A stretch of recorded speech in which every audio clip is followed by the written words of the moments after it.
The Disabled Tyrant's Pet Palm Fish Chapter 1 to Chapter 40. Liu floated motionlessly in the ice-cold water. Hazy voices came from above his head, but he couldn't hear clearly. Liu felt a little noisy, so he turned over and opened his eyes. Suddenly, he found that his body seemed to be wet. He quivered, and his mind gradually became clear. Then, to his horror, he found that he was surrounded by water. That's not right. He remembered that he had fallen asleep after staying up all night reading online novels. When did he fall into the water, and he didn't know how to swim at all? Liu was too frightened. In a panic, his hands and feet flailed wildly. When he exerted force, he felt something swaying behind him. In the past, if he fell into the water, he would basically sink to the bottom. Unexpectedly, he didn't fall this time. Instead, he stabilized himself in the water, as if the water had imperceptibly supported him. Also, there was a strange rhythm behind him that couldn't be ignored. What was it? Liu subconsciously turned around and suddenly found that the long legs he was so proud of were gone. In their place was a shining silver fish tail. This tail was vigorously slapping the water up and down. He seemed to have found the reason. It was probably because of the movement of his tail that his body didn't sink. Liu, what was going on? How did his legs become a fishtail? Could it be that he was dreaming, that he had a dream of becoming a mermaid? Although mermaid sounded a little feminine, Liu could only think of a person who could have a fishtail. It wasn't the ugly and cute dugongs in the animal world, but a dreamy mermaid with long flowing hair, a beautiful face, and an ethereal voice.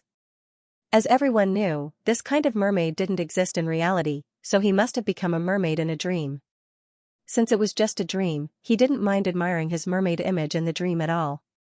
Liu looked left and right, trying to find a mirror or anything that could reflect his appearance.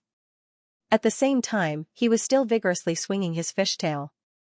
The feeling of wantonly swinging his fishtail back and forth seemed pretty good. Unfortunately, the dream did not go well. There was no mirror in the water. Liu turned over and habitually reached his hand to his forehead, wanting to push back his bangs. Who knew that something big would happen? Liu suddenly realized that no matter how hard he tried, he could not reach his forehead. Hand? What's wrong? Is it getting shorter? Liu looked at his hand in shock. Only then did he realize that his well-defined hand was also gone. Instead, it was replaced by a section of fin that was constantly flapping in the water. Its shape and texture were similar to a real fin. If his legs became a tail and his hands became fins, then he was. Liu hurriedly looked at himself. His entire body was covered in silver-black fish scales, except for his slender belly. No, that's not right. When did his stomach become flat and narrow? It's like an ordinary fish's stomach. Holy shit, Liu took a deep breath, and a bubble actually came out. Refracted by the surface of the bubble, he could clearly see that his entire body had turned into a fish. This fish face, this fish belly, these fish scales. He was definitely a carp, not a mermaid. Liu was so scared that his entire body stiffened. He forgot to flap his tail, and his entire fish body sank with a whoosh. Ah, I'm drowning, I'm drowning. Seeing that he was about to hit a black rock at the bottom of the water, Liu desperately swung his tail and used both his fin and tail. Fortunately, he managed to stop before he completely hit the rock. Only his tail accidentally swung onto the rock. Liu. It hurt so much. This fish tail was actually not a decoration. He had only just touched it, but it was so painful that Liu spat out a long string of bubbles of various sizes. What's going on? This pain was comparable to cutting his leg with a knife. Why did the pain in his dream feel so real? Liu's eyes widened slightly. No way, this was not a dream at all. He had really become a fish, and an ordinary carp at that. Where was this place? How did he transform? He couldn't become a real carp just because his name was Liu. The key was whether he could still transform back. Liu's heart was like a galloping horse. Before he could understand anything, he heard a voice in his ear.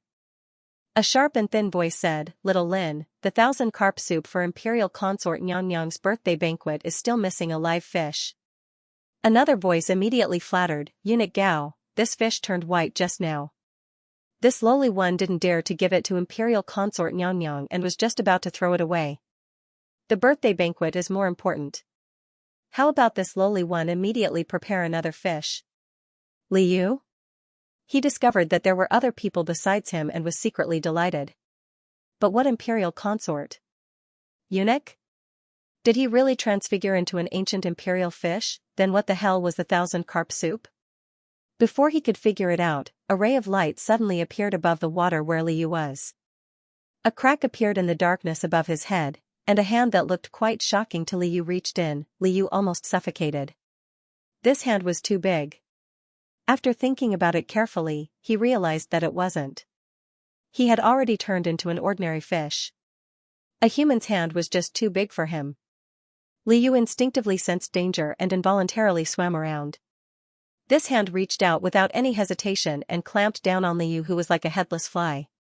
As a fish, Liu no longer had a neck. This hand directly grabbed half of his body. It hurt even more than when he accidentally hit his tail. Liu cried out and used all his strength to swing his tail around. How could he pinch a fish's chest and stomach? It hurt so much. However, this person couldn't hear the fish's cries. He chuckled and said, "This fish is really lively. How can it be flipped over?" Xianxia, don't tell me you deliberately said that to hide it for your own use? As he spoke, the world around him spun. Liu caught a glimpse of the place where he came out from. It turned out to be a fish basket. He was already being held by this person and brought in front of him. Liu's fish eyes suddenly saw two people dressed as ancient imperial eunuchs. The eunuch Gao who was holding him wasn't tall. Instead, he looked like a round white dough. Xianxia next to him looked like a hemp pole. Xianxia hurriedly flattered eunuch Gao and said with a smile, "Eunuch Gao, with you personally holding down the fort, how could this lowly one dare to take advantage of you? This lowly one must have seen wrongly and misunderstood. Since this fish is still alive, this lowly one will take it and make fish soup." Liu, who was being held by eunuch Gao, became excited when he heard this. What? Make fish soup? Just now, he didn't have time to figure out what 1,000-carp soup was, but he understood what it meant to make fish soup. Right now, he was a fish. They were going to make him into soup. Liu, oh, I can pinch you, but I can't make you into soup. Liu used all his strength to struggle. Eunuch Gao originally came into the kitchen to give Xianxia a few words. After that, he planned to give the fish in his hand to Xianxia to deal with. Liu was still in his grip for a while. Suddenly, he began to struggle again. This fish's body was slippery, and eunuch Gao lost his grip. Liu actually broke free from his grip and flew out. Liu, who was still struggling in the air and leaving a long trail of water behind him, was speechless. What should I do? I'm going to die. I'm going to die. Can I still make soup if I fall to my death? Woo-woo, he still didn't understand how he transmigrated into a fish. He didn't want to die. What if he completely died this time? Liu flew uncontrollably in Xianxia's direction. Xianxia reached out to catch him, but the fish's body was too slippery. Xianxia couldn't hold it properly. Liu was about to fall to the ground. At this time a long meow came from outside. A snow-white shadow scurried over. Before Liu's tail could touch the ground, the white shadow bit him and held him in its mouth. Liu didn't even have time to rejoice that he didn't fall to his death. The scales on his body stood up. Holy shit, this body, this voice, this is a big white cat? He didn't expect to fall into a cat's mouth right after he escaped from a human. How could a fish still live after being caught by a cat? Liu wasn't afraid of cats at all in the past, but after becoming a fish, he was instinctively scared to death. The cat's tongue was full of barbs. Would he lose a large piece of fish meat if he licked it? Liu was so scared that he didn't dare to move. When he thought of being eaten by the white cat until only a pile of fish bones was left, he felt that he would rather go and make soup. The big white cat that suddenly appeared ignored eunuch Gao and Xianxia. It ran out with the fish in its mouth. This unforeseen event happened too quickly. Xianxia only just reacted. Eunuch Gao, the fish was taken away by the cat. This white cat was fat and strong. It looked a little familiar. Eunuch Gao came back to his senses and kicked Xianxia hard. What are you in a daze for? Can't you see whose cat this is? This is the cat raised by the imperial concubine. Xianxia, quickly follow it. The cat master is delicate. Don't let the cat master get a fishbone stuck on it. Otherwise, the imperial concubine will make us suffer the consequences. After all, the cat raised by the masters is also half a master. Aye. Xianxia bitterly agreed. In this day and age, he couldn't afford to offend the cat master. Liu was held in the big white cat's mouth and chased after Xianxia. He also heard Eunuch Gao's words. He originally hoped that Eunuch Gao and Xianxia would get him out of the cat's mouth. After all, he was an ingredient for the fish soup. He was more or less useful. It turned out that they didn't care about a fish at all and didn't plan to save him. Instead, they were worried that the cat would get a fishbone stuck on it. How could there be such a person who changed the rudder according to the wind? Liu was very angry, but he had no other choice. He could only use all his strength to try to slip out of the cat's mouth again. However, the white cat wasn't the arrogant Eunuch Gao. It also didn't have the habit of running and eating at the same time. It held Liu in its mouth seriously. Liu moved around, but the white cat's sharp teeth didn't loosen. Instead, it tightened its grip on him. Liu didn't dare to move. He stayed in the cat's mouth obediently. Only the tip of his tail could be seen shaking. It was too scary. Liu couldn't help but shout, "Help! Who can save me?" Anyone would be fine. As long as he could get out of the cat's mouth, he would be willing to be an ox or a horse for the rest of his life. However, the fish's words weren't heard by humans, and the cat didn't respond either. The big white cat was unimpeded. Along the way, there were countless people who saw the white cat, but none of them stepped forward to stop it. It was really as Eunuch Gao said. The cat raised by the masters was also half a master. Just when Liu was crying for help, the white cat grabbed the floor tiles with its 4 paws and slammed on the brakes. It came to a sudden stop. Liu felt the cat's teeth tighten again. The white cat's bright eyes stared straight ahead. Its throat made a vigilant growl, as if it was facing a great enemy. Liu felt the change in the white cat and hurriedly looked forward. Liu was overjoyed. It turned out that there were still people who didn't flatter the cat master. If a cat's IQ was that of a 2-year-old child, then this big white cat was a spoiled child. It had been born with whatever it wanted, and no one dared to stop it. Now that it had a fish in its mouth, someone actually dared to block its way. The white cat angrily spun around twice and decided to teach this person a lesson. It continued to hold the fish in its mouth and slammed it into the young man's leg. Bang!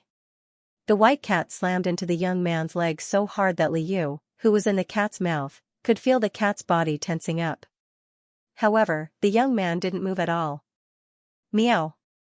The white cat let out a pitiful cry and was bounced away by the other party's hard leg. The cat's mouth loosened and Liu was overjoyed. She took the opportunity to roll out of the cat's mouth and landed on the ground quickly. Because the cat master wasn't tall, he didn't suffer too much impact when he fell to the ground. The white cat was stunned. It meowed and was about to pounce on Liu. Liu had finally escaped from the cat's mouth. How could he let the cat pounce on him again? In a moment of desperation, he frantically swung his tail and bounced up high. With a paw sound, his fishtail slapped the cat's mouth. The white cat, Liu, no way. He just wanted to escape. How did it turn into slapping the cat's face? Liu felt very guilty. As a fish, he actually dared to slap the cat's face. Was he going to be eaten soon? The white cat was a little annoyed by the sudden slap. It raised its paw and slammed it down hard. The cat's sharp claws were like steel nails on Liu. Liu continued to flap his paw. Ow, don't hit my head. It hurts. A fish dared to make such a scene in front of a cat. It wasn't easy for it not to be swallowed. Was his reputation going to be buried in the cat's mouth? Liu, who was under the cat's paw, was in pain all over. The tip of his tail trembled unwillingly. Then, he saw a pair of black cloud-climbing boots slowly approaching him from afar. It turned out that when the white cat caught him again, the finely dressed youth had also noticed the commotion. Liu didn't know if it was just his imagination, but he felt that the young man was intentionally or unintentionally glancing in his direction. But how was that possible? Even eunuch Gao and Xiao Linzi did not spare him any extra attention. Judging from the young man's fine clothes, his status was definitely not low. Would such a person pay attention to a small fish like him? The strength of a fish was really limited. Li Yu was almost unable to lift his tail. He quietly lay there without moving, gathering his last bit of strength and breathing with difficulty. Fish couldn't leave the water for too long, and being bitten and scratched by a cat was even worse. He was too pitiful. He had both. Right at this moment, the young man lifted his robe and squatted down. Li Yu saw a handsome face getting bigger and bigger. This was an extremely handsome face that was as cold as ice. His hair was like a knife, his eyes were like cold stars, his lips were red, his teeth were white, and his skin was as white as jade. Even if Song Yu and Panin were alive, they would not be comparable. Li Yu's compliments were limited, and they quickly ran out in the fish's mind. When he was still a human, he was very confident in his appearance and felt that he was very good-looking. Did the heavens know that he was about to die, and before he died, they let him meet a celestial beauty who was even better looking than him, so that he could die of jealousy? When a fish was about to die, his words were kind. Well, to be honest, he was only a little jealous. Li Yu's mind began to uncontrollably let his thoughts run wild. It was commonly known as the final radiance of the setting sun. Suddenly, his body became lighter. The big white cat unwillingly cried out in his ears, but the sharp cat paw that was firmly suppressing him had already left him. Li Yu could not believe his luck. He tried to shake his fish body. Although it was still very painful, he could really move. What was going on? Why would the big white cat let him go for no reason? Li Yu looked up slightly. The big white cat, it was meowing in the air. The well-dressed youth grabbed the fur on the cat's back and unceremoniously lifted it up. Although the cat was sturdy, its body was snow-white, and its sapphire-like eyes were glistening. At a glance, one could tell that it was a rare breed. Ordinary people, even if they did not give face to the imperial concubine, would still feel pity for this white ball of fur. However, the youth's expression was indifferent, as if he did not care about the white cat at all. Although Li Yu was surprised, he felt that there was finally some hope for his fish life. Thank the heavens, and thank the handsome man. The white cat was forced to leave the ground and abandon the fish. It let out a mournful roar and scratched wildly with its 4 claws. If it were other people, they might be scared, but for the young man who was tall, it did not pose a threat at all. When Xiao Linzi, who had just arrived, saw this scene, his legs went soft and he knelt down. Li Yu was a little surprised in addition to the pain. What was Xiao Linzi doing? Could it be that he was kneeling down to save him, an ingredient? It turned out that he was thinking too much. Xiao Linzi knelt down in front of the well-dressed youth and repeatedly kowtowed to the youth. He said incoherently, Your Highness King Jing, this is the master cat raised by the imperial concubine. Please have mercy. Li Yu, so this youth was a king, and his name was King Jing. Li Yu did not have any special reaction to the imperial concubine and the eunuch, but for some reason, the name King Jing sounded a little familiar. However, this thought only flashed through his mind. His fish life was at stake, and Li Yu had no time to think about other things. The well-dressed youth, King Jing, snorted coldly. His deep eyes swept over Xiao Linzi, and he did not move his hand that was holding the big white cat. He had no intention of letting it go. At first, the big white cat was still meowing vigorously, but later, it became hoarse and its cries became softer and softer. King Jing was exuding an oppressive aura, so he turned a deaf ear to it. Xiao Linzi knelt on the ground, and more sweat beaded on his forehead. Li Yu lay on the ground. This King Jing had saved him by capturing the big white cat that had bullied him. Li Yu was very grateful, but if no one took care of him and put him back into the water, he would become a dead fish. What should he do? Li Yu weakly curled up the tip of his tail, but no one could hear his thoughts. Your Highness, Your Highness. Wait for me, I'm coming. Another unknown figure rushed over from afar, shouting and wrangling. This was an elderly eunuch. He stopped between King Jing and Xiao Linzi and took a deep breath. Eunuch Wangxi, you're here. Xiao Linzi thought that he had seen his savior, and his eyes lit up. He hurriedly bowed and said, I beg you, please help me speak to His Highness King Jing. The person who came was King Jing's personal eunuch, Wangxi. What do you mean? Wang Shi took a deep breath and carefully observed King Jing's expression. He then glared at Xianxia fiercely and said, "This cat ran over and offended His Highness. Why? Can't His Highness punish it?" Xianxia felt dizzy and stammered, "But this is the imperial concubine's cat, master." Wang Shi had already recognized the white cat. He was furious when he mentioned it. "It's just a cat. How dare it pretend to be its master in front of His Highness? Bah! Wang, eunuch Wang." Xianxia felt that he had said something wrong and quickly covered his mouth. The imperial concubine's cat was half a master in the eyes of the servants, but it was nothing in front of the real son of the emperor. Wang Shi spat at Xianxia and scolded him majestically. Xianxia trembled all over and lowered his head, not daring to speak.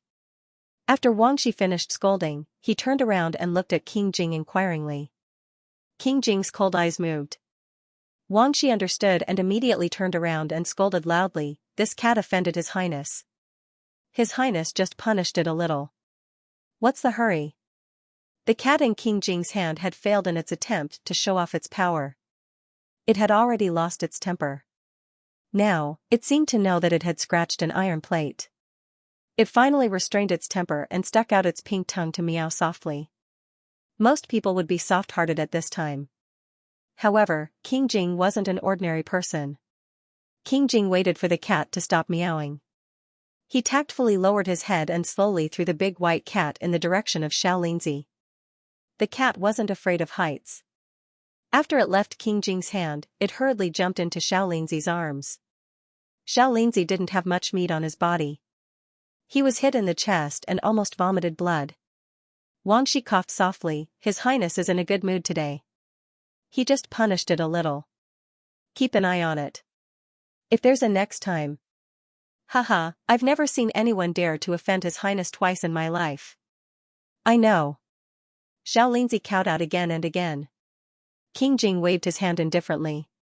Wang Shi spat at Xianxia again and was about to leave with King Jing. They were leaving now. Liu waited impatiently for a long time. However, King Jing, who had saved him and even looked at him a little more, didn't seem to want to continue saving him.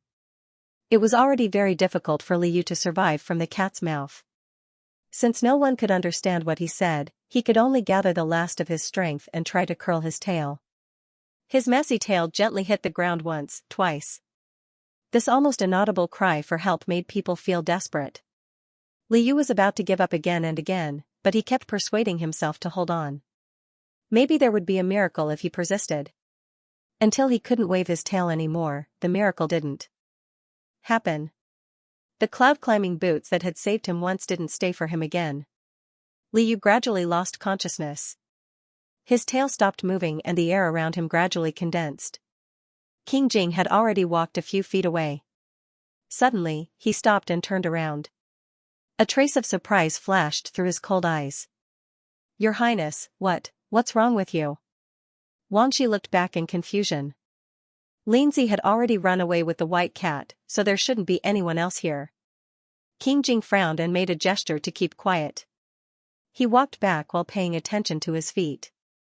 Not long after, he arrived at his original position. Wang Shi followed closely behind and saw King Jing looking down as if he was looking for something. Suddenly, King Jing stopped in his tracks and bent down. "Your Highness, you can't do that. What do you want?" "I'll do it for you." Wang Shi shouted to stop King Jing, but King Jing stubbornly pulled Wang Shi away and personally picked up something from the ground. To be exact, it was a fish the size of a palm. This was a fish that had been held in the mouth of a cat and was covered in scars. "Your Highness, wasn't this a very common carp? Why did His Highness insist on coming here to see this fish?" Wang Shi was bewildered. For the first time, he realized that there were times when he didn't understand His Highness.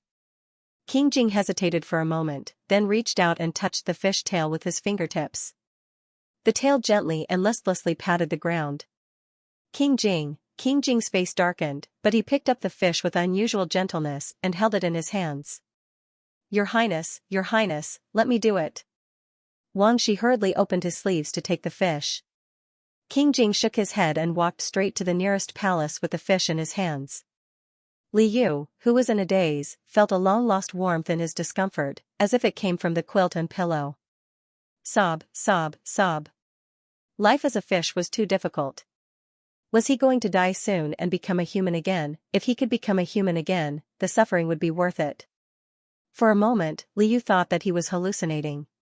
He waited and waited, but he didn't seem to turn back into a human. Not only did he not change, but a strange system also appeared. It seemed to be called the Cute Pet System. When Liu thought of this name, his eyes suddenly lit up. 2 lines of golden words appeared out of thin air. The system voice that prompted him just now took the initiative to say, "Host, please choose the main mission or side mission." Liu blinked. He seemed to have accidentally touched a system. This system called him host, so it should be his golden finger. Sure enough, he didn't turn into a fish for nothing. Although he was still a fish and couldn't turn back into a human, with the golden finger, maybe he could find a way to turn back into a human by following the system's prompts. He remembered that the previous prompt said that he had completed the first step of a certain main mission. Liu habitually wanted to click on the main mission line like a touch screen. This was a very common action for humans, but it wasn't easy for fish because its fins were too short to reach. Liu was a little anxious as he flapped his fins. It would be great if he could click on it. The main mission suddenly flashed twice by itself, and many lines of words unfolded. Liu understood. This system doesn't need to be moved. It can be operated with thoughts. There were a few lines of words under the main mission. Except for the top line that was lit up, the rest were dark. They should correspond to the various main missions. Liu was eager to turn back into a human. He roughly looked at the title of each main mission. They were all related to fish, and there was no human. In addition to the Tyrant's million fish pet that he had heard before, there was also Tyrant's fish rejuvenation family, fish's postpartum care, and so on. Each one was more confusing than the last. The one that was lit up at the top was million fish pet. He could click on it to check it out, but he couldn't click on the other missions for the time being. Liu had no choice but to click on it. Tyrant's million fish pet immediately popped up the mission description and the mission progress. He first looked at the description. It was very simple. He had to become a pet fish that Tyrant loved. Although it was a bit of a cliché, it was quite in line with the name of the Cute Pet System. Wait, he seemed to have missed something? It seemed like the term Tyrant had appeared in many places, but he still did not know who the Tyrant was. The system seemed to have sensed his confusion. A transparent 3-dimensional frame with rose petals floating in the air popped up, and in the frame was the handsome face of King Jing. So King Jing was a tyrant. Liu grinned. Just because he met King Jing, his first meeting with the tyrant was considered complete. Speaking of which, King Jing only looked cold and didn't like to talk. Why did the system call him a tyrant? The system did not respond this time. King Jing's handsome face was still in the frame. This? Could it be that she wanted him to take a step further? Liu thought for a moment, then poked King Jing's cheek with the tip of his tail. This time, the system gave him a few more notifications. The fluttering rose petals automatically formed a paragraph about King Jing. King Jing's name was Xianxia, the 5th prince of the Chu dynasty.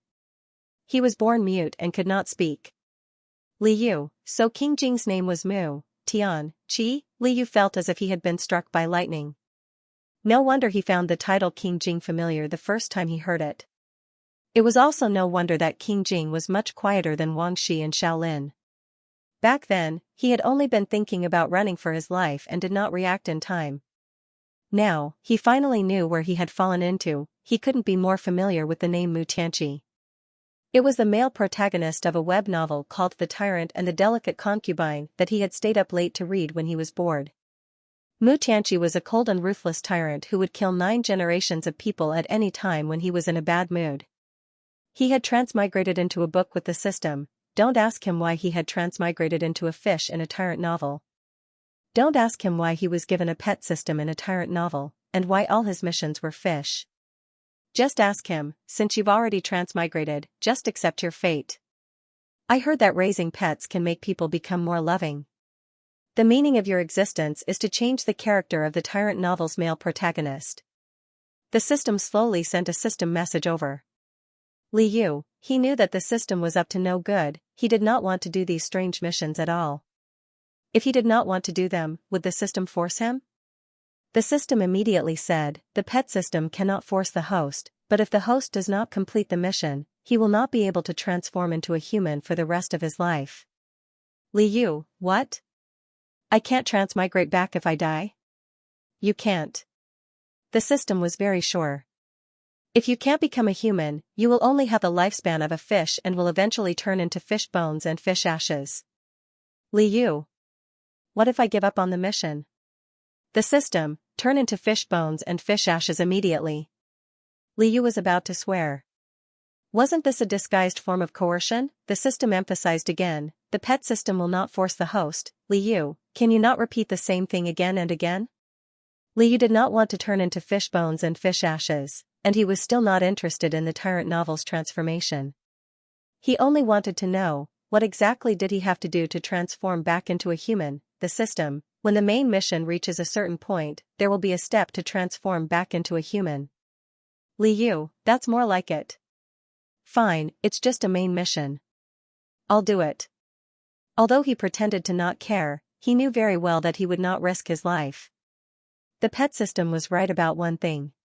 Since he had already transmigrated, he should trust the system since it was a cheat that came with his transmigration book and could appear in his spiritual world. Since he had decided to do the mission, Liu began to calm down and seriously study the mission of million fish pets that he was doing. The mission was divided into several steps. The first step, first encounter with the Tyrant, was completed. The second step, interaction with the Tyrant, was lit up, but there was nothing after that. It seemed that he would have to wait until the second step was completed before the next step would be displayed. This stingy system, it did not even give him a detailed hint. How was he supposed to interact with the Tyrant? King Jing was a king, and he was just an ingredient fish in the kitchen. What did the two have to do with each other? Liu was a little worried. Did he have to make himself into fish soup or braised fish and serve it to King Jing? The system, use your brain, use your heart. Liu, this bastard system, why did it feel like it was mocking him? Liu could not figure out anything from the weird main mission. His eyes turned, and he thought of looking at the side missions. The side missions meant that he could choose whether or not to do them.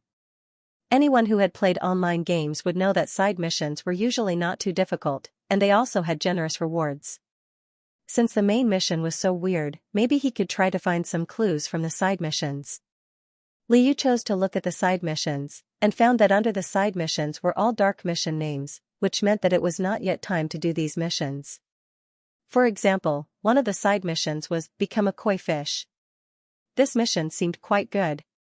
Since he had to be a fish temporarily, being a koi fish was better than being an ordinary ingredient fish, right? Even an idiot would know that koi fish had super good luck, so why couldn't he do this mission? The system, side missions all have prerequisites. You can only do them after the prerequisites are met. Liu, what are the prerequisites for the koi fish mission? The system, complete the main mission, 1 million fish pets. Liu. F***ck. Can't you get around the joke of being a fish pet? The system, that's right. Liu thought to himself, he was a man, but he had to be another man's pet fish. Moreover, this man had a bad temper and was not good at talking. Wasn't this too difficult? He did not know what the reward for completing the mission would be.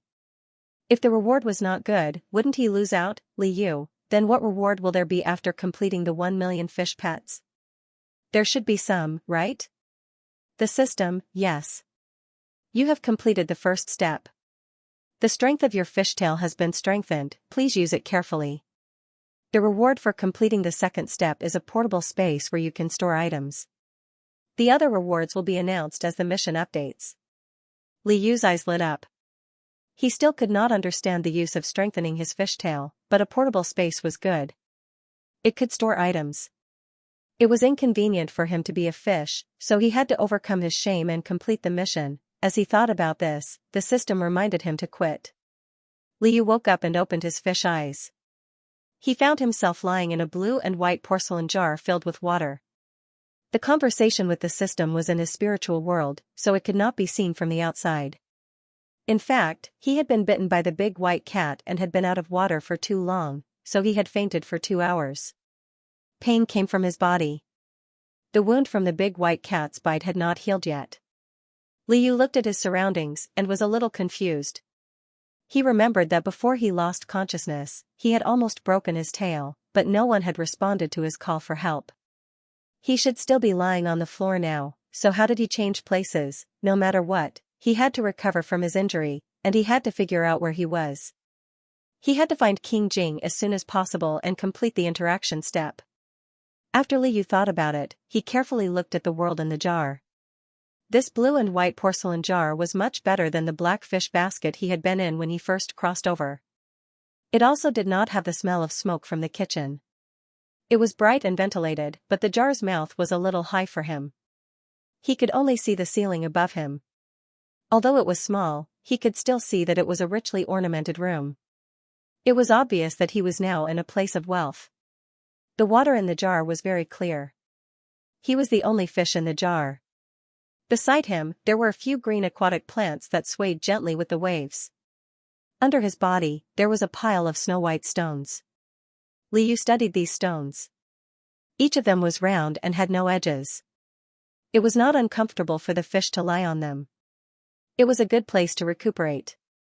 Liu planned to pull off a leaf of the aquatic plant, but after a long time, he realized that it was not easy to just hold on to the plant with his left and right fins, let alone use his hands to tear off the plant.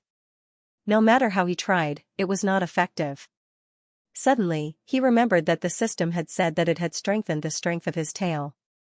Maybe he could try using his tail. Liu did not have much hope, so he swung his tail at the aquatic plant. Hiss.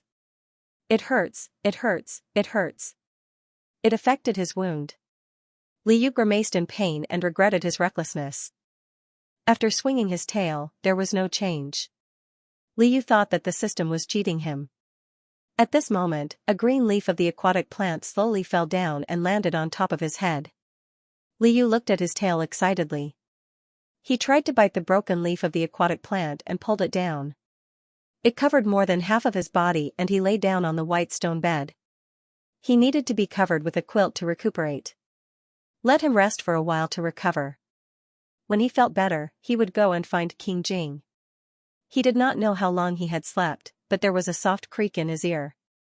Liu knew that it was the sound of the door opening. Someone must have entered the room he was in. The person who came in was the one who saved him and put him in the celadon jar. There was water, aquatic plants, and rounded stones in the celadon jar. It looked like a fish tank no matter how he looked at it. To be able to make such arrangements, it was most likely not to eat him, but to raise him. This person. Who could it be? The sound of unhurried footsteps gradually approached. Liu was inexplicably looking forward to it. He raised his head slightly and waited for a while. Not long after, a handsome face appeared above the fish tank. Liu. God, this person. Wasn't this his mission target, King Jing Mutianqi? So, it was King Jing who saved him? Liu was surprised and happy. This was really something that came without any effort at all. Originally, he had always been against being a pet fish. But in front of his savior and mission target, he could endure it. What should a qualified pet fish? What should he do? Flatter the master and make the master happy? Liu shook his head under the aquatic plant quilt and blew a small transparent bubble at King Jing flatteringly. It wasn't completely unreasonable for Liu to want to please King Jing. He had read the original novel and knew that although Mutianqi was a tyrant, in the original novel, he wasn't a tyrant who killed people without batting an eyelid.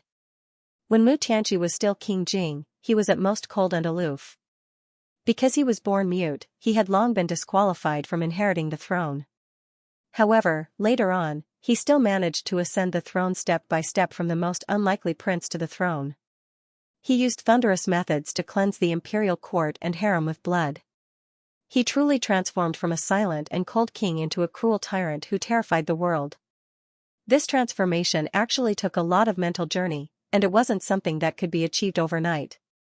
The twists and turns in this process couldn't be clearly explained in a few words. At present, Mutianqi was still a king, which meant that his personality hadn't turned into a tyrant yet. In other words, this tyrant hadn't really reached the point where he would chop off people's heads at the slightest provocation.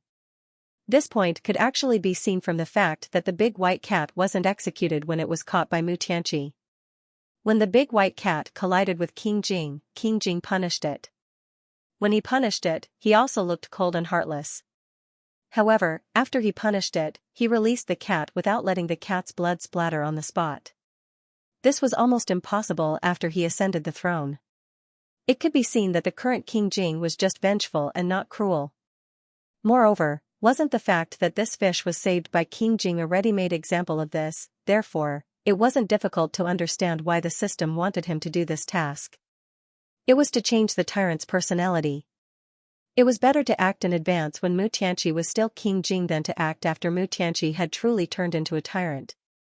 In order to complete the task, Liu deliberately put down his pride. Since he was going to be King Jing's pet fish, it was normal for him to take the initiative to show goodwill to his master. However, it wasn't easy for King Jing to feel enthusiasm from a fish. Liu spat out bubbles for a long time and his mouth was sore. King Jing's gaze followed him, but his expression was still indifferent, like an iceberg that couldn't be melted. Liu quickly became tired. He tried so hard to please King Jing, but he did not manage to make King Jing smile in the slightest. Instead, eunuch Xianxia, who was behind King Jing, let out a soft chuckle. "Your Highness, look. The fish you saved is alive. It can even sneeze." Xianxia revealed a big grin from behind King Jing's back, happily watching the little carp blow bubbles. This fish was a bit interesting. Previously, it was so listless that Xianxia thought it would die. Who knew that it would be lively again after a while? Liu, hey, don't get it wrong, that's a greeting, not a sneeze. Liu blew another bubble at Xianxia to protest. He couldn't help it. He couldn't understand fish language, and swinging his tail would hurt him. He could only keep blowing bubbles. This time, Xianxia misunderstood even more. He felt that the fish was blowing bubbles too frequently and became a little worried. He cautiously asked King Jing, "Your Highness, is this fish sick? Why is it sneezing again?" "Liu, you sneeze? Your whole family sneezes." Before King Jing could say anything, Liu, who was always misunderstood, had already spat out a long string of bubbles angrily. Xianxia suddenly became very nervous. "Your Highness, is this fish choking on water?" King Jing, although King Jing couldn't speak, he wasn't blind or deaf. He was very clear-minded. How could a fish sneeze and choke on water? Xianxia was a smart person. He was obviously saying it deliberately for him to hear and make him feel bored. But this fish, it was a little too lively. Xianxia had never seen such a lively fish. Looking at the fish in the Celadon fish tank that kept blowing bubbles and the water grass leaves covering the fish, he couldn't help but smile. "Master, King Jing, look over here, look over here." It was inconvenient to lie in the watergrass quilt. Liu only hesitated for a moment before he abandoned the quilt that he had just folded and happily swam towards King Jing. The second step of the main mission was to interact with Tyrant. He had just blown a few bubbles, but the system didn't prompt him, which meant that just blowing bubbles didn't count. The tricking system didn't tell him the meaning of this interaction from beginning to end. Liu could only explore and try boldly on his own. It was rare for him to be face to face with King Jing, so he had to seize this opportunity diligently. It would be best if he could complete the second step of the mission in one go. Speaking of which, it was rather strange. King Jing was born mute, so he could not speak. On the other hand, no one could hear his fish language. In reality, he was no different from a mute. To a certain extent, he and King Jing were in the same boat. It was just that both of them couldn't speak, so it was difficult to communicate. How could they interact? Liu tried his best to recall all the tricks he knew. From the green seaweed around him, he suddenly thought of the magical seaweed dance. Why don't I perform a seaweed dance for Prince Jing? Since there's no interaction, why don't I create an interaction? The more he thought about it, the more he thought it was a good idea. But he was still injured and couldn't swing his fish tail. He might as well keep the lower half of the fish still and only move the upper half of the fish, which was less injured and less painful. He danced as he wished. Liu imagined himself as a cute seaweed, twisting his upper body exaggeratedly and making waves one after another. Xianxia and Xianxia were speechless. King Jing stared at the little carp intently. He increasingly felt that this fish was a little unusual, but King Jing's face was cold. Even if he was a little surprised, he wouldn't show it easily. Wang Shi felt that his eyes were going blind. He swallowed his saliva and said with difficulty, "Your Highness, this fish, could it be that it has a cramp?" In fact, Wang Shi's first reaction was that this fish was twisting and turning as if it was trying to please King Jing. But Eunuch Wang had always heard that smart cats and dogs could understand humans. Could this fish be smart as well? Reason told him that it was impossible, so Eunuch Wang was more inclined to believe that this fish had a cramp. Li Yu was speechless. "You have a cramp? Your whole family has a cramp." Wang Shi ruined the atmosphere. Again and again. Li Yu was no longer in the mood to continue the seaweed dance. He danced for so long, but there was still no prompt from the system. Li Yu simply stopped dancing and stopped on the white stone bed to rest for a while. After transmigrating into a fish, the first skill he activated was swimming. Now he was very familiar with bobbing up and down in the water. King Jing kept staring at him. Seeing that the fish had stopped moving, he seemed to be thinking about something. Wang Shi immediately found a new entry point. "Your Highness, why isn't the fish moving?" Li Yu was speechless. It was so difficult to be a pet fish. Why did he always meet people who opposed him? Li Yu restrained himself and turned around.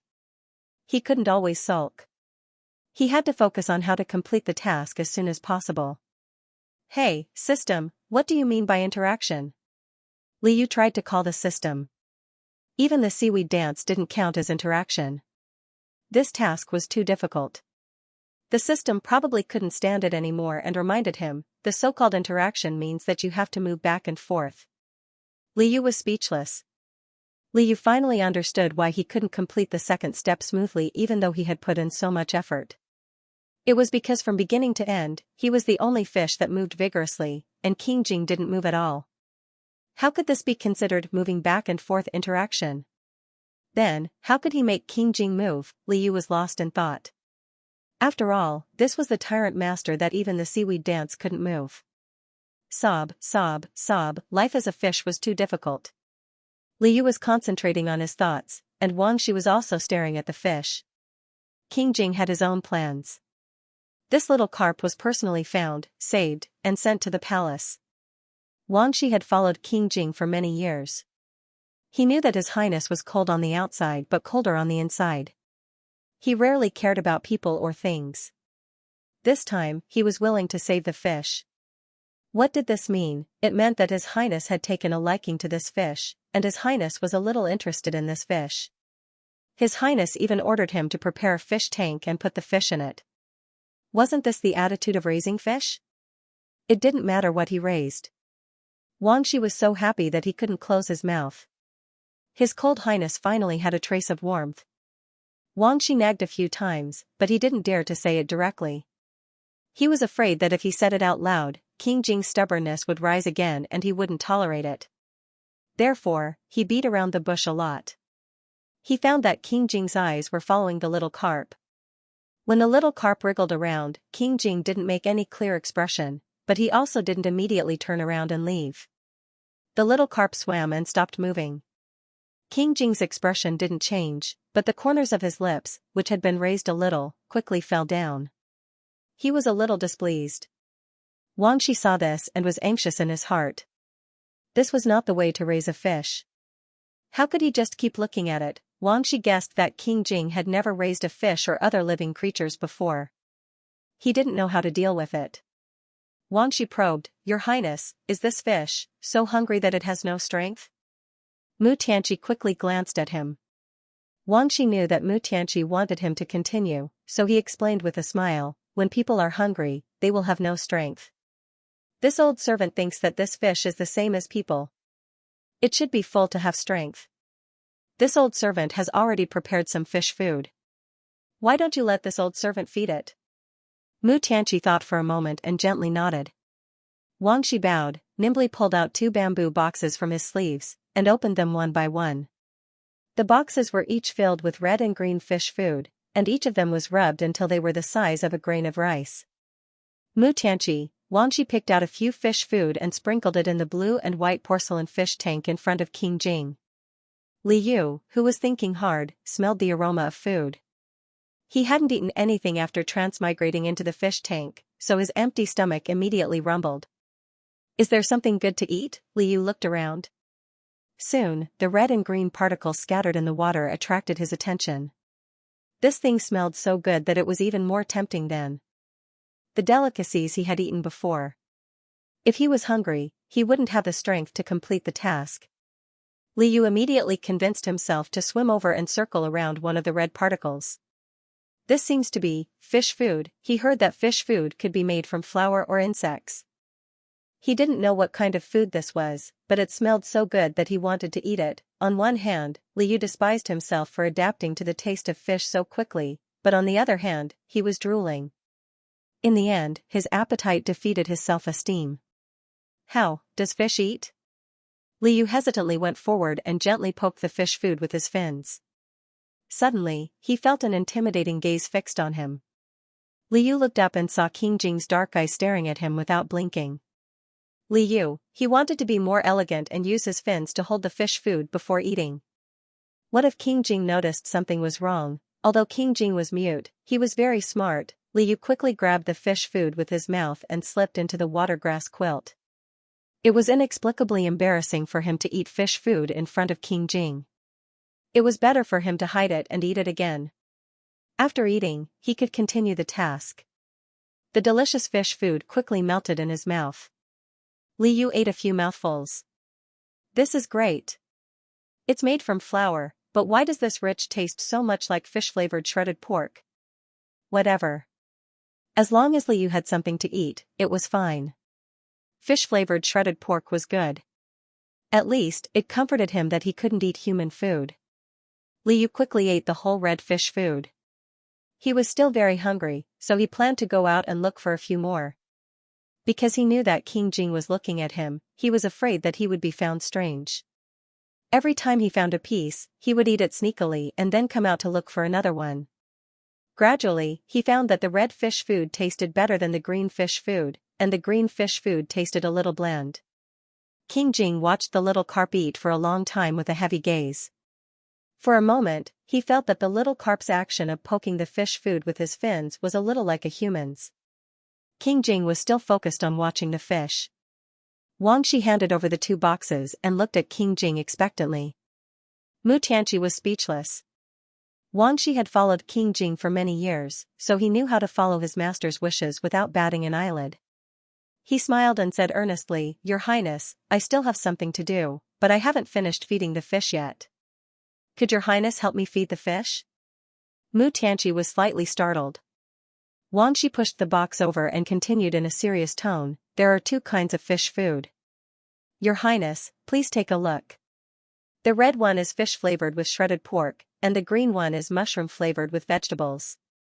This old servant looks at it coldly. This little carp seems to prefer red. Mu Tianqi was speechless. Mu Tianqi couldn't help but recall that the little carp swam more vigorously when it held the red fish food in its mouth. Mu Tianqi silently took the box filled with red fish food. Wangxi smiled so widely that his eyes turned into crescents. He reminded King Jing not to feed him too much and found an excuse to send him away. Mu Tianqi held the fish food and was a little hesitant.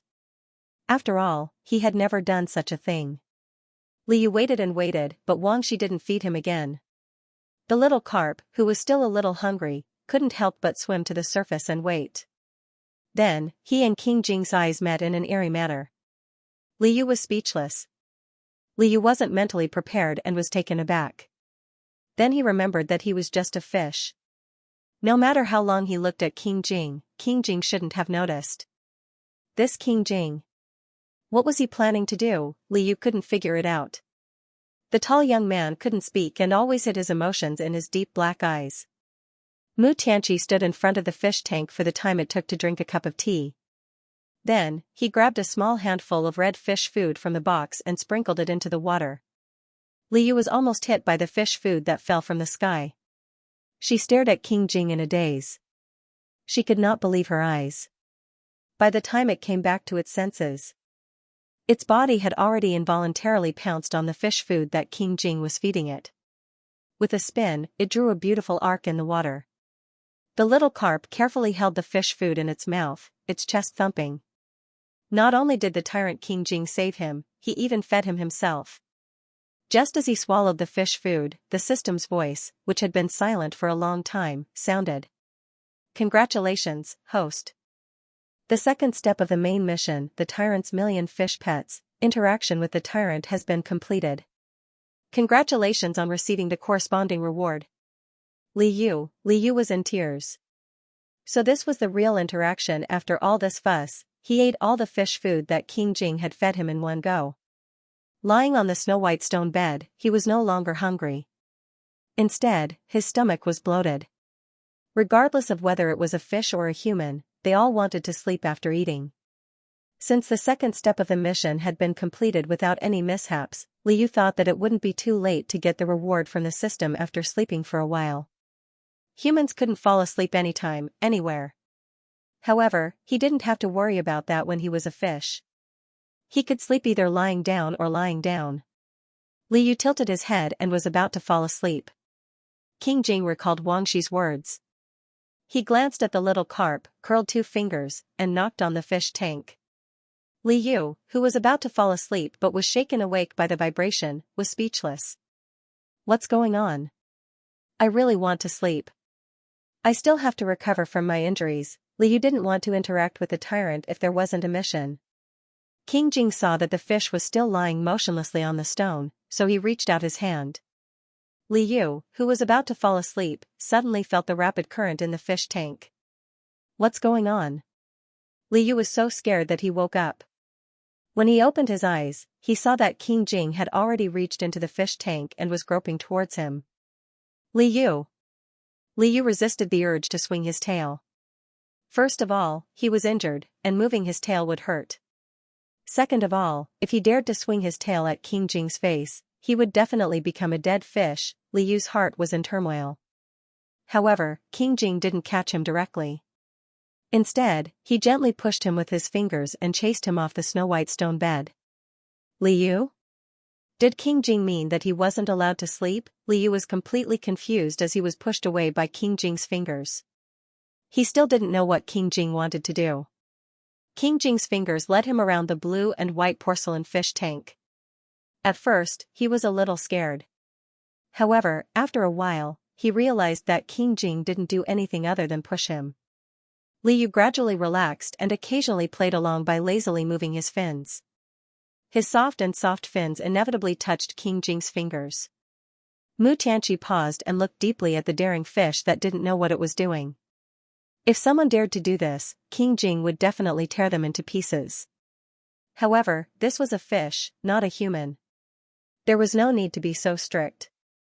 King Jing, who had let down his guard, suddenly curled his lips wickedly. Li Yu was playing with the water with his fins when he suddenly felt a heat on the tip of his tail. Then, he felt a strange touch that made his hair stand on end. Li Yu turned around. Tyrant was still expressionless. However, what were his hands doing? Oh, don't curl my tail with your fingers. The part of the fish is nearby. It's so itchy. Don't touch it. Eek. The little carp's tail trembled violently between King Jing's fingers. Help. Why didn't he know that Tyrant knew how to touch fish? Li Yu was pushed around by King Jing's fingers for a few rounds. He seemed to be getting more and more energetic. Only then did King Jing stop and let go of his hand. Li Yu swam agilely for a while and suddenly realized that his bloated belly was no longer bloated. Li Yu thought it was funny. He couldn't have eaten too much.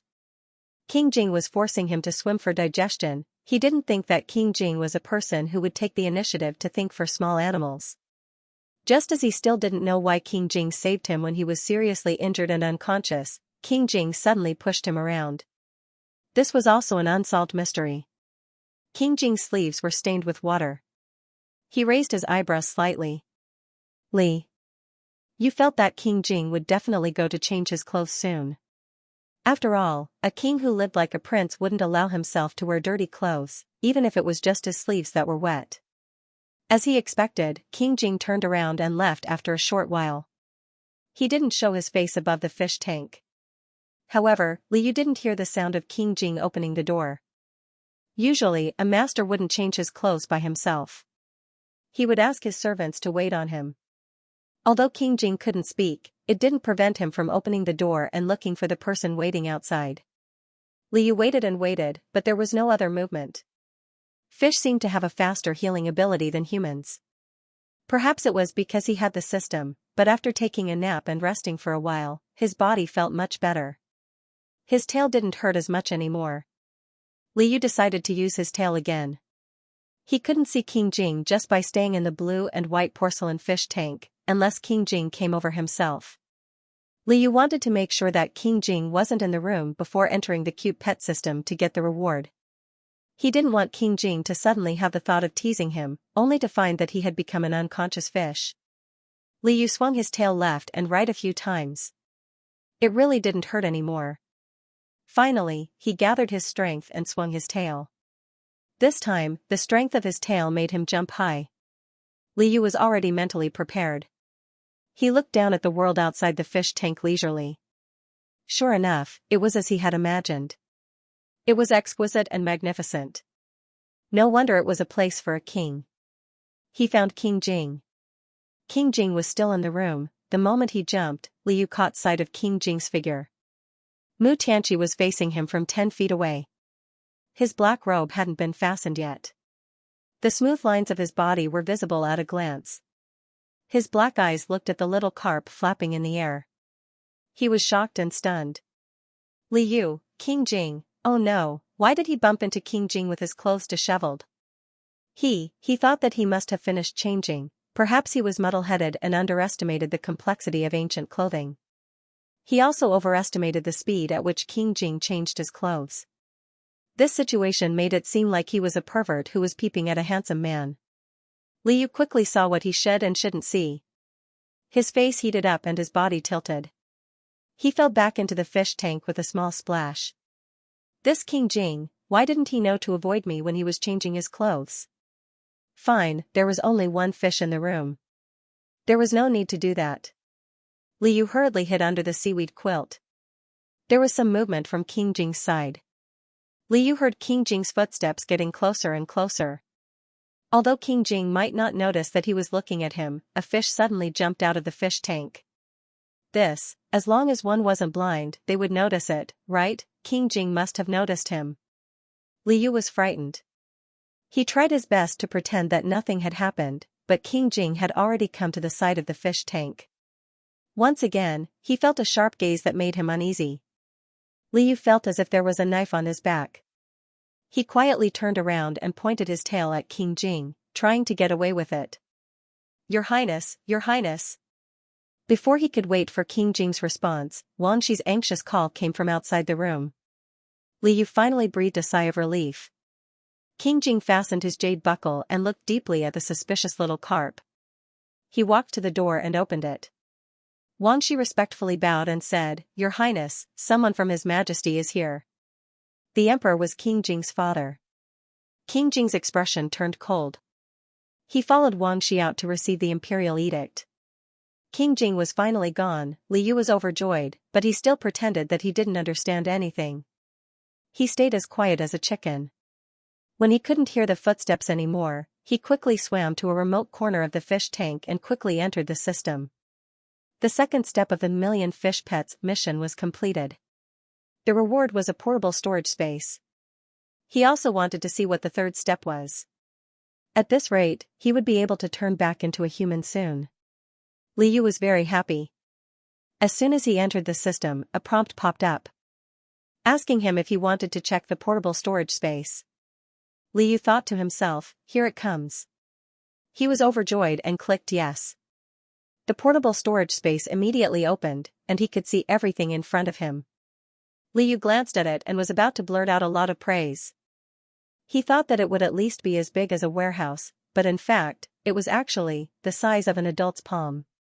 Liu was speechless. No way, it was better not to give him such a small space.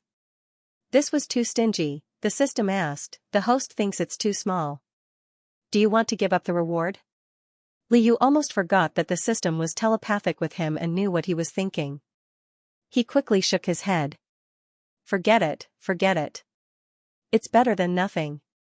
The system said, the current capacity of the portable storage space is 1. There are side missions to expand it in the future. Liu thought, it's good that it can be increased, it's good that it can be increased. That's more like it. It's just that there's only so much space, what should I put in? No matter what he put in, 1 or 2 would be enough. Liu had been fish for a few hours. He had a lot of fantasies about this space, such as enlarging a pile of fish food that could fill his stomach, enlarging a pile of medicine that could be used for injuries, and putting a big jar of water for emergency use. He could be a carefree local tycoon fish. However, he hadn't been able to get all of these yet. Secondly, he suddenly realized that the space had shrunk and could only store a few things. He didn't know how to distribute them at the moment, and King Jing had gone out to receive the imperial edict. He didn't know when he would be back. There wasn't much time left, so he could only temporarily keep the space. The system reminded Liu, in the future, if you want to use the space, you don't have to wait to enter the system. You can use your fins to poke the jade scales 3 times to quickly open the space. Anything that can be stored in the space within your field of vision can be stored in your mind. The system blabbered on. Liu smiled. Although the space wasn't very big, it was pretty cool to know how to use it. He then checked the main mission in the system. As he thought, the second step of million fish pets was completed. The third step, which he didn't know the mission content before, was now displayed. Third step, get along with the Tyrant, time limit of 3 days. Liu was speechless. Why did the mission only require interaction and get along with him? Then again, even the interaction requirement was so high. He didn't count and had to ask King Jing to do something. It was hard to imagine what the next step would require, and there was even a time limit? What if he exceeded the time limit? The system said, exceeding the time limit is also a type of mission failure. The host will become a fish skeleton. Liu, okay, stop talking. I know everything. Isn't it just 3 days to complete the mission? I'll have a good rest today and officially start tomorrow, right? The system said, sorry, the countdown has already started since the completion of the second step. Liu was speechless. Liu took a closer look. It was true. There was a small countdown next to the mission, and it was constantly decreasing. Damn system, why didn't you remind me when it started? What if I'm so careless that I sleep through these 3 days? It turned out that staying in the system would also deduct time. Liu couldn't waste any more time. He quickly exited the system and returned to the real world. Wang Shi's voice sounded in his ears. It turned out that while he was receiving the reward, King Jing and Wang Shi had returned and talked for a while. Fortunately, King Jing didn't come to see him. Liu woke up from his daze and quickly swam a few times to show that he was still alive. Liu tilted his head and heard Wang Shi say in a low, muffled voice, "Why did His Majesty suddenly summon your highness to the palace of heavenly purity for questioning?" This old servant heard that His Majesty went to the palace of Xianxia before. Presumably, noble consort said something to His Majesty. After all, that white cat is noble consort's favorite pet. King Jing seemed to have thought of something and smiled mockingly. Wang Shi hurriedly said, "This old servant didn't mean anything else. You naturally wouldn't care about these things, but you still have to give His Majesty face. This old servant will go with His Highness and explain everything clearly in front of His Majesty. I don't believe that Imperial Consort Gue can still distort the truth." King Jing did not comment. Wang Shi said, "Then this old servant will follow your highness." Mu Tianqi thought for a moment, stretched out an arm to block Wang Shi, and shook his head. Wang Shi was stunned. "This time, your highness doesn't want this old servant to follow you?" As King Jing's personal chamberlain, Wang Shi had taken care of King Jing since he was young. When King Jing gave him a look, Wang Shi could more or less understand it. If King Jing wanted to say something, he was the only one who could say it almost exactly. The emperor summoned King Jing to the palace of heavenly purity for no reason. Wang Shi speculated that the woman in the palace of Xianxia must have done something bad and whispered some pillow talk. If he was not allowed to follow His Majesty, wouldn't King Jing be at a disadvantage? King Jing's dark eyes glanced above his head emotionlessly. Wang Shi suddenly understood. It was His Majesty who ordered His Highness to go alone and not bring any servants? King Jing nodded. Wang Shi was speechless. Not only did the emperor summon King Jing to question him, but he also didn't allow King Jing to speak. What did he mean by this? He was afraid that the emperor had been bewitched by the palace of Zhongcui all these years and favored the second prince, who was the son of an imperial concubine. He no longer had His Highness in his heart. Wang Shi's eyes suddenly reddened. No, this old servant will follow His Highness even if I have to die. Seeing his worried face, King Jing hesitated and gently tapped his shoulder. Since it was the emperor's will, if he deliberately disobeyed, wouldn't the other party have something to say? Besides, King Jing didn't think that a mere imperial concubine could do anything to him. Then, what does your highness plan to do? Wang Shi sniffed and asked. King Jing's long gaze fell on the blue and white porcelain fish tank not far behind Wang Shi. You don't want to, Wang Shi was shocked. Could it be what he thought it was? King Jing's expression was calm and composed, as if he was very confident about this. Wang Shi gritted his teeth. Since His Highness has his own idea, this old servant will listen to His Highness and go prepare. Li Yu heard that the imperial concubine wanted to make things difficult for King Jing, and Wang Shi was discussing countermeasures with King Jing. However, Li Yu wasn't worried about King Jing at all. In the book, the imperial concubine seemed to be favored, but she didn't last long. Although the book didn't describe this in detail, he expected it to be a small matter and not a big problem. Otherwise, how could King Jing ascend the throne? Moreover, King Jing was a very vengeful person. If the imperial concubine really dared to make a move on King Jing, he was afraid that she would end up causing trouble for herself. Li Yu thought that King Jing going to meet His Highness had nothing to do with him. He just needed to stay in the fish tank and wait for King Jing to come back. Then, he could try to figure out the next task. The time limit of 3 days was neither long nor short. According to his previous 2 tasks, he completed them by accident. Perhaps this step would be the same. However, he didn't expect Wang Shi to rummage through the cabinets and find a small jade bowl. He walked over to the fish tank and looked at Li Yu maliciously. Li Yu, stop. What are you doing? Li Yu screamed, but Wang Shi immediately rolled up his sleeves and caught him in his hands. Then, he nimbly put him into the jade bowl. This jade bowl was too small, and the water in the bowl was very shallow. It could barely accommodate Li Yu, who was curled into a circle. He couldn't even flop around, let alone roll around. If he used a little force, the fish's body would come out of the water. Li Yu felt very unsafe, so he could only curl up into a circle in grievance. Wang Shi murmured to him, little thing, since His Highness has decided to take you there, he can only wrong you for the time being. Be obedient and don't embarrass His Highness. Li Yu? F***ck, what is Wang Shi talking about? Is King Jing out of his mind? He can't speak, but he wants to take a fish that can't speak either. He doesn't want to meet His Highness or some imperial concubine, because King Jing was a noble prince and had the guarantee of the future plot. Li Yu didn't think that the emperor would do anything to his own son, King Jing. However, he was different. He was just a fish. What if the emperor didn't like him and threw him away or roasted him? He had to wake up. It was not up to him to decide where he was taken. He didn't know what to do with this trip, so he had to quickly think of a way to escape. He only had one space in his portable space at the moment. Li Yu took a deep breath.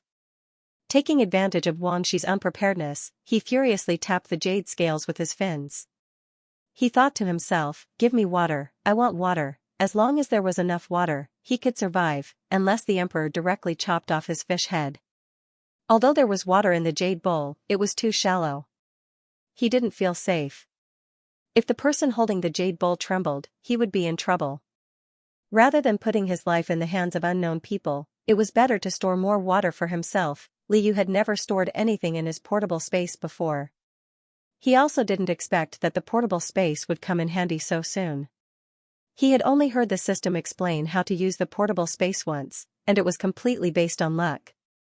Fortunately, he had a good memory and remembered the system's introduction. In an instant, the water in the blue and white porcelain tank visibly shrunk. And Li Yu's portable space was full of water. There was water. Liu stored the portable space away with satisfaction. Wang Shi called in a room full of servants. They were so busy that no one noticed the changes in the blue and white porcelain tank. King Jing decided to take the little carp to meet the emperor. Wang Shi had to take care of the following matters. He prepared several jade bowls of similar size and several sets of King Jing's clean clothes. These had to be brought with him in case of emergency. Although Wang Shi couldn't follow King Jing to meet the emperor, at least he could take care of King Jing on the way to the palace of heavenly purity. King Jing indicated that the little carp was going to meet the emperor, so he could take it himself. Wang Shi respectfully presented the jade bowl. King Jing glanced at the bowl. The bowl was so small that the fish couldn't even stretch out in it. Wang Shi said that there was no other way. They couldn't bring a big bowl to meet the emperor. The little carp would be comfortable, but what would the emperor think? King Jing didn't care what the emperor thought. He just felt aggrieved about the bowl. King Jing looked at Wang Shi with disdain. Wang Shi thought that he had seen wrongly. He rubbed his eyes hard and said dryly, "Your Highness, you're going to meet the emperor. It's better to take this jade bowl." King Jing walked around him and pointed at the other eunuch. He pointed at another large bowl that he had found when he was searching for the jade bowl. This bowl was big enough to hold a pot of soup. There were ripples on the surface of the bowl. It was big enough to hold a pot of soup. King Jing was a stubborn person. He always got what he wanted. The large bowl was quickly presented. King Jing glanced at Wang Shi and personally poured the little carp into the large bowl along with the water in the jade bowl. He also added a lot of water. Liu, who had been feeling restrained in the jade bowl, suddenly felt that all the restraints were gone. What was going on? Why did he change it again? But the new territory was so domineering. He liked it. Liu fully exposed his fishy nature and swam around the new territory proudly. King Jing moved him to another large bowl. He wanted to correct his impression of King Jing. The tyrant was sometimes quite considerate of his pets. King Jing pursed his lips when he saw how happy the fish was.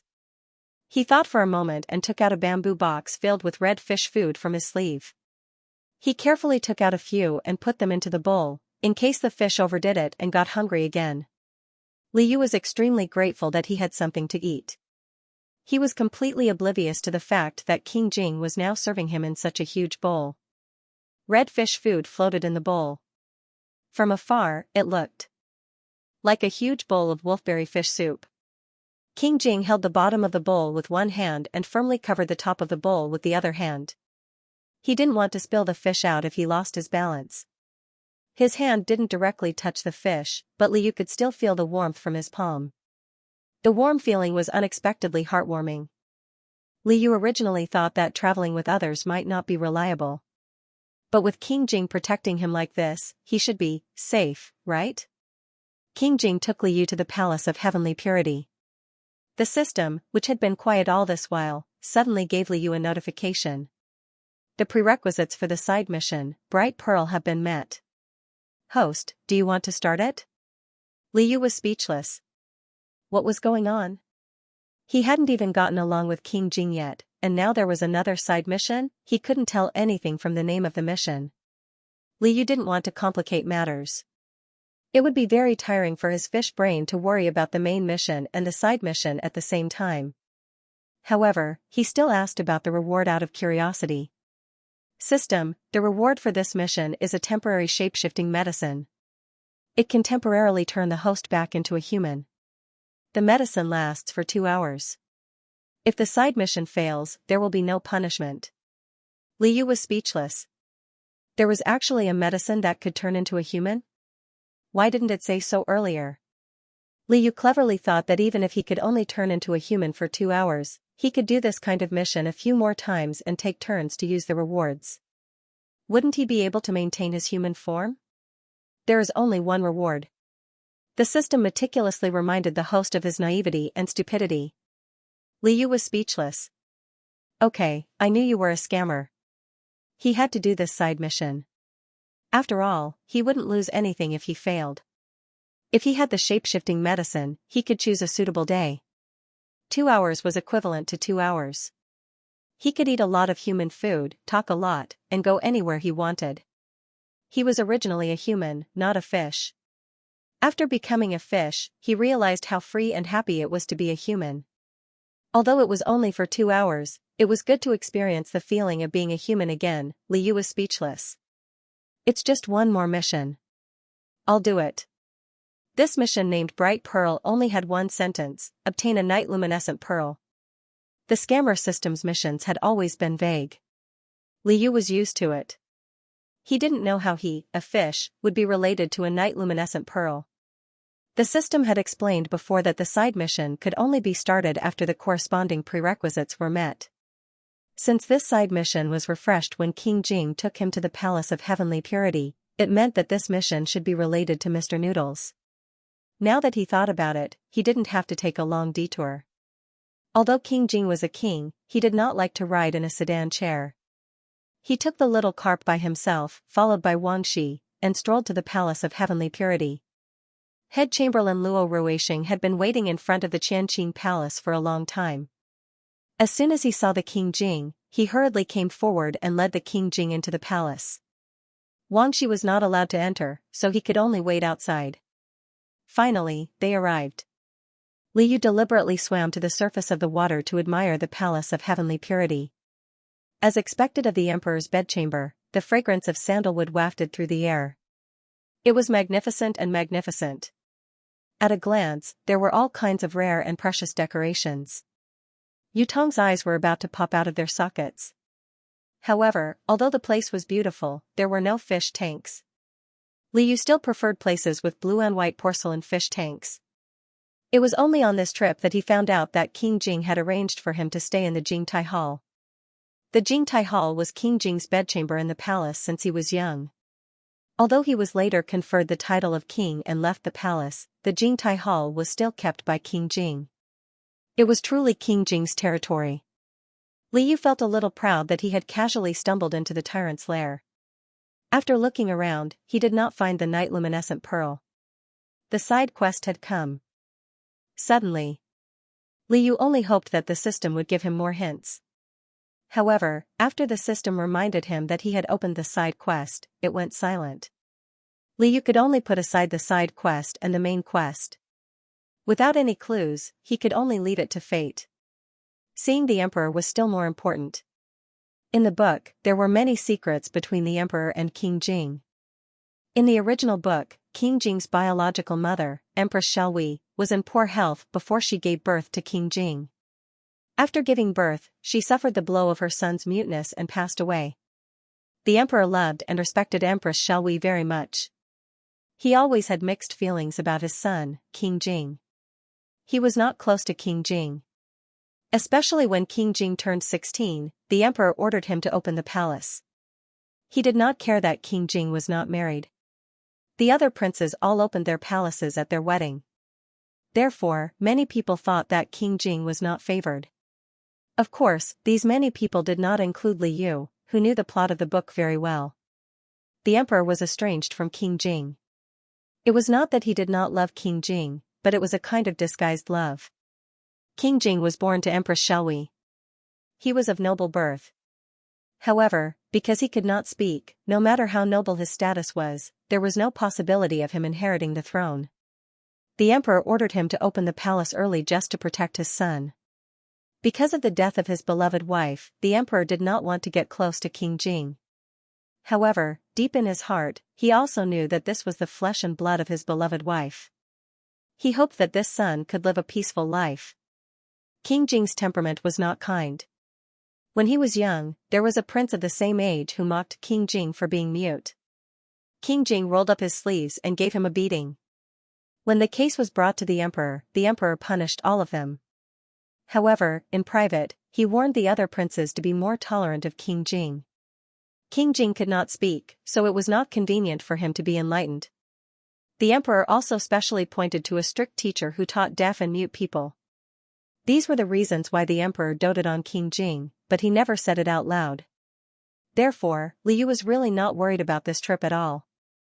In the main hall of the Palace of Heavenly Purity, the Emperor was dressed in a bright yellow dragon robe. He sat on the throne that was engraved with flying dragons. When he saw King Jing, he nodded slightly and said, "Tianqi, you are here." King Jing put the bowl filled with small carps on a small table nearby and bowed seriously. The emperor smiled and asked him to get up. He glanced at his son from afar. King Jing was still the same, cold and cheerless. The emperor's gaze naturally fell on the big bowl that King Jing brought. In the emperor's knowledge, bowls were mostly used to hold soup. Bringing a bowl into the palace of heavenly purity was mostly to serve him soup. The emperor mistakenly thought that King Jing knew his mistake and specially brought a bowl of soup over for him. The emperor smiled and said, "You are very considerate." King Jing, who was caught off guard and misunderstood, was speechless. The emperor was rarely close to this son of his. Since King Jing was willing to please him, the emperor's heart was indescribably warm.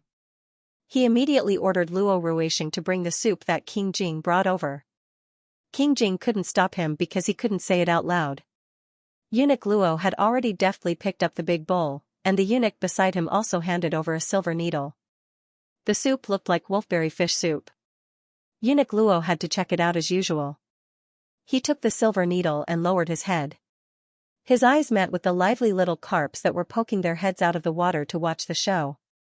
Eunuch Luo was shocked. His hand trembled and he almost dropped the bowl. "Oh, His Highness King Jing brought this, what is this?" Liu was also shocked by Eunuch Luo's sudden appearance and sank to the bottom of the bowl with a thud. It was still alive? Eunuch Luo was solemn. So it wasn't fish soup. What did King Jing offer? The emperor was far away. He was also surprised by Eunuch Luo's exclamation. Eunuch Luo didn't know how to answer. King Jing got up, walked in front of Eunuch Luo, and silently took the big bowl from Eunuch Luo's hands. The emperor was speechless. King Jing personally brought the big bowl to the emperor. However, he held the bowl firmly with his hands and didn't hand it over to the emperor. The emperor was speechless. The emperor saw that there was a lot of clear water in the big bowl with a small carp the size of a palm swimming in it. The emperor was stunned. "King Jing, what do you mean by this?" Mu Tianqi smiled. He casually dipped his finger into the water and gently stirred it. At this time, Liu had secretly taken a look at the emperor's appearance in the water. The emperor was a square-faced uncle with a short beard. Liu was secretly thinking that it was fortunate that King Jing only had similar eyes to the emperor. Most of the time, he took after Empress Xiaohui. If he took after the emperor, his handsome looks would be greatly reduced, probably because he was criticizing King Jing in his heart. King Jing suddenly made a move. Liu didn't know what to do. When he came to his senses, King Jing's actions were actually meant to tease him. However, this was in front of the emperor. What was King Jing trying to do? Ever since King Jing changed the bowl for him, he knew that King Jing didn't intend to offer him to the emperor. This was because the appearance of an item was the most important. An elegant small jade bowl was obviously more favored by the emperor than a boorish big bowl. However, King Jing abandoned the jade bowl and didn't use it. This meant that he didn't want to use him to please the emperor. In that case, why did King Jing want to bring him to meet the emperor? Why did he do this in front of the emperor? Whatever, when the master teased the pet had to respond. Liu held back his shame and walked towards King Jing. In any case, it wasn't the first time he acted cute in front of King Jing. He came to the gap between King Jing's fingers and hesitated for a moment. Then, he intimately rubbed his fish mouth against King Jing's fingers. Oh, there was the smell of fish food. It was the delicious red fish food. At first, his actions were a little stiff. Later, he was completely willing to play with King Jing's fingers. King Jing looked down at the little carp that was swimming happily. There was a faint light in his eyes. For a moment, the emperor thought that he had seen wrongly. King Jing had always been cold and hard. He had never shown any emotions in front of him. Now, he was playing with a fish so tenderly. In the past, the emperor felt that King Jing was a loner. He secretly ordered people to transfer several cats and dogs from the cat and dog room to accompany King Jing. However, King Jing didn't even look at them. He didn't keep any of them.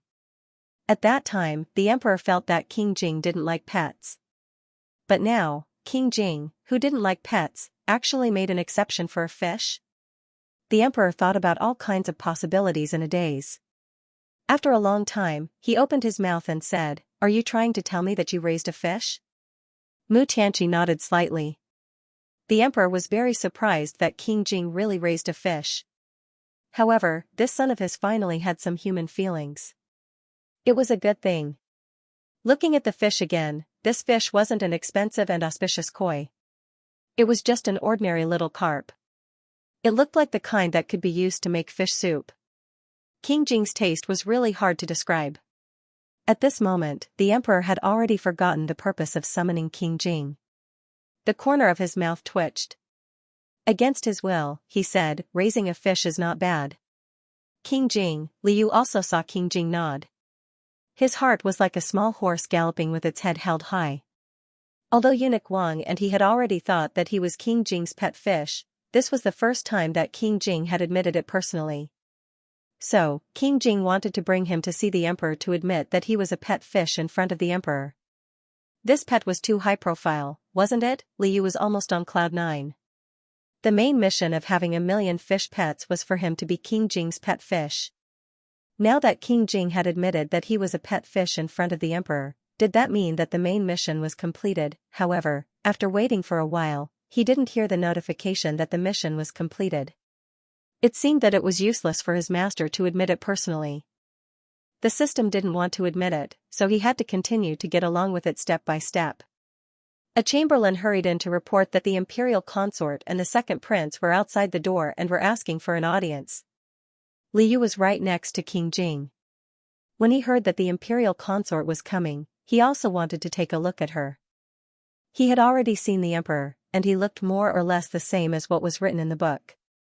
Liu also wanted to know what the woman who dared to provoke the tyrant looked like. However, his current position was a bit off, so his line of sight was blocked. Liu swam back and forth, constantly adjusting his angle. After several tries, he still couldn't figure out what was going on. Just when he thought that he could only listen to the sounds, King Jing, who had been staring at him for a while, suddenly shifted the direction of the fish bowl.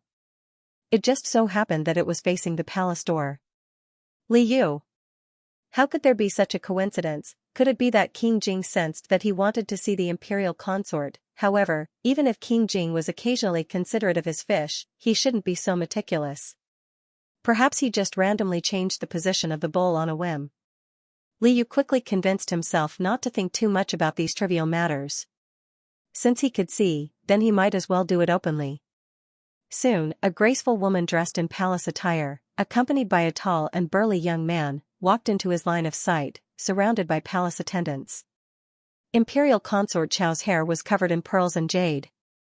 She was dressed in a light purple palace attire, and the hem of her dress was embroidered with golden begonias in full bloom. Her skin was whiter than snow, and she was beautiful and moving. Imperial consort Chou maintained her appearance very well. If it wasn't for the tall and burly second prince following closely behind her, and the second prince's eyebrows were somewhat similar to Imperial consort Chou's, it would be very difficult to imagine that Imperial consort Chou was already in her 30s. Liu couldn't help but sigh. With such an appearance, it was no wonder that she was the most favored consort in the emperor's harem in recent years. According to the book, Imperial consort Chou was currently at the proudest moment of her life. The emperor had already privately revealed to her that he intended to make the second prince, Mu Tianzhao, the crown prince.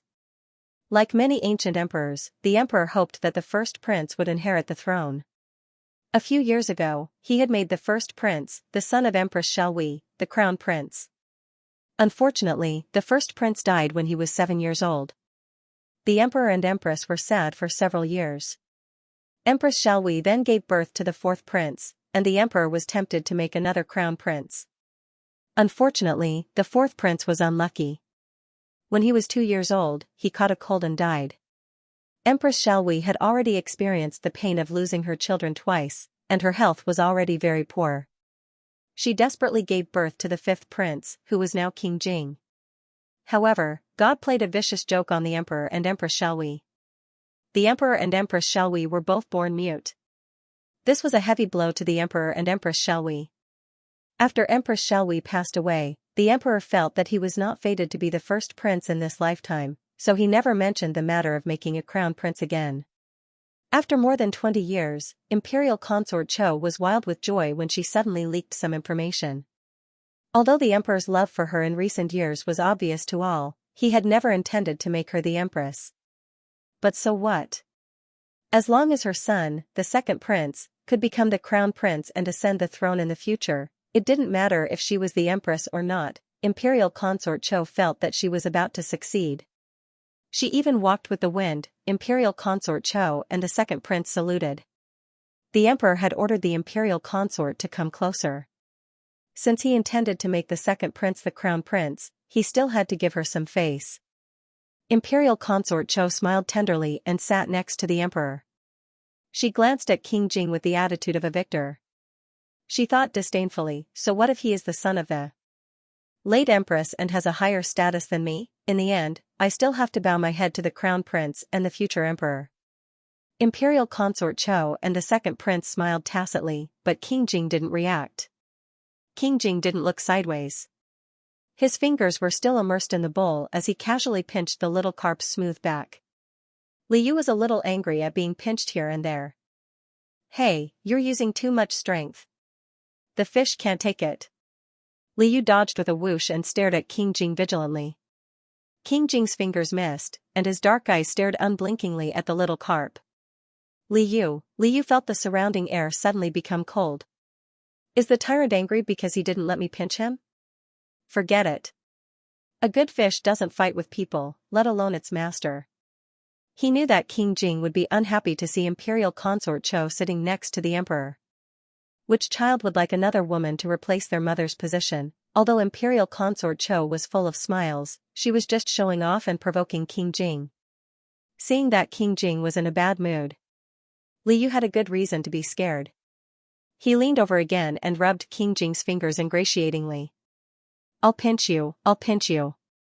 Just don't use so much strength, okay? King Jing pursed his lips at the fish's opportunistic behavior. He continued pinching the fish's spine with his fingers. Li Yu endured silently. When he felt that King Jing was too strong, he couldn't take it anymore. He dodged to the side and wagged his tail gently. However, after a while, he swam back again and let King Jing vent his anger. King Jing also realized that the little carp didn't seem to dislike his touch. But why did he dodge and come back again? Was it because his strength was too strong for the fish? King Jing's fingers unconsciously became gentler. Li Yu suddenly felt comfortable. That's more like it. Being pinched on the back doesn't seem to be too uncomfortable. It's just a little itchy. Li Yu curled King Jing's fingers with the tip of his tail to show that he liked it. King Jing realized that this little carp wasn't too difficult to understand. The man and the fish were immersed in their own world and didn't care about the reactions of the people around them. The emperor had already seen King Jing like this before. He watched the interaction between King Jing and the little carp with great interest. He never knew that this cold-hearted son of his also knew how to play with fish. Madame Chow's smile froze on her face. King Jing treating her as if she didn't exist was a silent humiliation to her. What's wrong with His Highness King Jing? Madame Cho tried to let the emperor notice King Jing's rudeness. However, the emperor smiled and said, Imperial consort, King Jing has recently reared a fish. What do you think? Madame Cho, of course, Madame Cho didn't think much of it. She had her own purpose for coming here. How could she let a dirty fish divert her attention? The emperor was most likely acting like this because he had forgotten her previous advice and was soft-hearted towards King Jing. Imperial Consort Cho had already prepared a response. She gave a look to her trusted servant beside her. The servant understood and retreated. After a while, she returned to the palace hall with a snow-white thing in her arms and quickly walked over. Madame Chow's face lit up with joy. She hugged the snow-white thing in her arms and gently said, Could it be that your majesty has seen King Jing's fish and forgotten about this concubine snowflake? At this time, the emperor also remembered his purpose of summoning King Jing. He rubbed his nose and smiled.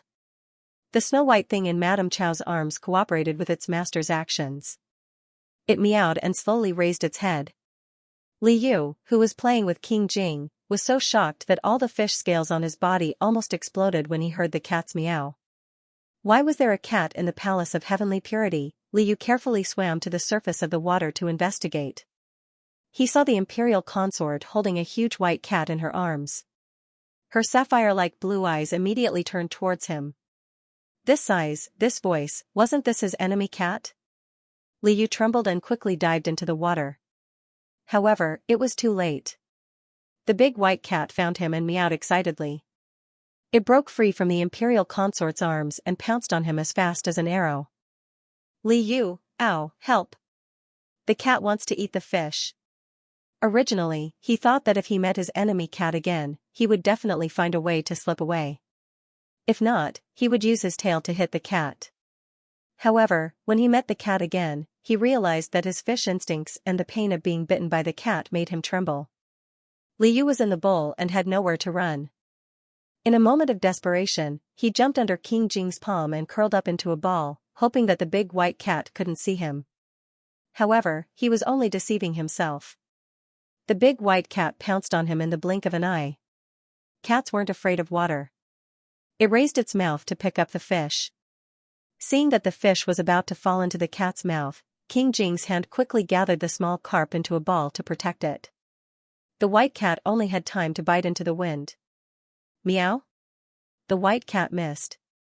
It looked up in confusion and saw a face that it would never forget. Meow.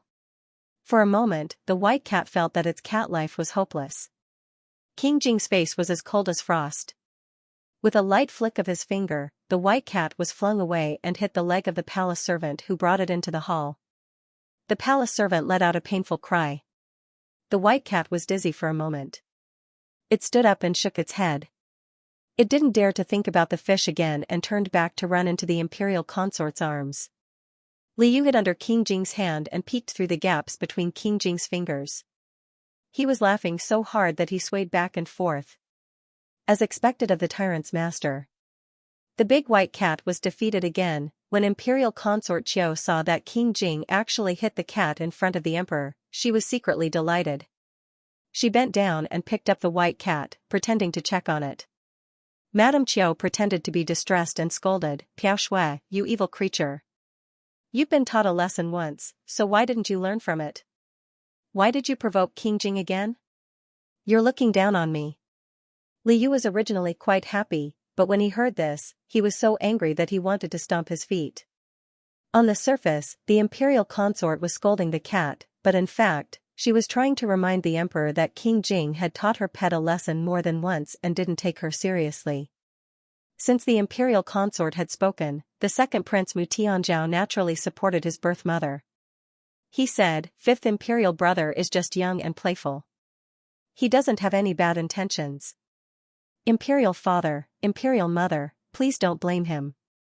Li Yu rolled his eyes and blew a big bubble. He pointed his tail at the second prince in disdain. The second prince's voice sounded gentle, but it was even more ruthless than the imperial consort's. If the imperial consort was trying to slander him, the second prince was even helping King Jing admit his crime. He even said that King Jing didn't have any bad intentions. Was he afraid that the emperor wouldn't think that he had bad intentions? These vicious cannon fodders, although he knew that King Jing would ascend the throne in the future and that Mu Tianzhao and imperial consort Qiao wouldn't have a good ending, Li Yu was a little anxious when the mother and son echoed each other and bullied King Jing because he couldn't speak. King Jing also didn't bring eunuch Wangxi with him. King Jing had saved him a few times, so he couldn't just watch King Jing get bullied, right? But in the end, he was just a fish. What could he do to the imperial consort and her son, who were at the peak of their power? Li Yu was so angry that he pouted and anxiously circled the bowl. The imperial consort and her son's words were effective. The emperor recalled the imperial consort's tearful complaints and said with a sullen face, "King Jing, I heard that you once threw the imperial consort's cat on her birthday. Is that true?" On the day of her birthday, the imperial consort had wept and told the emperor that King Jing had thrown her beloved pet, Piao Shui. Now that the emperor had seen King Jing attack Piao Shui with his own eyes, he somewhat believed imperial consort Qiu's words. It wasn't that he liked Piao Shui that much. It was just a plaything. So what if King Jing killed it? The emperor didn't care about his selfishness, but it involved the imperial consort. In any case, the imperial consort was King Jing's concubine mother and had the second prince behind her. She was the emperor's ideal candidate for the crown prince. The emperor didn't want King Jing to be at odds with the future crown prince because of this, so he summoned King Jing to clarify things and give the imperial consort an explanation to appease her. King Jing coldly glanced at the imperial consort. He didn't have any intention of explaining and continued to play with his little carp. Because of King Jing's indifference, the emperor was a little embarrassed. Fifth royal brother, imperial father is asking you a question. Mu Tianzhao reminded him with a faint smile. Because of King Jing's family background, the second prince had always been a little afraid of King Jing. Now that he was going to be the crown prince, he always wanted to make up for it. King Jing raised his head, but ignored the second prince. Instead, he looked at the head of internal attendants, Luo Ruisheng. When Luo Ruisheng learned that the emperor only allowed King Jing to enter the palace, he had already made preparations. Since King Jing needed something, he ordered a few of his attendants to bring a brush, ink, paper, and inkstone to King Jing. Since he couldn't speak, he could just write, but it wasn't convenient. King Jing took the brush with his right hand, while his left hand was still focused on playing with the fish. He finished writing without looking at the brush and then threw the brush away. Luo Ruisheng didn't dare to look at what King Jing had written. He lowered his head and personally presented King Jing's words to the emperor. The emperor's gaze fell on the strong and forceful words, and he felt a burst of sadness in his heart. But this wasn't the time to feel that King Jing's handwriting was good, because King Jing had written "serves you right." The emperor was speechless. In the emperor's impression, King Jing had never lied. This was also the reason why he was willing to summon King Jing directly for questioning. In the past, King Jing wouldn't deny it even if he hit other princes. The emperor didn't think King Jing would lie. Since King Jing said that the cat deserved it, there must be some twists and turns in the story that he didn't know about. He still couldn't be too arbitrary. The emperor looked dignified and looked at head steward Luo. Luo Ruisheng, go and check if anyone else saw it that day. Imperial concubine Chao's expression suddenly changed. She had been laying the groundwork for so long, but who would have thought that the emperor would question her after seeing King Jing's two words that didn't make sense, but so what if she investigated? It was a fact that King Jing abused cats, and she even had a witness. It would be great if King Jing admitted it, but if King Jing didn't admit it, it would be even better. The imperial consort wiped the corners of her mouth with a silk handkerchief embroidered with begonia flowers. Her originally somewhat sinister face regained its beautiful appearance. Xianxia from the imperial kitchen was quickly brought over. Since the matter concerned King Jing, the emperor decided to personally inquire about it. Xianxia knelt and trembled as he recounted what he had seen that day. This servant saw His Highness King Jing capture the imperial consort's cat the moment he saw it. It turned out that before Madame Cho spoke to the emperor, she had ordered her trusted aide to bribe Xianxia. She was very clear that what the witness said was beneficial to her. Your Majesty, it seems that I didn't misunderstand. Shouldn't Your Highness, King Jing, give me an explanation? Madame Cho smiled. King Jing, what do you say?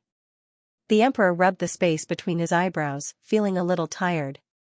King Jing's eyes flashed with a trace of ruthlessness. Xianxia didn't tell the truth, so Madame Cho must have done something in secret.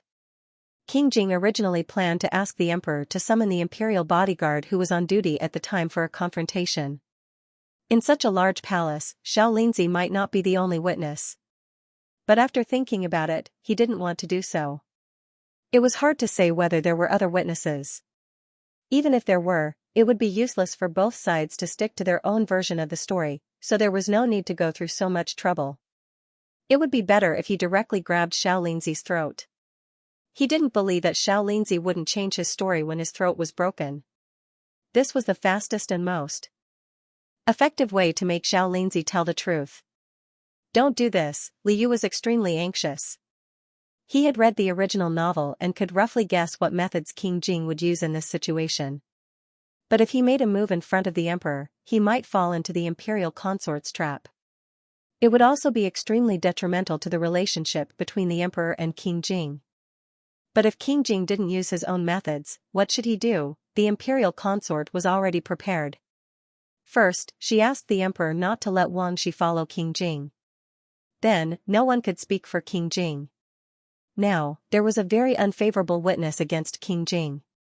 What should he do? At that time, other than Xianxia, only he and the cat were present. Xianxia was bribed. He couldn't speak in human language. How could he testify for King Jing?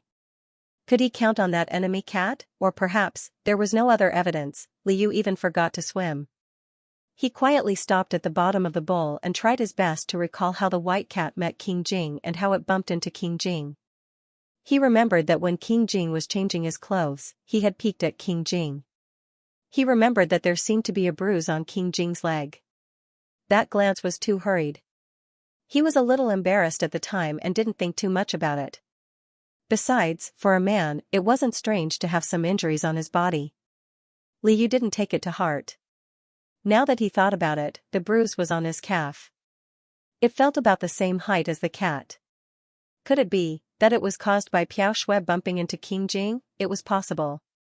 If it was true, it could prove that King Jing had been attacked by the cat. There was a reason for him to punish the cat. Finally, he thought of it. Liu was excited. Then came the most difficult part. How could he remind King Jing of everything that he thought of? Words wouldn't work. He could only use a special method. Liu was quick-witted. He focused his strength on his tail and shook it with all his strength. Splash!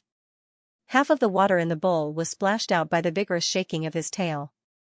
The palace of heavenly purity was originally so quiet that one could hear a pin drop. The sound of water splashing onto the gold bricks was particularly ear-piercing. It attracted the emperor's attention. King Jing, what's wrong with your fish? The emperor asked in surprise. King Jing originally looked at Xianxia as if he was looking at a dead person. Suddenly, Xianxia pounced on him. King Jing turned around to look at Xianxia. Xianxia was waiting for him. It was waiting for King Jing to come closer. Now. Liu swung his tail quickly and accurately, splashing all the water in the bowl at King Jing. Originally, in order to tease Xianxia, King Jing had rolled up his sleeves in advance and didn't let the water get wet. Now, he was unprepared and was splashed with water. His cheeks were splashed with water. His chest and clothes were all wet. His pants were the most serious. King Jing was speechless. King Jing's face became gloomier. He raised his hand to wipe the water droplets off his face. Liu didn't dare to look him in the eye and hid under the bowl. Sob, sob, sob. The tyrant was going to be angry, but he had no other choice. Who knew if the tyrant would punish him first, then punish Xianxia, and then change his clothes? Ah, King Jing was reaching out to him. Liu closed his eyes. He felt that the tyrant might kill the fish. But after waiting and waiting, King Jing's hand only lightly knocked on his head and stroked his back. Liu was speechless. King Jing glared at Xianxia, who was causing trouble. He stood up and cupped his hands in salute to the emperor. The emperor understood and said, "Since that's the case, you are allowed to quickly change your clothes. We'll discuss it later." Wang Shi was waiting outside the hall. When he saw the opportunity, he immediately rushed in with King Jing's clothes and helped King Jing to the side hall to change his clothes. Liu heaved a sigh of relief.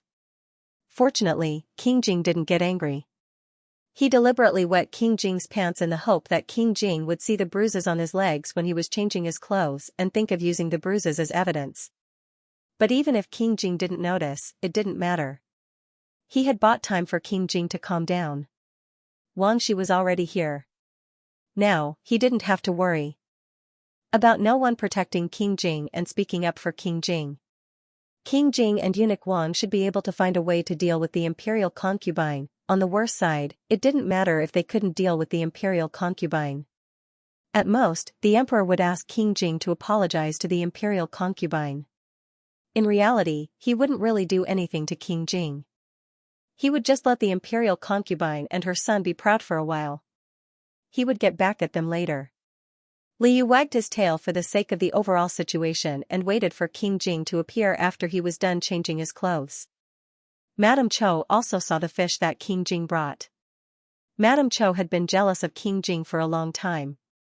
Even if King Jing wasn't present, Madame Cho still wanted to ridicule King Jing. Madame Cho stood up and slowly walked over.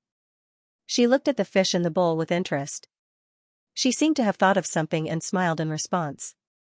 Mu Tianzhao also came over and said with a smile, "Mother, what kind of fish is this? Why haven't I seen it before?" Mu Tianzhao really hadn't seen a living ingredient carp before. His biological mother, Imperial Concubine Chou, had such an attitude, so he asked this question. Imperial Concubine Chou pursed her lips and said with a sweet smile, "My son is a heavenly noble. How could he recognize such a vulgar thing? It's just the most common fish that can be used to make soup and dishes." Mu Tianzhao couldn't help but smile. Fifth Imperial younger brother's taste is really different.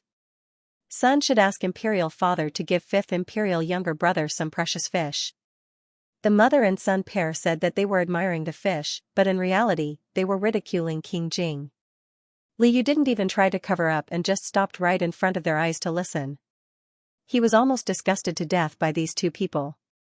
They actually said that his master's taste wasn't good in front of him. Wasn't this the same as ridiculing him for not being good? They even said that he was vulgar. Even the emperor didn't say that about him. Li Yu angrily shook the water while thinking of countermeasures. Madame Chou was also attracted by the small carp for a while. After all, she had never seen such a fresh fish. Just now, when the fish splashed water on King Jing, Madame Chou wouldn't think that the fish did it on purpose. After all, it was just an ordinary fish that couldn't be shown in public. However, Madame Chou would never have expected that this fish's guts were sometimes much bigger than she thought. Li Yu originally planned to throw water at the imperial consort. He had already thrown away King Jing, so why should he pardon a cannon fodder? However, when the imperial consort came closer to look at him, Li Yu suddenly caught a glimpse of a golden phoenix dangling in front of Madame Chou's forehead. In the phoenix's mouth, there was a bright pearl the size of a thumb that flashed past. Li Yu secretly cursed. An ominous premonition welled up in his heart. Could this be the night-luminescent pearl that he had to obtain in the side mission of the Bright Pearl? The system, which had been silent for a long time, softly said, "Host, you are correct." Li Yu, scamming system, can you be any more senseless?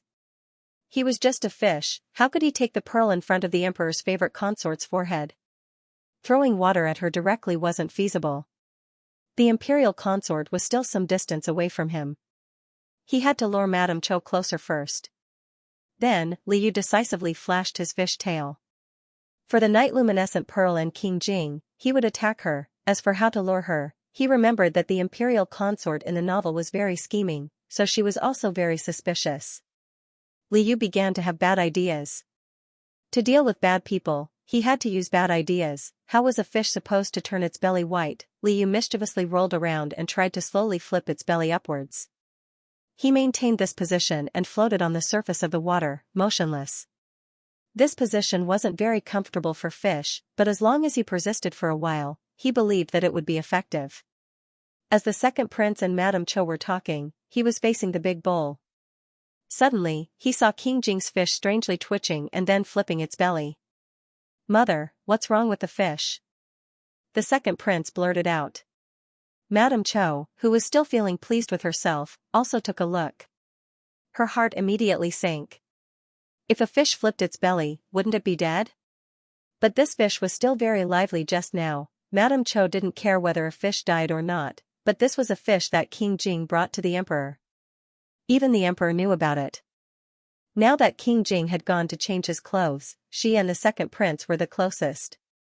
How could the fish suddenly die? Could it be that this was King Jing's plan? Because she used Piao Shui to make things difficult for him, he used a fish to turn the tables on her. This was very likely. Otherwise, why would King Jing bring a fish to meet the emperor? He was waiting to trick her. After being a favored concubine for a few years, Madame Chou knew that the emperor always had a place for King Jing in his heart. She hated King Jing more because of this. If the emperor attacked her because of this, what would happen to the soon-to-be crown prince second prince? Madame Chou couldn't just stand by and watch herself and the second prince suffer, so she thought of a clever idea. "Jiaoer, come, don't make a sound.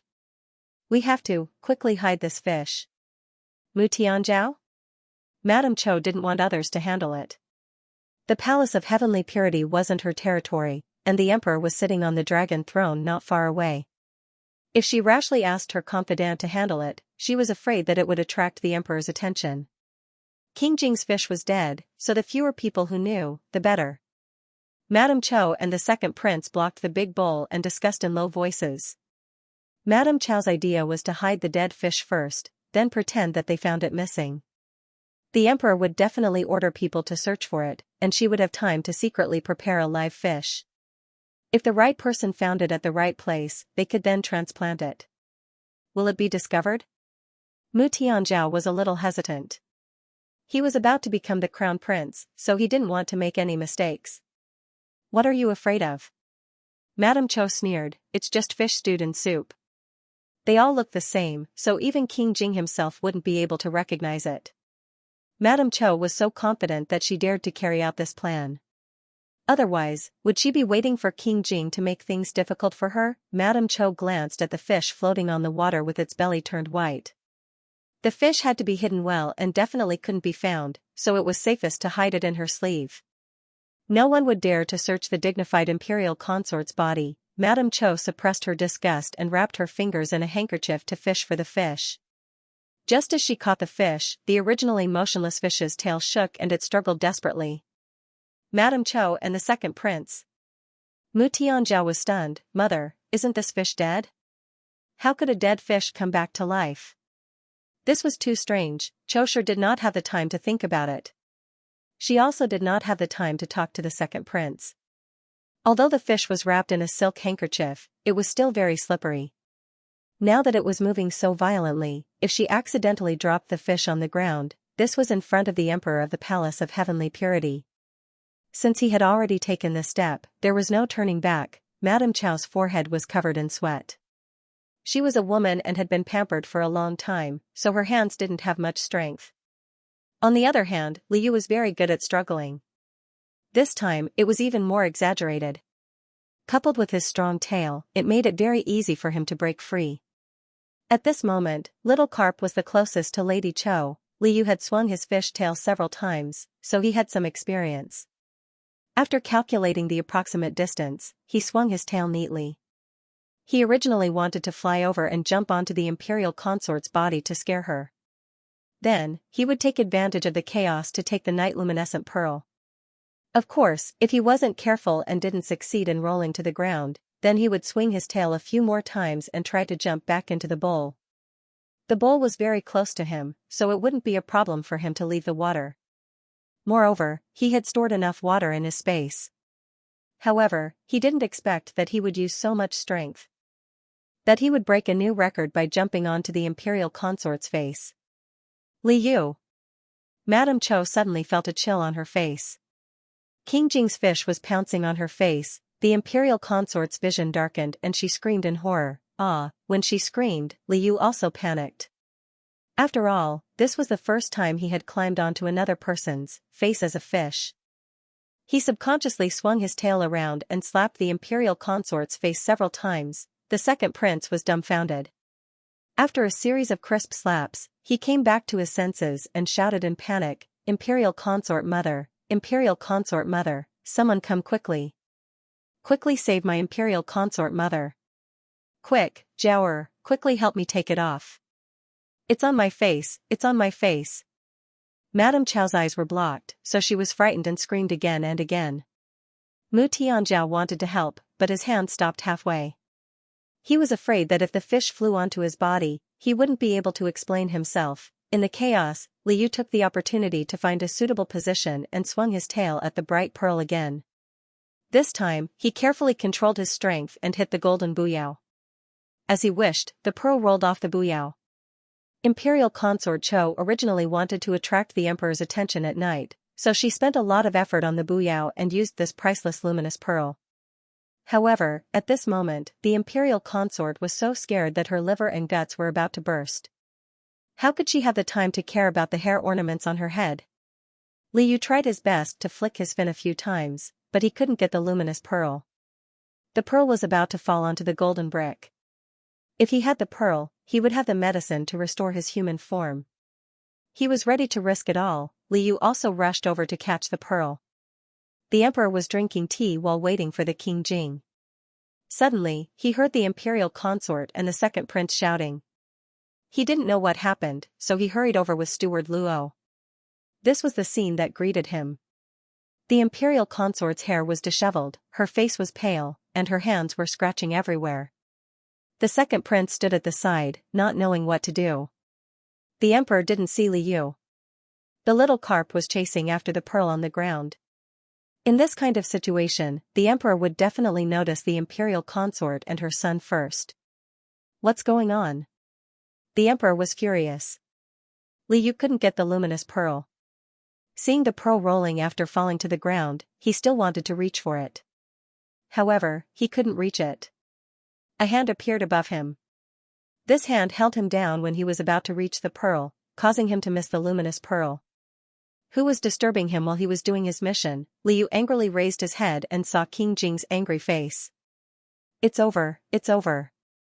Just as he was about to fly away, he was caught red-handed by the tyrant who had just changed his clothes. Li Yu sluggishly spat out a bubble. He wanted to quickly hide and deny it. However, he was in King Jing's hands. Where else could he hide? He didn't know if King Jing saw him whipping Madame Cho and snatching the luminous pearl. In King Jing's eyes, he must have caused trouble. However, he wasn't brainless and playful. Madame Cho would definitely complain to the emperor. As long as he returned to the bowl before the emperor discovered him, the emperor wouldn't believe Madame Cho's words. After all, how could a fish jump out of the bowl, play a trick on Madame Cho, and then jump back in? Yes, he had to go back. It was so uncomfortable without water. He also had to think of a way to return to the bowl from King Jing's hands without anyone noticing.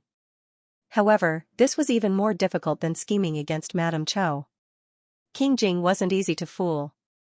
He had to be very careful. Li Yu was still crazily moving his fish brain when King Jing, who wasn't easy to fool, held him up and gently put him into the water. Li Yu, who was suddenly moved back into the bowl and surrounded by water, was shocked. Ah, the tyrant actually put him back in. Prince Jing glared at little carp again. The frightened little carp read the dangerous message in the tyrant's eyes. Little carp was stunned. He could read the dangerous message in the tyrant's eyes. I'll settle this with you later. Li Yu was speechless. No. Don't tell me that he didn't do anything before because he wanted to settle the score later. He didn't want to be fish soup, and he didn't want to die. He might as well let the tyrant pinch him a few times. Li Yu especially flatteringly used his back to nudge King Jing's hand. Was it okay if he took the initiative to pinch him a few times to settle the score? King Jing was speechless. Your Majesty, I beg you to uphold justice for this concubine. I don't know why King Jing's fish jumped onto this concubine's face. Madame Cho was still in shock. She cried and knelt in front of the emperor. She hated King Jing to death. Did she fall into King Jing's trap? Maybe the fish came back from the dead just to trick her and make her lose face in front of the emperor. After experiencing the panic just now, Madame Cho had completely lost her calm. Everything she saw seemed like a trap. The emperor rubbed his temples and looked at King Jing in confusion. King Jing sneered and pointed his chin at the bowl not far away. When he put the little carp back, he made sure that no one was paying attention. Since Madame Cho had bribed people to slander him, he should let Madame Cho have a taste of her own medicine. King Jing glanced at the little carp. This little fish was very interesting. It actually gave him a chance to break out of this situation. It was a godsend opportunity. The emperor ordered Luo Ruisheng to go over and check. He saw that King Jing's fish was still swimming happily in the bowl. The emperor was really angry this time. Imperial consort, you're lying through your teeth. King Jing's fish is clearly still in the bowl. Madame Cho's blood rushed to her head. She was angry and anxious. Your Majesty, it's true. This fish flew out just now. The emperor frowned. You mean, a fish, can fly? It flew out to bully you, and then flew back? This fish was a shadow for Madame Cho. Madame Cho nodded unconsciously. It's true. Jiaoer saw it. Imperial consort, are you possessed? The emperor sighed, his face full of disbelief. Madame Cho was originally fine, but she suddenly made a scene. She even said that the fish could fly. How was this possible? If she wasn't possessed, why would she talk nonsense and even mess up her hair? It's fine if you're talking nonsense, but do you want to drag Tianzhao to talk nonsense with you? Mu Tianzhao originally planned to help Madame Cho, but when he heard this, he choked. Madame Cho gave him a meaningful look. Mu Tianzhao thought that the emperor didn't believe him at all. If he insisted on helping Madame Cho, it would probably make the emperor unhappy. Why should he show off his courage? Mu Tianzhao could give up anything for the position of crown prince. He immediately said sensibly, Imperial father is right. This son didn't see clearly. Madame Cho looked at her son in disbelief. Mu Tianzhao guiltily moved his eyes away. He was someone who was going to be crown prince. What was wrong with wanting to protect himself? The emperor said unhappily, Imperial consort, even Tianzhao is like this. What else do you have to say? Your Majesty, it's this consort who was possessed. This consort misspoke. Please forgive me, Your Majesty. Madame Cho bitterly bit her cherry lips. Her own son didn't help her. What else could she say? She was confused for a moment. The emperor didn't believe her. It was useless for her to continue complaining. The only thing she could do now was to temporarily lower her head and let the emperor's anger dissipate. It wasn't worthwhile to fight to the death with a fish at this time. Just as Madame Cho was apologizing, King Jing's cloud-climbing boots stepped on an embroidered handkerchief. Wang Shi, who had been following King Jing, hurriedly rushed forward and bent down to pick up the handkerchief. Because he didn't know who this handkerchief belonged to, Wang Shi deliberately shook the handkerchief open to take a look. He was so shocked that he cried out, "Io! Wang Shi, what's wrong with you?" The emperor had a headache from all this. Wang Shi said, "Reporting to Your Majesty, this servant seems to have picked up Imperial consort Nyangnyang's handkerchief. Why are there fish scales on it?" As Wang Shi spoke, he raised the handkerchief so that everyone could see it. It was a handkerchief embroidered with begonias. Even the emperor remembered that this was the imperial consort's handkerchief. Just as Wang Shi said, there were a few fish scales on it.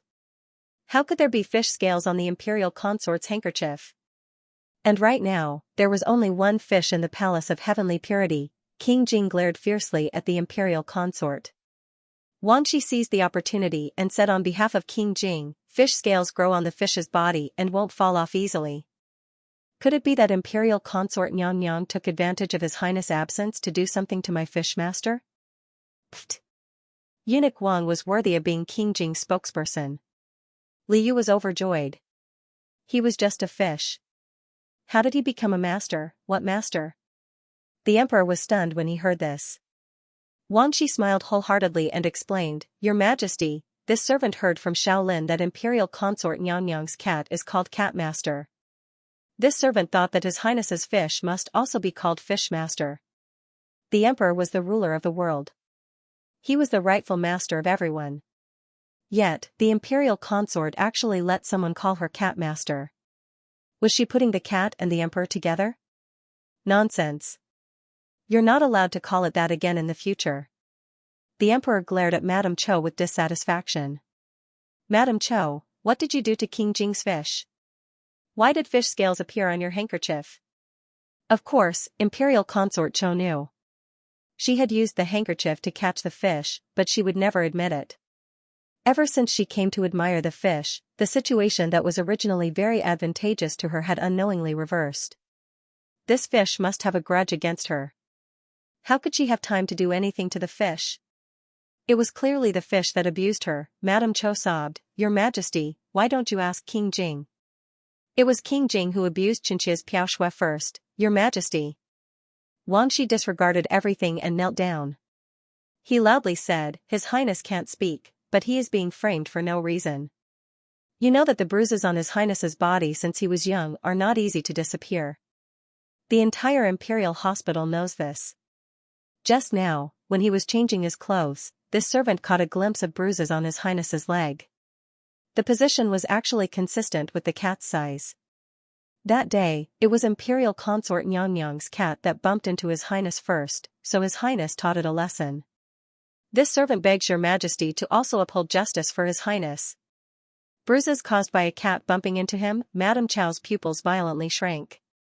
Why didn't she think that King Jing actually had such a flaw? when the emperor learned that King Jing was injured, he was very vexed. He immediately summoned an imperial physician to treat King Jing's injury. When he learned from the imperial physician that there really was a bruise, the emperor was unable to restrain his anger. It's just a cat, yet it actually dared to bump into my prince. It really deserved to be taught a lesson.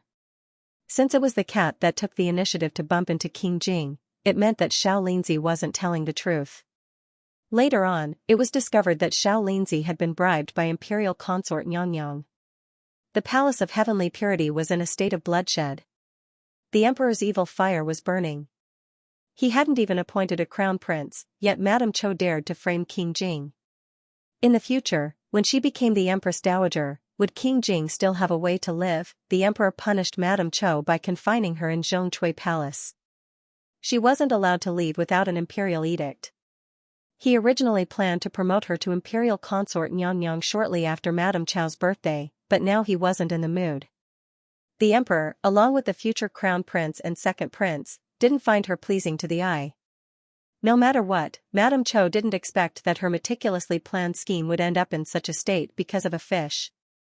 Liu had put in a lot of effort this time. With all the noise outside, Liu was a bit sleepy. He remembered that there were still 2 pieces of fish food at the bottom of the bowl. Liu pulled himself together and swam over to eat the fish food. Just as he was about to take a nap, he felt that he seemed to have forgotten something.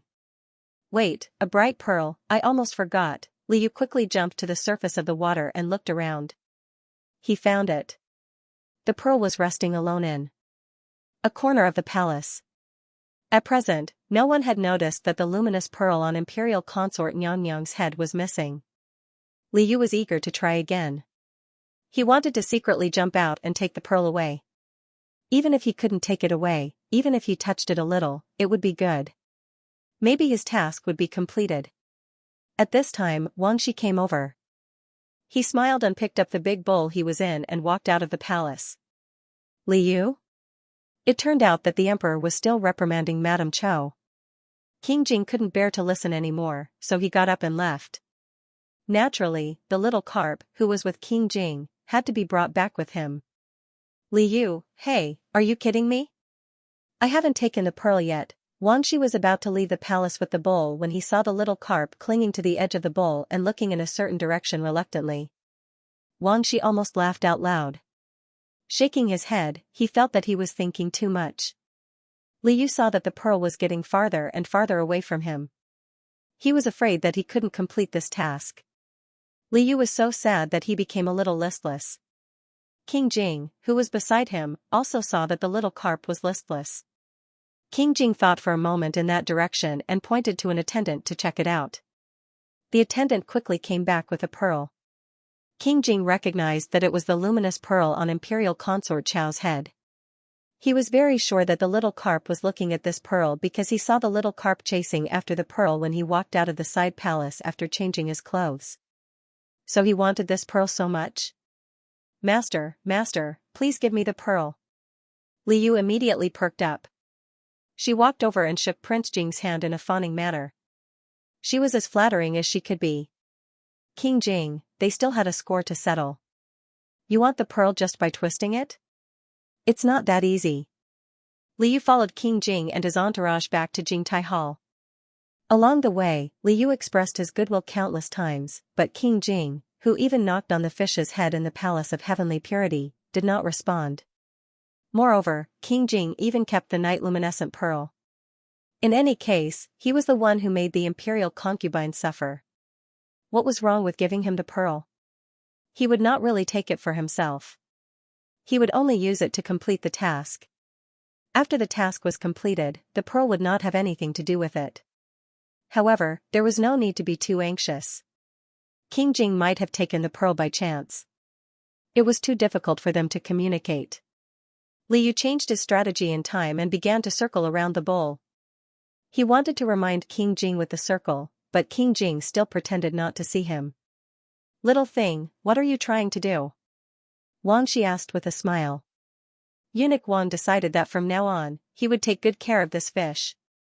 Although this fish was just a very common ingredient carp, it brought good luck to him and King Jing. After splashing water all over King Jing, they unexpectedly found the bruises caused by Piao Shui's collision and caused the imperial concubine to suffer a great loss. Wang Shi used to despise Xiao Linzi for calling Piao Shui cat master, but now he was eager to call her fish master. Li Yu's body stiffened in response to Wang Shi's questions. He had nothing else to do. He just wanted to get the pearl. How could he let these people know what he wanted? Should he use the word pearl? Should he use the word pearl? No. If he really wrote the word, he would scare Wang Shi. It would be terrible if he thought he was a carp spirit. He would not become a spirit after the founding of the country. In all honesty, he was a bookworm with a clean background. He had better think of another way. Wang Shi carried the bowl to the room where the little carp was originally placed. Li Yu watched King Jing's figure getting farther and farther away. Didn't the tyrant live with him? Li Yu thought about it carefully. Although King Jing had changed his clothes at his place before, he didn't see any bedding or other furniture in the room. Therefore, it was obvious that the room wasn't King Jing's bedroom. It was said that whether a concubine in ancient times was favored or not could be measured by how far she lived from the emperor. It was the same when it came to pets. A pet that couldn't live with its owner was basically no different from not having been raised at all. Li Yu could almost see all of his main quests failing and turning himself into fish bones and fish ash. She could not be separated from King Jing. Li Yu, who was originally listless, immediately became energetic. Being alive was more important than a bright pearl. He hadn't gotten along with King Jing yet. When Wang Shi asked him what he wanted, Li Yu boldly poked his head out and looked in the direction of King Jing. His eyes were burning with passion. Wang Shi was so happy that he couldn't close his mouth. Oh, so the little thing is reluctant to leave His Highness and wants to stay with His Highness. After being called the little thing several times, Li Yu was very embarrassed and had to cooperate by spitting out a bubble. Little thing, this is not easy. His Highness doesn't like other people entering his room. Wang Shi was in a surprisingly good mood and actually tried to reason with a fish. Li Yu? It turned out that the tyrant's owner had such a taboo. Li Yu had never heard of it. This was probably a setting that wasn't written in the book. After all, in the original book, King Jing was just a line of cold words, but in reality, King Jing was a real person in front of him. A person was always multifaceted and was always more complicated than words. Li Yu accepted this in a moment. King Jing didn't like other people entering his room, but he wasn't other people. He was a fish pet. Li Yu continued to wag his tail coquettishly at Wang Shi. He still wanted to go. Wang Shi couldn't help but grin. Sometimes, he felt that this little carp was quite human-like and quite clingy. Who didn't like clingy pets? Wang Shi wanted to help a bunch of little carps. After all, raising fish didn't make any noise, and it didn't matter where he raised them.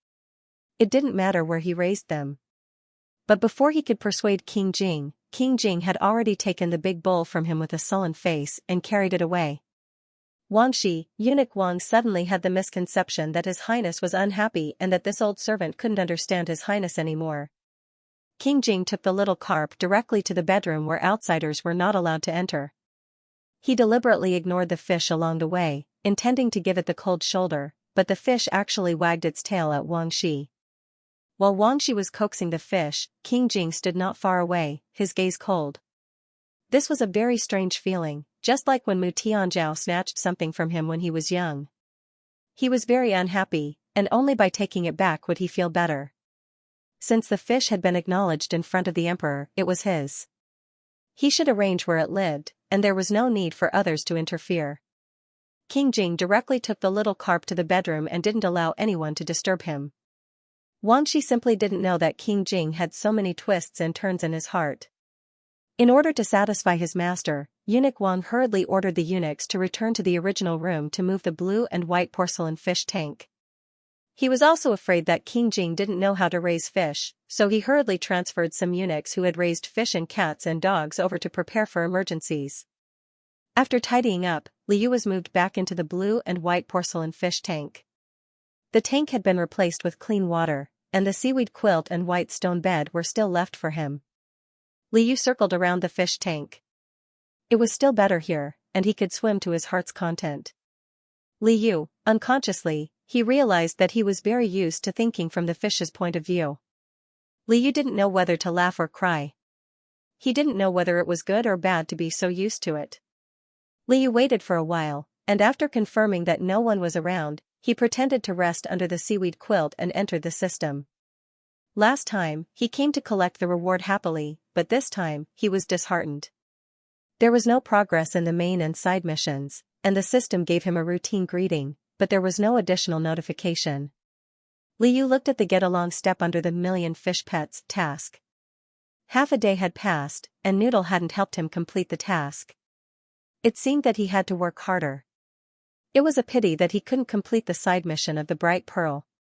If he worked harder, the luminous pearl was close at hand. Liu thought that since he had been moved to King Jing's room, as a pet, he should be thick-skinned. It would be reasonable for him to sneak into his master's clothes and accidentally pull out a pearl or something, right? Without further ado, Liu decided to be thick-skinned and go back immediately. He stayed in the system and couldn't sense the outside world. When he came out of the system, he shook his body and found that he was lying in Tyrant's palm. Liu. King Jing held a handful of clear water in his hand and wrapped the fish in it, so that the little carp wouldn't be dehydrated. He had never observed the fish so closely before. After the little carp was placed in the water, he couldn't help but come over to take a look. It was true that there was something strange about the fish, and it was also true that it was somewhat interesting. When he carefully took the fish out, he realized that the fish was stiff and did not move at all. King Jing's eyebrows twitched. He immediately summoned a servant who had reared fish before to take a look at it. The servant trembled as he stared at the fish in King Jing's hand. King Jing looked for another servant, and the servant said the same thing. After a while, King Jing sent everyone away and kept his eyes on the fish. Since it was sleeping, it would wake up sooner or later. He wanted to see what tricks the fish had up its sleeves. The little carp didn't sleep for long, because King Jing was close to it. Suddenly, its tail shook and its whole body fell forward, almost falling into the water. Once again, King Jing felt that the fish looked a little like a human when it woke up in a daze. However, when the fish saw him, it was obviously dazed. King Jing was slightly angry and knocked on the little carp's head. When it saw Wangxi shaking its head, it became dazed when it saw him. After being knocked, Liu shook his head. Thinking of his task, he began to wag his tail to please him. He realized that ever since he became a pet fish, waxing his tail had become a survival skill besides swimming. It was just that his master didn't appreciate it. King Jing pulled a long face and snorted coldly. It was too late to try to please him now. There was only a small space in his palm, so the little carp couldn't help but rub against him when it wiggled. When the fish tail touched his palm, King Jing felt a little uncomfortable, but he didn't show it. Liu didn't realize it at all. While acting cute, his eyes kept darting around King Jing's clothes. He remembered that King Jing kept the night-luminescent pearl in his sleeve. If he also got into King Jing's sleeve, at this moment, he was in King Jing's hands, so he could pretend that the fish was very slippery. Liu deliberately swam slowly to the edge of the palm so that he could flip over. In fact, he managed to do it, but as soon as his fish body was exposed, he was caught by King Jing's other hand and sent back. Liu, I'll flip over again. He tried to flip over from the other side, but King Jing was faster than him and wrapped his hand around him. Liu, so angry. King Jing looked at him with a faint smile. He knew that this guy did it on purpose. Maybe he hid the pearl to tease the fish. Liu rolled his eyes and thought proudly, how about this? He gave up on other directions and slid down along King Jing's palm and forearm. King Jing was stunned. He thought that the fish was going to escape, but he didn't expect that the fish would try to get into his sleeve. There was water in King Jing's palm and it slid along his skin. In the blink of an eye, the fish had rolled into his sleeve. King Jing, who was standing tall like an iceberg, instantly frowned and goosebumps appeared all over his body. At the same time, Liu, who had successfully infiltrated the enemy's territory, didn't even have time to celebrate when he felt a large patch of skin on his head. What kind of messed up feeling is this? King Jing, he's not wearing underwear. Liu is lying on a piece of muscle. His face is burning. He is a pure boy in the original world. He hasn't even fallen in love.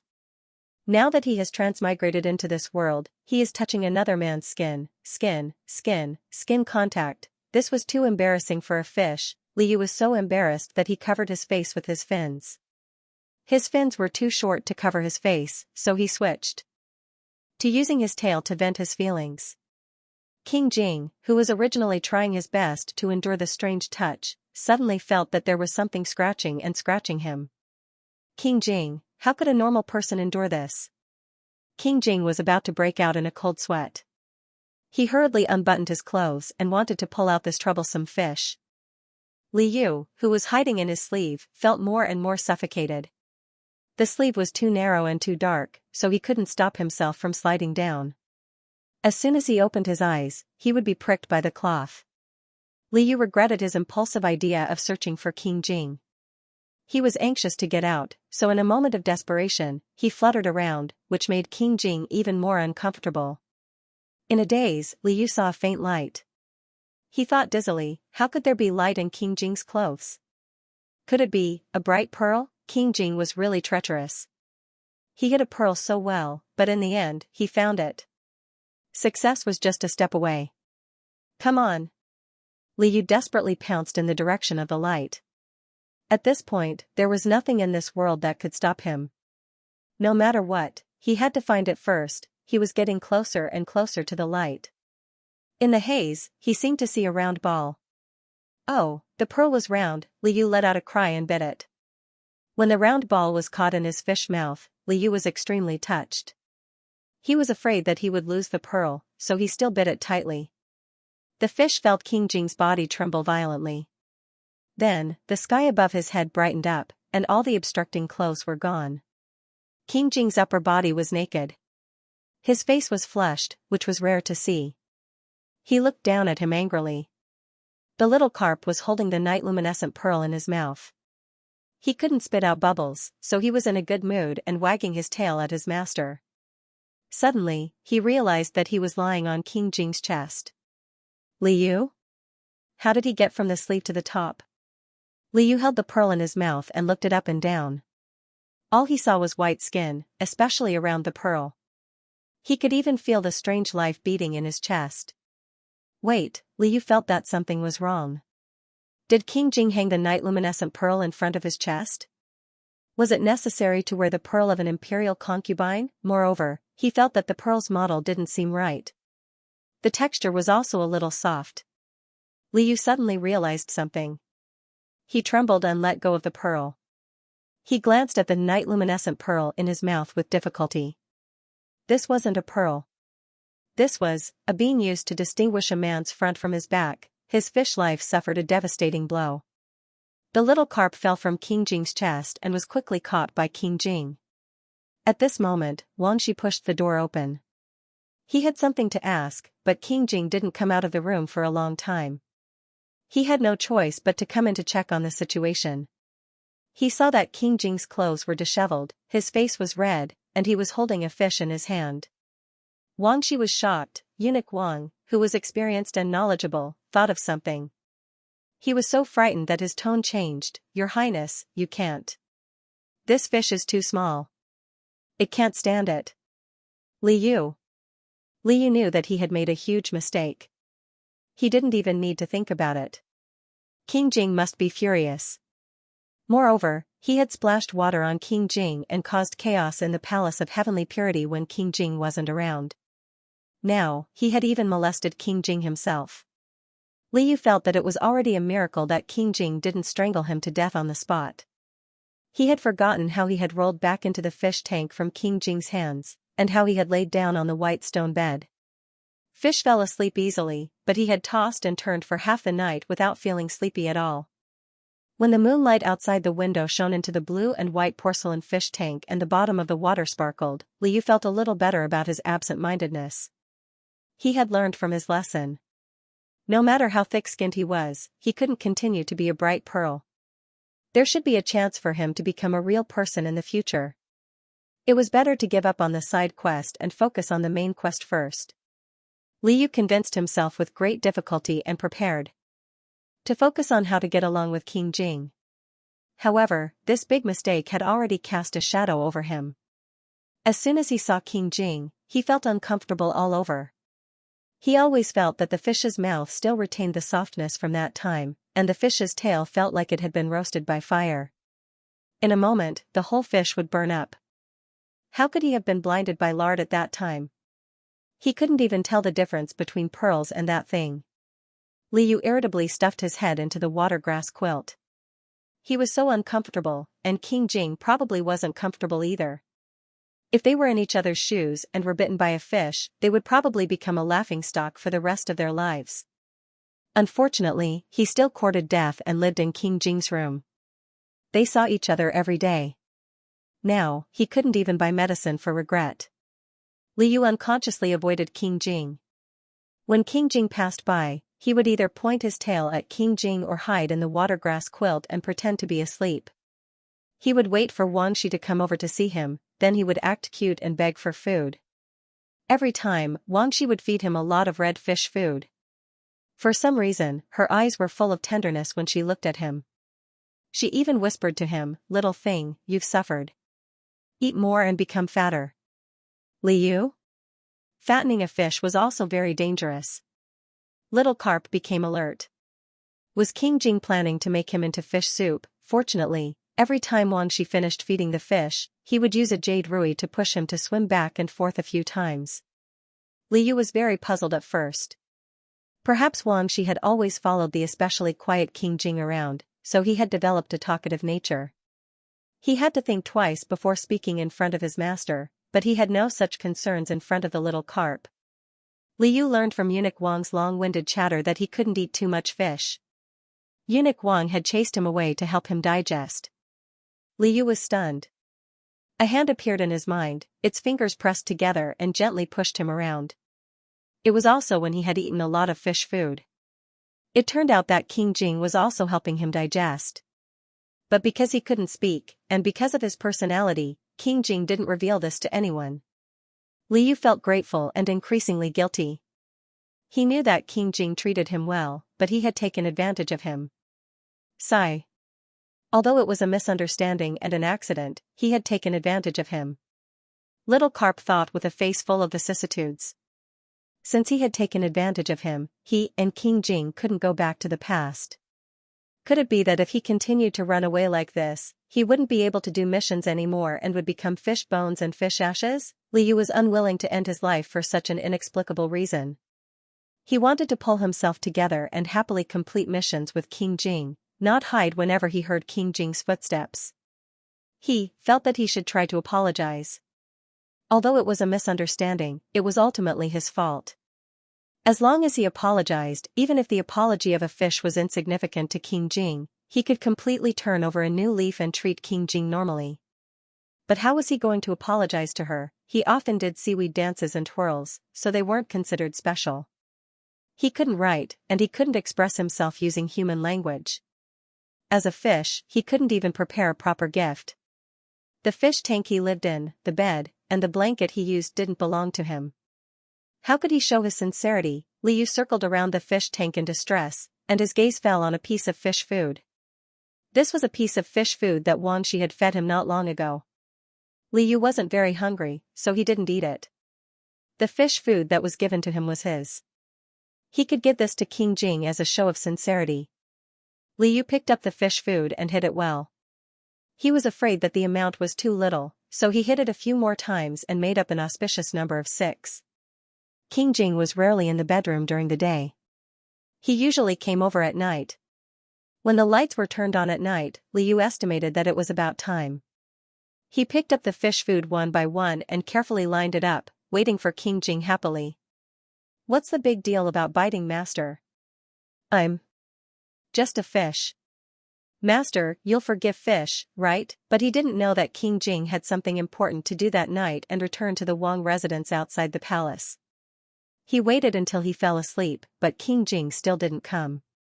Early in the morning, King Jing rushed back to Jingtai Palace through the morning dew. Xianxia led a group of servants to help him change his clothes. King Jing took the time to look at the blue and white porcelain fish tank. Ever since he was bitten by the little carp, King Jing felt that the fish was a little listless. And according to his observation, this listlessness was targeted. But when it came to him, Xianxia just wagged its head and tail. When it came to him, it was just a clump of seaweed. King Jing was a little angry. Wasn't he the one who was bitten? He didn't do anything, but the fish actually ignored him. King Jing wasn't someone who was easy to deal with. He wanted to settle accounts with the fish and set up rules. He wrote them down one by one and was ready to hand them over to Xianxia.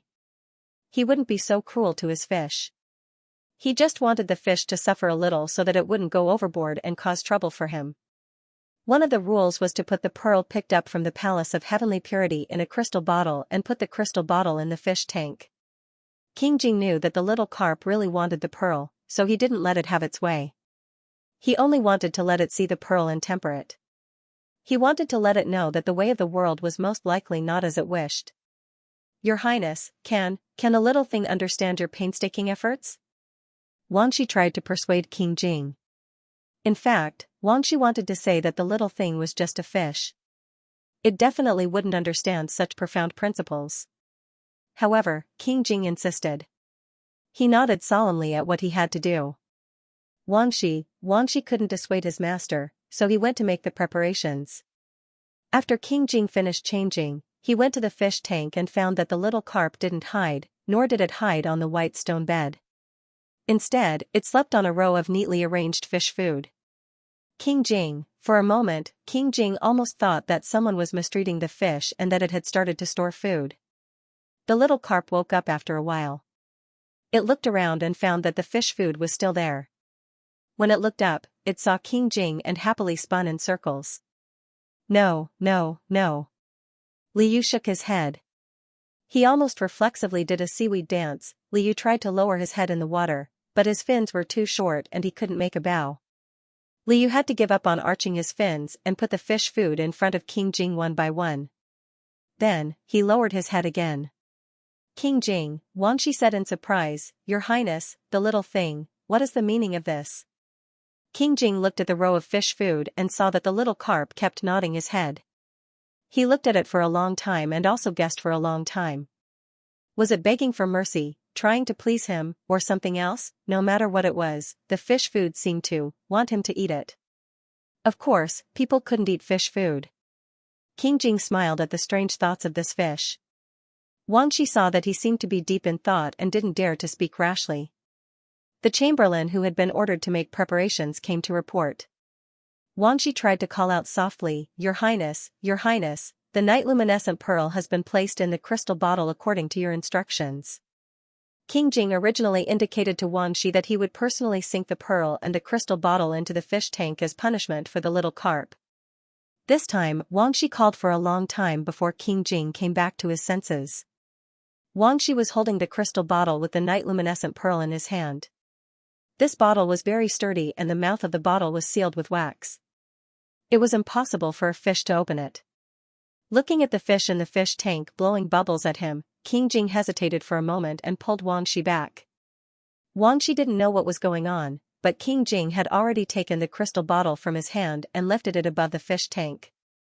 The light of the night luminescent pearl was very bright even through the crystal bottle, and it instantly filled the fish tank. Liu's attention was immediately attracted. He immediately saw clearly that this was the bright pearl he had been dreaming of. What was going on? Was he dreaming? He had already given up on the side task, but King Jing took out the night luminescent pearl again. Liu still remembered the consequences of his recklessness last time. He didn't dare to move and obediently stayed in the fish tank, wagging his tail expectantly. What was King Jing trying to do?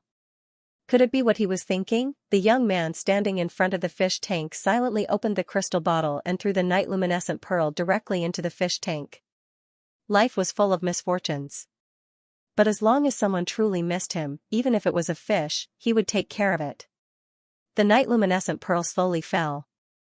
In the fish's eyes, the bright pearl looked like a brilliant shooting star. Bright pearl, I got it. The long-awaited sound of the system sounded again, like the sound of nature. Liu was overjoyed.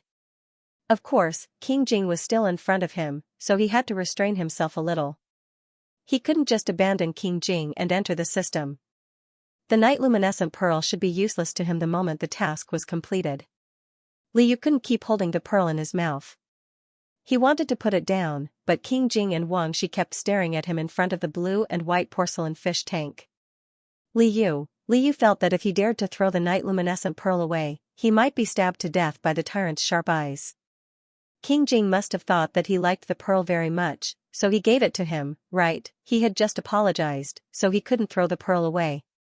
He had to pretend that he liked it, but his mouth was so sour that he kept holding it in his mouth. Liu thought for a while, then put the pearl at the bottom of the tank and bashfully rubbed it with his mouth.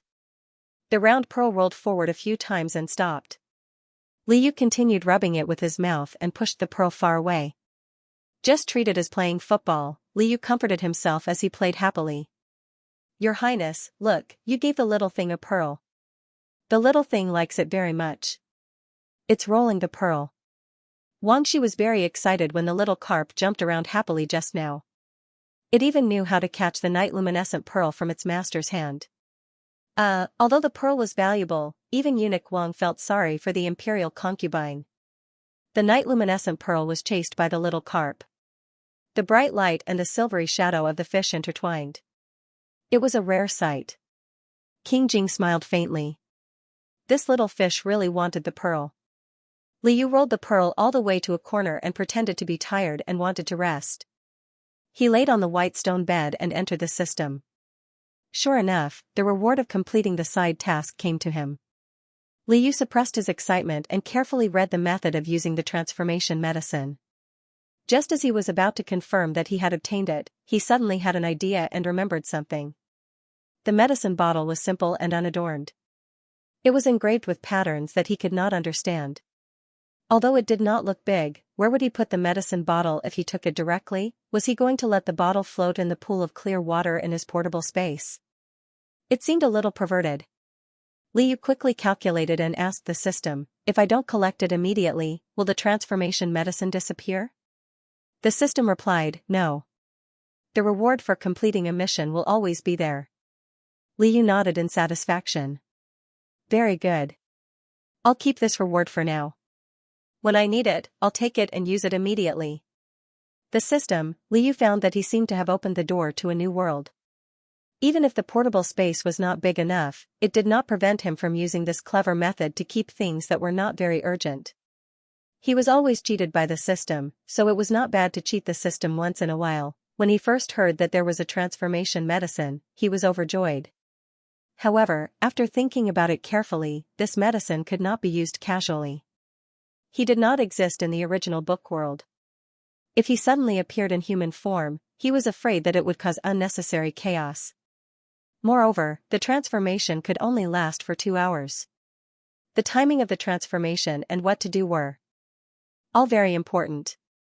He had to plan in advance and find a suitable escape route so that he would not turn back into a fish in public. That would not be appropriate. Anyway, with the medicine in hand, there was no need to rush. Liu heroically closed the mission Bright Pearl. When he checked the main mission again, he immediately became listless. The get-along countdown was still decreasing, reminding him that there was less than a day left before the deadline. If he could not complete the main mission, even if he obtained the transformation medicine, he would not have the chance to use it. Liu thought, at this time, the scamming system did not even give me a hint. Does its conscience not hurt? The system replied, the system does not have a conscience. Please be patient and complete the mission. Liu, he knew that this was an emotionless system. Liu left. In the dead of night, the luminous pearl was still emitting a faint fluorescent light, illuminating the celadon fish tank as if it was daytime. Liu put the seaweed quilt on top of the luminous pearl to cover its radiance. He yawned and fell asleep leaning on the luminous pearl. When he woke up again, Liu smelled the fragrance of ink. Not far from him was a row of fish food that he had hidden to give to King Jing. King Jing did not touch his gift. This gift could not be given out for too long and it would spoil. Liu had to solve it himself. After eating the fish food, he thought of the unlucky main mission. Did he have to wait for the time to pass? Impossible. He had to see what King Jing was doing, then he would join in and try to have some interaction. Messing around was better than not doing anything at all. Liu could hear King Jing's movements in the room, but the celadon fish tank was too high for him. If King Jing did not take the initiative to come over, it would be difficult for him to see King Jing. Liu secretly gathered strength in his tail. He was now very familiar with using his tail and could jump out of the fish tank easily. This time, he wanted to grab onto the edge of the fish tank and stay on top of it. He did not want to fall back to the bottom of the tank after just one glance. This was a new trick that he had never practiced before. Also, to grab onto the fish tank, the fish's body and fins must have good coordination. He did not seem to be able to do it yet. King Jing, who was writing at the table, heard a soft sound. The little carp swung its tail and jumped up. King Jing had seen carp swinging their tails a few times before, so he was not surprised. In the Palace of Heavenly Purity, he heard Madame Cho say that carps could fly. The emperor did not believe her, but King Jing did not doubt her. He knew that his fish could actually fly in a unique way, but King Jing would not speak for Madame Cho. Seeing the fish jump up again, King Jing's expression was calm. After all, the fish would fall back down in a short while. But after waiting for a while, the fish did not fall back down. Instead, it fell onto the edge of the fish tank. Its tail flapped wildly, and the fish slowly slid down. Then, plop. King Jing, the little carp, seemed to be unconvinced and immediately jumped up again. King Jing could roughly guess what the fish wanted to do. When the little carp fell onto the edge of the fish tank for the second time and flailed around, he picked it up at the right time. Liu? The little carp was trying hard to struggle against the fish tank when he suddenly felt that his body was light. He was lifted up by someone. When he looked up, who else could it be but King Jing? Liu happily used his tail to curl around King Jing's finger. "Master, come and help me." King Jing, his finger was a little itchy. King Jing held the fish and coughed softly. He acted too quickly and did not find a suitable container to hold the fish. He was afraid that the fish would not be able to take it if it was out of the water for too long. King Jing gently placed the fish in a clean teacup on the table. The base of the teacup was made of white jade, and there were wisps of green around it. It was shaped like a flower petal, and it was just big enough to hold a fish. King Jing poured some clear water into the teacup. The teacup was very shallow, and once the little carp entered the teacup, it could easily lift its head and look around. Although he had already moved into King Jing's house, the fish's field of vision was very limited.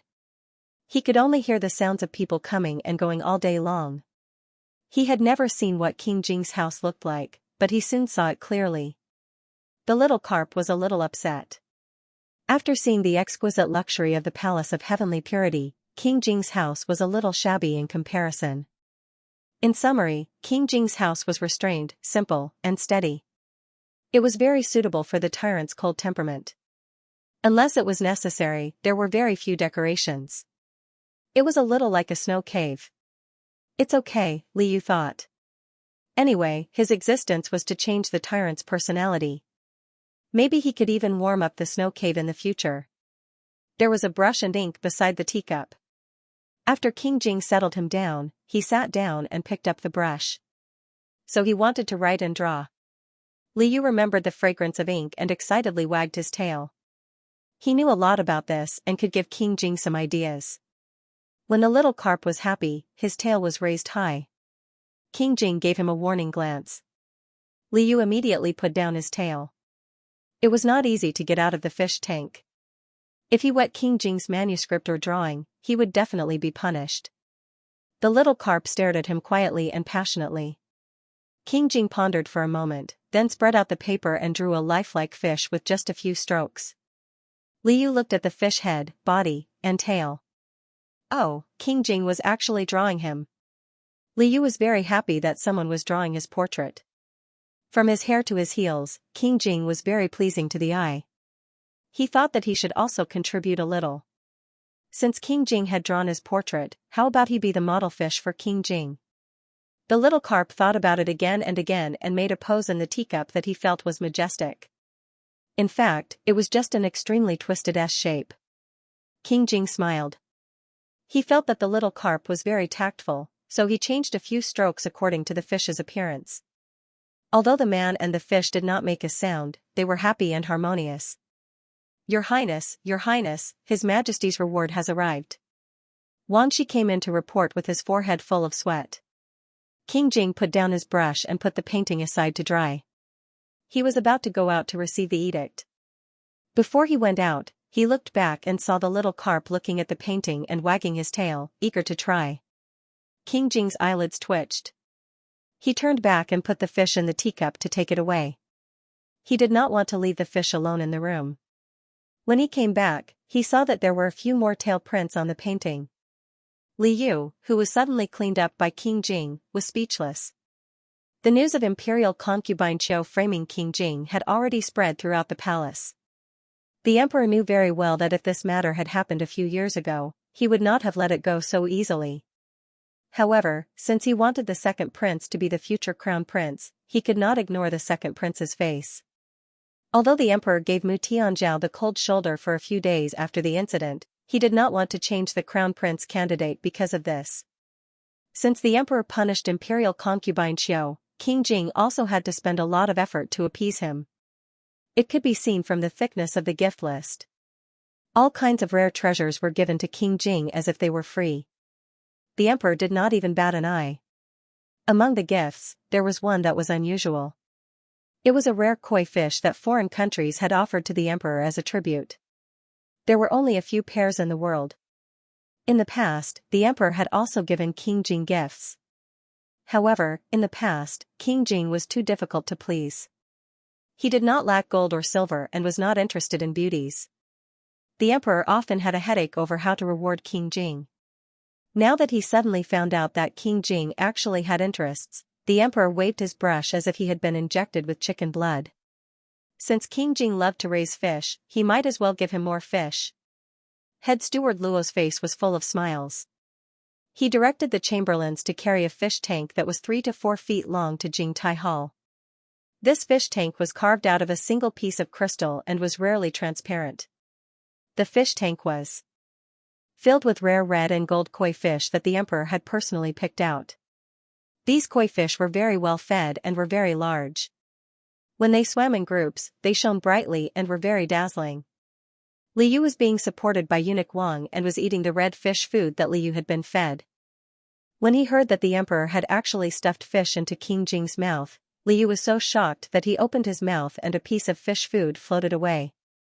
Nowadays, could it be that even a fish had to compete for favor? With his IQ, how could he compete with other fish? However, he still had a mission. If King Jing ignored him, who would he find to complete his mission? No, he had to compete. Li Yu watched covetously and decided to guard King Jing like an old hen.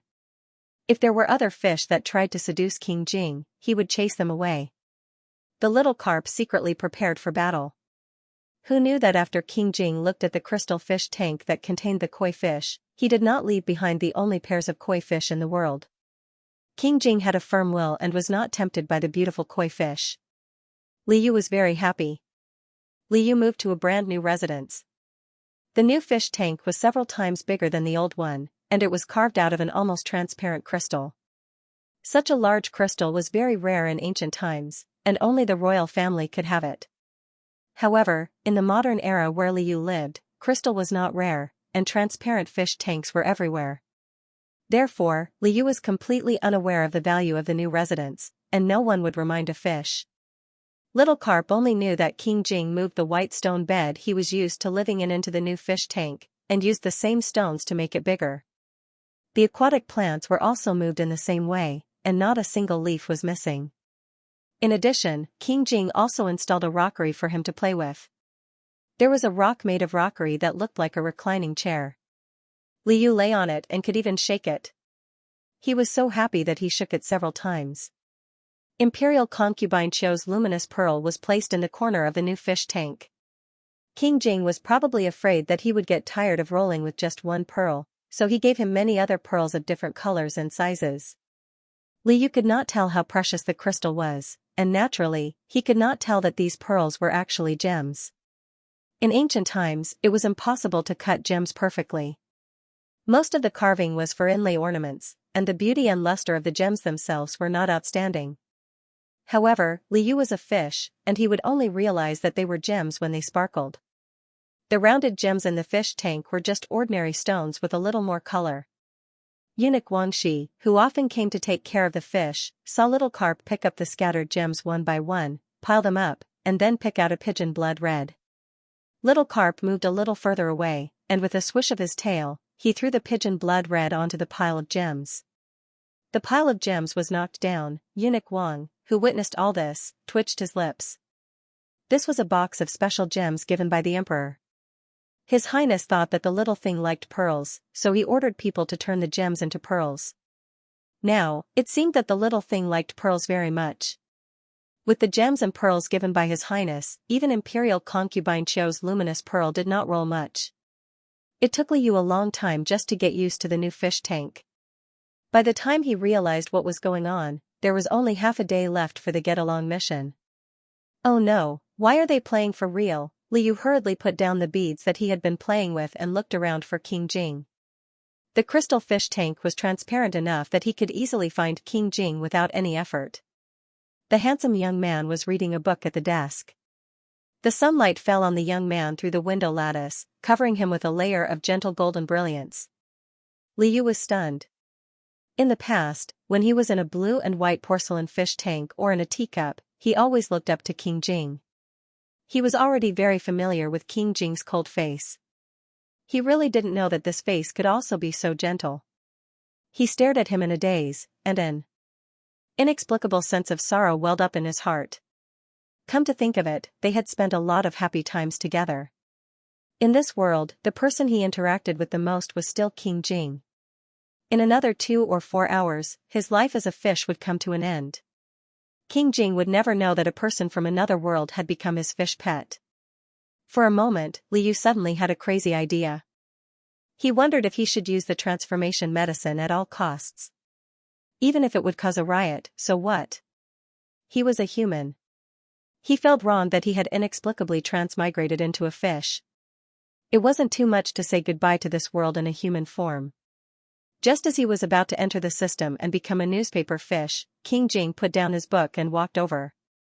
Maybe he stayed in front of the crystal fish tank for too long, so long that King Jing noticed the little carp while he was reading. Liu shook his tail listlessly at King Jing as a final farewell. King Jing, on the other hand, thought that the fish wanted to play again.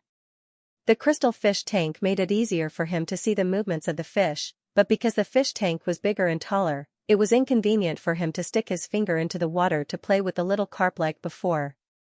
King Jing felt that it was a pity and put his hand on the crystal wall to play with the fish. Liu paused and slowly swam over. He was now a dangerous fish and was not easy to coax. Because of his fish nature, he blew a bubble at King Jing's fingertip. King Jing couldn't help but smile. He put his hand away and moved his position. The little carp hurriedly followed him. Liu, who was being teased by King Jing, forgot about the news agency. Liu, there's not much time left. Well, since King Jing treats fish well, it's better not to cause trouble for King Jing. Separated by the crystal wall, the little carp rubbed King Jing's fingers longingly and spent the last 2 hours with King Jing. Host, time's up. The system interrupted him. Liu was in a daze and realized that he had entered the trap system. He didn't know what he had experienced and why he suddenly entered the system. Did he turn into fish bones and fish ashes in front of King Jing? Host, please don't be nervous. You're still alive. The system comforted him. Still alive? That's good. Liu relaxed and felt that something wasn't right. Didn't they say that exceeding the time limit also counted as a mission failure? The system explained, the time limit for this mission refers to the time you have to complete the mission. Liu. Why didn't you say so earlier? Another trap. The system, I've already reminded you to be patient. This step is to pass the time limit and then the system will judge whether the mission is successful or not. Liu recalled that the trap system did mention something about patience, but it was so vague that no one could understand it. Liu cursed silently and asked, did I succeed? The system, please check the main mission. Under the system's prompt, Liu went to check the get-along step under the Million Fish Pets main mission. The original countdown had been replaced by a small square that kept flashing colors. The system, this time, the fish pets will be judged based on the Tyrant's satisfaction level in the past few days. The result is green as a pass, and red as a failure. Liu. Speak human language, stop blabbering. What's my result? The system's prompt stopped abruptly at this moment. The small square that kept flashing colors also stopped in an instant. It was judged that if he failed, he would turn into fish bones and fish ashes. Liu gathered his courage to look at the final result. In fact, he felt good about himself. Although he had caused a lot of trouble for the Tyrant and had even taken advantage of the Tyrant doted on him and would probably give him a red color. Liu took a quick look and saw that the system had judged him to be colored. Liu's heart was trembling. Colored, what does that mean? The system, congratulations to the host for completing the get-along step. The reward is an increase in healing ability. Liu couldn't care less about the reward. His mind was filled with thoughts. Does colored mean that I'm outstanding? The system, it means that I'm extremely satisfied. Liu suddenly grinned from ear to ear.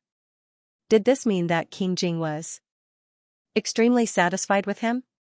Ha ha ha ha. He really wanted to thank God and King Jing. The little carp trembled, exhaled heavily and jumped up.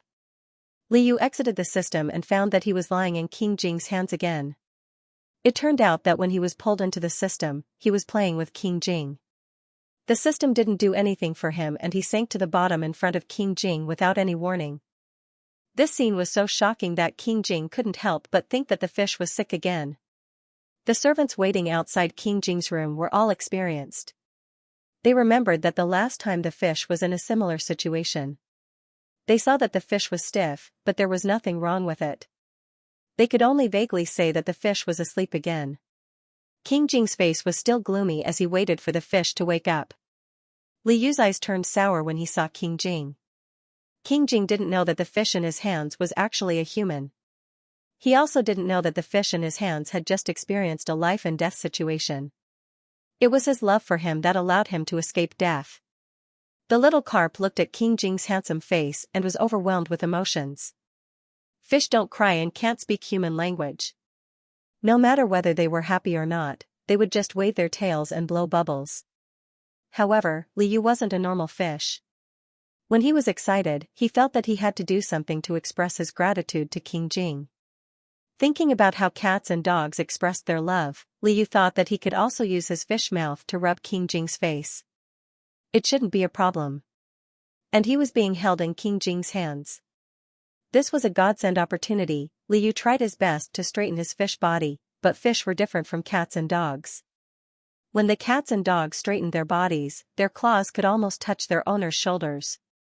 However, when the little carp straightened his body, his fins were too short to reach anything. He flopped a few times and fell back into King Jing's hands. Liu wasn't discouraged. He still had a powerful fish tail. As long as he aimed it at King Jing's face, he would be able to rub it over. He had to remember not to use too much strength. He wanted to rub King Jing's face, not his mouth. He had to be gentle. This time, he didn't make a big mistake in terms of strength. It was just that he didn't have a good sense of direction and didn't aim his tail properly. The little carp didn't notice at all. When he jumped up, he saw King Jing's handsome face getting bigger and bigger. The little carp was secretly happy. He didn't care about anything else and happily rubbed his mouth against it. His sharp fish mouth rubbed against something extremely soft. Liu thought that it felt really good to rub against King Jing's face. Speaking of which, shouldn't the cheeks be flat? Why are they a little wavy and hot, Liu? It can't be, right? What exactly did he rub against? Liu widened his fish eyes in horror. He realized that his fish mouth was miserably pressed against King Jing's lips. King Jing's dark eyes were staring at him without blinking. He had made a mistake again. The little carp shuddered and slid down from King Jing's lips. His soul left the world. King Jing picked up the fish and wiped his sore lips. This little fish did it again. He seemed to be able to foresee that the fish would be listless for a few more days. Liu, who had finally completed a small step in the main mission, went through an even deeper self-reflection than the last time. Just as he was about to prepare the fish food to apologize to King Jing, the system dropped another bolt from the blue. "Hello, host. The fourth step of the main mission, the Tyrant's million fish pets, sharing a bed with the Tyrant, has been activated. Host, please proceed with caution. Liu, was the system complaining that he hadn't given King Jing enough gifts? It actually wanted him to share a bed with the Tyrant. Moreover, fish couldn't leave water. How could he share a bed with the Tyrant? Liu analyzed the quests he had done. The quests from this system usually had some clickbait titles. If he could find the right direction, it wouldn't be difficult to complete them, he just needed to be able to see through the clouds and see the sun. For example, interaction and getting along. In the final analysis, it was to have some daily contact with King Jing. The bright pearl. Although the process seemed to be more difficult, the quest itself didn't ask him how to do it. He just needed to touch the luminous pearl. It was his bad luck that a series of variables happened in the middle. So on and so forth. He didn't need to think too much about sharing a bed. As long as he was in the same bed as King Jing and used the same pillow, it should be enough. The system didn't even say that he needed to cover himself with a blanket, let alone sleep. There was a lot of leeway. Liu thought for a while and felt that the title of the quest this time might be a little crazy. It should be salvageable. What made him even more confident was that after he told the system all his analysis, the system only said, the host just needs to complete the quest. Liu, very good. It didn't explicitly deny it, but it was actually admitting it. Next, he just needed to think about how to sleep in the same bed as King Jing and use the same pillow. Didn't that still have to be done when King Jing was sleeping? Oh, and fish can't leave water. Even if they can leave water for a short while, they must be wet. Could a wet fish sleep in the same bed as King Jing? Obviously not. Even if he managed to do it, King Jing wouldn't let him off. Getting his master's bed wet was probably worse than taking advantage of his master. Unless, he quietly completed the quest when King Jing was asleep. Hence, the mission became, how to run to King Jing's bed when he was asleep and rub his pillow against King Jing's pillow. Liu, the crystal fish tank was quite far from King Jing's bed. This jump had to be steady. After rubbing the pillow, he still had to return to the fish tank. The difficulty was not ordinary. The countdown from the last quest made him feel a lingering fear. Fortunately, there was no time limit this time. He could practice and prepare more. Liu began to practice jumping from the crystal fish tank to the bed when no one was around. As expected, she landed on the ground, a few feet away from King Jing's bed. He thought that it would hurt when he fell to the ground, but it didn't. Liu thought of the reward for the getting along step. Maybe the quality of his fish body had also been strengthened. Since falling to the ground didn't hurt, he could try a few more times. Wait a minute, why did he have to do it in one leap? He didn't have to do it in one leap. He could do it like he did it in 3 steps. Liu leaped toward his destination again and was 1 step closer to King Jing's bed. It was not difficult to jump continuously, and the little carp was rather happy. But when he reached King Jing's bed, he couldn't stand it and had to jump back. When he returned to the fish tank, he found that the cloud-patterned tiles were stained with water. Liu was speechless. It seemed that jumping here and there was a big problem. There was also the sound of his tail swaying time and time again. Even he felt that it was exaggerated. If it was even scarier in the middle of the night, what if he woke King Jing up? It was too difficult to complete this task as a fish. Liu naturally thought that if he was a human, he wouldn't have to be so distressed. So, did he have to transform into a human to complete this task? Liu was a little hesitant. After all, what was difficult for a fish was not a problem for a human. He happened to have a medicine that could change his shape temporarily. However, he originally wanted to spend a meaningful time, and not be forced to rush into something that was beyond his ability. The system said that there was only one transformation medicine. Although he could still transform into a human in the future, he didn't know how long he would have to wait. Did he really have to use the medicine now? What if there were more tasks later that required him to transform into a human? It was harder to choose than jumping around. Liu decided to try a few more times as a fish. He hadn't tried other methods yet. Maybe God was helping him this time. Wangxi found the water stains left by the little carp on the ground and found it interesting. He smiled and told King Jing. Your Highness, it seems that this little thing likes to walk around. King Jing then knew that the fish had run out. King Jing had even seen the little carp chasing the night-luminescent pearl on the gold bricks of the Palace of Heavenly Purity. It was not a big deal that it liked to walk around. But it couldn't stay in such a big fish tank. King Jing looked at the little carp with a complicated expression. Liu pretended to be innocent and blew bubbles. Master, I don't like to walk around. I just want to jump onto your bed. King Jing was really tolerant of fish pets. He made a decision that surprised the fish. He ordered Wang Shi to place some teacups filled with water on the ground, in case the fish ran out of water. It was fine to go out for a walk, but King Jing didn't want to see the fish's body when he came back. As a master, as long as he gave the order, his subordinates had to think about the placement of the teacups. They had to make it convenient for the little carp and not let the master step on it. Wang Shi thought about it again and asked King Jing for his opinion. He placed the teacups in places that people rarely passed by. Most of the teacups were placed near the fish tank, and one of them happened to be on the path to the bed. The little carp wriggled happily. Happiness came too quickly. The Tyrant Master gave me a cheat. Wang Shi even quickly changed the room with a water-absorbent blanket to prevent the little carp from jumping around and wetting the floor. This was really timely. Liu was originally worried that the wet fish would leave traces on the pillow, but with the blanket, he wasn't afraid. On the day of the blanket, Liu quietly took a piece of the fish and put the water back into the fish tank from his portable space. He then put the blanket in the tank. With this, he could use the blanket as a cushion at any time and didn't have to worry about dirtying the pillow. Everything was ready.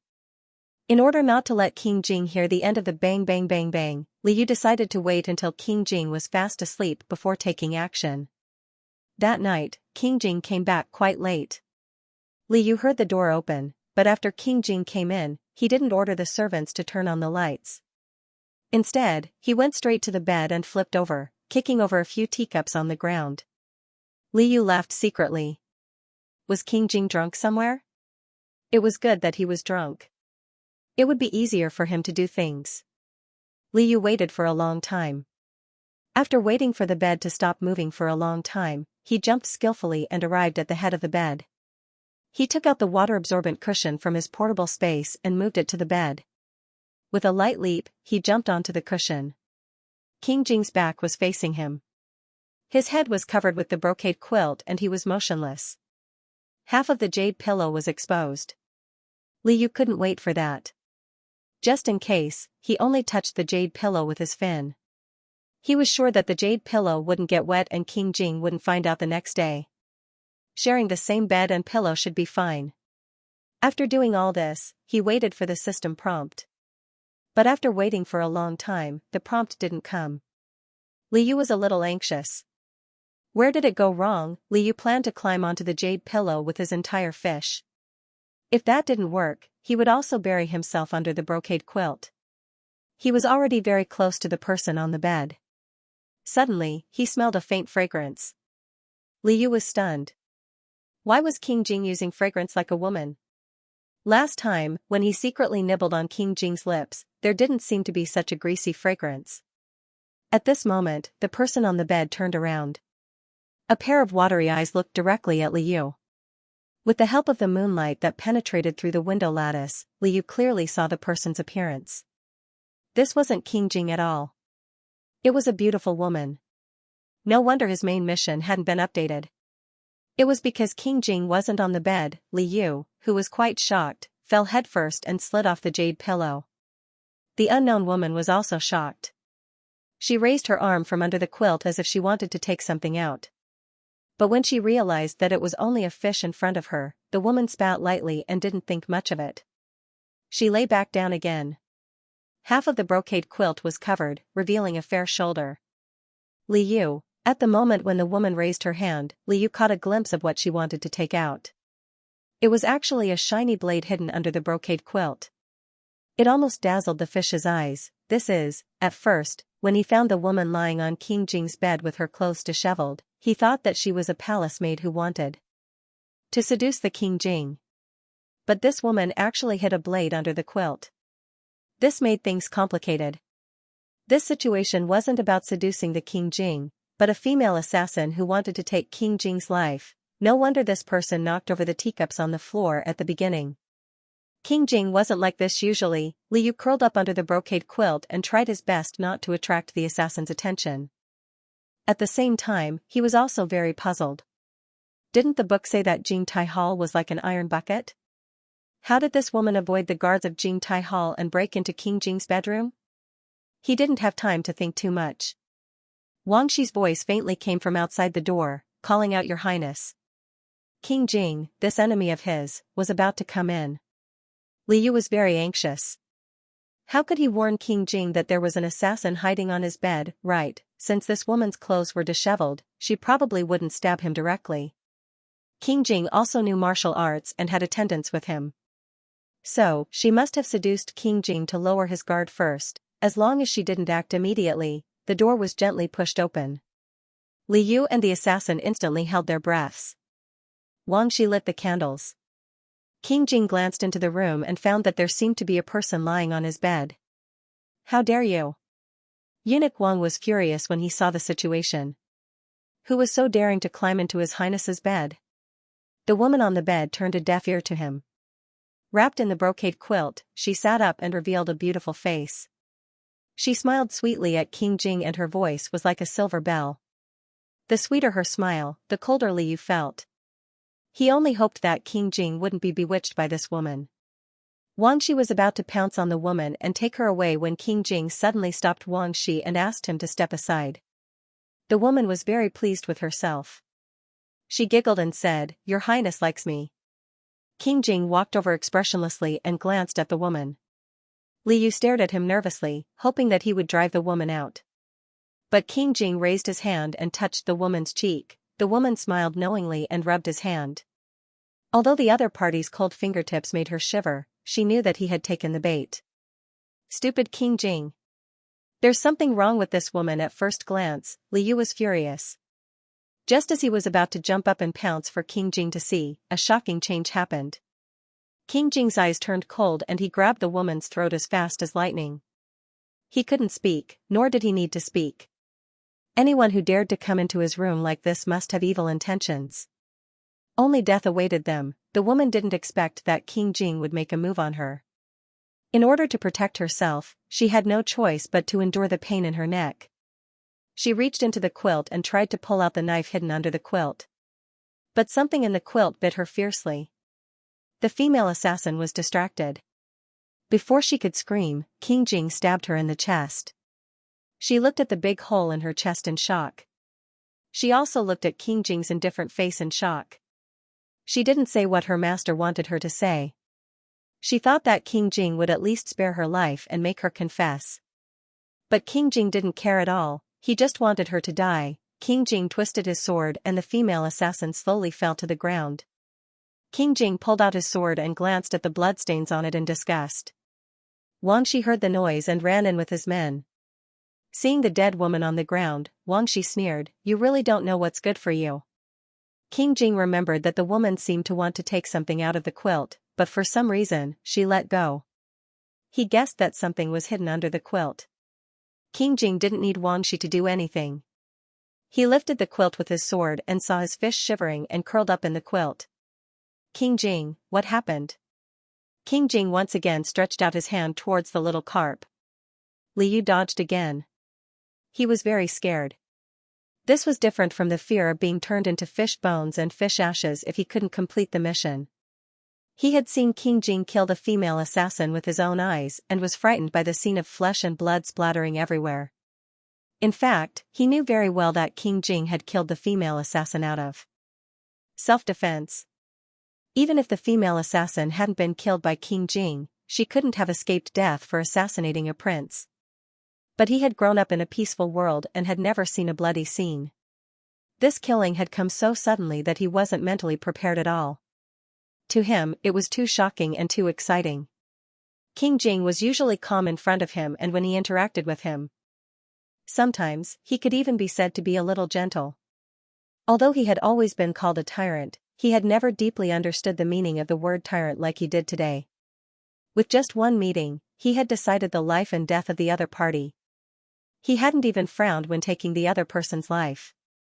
The thinking of the ancient rulers was completely different from the education he had received. All of a sudden, King Jing, who was not bothering to hide his viciousness, felt like a stranger to him. Liu was afraid of King Jing like this, especially when he thought about whether King Jing would kill him with one strike if he transformed into a human to complete the mission. Definitely. To King Jing, he and the female assassin were no different. They were both ants who had trespassed into King Jing's territory. Whenever he recalled the female assassin's death, he couldn't help but tremble all over. King Jing saw the little carp trembling non-stop and stopped touching the fish's head.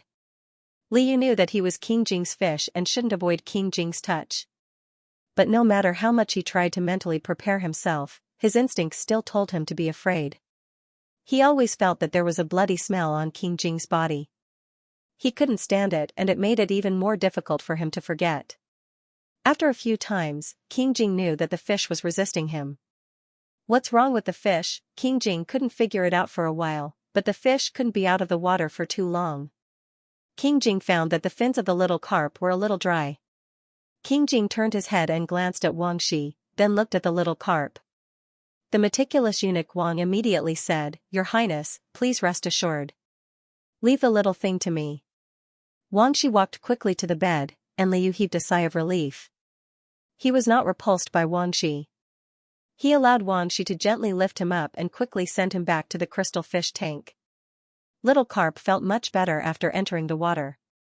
He turned around to look at King Jing, only to find that King Jing was also looking at him with his cold eyes. Little carp was so scared that he immediately hid in the rockery. King Jing realized that Wang Shi could touch the little carp, but he couldn't. His eyes darkened.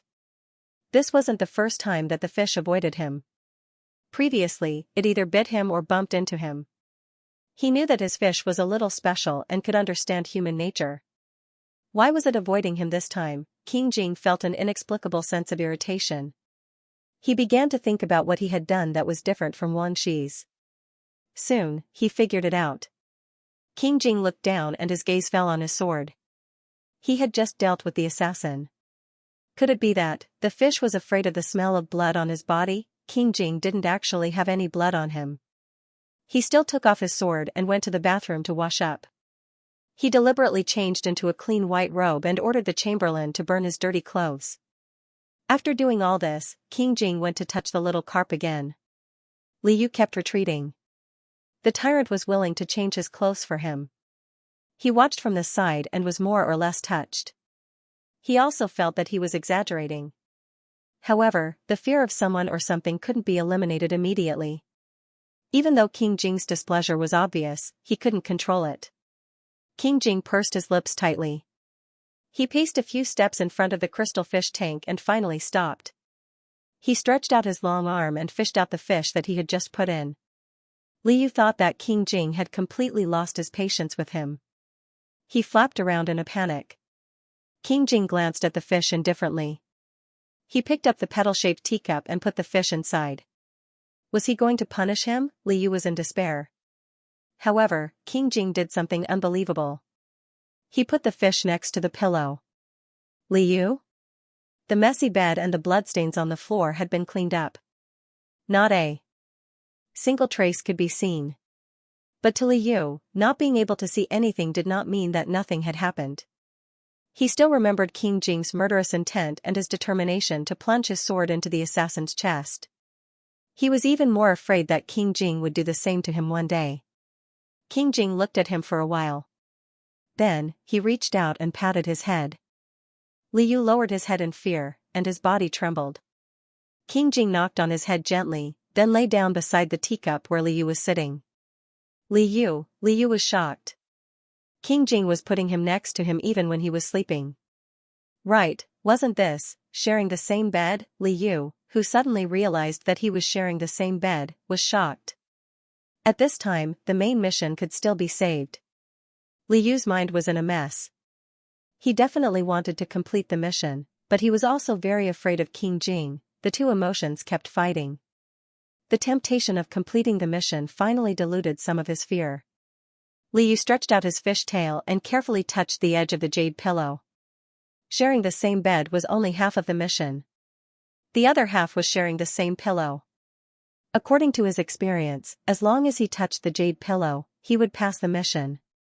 This time, King Jing next to him was the real deal. When his tail touched the jade pillow, the system clearly informed him that he had completed the part of sharing the same bed. Li Yu didn't feel any joy from completing the mission.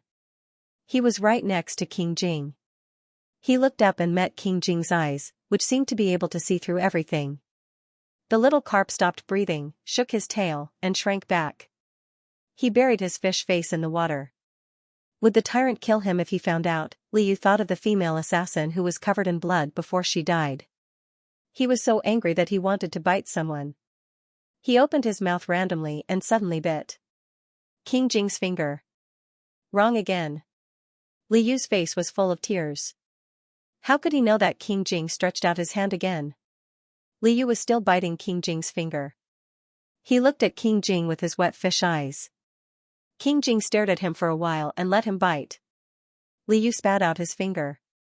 Sob, sob, sob. It's not like this. He wanted to get closer to the tyrant who pampered him. King Jing saw that he had relented and didn't blame him. He patted his head and pushed the jade pillow away. Then, he closed his eyes and fell asleep.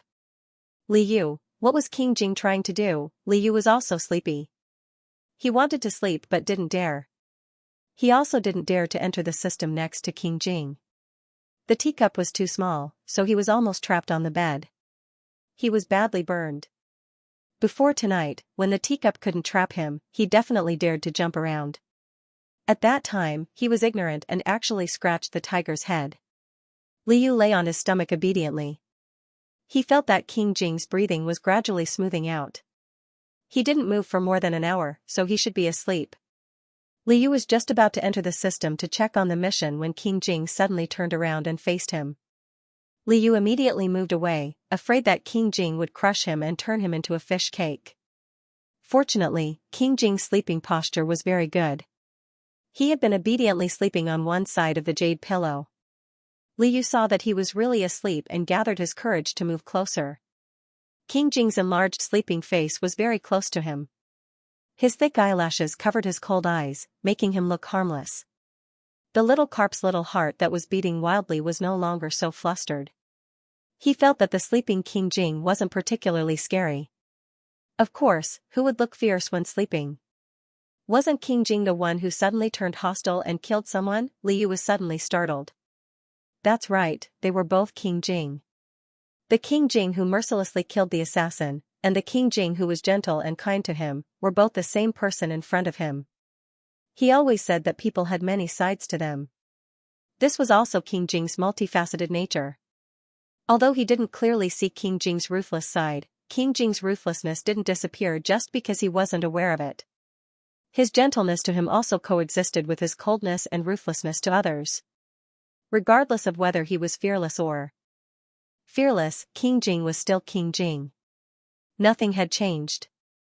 He could not doubt King Jing's kindness towards him just because King Jing had killed the female assassin.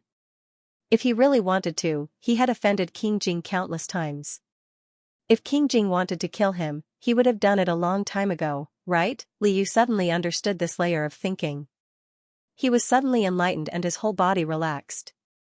When he turned back to look at King Jing sleeping quietly on the other side of the jade pillow, Li Yu's perspective on the problem was completely different.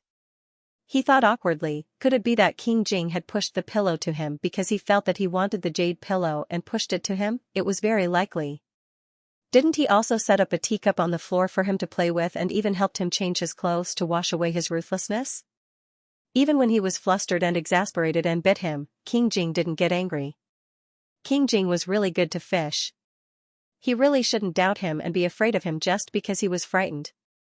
Why don't I reconcile with King Jing tomorrow? Little Carp, who was so frightened that his brain was about to smoke, picked a spot in the teacup near King Jing, yawned, and quickly fell asleep. Missions and whatnot, it was better to wait until he woke up. When he woke up the next day, King Jing realized that the little carp was sticking close to him. Half of the teacup had been knocked over, and a large patch of his inner robe was wet. King Jing moved his hand closer, and the dazed fish came over to rub against his fingers again. King Jing was overjoyed. He did not know that the fish's attitude towards him had changed. It had gone from the sky to the valley, and back again. He only felt that forcing the fish to stay close to him was effective. Assassins had entered Jingtai Hall and the emperor was furious. He repeatedly confirmed that King Jing was fine and didn't even lose a strand of his hair. The emperor ordered the imperial bodyguards to investigate and give King Jing an explanation no matter what. King Jing was almost assassinated and the emperor felt very guilty. Originally, King Jing lived outside the palace. This time, the emperor ordered King Jing to stay in the palace under the guise of the imperial concubine's birthday. This made King Jing unhappy. Other than rewarding him, the emperor also ordered King Jing to return to his residence to have a good rest. Finally, he could leave the palace. After receiving the order, King Jing didn't have a trace of reluctance and immediately ordered Wang Shi to tidy up. King Jing's residence and Jingtai Hall were both King Jing's residences, so there were servants on both sides. King Jing had entered and left the palace countless times and had never brought anything extra. This time, however, there was a magnificent crystal fish tank. Half of the people in the palace came to watch the fun. It was said that the bad-tempered King Jing had a new fish and even the fish tank was bestowed by the emperor. It had been approved in front of the emperor and seemed to be even more favored than the imperial concubine's cat master. What kind of precious fish did King Jing raise? Everyone looked over and saw that the bottom of the crystal fish tank was full of pearls and gems. On top of it floated a gray little carp that was spitting, dreaming. When Liu woke up, he was already in King Jing's residence. He had no idea that a large group of people in the palace had been criticizing him. But even if he knew, he didn't care. He was quite self-aware as a fish. In short, he was just spitting his own bubbles and letting those boring humans gossip. Because he lived in a fish tank, it didn't make much of a difference to him whether the fish tank was in the palace or the prince's residence. To his relief, eunuch Wang took the initiative to move him into King Jing's bedroom in the prince's residence. He was still living with King Jing. His fear of King Jing disappeared as quickly as it came. Now, he was even more shameless than before when he acted cute. He also had more sincerity and trust in King Jing. He had been conscientiously working as a fish pet since he transmigrated into the book. Every day, he had to worry about his mission. The plot of the original book was very far away from the life of a fish. He ate and slept well by King Jing's side and didn't care about the plot. After all, what could he do as a fish but King Jing's assassination? Finally pulled the plot of the original book back to him. Ever since the second prince, Mu Tianzhao, learned that King Jing had left the palace, he sent a letter to him. The letter sincerely expressed his concern for King Jing's health on behalf of the second prince. He also said that in 3 days, the second prince would specially host a banquet for King Jing at the prince's residence and invited King Jing to attend. Wang Shi presented the letter to King Jing with a cold face. King Jing sneered and threw the letter aside without even opening it. Liu stared at the letter from the other side of the fish tank, deep in thought. Although the second prince was a cannon fodder, he was still a popular candidate for the crown prince. He probably wanted to make up for it after being humiliated in the palace of heavenly purity. King Jing's family looked down on the second prince. Although Mu Tianzhao was the oldest among all the emperor's princes, he was used to putting on airs. In front of the emperor, he pretended to dote on his younger brother. In front of the other princes, he pretended to be a good elder brother. In fact, it was this elder brother who had caused trouble for several princes. As a plot cheat, Liu more or less knew what the second prince was thinking. Among the emperor's princes, Mu Tianzhao was most afraid of the third prince, who was about the same age as him and always competed with him.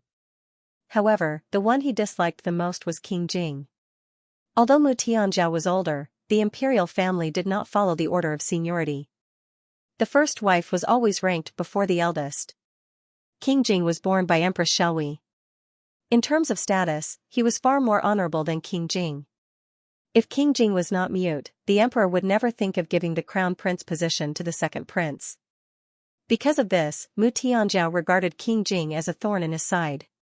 However, in front of the emperor, he could not show it. He knew that the emperor hoped that the future crown prince would be virtuous and virtuous. No matter how much he disliked the King Jing, he had to be cordial to the King Jing. Last time, because of Lady Qiu, the emperor was already dissatisfied with him. Mu Tianzhao realized that as long as his crown prince position was not confirmed, he could not be happy too early. Taking advantage of the assassination attempt on King Jing, he used it as an excuse to show concern for the King Jing. He wanted to make up for his previous offense. In the emperor's eyes, he knew that he was wrong and changed. The second prince planned well, but unfortunately, King Jing did not give him any face and did not agree to attend the banquet. The second prince did not give up and ran to the emperor to beg for his help. The emperor hoped that King Jing and the future crown prince would coexist peacefully. Since the second prince was willing to show goodwill, the emperor agreed from the bottom of his heart. In order to make King Jing cooperate and give the second prince a way out, the emperor simply acted as the middleman. He ordered for all the princes to attend the banquet and for King Jing to be in charge of entertaining them. In this way, it was logical for the second prince and King Jing to reconcile at the banquet. The second prince achieved his goal through the emperor. When King Jing received the imperial edict, his face darkened. The emperor knew that King Jing had a cold temperament. Not to mention entertaining other princes, King Jing would get angry even if there were more guests in his residence. The emperor specially sent head steward Luo to explain that when the banquet was held, he would even bestow the servants and cooks. There was no need for King Jing to prepare anything extra. He only needed to show his face as the host. The emperor went through all this trouble for the sake of the thin brotherly relationship between his sons. King Jing looked at this series of arrangements and sat alone in his room for a long time. He did not have any objections. Wang Shi knew everything about King Jing's residence, and Liu would know as well. King Jing had just rejected the second prince, and the emperor suddenly wanted to hold a banquet at King Jing's residence. It was obvious that the second prince had hit a snag and used the emperor to do this. Liu was speechless. The banquet had nothing to do with him. In any case, the second prince would not get what he wanted. He was just accompanying King Jing. Speaking of the banquet, he remembered a banquet held by King Jing's residence not long after the start of the novel. It was at the banquet that King Jing met the other male protagonist in the novel, the little concubine in the novel, the tyrant and the little concubine. In the novel's sappy description, the two people's fates were entwined from then on. Although Liu was a book-crossing fish, after so long, the system had never asked him to participate in the plot of the novel except for giving him strange tasks. After all, the range of activities and the people and things that a pet fish could interact with were very limited. Even if it wanted to do something else, it would not be easy. According to the system, his existence was to change the tyrant's personality. If he could really do this, the plot would not be too important. Liu did not care much about the plot. It was just that when the second prince suddenly did this, he suddenly had a strange thought in his mind. Could it be that the banquet in the novel was the one that the second prince was holding now? According to King Jing's temper, he would never hold a banquet like this again. The novel also did not mention the reason for the banquet held by King Jing's residence. In other words, there was no contradiction, and it could be roughly matched. Liu's fish scales were about to stand up. Could it be that King Jing was going to meet his destined lover, the little concubine? This was inevitable. After all, this was the world of the novel. One of the protagonists was on top, while the other was on the bottom. No matter how entangled the process was, they should be together. This book was about King Jing and the little concubine. Didn't he already know about it? It was just a pet fish. There was no need to think too much about it. Liu shook his head and tried to make himself not care. He went to play with the pearls in the fish tank. Perhaps he had played with too many pearls, so he was a little uninterested. The emperor's imperial edict had already been sent out. The younger 7th prince and 8th prince were still young and were still being raised in the palace. When they heard that King Jing was holding a banquet, they couldn't wait to leave the palace to play. The other 2 adult princes were much calmer. The 3rd prince and the 6th prince both said that since it was rare for brothers to gather, they would prepare a big gift. The 3rd prince, Mu Tianming, even took the initiative to suggest bringing some servants who were good at singing and dancing to King Jing's residence. He wanted to have more fun. The emperor was happy to see his sons being friendly and respectful to each other, so he agreed on behalf of King Jing. Although King Jing did not need to worry about the banquet, Wangxi still kept an eye on it for his master. Li Yu listened to the talkative eunuch Wang's incessant nagging. After a moment of silence, he sank to the bottom of the fish tank and did not want to swim. The third prince's suggestion was basically the plot of the original novel. This was because the concubine Xiao was one of the servants who were good at singing and dancing that the third prince had brought along. She was exceptionally graceful. King Jing had seen the concubine Xiao perform before, and he had taken a fancy to her after catching a glimpse of her. However, concubine Xiao was actually one of the third prince's people. Most of the book did not like King Jing. King Jing had only fallen in love once in his life. He was a high and mighty tyrant who couldn't get what he wanted. He was thwarted everywhere and almost lost his life. It was really an old-fashioned "I love you, but you don't love me. Even so, I still love you." It was said that many readers liked this type of novel. How could it be like this? Why did it always want to abuse King Jing? When he read the novel, he didn't think much of it because he was just a character in the novel. Now, King Jing was a real person. He was very familiar with King Jing and had seen many unknown sides of King Jing. He probably thought that King Jing was his real master. Li Yu was very angry. He was even angrier than when he was abused. The unhappy little carp viciously threw a tantrum at the pearl in the fish tank. In the end, he thought dejectedly, even if he was angry, what could he do? After all, the one who liked concubine Xiao was King Jing, and he was just a pet. Fish, maybe one day, concubine Xiao would become his second master. He would also need to please his second master just like how he fawned on King Jing. Then, he would live with his second master. Just thinking about it made him somewhat unable to bear it. He suddenly understood the sense of loss that other pets felt when their owners fell in love. In the past, the owners loved their pets very much. Later on, they ignored their pets. If the second master and the pet got along well, then it was fine.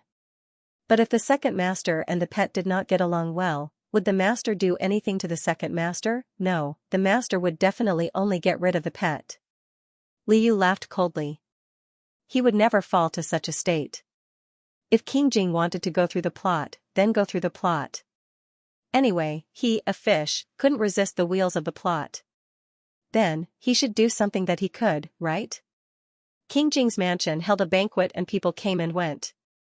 King Jing was busy meeting concubine Xiao and did not care about him. Then, he didn't have to worry. He transformed into his human form and did everything that he wanted to do. Li Yu decided to use the shape-shifting medicine on the day of the banquet. Not long ago, he had completed the sharing a bed step and received a very strange reward. It was a lifelike fish pillow that was almost exactly the same as him. Because the previous rewards were either the portable storage space or the strengthening of various abilities, he was originally looking forward to it. Who knew that after all his hard work, he would get this seemingly useless thing? At that time, Li Yu felt that the system was cheating him again, so he saved the reward and did not receive it. Now that he planned to become a human, this pillow became more meaningful. If he transformed into a human, the fish tank would be empty, and the servants would easily notice that he was missing. At that time, he would be exposed. This fish bolster was simply there for him to escape. It was placed motionless in the water, and it looked quite real from afar. After completing this sharing a bed step, the next step was getting to know the tyrant better. Li Yu was used to strange quests, so he was able to keep a straight face when faced with clickbait headlines. As usual, he pretended to be dead after the system was released. Li Yu was trying all kinds of things, but this step was even more difficult than interacting and getting along with each other. It was also confusing to fish. Since there was no progress, there was no harm in putting it aside for the time being. Li Yu planned carefully. He only had 2 hours to become a human. The banquet was set to be held in the King Jing Mansion's congealing hall.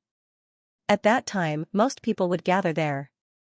Because there would be servants and cooks from the palace, and the princes would bring their own attendants, the mansion would be very lively with people coming and going.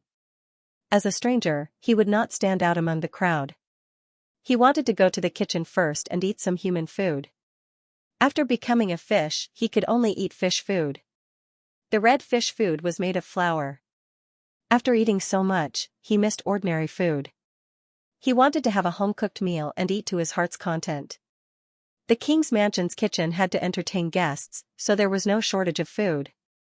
According to Wang Shi, they were afraid that there would not be enough for the guests at the banquet, so several portions of each dish were prepared.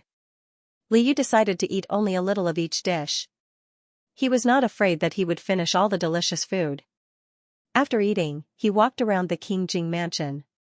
He had never been to the King Jing mansion before. He heard that the emperor had arranged for an opera troupe. He could watch the ancient people sing opera and eat some melon seeds. He originally wanted to leave the mansion, but he was afraid that it would be difficult to come back. There were guards in front of the mansion, and time was too short. If there was an accident on the way, he would not be able to rush back to his bedroom in time. He had thought about this. He could carry a teacup with him. There was enough water and fish food in his space. If he changed back, he could jump into the teacup. There was nothing to be afraid of. He had considered everything that could be considered. It seemed to be foolproof. In order to not let people find out that the fish body pillow was different from a real fish, Li Yu did not swim very often before the banquet. He mostly lay on the white stone bed. There were a few times when the King Jing came to see him. Li Yu habitually jumped over and rubbed his fingers. When he got close, he suddenly remembered that he should keep a distance. So he changed to swinging his tail and swimming away coldly. King Jing? On the day of the banquet, Wang Shi accompanied King Jing to the congealing hall early in the morning. Although the emperor had already arranged everything, King Jing, as the host, had to entertain the guests. Wang Shi also had to help take care of him. According to King Jing's idea, many eunuchs were assigned to Li Yu's bedroom. They did not have to keep watch all the time in case the little carp came out for a stroll and got scared. However, the eunuchs had to look after the fish from time to time. King Jing's job was quite torturous. Li Yu took advantage of King Jing's absence to immediately receive the fish body pillow reward. He placed the fish body pillow on the white stone bed and arranged it like a salted fish. After thinking about it, he was still worried and covered the fish body pillow with a watergrass quilt. From afar, it really did look like he was sleeping. After arranging the body pillow, Li Yu jumped into the teacup closest to the crystal fish tank. This time, it was time to receive the transformation medicine. He took a deep breath and chose to confirm when the system asked again. The transformation medicine bottle fell into his arms in the blink of an eye. He was originally worried that a fish would not be able to open the medicine bottle. However, the medicine bottle seemed to have a mind of its own. It knew that he was about to use it, and even the seal on the bottle disappeared. Could it be another trap? With the transformation medicine in hand, Li Yu hesitated for a moment. However, there was a faint sound of music in the distance. He knew that the song and dance specially prepared for the banquet had begun. The little concubine was about to appear, or had already appeared. The fateful meeting should have begun. Anyway, it was only for 2 hours. He could just stay next door and eat. It was no big deal. Li Yu no longer hesitated. With an indescribable feeling, he drank the medicine in one gulp. This medicine had no taste. After drinking it, he could still smack his lips in a carefree manner. However, in the next moment, his vision became blurry. Oh no, I didn't expect the transformation medicine to have an adverse effect. The little carp gradually lost consciousness. Congealing Hall. The third prince, Mu Tianming, stood up several times to toast King Jing. Mu Tianming was different from Mu Tianzhao. His birth mother's status was lower than imperial concubine Qiu's. He was also younger than Mu Tianzhao and was suppressed by Mu Tianzhao in every aspect. Ever since he decided to compete with the second prince, Mu Tianming had to oppose Mu Tianzhao in everything. King Jing was disabled and could not inherit the throne. He was not a threat to Mu Tianming. If Mu Tianzhao did not like King Jing, Mu Tianming would of course express goodwill to King Jing. If Mu Tianzhao wanted to rope in King Jing, he would intercept him halfway. As long as he could make the second prince unhappy, he would be happy. Moreover, although King Jing was useless and the emperor did not give King Jing any real power, King Jing still had Empress Xiaohui's maternal family, Duke Qinzhen residence, behind him. If he could establish a connection with Duke Qinzhen residence through King Jing, it would be a great thing. Mu Tianming had sent many gifts to King Jing in the past, but they were all rejected by King Jing. He was worried that he had no reason to get close to him. Coincidentally, Mu Tianzhao's mother, imperial concubine Qiu, did something stupid, so the third prince immediately wanted to seize this opportunity. However, King Jing was stubborn and difficult to please. Mu Tianming and his confidants thought of many ways. King Jing did not lack anything except for his empty backyard. Mu Tianming wanted to work hard and send a few women to King Jing's pillow. Not only could he please King Jing, but he would also have people who could speak for him. It was killing two birds with one stone. The few dancers he brought to King Jing's residence were all stunning. Among them, there was a man who was leading the dance. He had a handsome face, red lips, and white teeth. With a bit of makeup, he was even more beautiful than the women in the same group. Mu Tianming did not know what King Jing liked, so he prepared both men and women. What if one dance could catch King Jing's eye? After the banquet started, Mu Tianming proposed a toast first. King Jing did not drink and did not accept it. Mu Tianming then suggested that the dancers perform a dance. King Jing did not want to watch the dance and did not accept it. Mu Tianming was a little embarrassed. The sixth prince, Mu Tianxiao, was the third prince's follower. He hurriedly smoothed things over for Mu Tianming. He also winked at the seventh prince and the eighth prince, who could finally leave the palace to play. The seventh prince and the eighth prince were very excited when they learned that there was a new dance to watch. Although King Jing did not interact with the adult princes, the children generally did not care about it. In addition, Wangxi put in a good word for King Jing, so King Jing agreed to perform the dance. Mu Tianming could finally order the dancers who had been waiting for a long time to appear. The third prince racked his brains to find out in advance that King Jing had recently reared fish. He specially arranged a fish lotus dance. Most of the dancers were dressed in green and dressed as lotus leaves. The lead dancer was dressed in white and turned into an elegant lotus flower. He thought that it was ingenious. King Jing reluctantly watched. Although the third prince said that it was a fish lotus dance, he did not see any fish from the beginning to the end. There was a dancer dressed in white with outstanding looks. However, her eyes were filled with sorrow and resentment, as if they were glistening with tears. On the contrary, King Jing was a little angry. How could he be treated so unjustly just because of a dance? When Mu Tianzhao saw that King Jing was staring at the lead dancer, his heart skipped a beat. He was afraid that Mu Tianming would try to win over King Jing first. The second prince also stood up and said earnestly, "Fifth imperial brother, a few days ago, imperial mother had offended you. As your elder brother, I will personally apologize on her behalf. I hope fifth imperial brother will be magnanimous enough to forgive her." As soon as the second prince spoke, a servant took the opportunity to drive the third prince's dancer to the side. The third prince was angry, but he did not dare to say anything. The third prince did not dare to quarrel with the second prince in public, so he could only swallow his anger and wait to see what would happen. Since Mu Tianzhao mentioned Madame Chou, King Jing laughed mockingly. Wangxi immediately said on behalf of King Jing, Imperial consort Xianxia should properly reflect on her actions according to His Majesty's words. His Highness will not ignore His Majesty's order and pursue the matter further. Mu Tianzhao originally planned to beg King Jing for forgiveness first, and then take the opportunity to plead for Madame Chou to be released from her house arrest. However, why did he feel that King Jing had blocked all the words he wanted to say? "Elder brother, I have another request." Since his first request was not successful, Mu Tianzhao continued to be thick-skinned and said, "Imperial mother accidentally dropped a luminous pearl.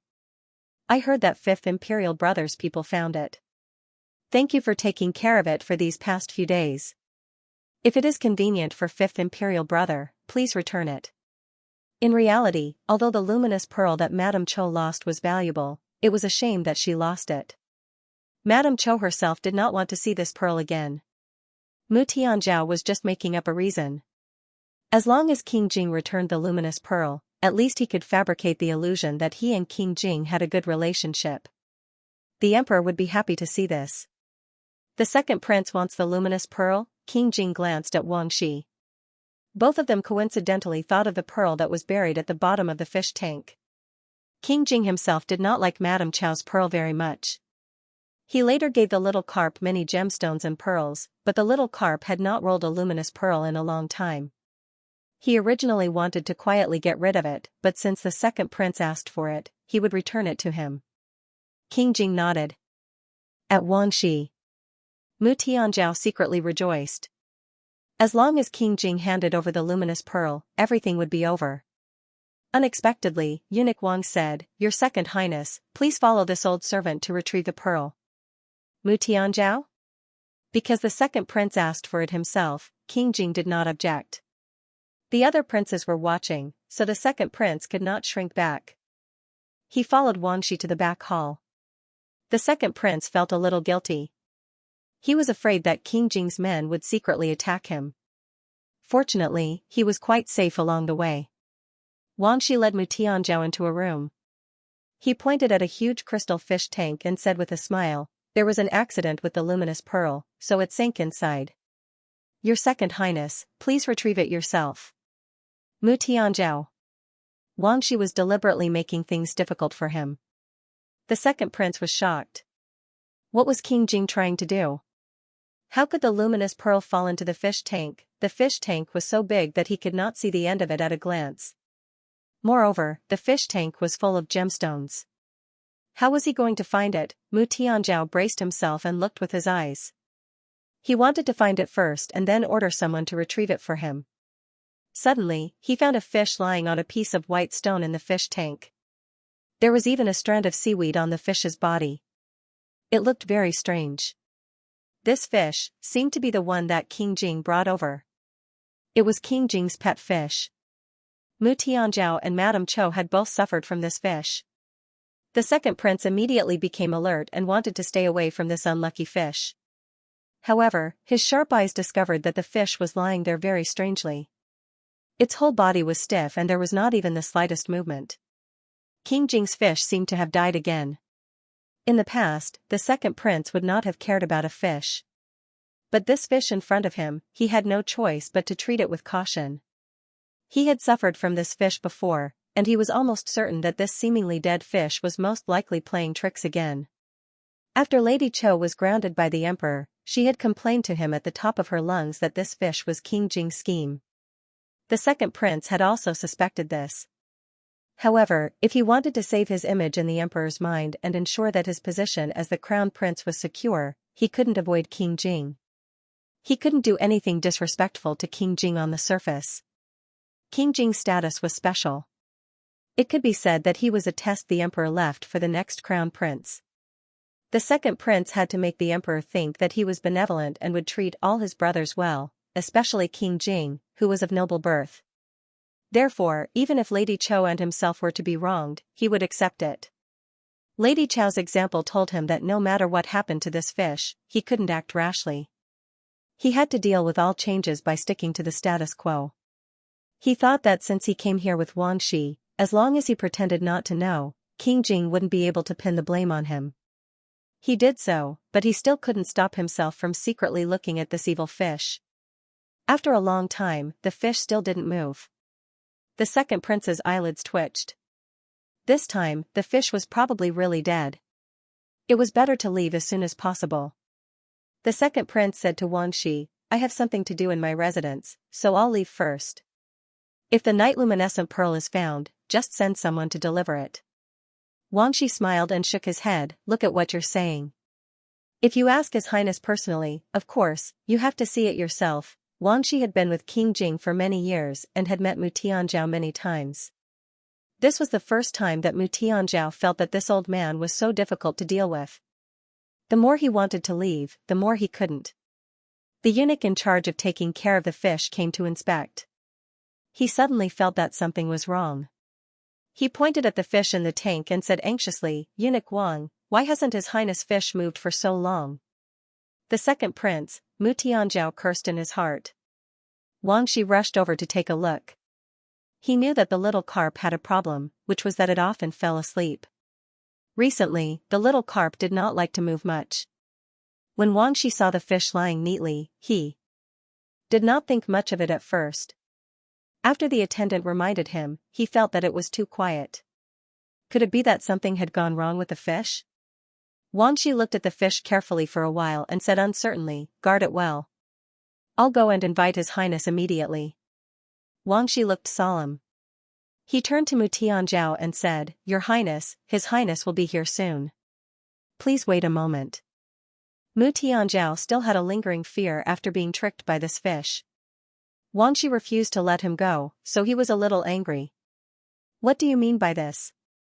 What does King Jing's fish have to do with me? I didn't even touch this fish." "Oh, Your Highness, this old servant didn't say anything. Why are you so anxious?" Wang Shi said with a faint smile, "You probably don't know, but this fish is His Highness's treasure. Even the Emperor knows about this fish. Not only you, but everyone who has come to this room has to wait for His Highness to come and make a decision. He was really a dog relying on its master's power. He even used the Emperor's name." Mu Tianzhao's eyes turned cold. A servant from King Jing's residence dared to treat him like this. What kind of attitude would King Jing have towards him? However, when he thought about his position as the crown prince, he would let this mute be proud for a while. When he ascended the throne, he would make sure this mute couldn't cry even if he wanted to. Mu Tianzhao forced himself to calm down and said, "Then let's wait for 5th Imperial Brother to come over." Congealing Hall. As soon as the 2nd Imperial Prince left, Mu Tianming suggested that the dancers continue. The 3rd Imperial Prince was unwilling to give up. His meticulous preparations had been disrupted by the 2nd Imperial Prince. King Jing was dispensable, so there was no harm in continuing.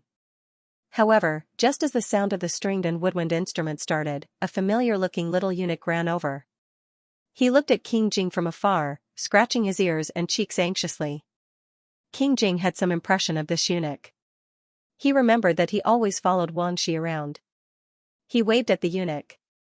The eunuch received the order and immediately approached King Jing to whisper to him. The eunuch didn't know what had happened and was hurriedly sent over by Wang Shi. According to eunuch Wang's instructions, something had happened to the fish master and he needed to ask King Jing for instructions. The eunuch couldn't explain the details. King Jing remembered that the 2nd Imperial Prince had gone to retrieve the night luminescent pearl. He was afraid that it had something to do with the 2nd Imperial Prince, so Wang Shi couldn't say it clearly. Could it be that the 2nd Imperial Prince had hurt his fish? King Jing's expression immediately turned cold. He waved his sleeves and dismissed the dancers. The 3rd Imperial Prince wanted to persuade him, but King Jing waved him away and went to the back hall. Soon, he arrived at his residence. Wang Shi and the eunuch were all there, as well as the 2nd Imperial Prince, who didn't look too good. King Jing didn't care about the 2nd Imperial Prince. He didn't wait for Wang Shi to say anything and went to look at the crystal fish tank. He saw his fish lying quietly on the white stone bed. King Jing looked at it for a moment, then reached his hand into the water and touched the fish's back. After touching it, his expression changed and he immediately fished the little carp out. Wang Shi leaned over and saw from the corner of his eye that King Jing had actually flattened the fish. "Your Highness, this isn't a real fish." Wang Shi reacted quickly. King Jing threw the fake fish to Wang Shi. Wang Shi held it in his hands and looked at it over and over again. From a distance, this fake fish looked no different from a real fish, except that it felt soft and boneless. He didn't know what it was made of. The little carp wasn't in the fish tank, but there was a fake fish in the tank. This was a big problem. "Your Highness, who could have done this?" There was a fake fish in the fish tank. It was obvious that this person wanted to hide it from them. Who was so bold? More importantly, where was the real little carp? Mu Tianzhao originally wanted to clarify that the dead fish had nothing to do with him, but he didn't expect that the dead fish was a fake. Mu Tianzhao was thunderstruck. Unfortunately, he was the only outsider in King Jing's room. King Jing looked at him. Seriously. Second Prince felt that he had been tricked again. This time, he was tricked by a fake fish. He dared to say that he had nothing to do with either the real fish or the fake fish. More importantly, would King Jing believe him? Just as the Second Prince was about to argue, his vision blurred. King Jing's sword was already at his neck. "Fifth brother, what are you doing? This has nothing to do with me." Second Prince felt that King Jing's sword was about to cut his throat. He was scared out of his wits. He didn't expect King Jing to threaten him over a fish. King Jing glanced at Wang Shi sharply. Wang Shi said on his behalf, "Your Highness, please tell the truth." "I'm telling the truth. I just came to get the night luminescent pearl. I don't like this fish. If it was really me, why would I put a fake fish in it? I could have just thrown it away." In order to survive, Second Prince didn't care about anything else. King Jing narrowed his eyes and looked at Second Prince for a while, thinking about whether he was telling the truth. Second Prince broke out in a cold sweat. King Jing finally put down his sword and ordered someone to escort Second Prince out of the room. At this point, Mu Tianzhao should be telling the truth. There was no need for him to beat around the bush. Besides, if there was really something wrong, King Jing would look for Second Prince. Mu Tianzhao really didn't have to do such a stupid thing. Therefore, it shouldn't be Mu Tianzhao's doing. But the fake fish was really to divert his attention so that he wouldn't find out that the fish was missing. Who would make such an arrangement for what purpose? King Jing was anxious just now and forced Mu Tianzhao to tell the truth by force. Now that he had calmed down, he began to order people to check the room to see if there were any changes. After the inspection, the chamberlain said that there was an open window in the south. This window faced the garden of King Jing's residence, but King Jing didn't have the habit of opening this window. There were originally many teacups on the floor for the little carp to stroll around. King Jing had a good memory and remembered the position of each teacup. He counted them and found that one was missing. It was easy to think that someone had used a teacup to take the fish and then escaped through the window. King Jing pondered for a moment and ordered people to search the room again to see if anything else was missing or moved. Wang Shi came back soon and reported, "Your Highness, nothing is missing or moved. Only the wardrobe has been rummaged through. A set of underwear and underwear is missing." King Jing, Wang Shi was puzzled. Could it be that a thief not only stole His Highness' fish but also his underwear and underwear? This thief's eyes were too strange. King Jing ordered Wang Shi to order people to search the garden for suspicious people, especially those with teacups. They had to find the little carp even if they had to dig 3 feet into the ground. King Jing was busy searching for the fish. At the same time, a young man in green clothes flipped down from the rocks of the rockery. Half an hour ago, Liu drank the transformation medicine and lost consciousness. When he woke up and found that he had returned to his human form, Liu was very happy. He was even happier when he saw his face in the bronze mirror. But then he encountered an unprecedented crisis. After transforming back to his human form, he didn't have any clothes on, because he had the body of a fish before, the scales were part of the fish. Liu didn't think about the problem of clothes. As a result, when he turned into a human, his clothes were gone. And such an important thing, the fish trapping system didn't mention it at all. Liu. Okay, why else would it be called a fish trapping system? The most important thing now was to find clothes to wear. Liu transformed back to his human form in King Jing's room.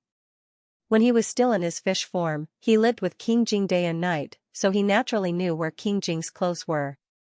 There were only King Jing's clothes here, so Liu went to the wardrobe and casually searched. King Jing's wardrobe had all kinds of clothes, but King Jing was taller than Liu. In ancient times, there were more wide-sleeved robes. Liu couldn't see anything when he put on King Jing's outer robe. Moreover, it was empty inside, so he had to be careful when he walked. It was easy to be exposed, these were all secondary. Many servants who served the master would recognize his clothes. Liu was afraid of being discovered and arousing suspicion, but he couldn't not wear it.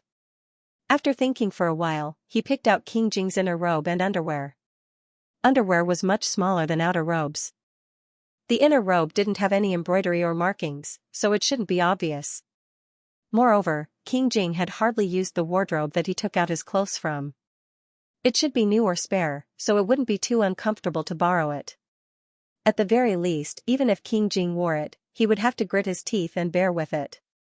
A pure boy couldn't run around naked, right? He had no choice but to wear shoes. King Jing's feet were bigger than his, so it was better not to wear shoes. It would be more convenient for him to move around. Liu nimbly changed his clothes, filled the teacup with water, and put some fish food in it. He effectively combined the 3 things into one and stored it in the storage space. Then he looked at the fish pillow. It was perfectly replacing him in the fish tank.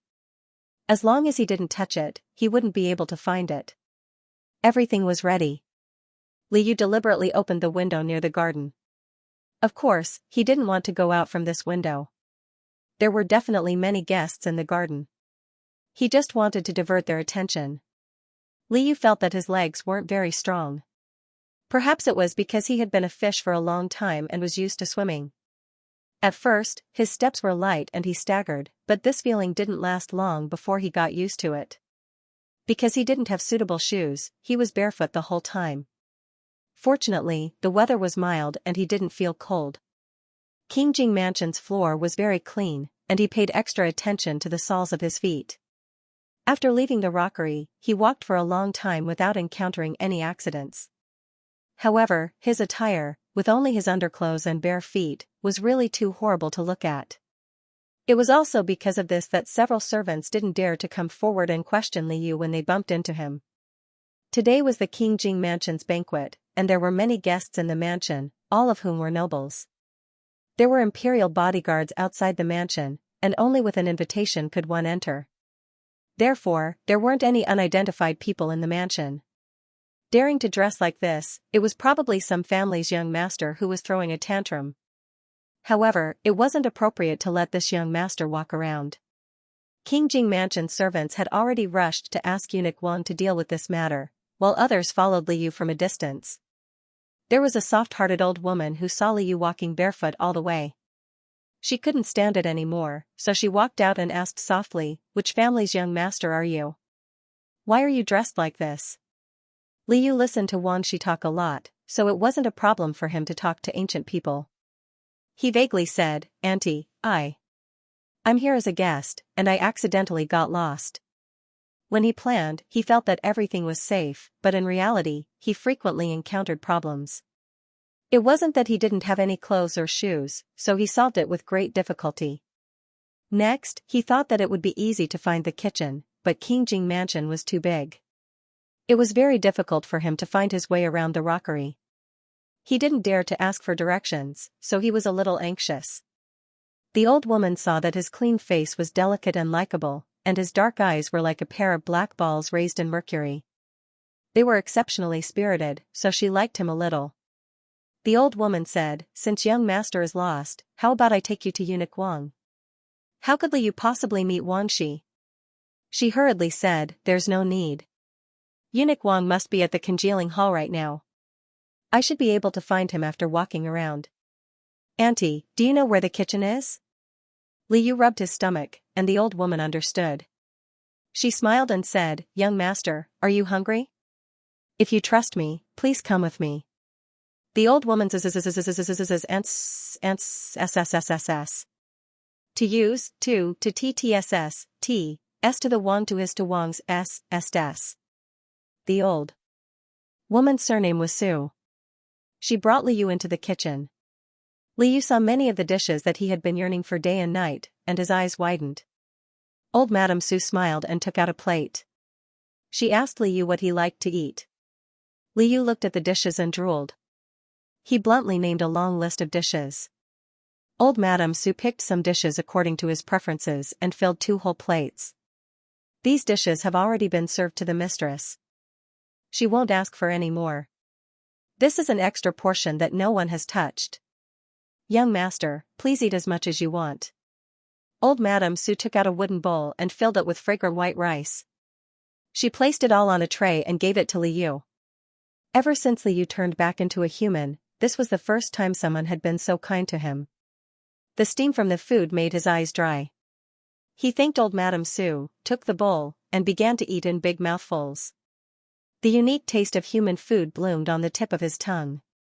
It made him feel that his life as a fish in the past was like a dream, but he lowered his head and looked at his bare ankles.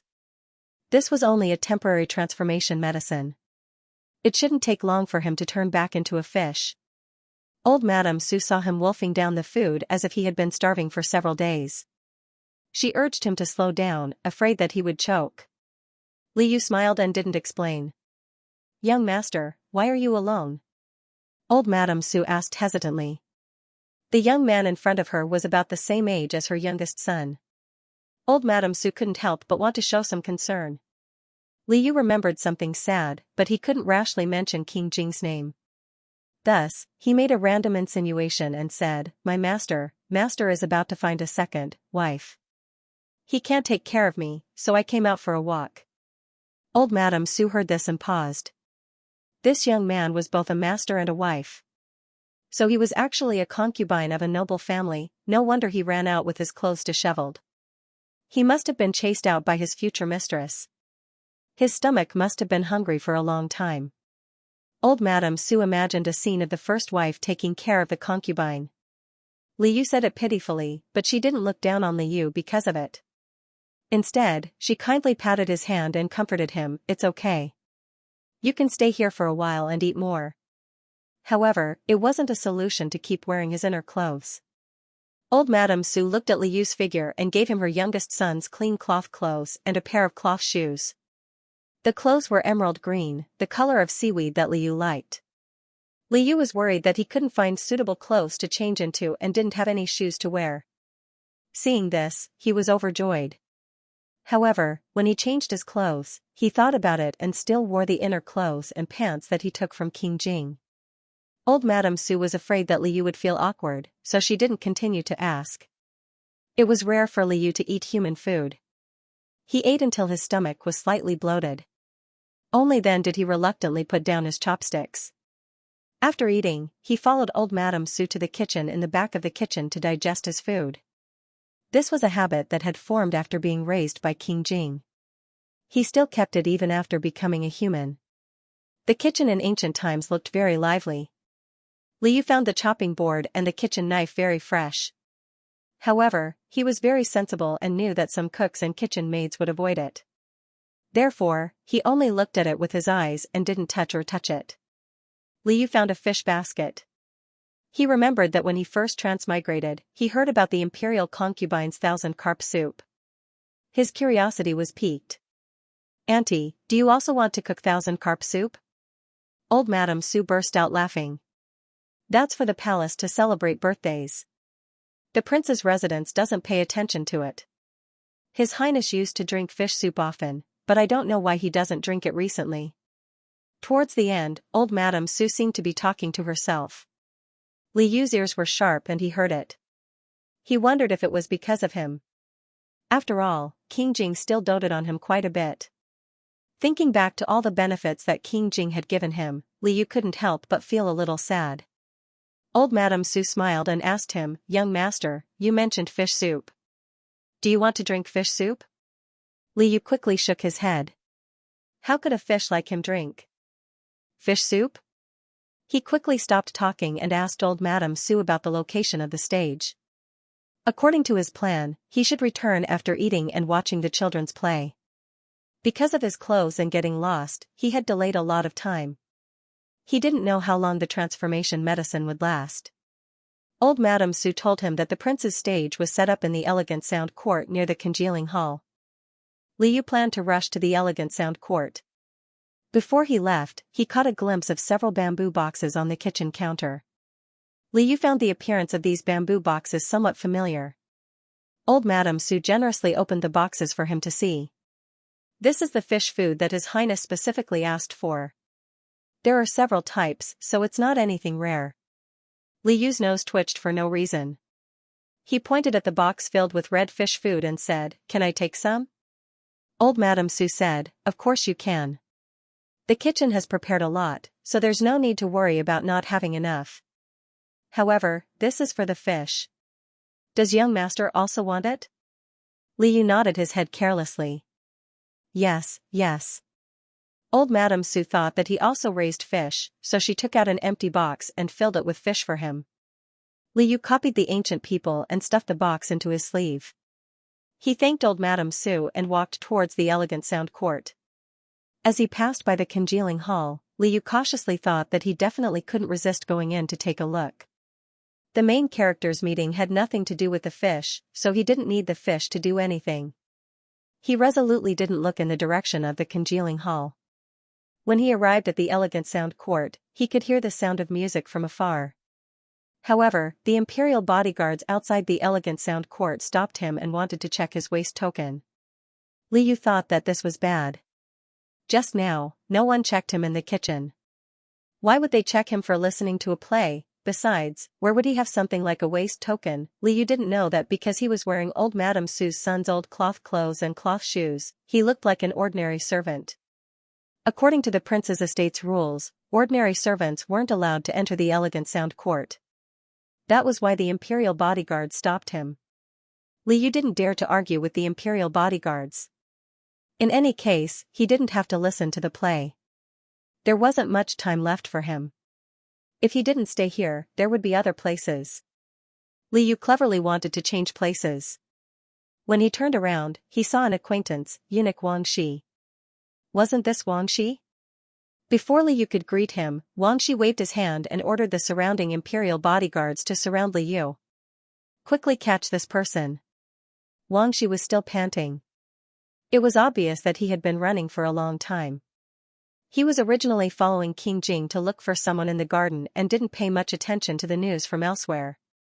Later, he heard a servant say that a young master was walking around the estate in his underwear. No matter how Wang Shi thought about it, he felt that this person was most likely the thief who stole King Jing's clothes. Thinking further, the clothes and the fish disappeared together. Wasn't the person who stole the clothes the same as the person who stole the fish? He immediately informed King Jing and had him rush over to take a look. When Liu saw Wang Shi stop him, he was shocked. Then he remembered that he was in human form. His arrangement in King Jing's room shouldn't be discovered so easily. He couldn't reveal his fear and let Wang Shi see that something was wrong. Liu asked with a smile, "What's the matter, eunuch Wang?" Wang Shi snorted coldly, "You thief, you stole His Highness' fish, and you still dare to ask what's the matter?" Liu. Eunuch Wang was always pleasant to him. He was not used to being scolded all of a sudden. Wait, Liu realized. Could it be that the fish pillow and the window he deliberately opened had been seen through? There wasn't much time left. If Wang Shi caught him and turned him into a live fish in front of so many imperial bodyguards, Liu wanted to calm down, but this wasn't something that could be solved by calming down. He had to find a place to hide first. He couldn't turn back into a fish in front of so many people. Liu had an idea. He took something out of his sleeve and shouted, "Over there!" He threw the thing out of his sleeve and ran away while Wang Shi and the imperial bodyguards were still in a daze. Wang Shi wasn't sure whether the young man in front of him was a thief or not, so he tried to trick him first. Who knew that this person would run away? Didn't this mean that he was a thief? However, this person moved too fast and didn't see clearly what he threw out. Wang Shi gritted his teeth. He was really afraid that this person had thrown the fish pillow out. He hurriedly ordered a few imperial bodyguards to find out what happened, and he led the rest of the people to chase after the young man. Liu ran very fast and hurriedly found a room to hide in. King Jing originally brought people to look around the garden. When he received the urgent message from Wang Shi, he also rushed over to meet with Wang Shi. Together, they trapped Liu in the room. The thing that was thrown out was confirmed to be a bamboo box containing fish food. This made Wang Shi even more certain that this person had stolen the fish. He was so angry that he could wait to catch this person and torture him as much as he wanted. This person not only ruined King Jing's banquet, but also stole His Highness's clothes and the lively and cute fish pillow. He should be cut into pieces. Come out quickly and hand over His Highness' fish, or you'll have to bear the consequences. Eunuch Wang slammed the door and shouted. King Jing's face was as calm as still water as he stood outside the room with his sword in hand. Liu poked a hole in the paper window and looked outside. When he saw King Jing's fish nature acting up, he subconsciously wanted to go out and wag his tail. However, he immediately remembered that he was a human and King Jing didn't recognize him. If he met him directly, wouldn't he be killed by the sword? Wang Shi wanted him to hand over the fish. On one hand, Liu was touched, but on the other hand, he was shocked. The fish was right in front of him. How could he hand it over? He originally wanted to wait until the people looking for him left before leaving the room. However, looking at the situation, King Jing and Wang Shi were watching him covetously, and he couldn't leave for a while. Liu's face was full of tears. It was just a meal. How did it become like this? There was also a sudden beep from the system. Host, there's not much time left to maintain the human form. The system was used to pretending to be dead, but now it was actually counting down to him. He was going to change back to his human form soon. It wasn't easy for him to change back to human form, but he was gone after a meal. This wasn't the main point. The main point was that he was trapped in the room by King Jing. If he changed back to a fish in the room, how could he explain the sudden disappearance of a living person like him when the fish appeared? Liu thought of an idea. He counted down and shouted to the people outside, "I'm not going out. If you have the ability, come in and catch me. If you catch me, you'll hand over the fish." Liu was taking a gamble. He was buying time for himself and also preparing for the aftermath.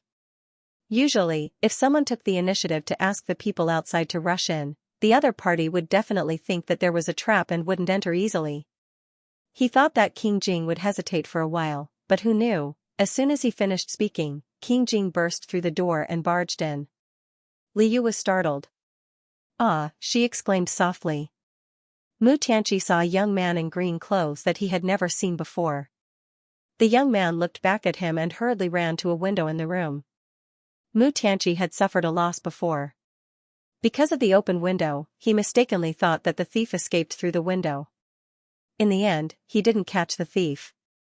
He guessed that the thief deliberately made him look in the wrong direction. This time, to trap the person in the room, several guards were placed at each window in advance. After making sure that they were all guarded, Wang Shi was ordered to knock on the door. Mu Tianqi chased after him with big strides. The young man had already jumped to the windowsill and looked back at him with a mischievous smile. Mu Tianqi was stunned. He didn't know if it was an illusion, but looking at this young man, this was a handsome and clean boy. His eyes were as bright as colored glass. The way he curled his lips was a little unbelievably familiar. Mu Tianqi paused for a moment. His hand movements were a little slow. He wanted to catch the suspicious young man, but he only had time to catch the corner of his clothes. The figure flashed and the young man jumped out of the windowsill. Mu Tianqi wasn't in a hurry.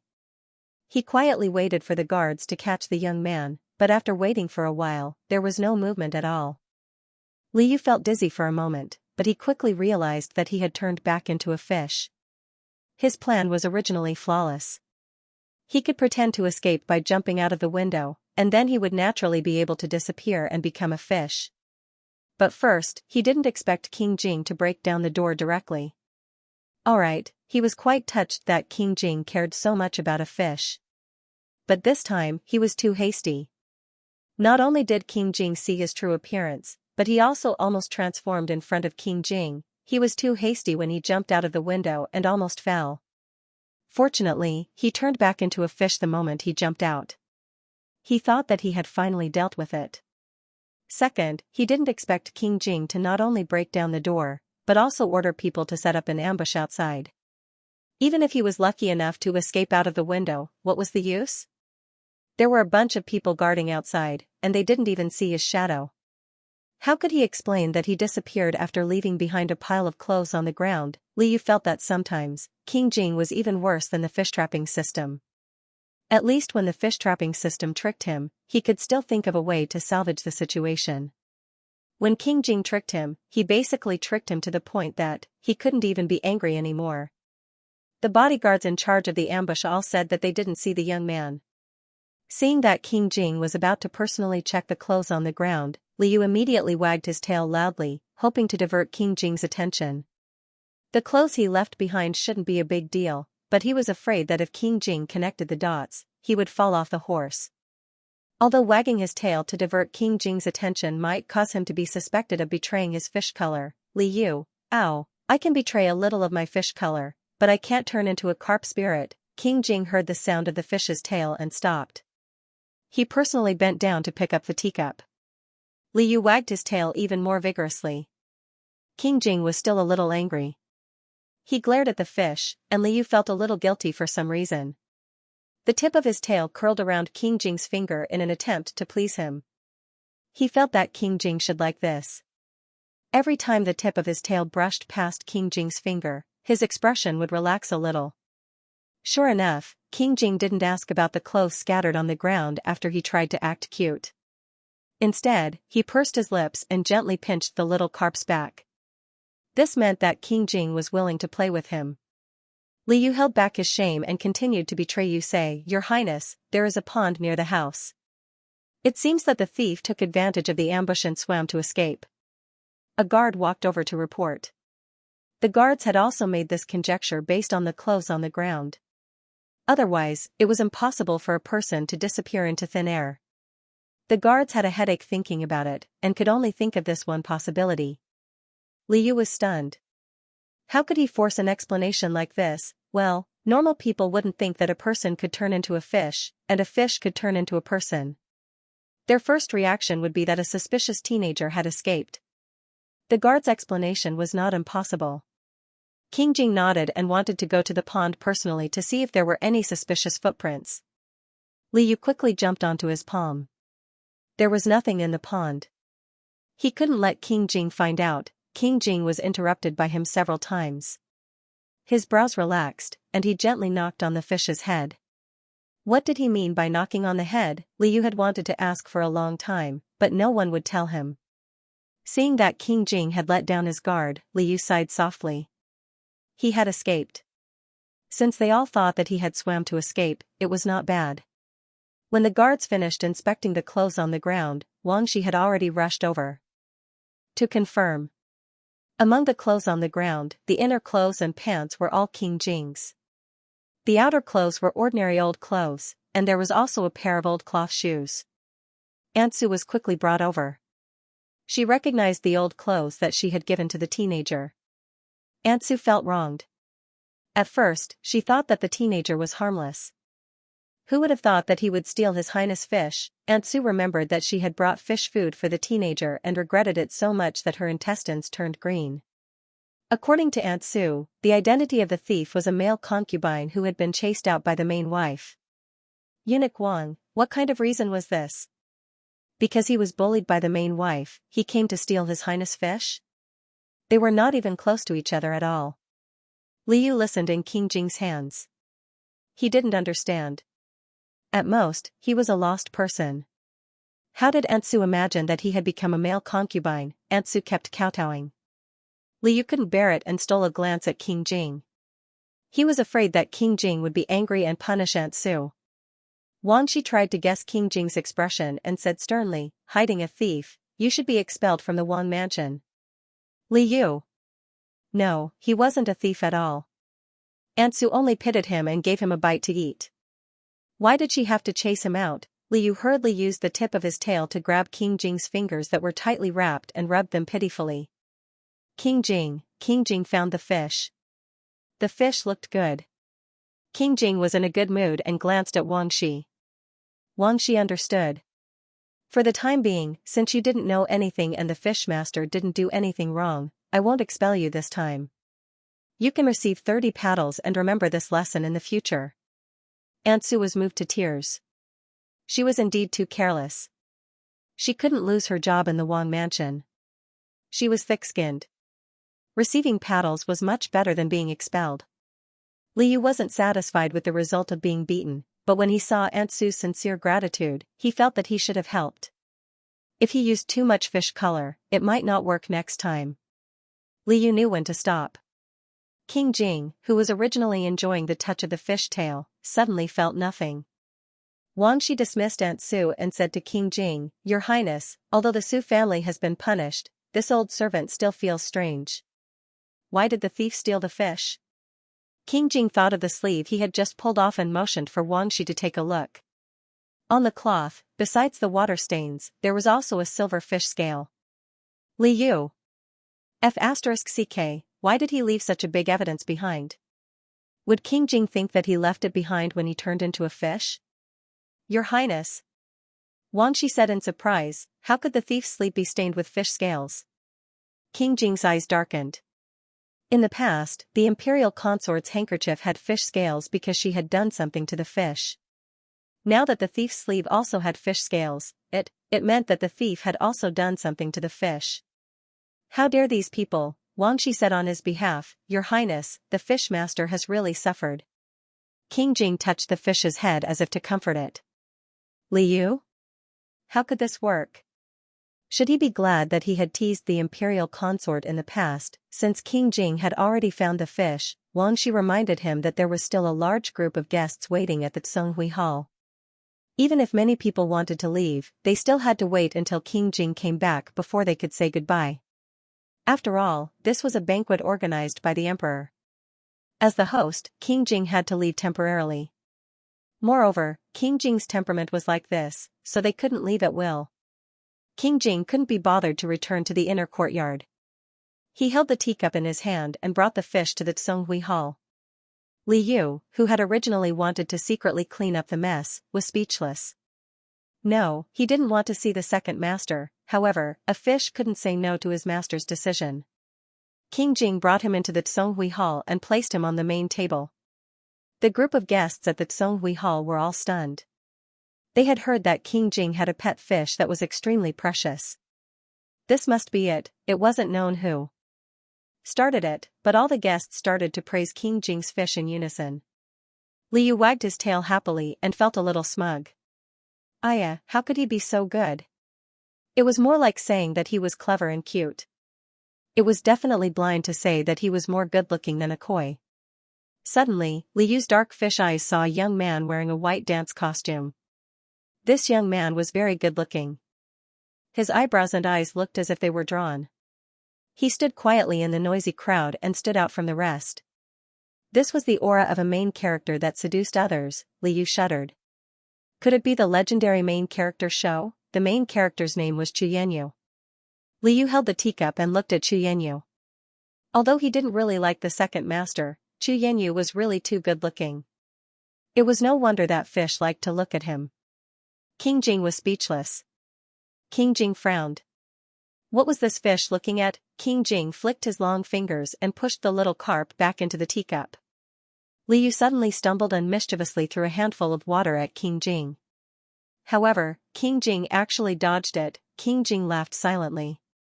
Li Yu wagged his tail happily and thought, Master is also very good-looking. It's enough to look at Master alone. I don't want to look at Xianxia anymore. The second prince, Mu Tianzhao, glanced at the fish that King Jing brought over and moved his lips. However, the second prince didn't say anything. He knew that this fish wouldn't die so easily. He guessed that it was King Jing's scheme again. The second prince secretly hated that King Jing actually threatened him over a fish. He would definitely get back at him after he ascended the throne. Seeing that King Jing had returned, the third prince, Mu Tianming, braced himself and asked for a third dance. King Jing agreed. Xianxia was ignored twice, but he wasn't impatient. He shook his sleeves and glanced behind him. The sixth prince wasn't far away and their eyes met. The sixth prince nodded slightly. Xianxia bit his lip and turned around to bow graciously. This time, Li Yu's entire fish was resting on the edge of the teacup. Everyone else was admiring Xianxia's appearance. Li Yu raised his head and focused on the moment when Xianxia and the sixth prince looked at each other. King Jing fell in love with Xianxia at first sight. However, Xianxia didn't like King Jing. He liked the sixth prince. The sixth prince wasn't favored since he was young. When he grew up, he became the third prince's attendant in order to live a better life. The third prince needed someone who could sing and dance. Thus, the sixth prince pushed his childhood sweetheart, Xianxia, out. This was because the sixth prince also had deep hidden ambitions. However, he only had this one trusted aide by his side. For the sake of the sixth prince's great cause, Xianxia was also willing to sacrifice himself. On the surface, he was a dancer recommended by the third prince to King Jing. However, in reality, the person he really supported was the sixth prince. The fish lotus dance began. This was Xianxia's song and dance. Although the dance was interrupted continuously, the guests were soon immersed in the exquisite dance. After the group dance, it was Xianxia's turn to dance with another beautiful woman. The dancers' dresses fluttered in the wind. They were like white lotuses blooming among the lotus leaves. Li Yu wasn't interested in dancing. He wanted to dive into the water, but the teacup was too shallow. He lay in the teacup and looked at King Jing from the corner of his eyes. King Jing was admiring Xianxia's dance. Li Yu gently blew a bubble and turned his head away. He didn't want to bother with this person. After Chu Yanyu finished dancing, according to the original novel, King Jing should have asked for his name. However, after a while, King Jing didn't say anything. The second prince couldn't help but gloat. Although he didn't get to act like a good brother with King Jing, the third prince didn't get to take advantage of him either. The third prince couldn't sit still anymore. He asked King Jing for his opinion. King Jing rested his chin on his hand and glanced at Wang Shi indifferently. Wang Shi immediately said, "Not bad." Then there was no more. The third prince and the sixth prince, who failed to flatter him, were speechless. Li Yu was speechless. King Jing didn't take a fancy to any of the dancers. Even if it was Chu Yanyu, who the third prince was most confident in, King Jing was just a spectator. He didn't pay much attention to this person. Mu Tianming's prepared words of praise were stuck just like that. Chu Yanyu didn't show any impatience. He lowered his eyes and seemed to be thinking about something. The sixth prince gently nudged Mu Tianming. "Third brother?" Mu Tianming thought that since he had already embarrassed himself enough today, he wouldn't mind embarrassing himself again. He gritted his teeth and squeezed out a smile. "Fifth royal brother thinks it's alright, but I think it's quite good. The man and woman leading the dance are carefully selected by me. Why don't I give them to you to relieve your boredom?" His words were so straightforward that no one didn't understand what the third prince meant. Mu Tianming didn't believe that King Jing would be indifferent to his offer. King Jing casually rested his chin on his left hand and pushed little Carp, who was about to poke his head out of the water, into the water with his right hand. King Jing glanced at Wang Shi again.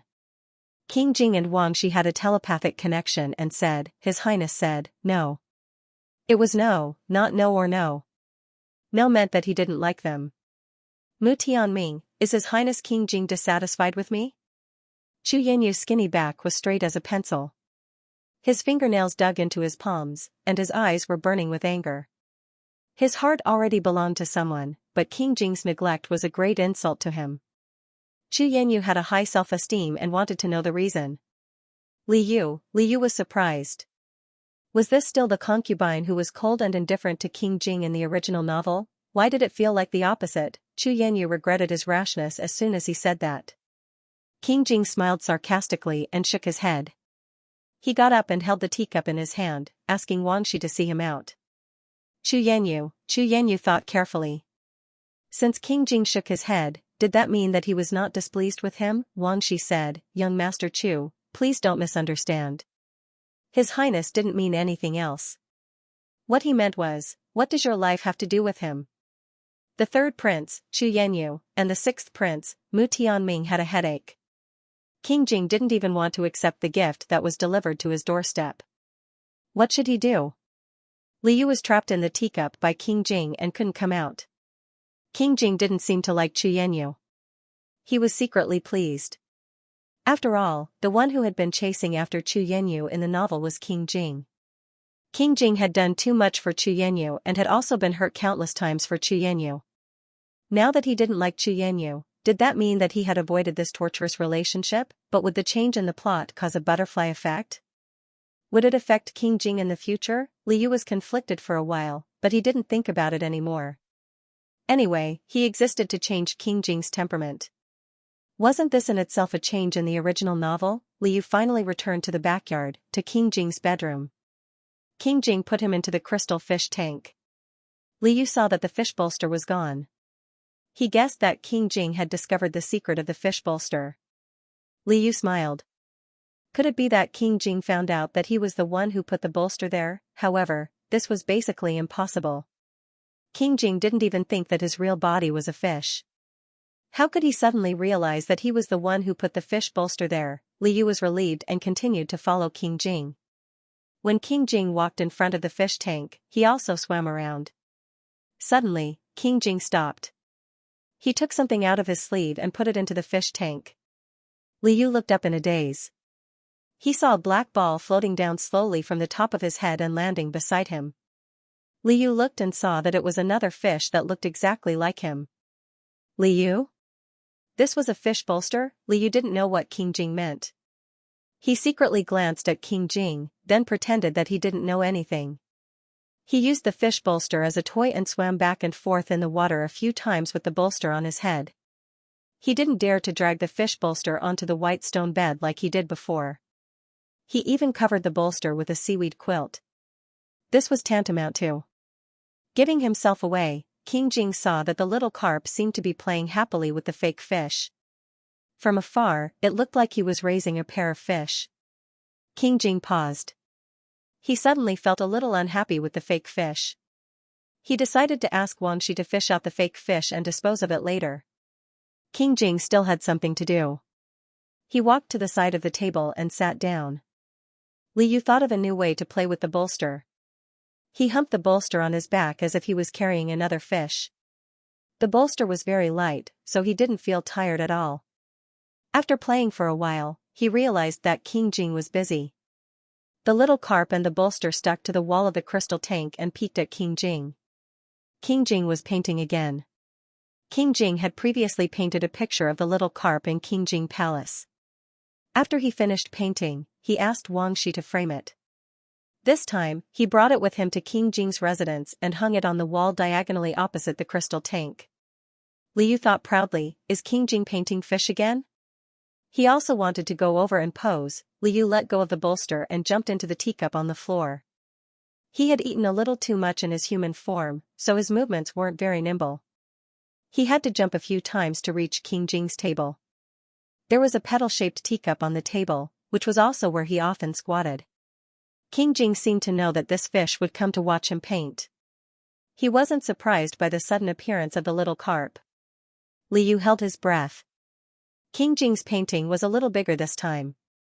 He wasn't done yet, although he couldn't see the full picture for now. He could see that the fish had hands, feet, and was wearing clothes. It shouldn't be him, the fish, but a person. Liu's heart suddenly sank. Could it be Xianxia? King Jing rejected the third prince on the surface, but deep down, he was still thinking about Xianxia. King Jing wasn't like this at all. In the novel, once King Jing fell in love with someone, he would definitely keep that person by his side. Now that he had directly rejected the painting, it was impossible for him to think that it was Xianxia. The possibility of it being Xianxia was higher. Liu waited quietly for King Jing to finish drawing and coloring. This painting was a little complicated, and it took him a full hour to finish. King Jing finally picked up the painting and shook it. Liu finally saw the whole painting clearly. King Jing was good at painting, and his painting was quite charming. He saw, in the painting, a young man in a jade-green robe was sitting on the windowsill with both hands supporting himself.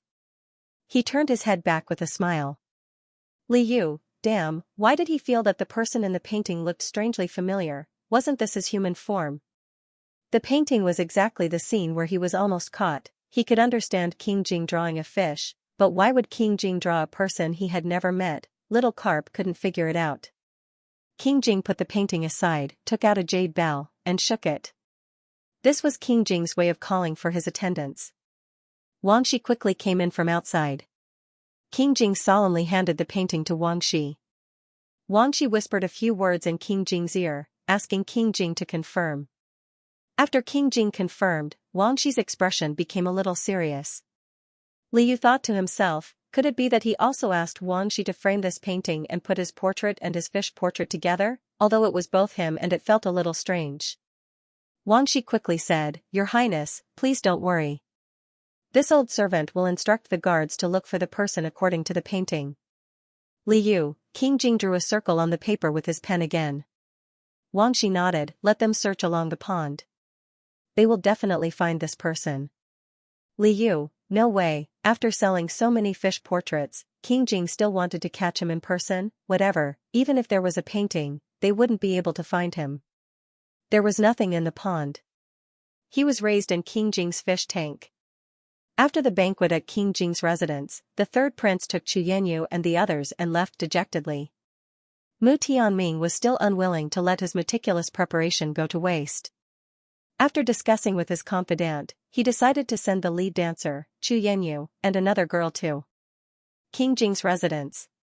In order to prevent King Jing from refusing, Mu Tianming left them at the gate and slipped away faster than a thief. Soon, the emperor received news that the third prince had sent people to King Jing. The emperor found it a little funny, but he was still quite satisfied with the third prince's willingness to show goodwill to King Jing.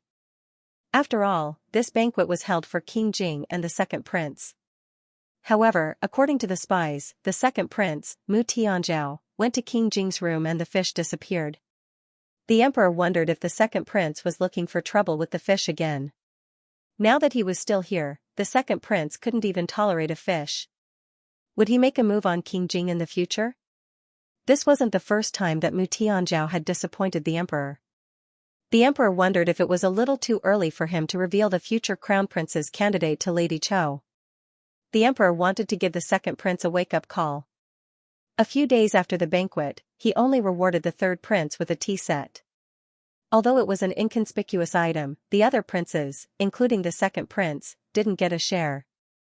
Mu Tianming felt that he was indeed on the right path to win over King Jing. Because the emperor didn't reward him earlier or later, he rewarded him right after he sent people to King Jing's residence. This showed that the emperor really did want him to have a good relationship with King Jing. The sixth prince had guessed the emperor's heart for the third prince. The emperor only rewarded the third prince, but not the second prince. This also showed that the emperor was beginning to be dissatisfied with the second prince. This time, thanks to your recommendation, Chu Yanyu has entered King Jing's residence. This is a good step. Mu Tianming smiled and patted Mu Tianxia's shoulder. Yanyu is smart. He definitely won't disappoint imperial brother. The sixth prince smiled gently. He didn't show a trace of resentment because his beloved had entered King Jing's residence. After King Jing learned about this from Wang Shi, his expression was indifferent. Eunuch Wang Shi was very experienced in dealing with this kind of people who were sent to King Jing's residence. The emperor had sent many people to King Jing in the past. There were men and women of different sizes. Because of King Jing's dislike, they were all detained in a courtyard in King Jing's residence. Without permission, they weren't allowed to come out and walk around. After a year, those who were willing to leave King Jing's residence could leave by themselves. Those who were unwilling to leave could only be servants. Li Yu had no idea that Chu Yanyu, who had been rejected by King Jing on the spot, was actually going around in circles in such a way. Li Yu wanted to ask the system if this would affect Prince Jing's future. She wanted to ask the system if this would affect Prince Jing's future. Li Yu took the initiative to ask, "System, what if the plot is completely changed?" King Jing did not like Chu Yanyu.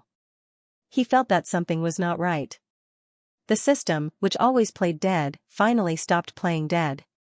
The host only needs to complete his own cute pet mission. Does this mean that as long as I complete the fish mission, it doesn't matter even if the plot is changed beyond recognition? Li Yu was a little excited. Originally, he was worried that the system would assign him a mission to matchmake King Jing and Chu Yanyu. However, if he could ignore the plot, King Jing could choose not to have a sadomasochistic relationship with Chu Yanyu. In any case, King Jing did not like Chu Yanyu, and Chu Yanyu probably did not like King Jing either. He was just a fish, so he could not force these two people to like him. For the first time, Li Yu felt that it was not a bad thing to have the system by his side, even if it was always a scam. The system reminded him when he was in high spirits, just changing the plot will also affect the subsequent events. The unrelated parts will still happen, and the relevant parts will be changed. The host must be mentally prepared, because these changes will not be known to the host. It was rare for the system to be so talkative, and Li Yu felt that it was quite reasonable. There were indeed many plots in the original novel that revolved around the sadomasochistic relationship between King Jing and Chu Yanyu. If King Jing did not like Chu Yanyu, these plots would naturally be affected. This was the butterfly effect. Li Yu was a very big-hearted fish. It's okay, I will be prepared. But would it affect King Jing's ascension to the throne? What if the butterfly effect was too strong and King Jing lost his throne? King Jing was the first prince and did not get along with the other princes. If he did not become the emperor in the future, he would not have a good life. Li Yu still hoped that King Jing would become the emperor. The system said, no matter what the process is, the tyrant's ascension to the throne is the protagonist's halo. Li Yu, with this sentence, Li Yu seemed to have taken a calming pill. He planned to study it and understand this step with the tyrant. Li Yu, oh right, since you answered me, can you help me clear my doubts? I think I know King Jing. How do I know him? The system, sure enough, the system that pretended to be dead the moment the mission was mentioned immediately stopped talking. Regardless, Li still politely said goodbye to the system. After returning from the system, Liu came back to his senses and realized that he had been pulled out of the fish tank by King Jing. His problem of falling asleep would recur from time to time. King Jing would watch over him whenever he fell asleep. He was used to it, and so was King Jing. Liu wagged its tail to show that it was still alive and well, but King Jing was frowning. Perhaps he had accidentally touched the fish's stomach when he brought it out. He felt that something was wrong, so he was touching the fish's stomach. Liu? Reminded by King Jing's action, Liu remembered that his originally flat fish belly was a little bloated. That's right. When he was in human form, he ate a lot. When he turned back into a fish, his belly was still bloated. The system probably did not notice the problem with his belly. He was just eating his fill, so he would be fine. Liu wanted to explain, but he could not. After touching the fish belly with a strange expression, King Jing felt that the fish was sick again. He sent someone over to take a look. The few servants who had examined the fish's illness were now studying the little carp's slightly bloated belly for a long time. One of the servants wiped the sweat on his forehead and said, "Your Highness, this fish must have eaten too much."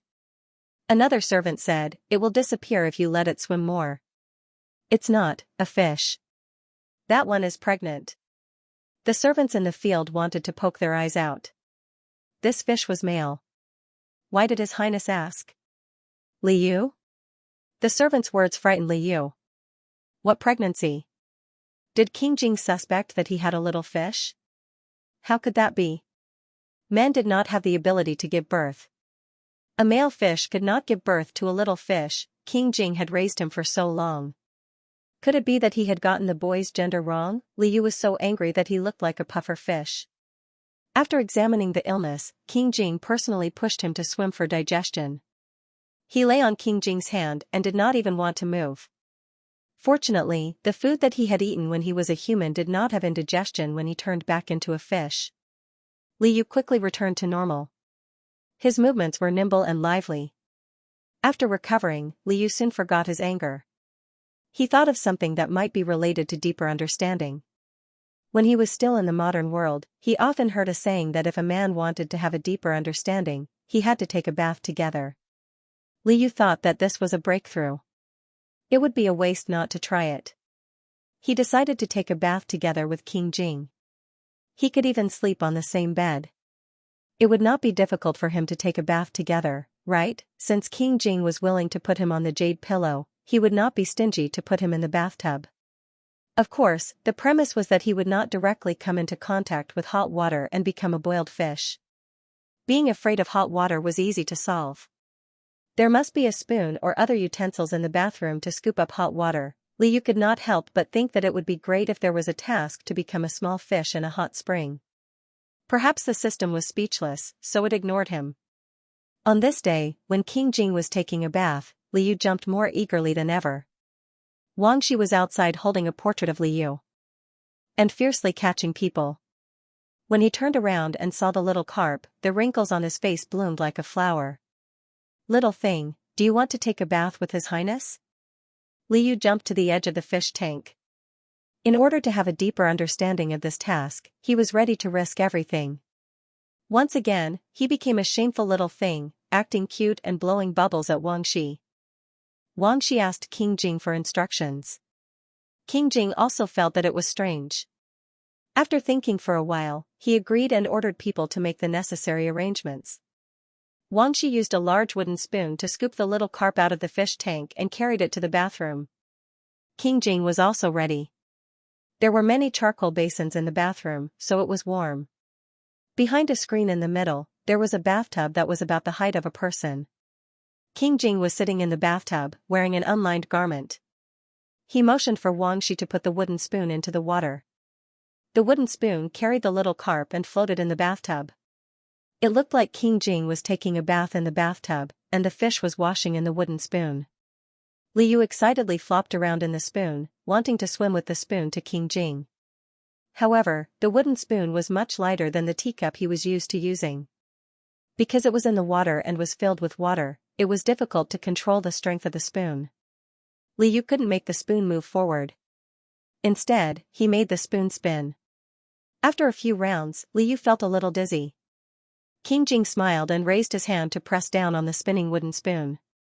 Liu woke up a little and saw Qingjing's handsome face. Under the water, it looked even clearer. He even saw a drop of water slowly slide down his cheek to his Adam's apple. His Adam's apple bobbed, and the drop of water fell down. Liu, obviously, he didn't bite indiscriminately this time, but he felt like he was being roasted by fire last time. It must be because of the hot water. Liu buried his head in the water with the wooden spoon, feeling a little embarrassed. He had to calm down. He was a fish that would do anything to complete the mission. He couldn't be tempted by his master's beauty. Liu raised his head and wanted to swim closer. This time, the wooden spoon didn't spin around in the same place. Because he used too much strength, he was caught off guard and tilted to one side. In a flash, he fell over. You won't die if you don't seek death. The hot water instantly flowed into the wooden spoon.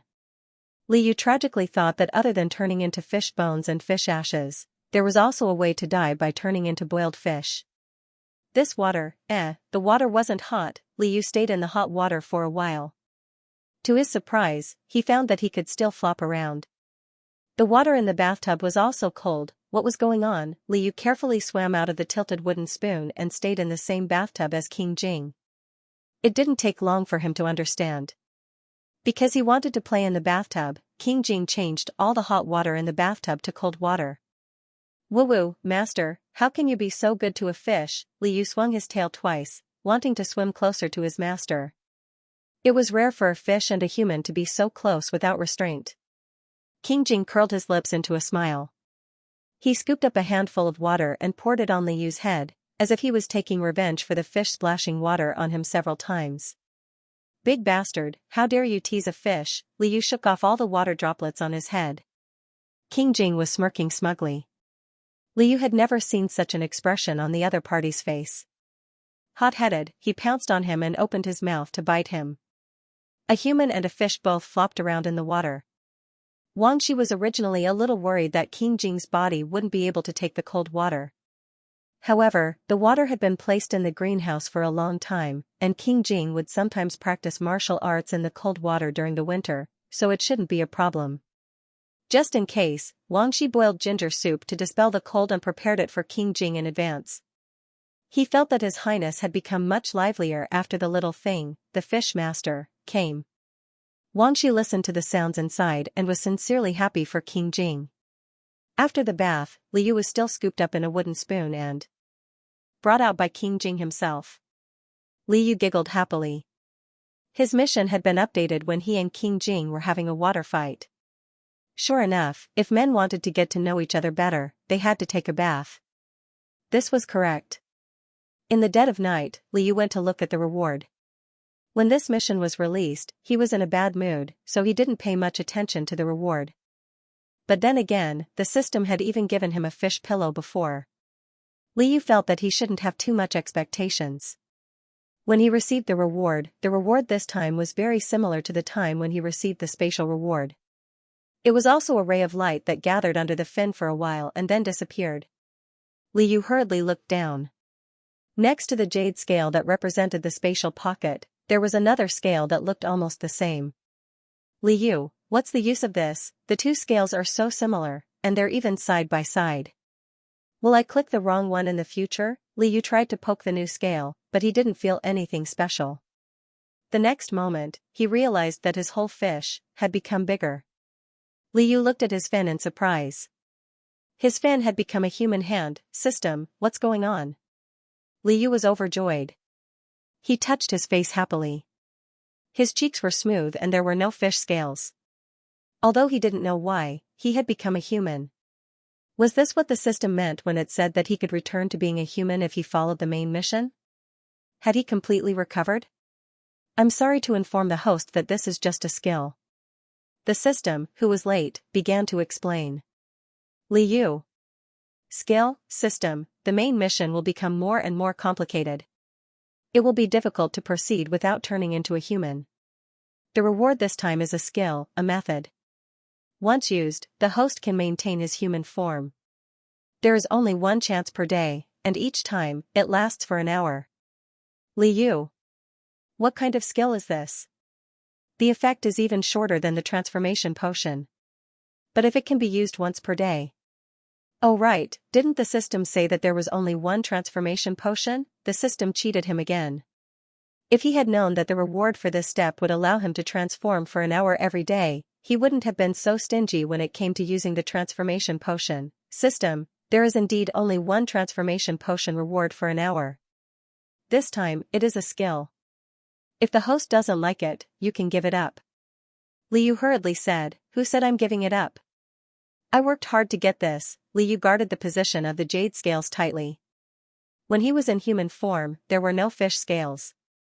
The jade scales turned into two scale-shaped marks under his arms. System, then please use it appropriately. The next step is the last step of the main mission, million fish pets.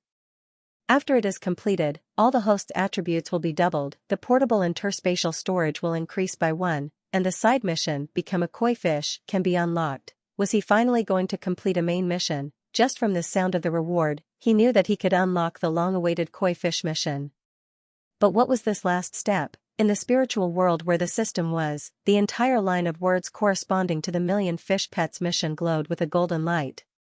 Liu carefully looked at the last step of the mission. The last step, intimate contact with the Tyrant. There were no specific hints. Liu suddenly had a bad feeling. Wait, is this intimate contact the intimate contact I'm thinking of? System, please think about it yourself. Liu, damn, it's tricking me again at this crucial moment. Liu strolled around the system. The duration of his human form was almost up.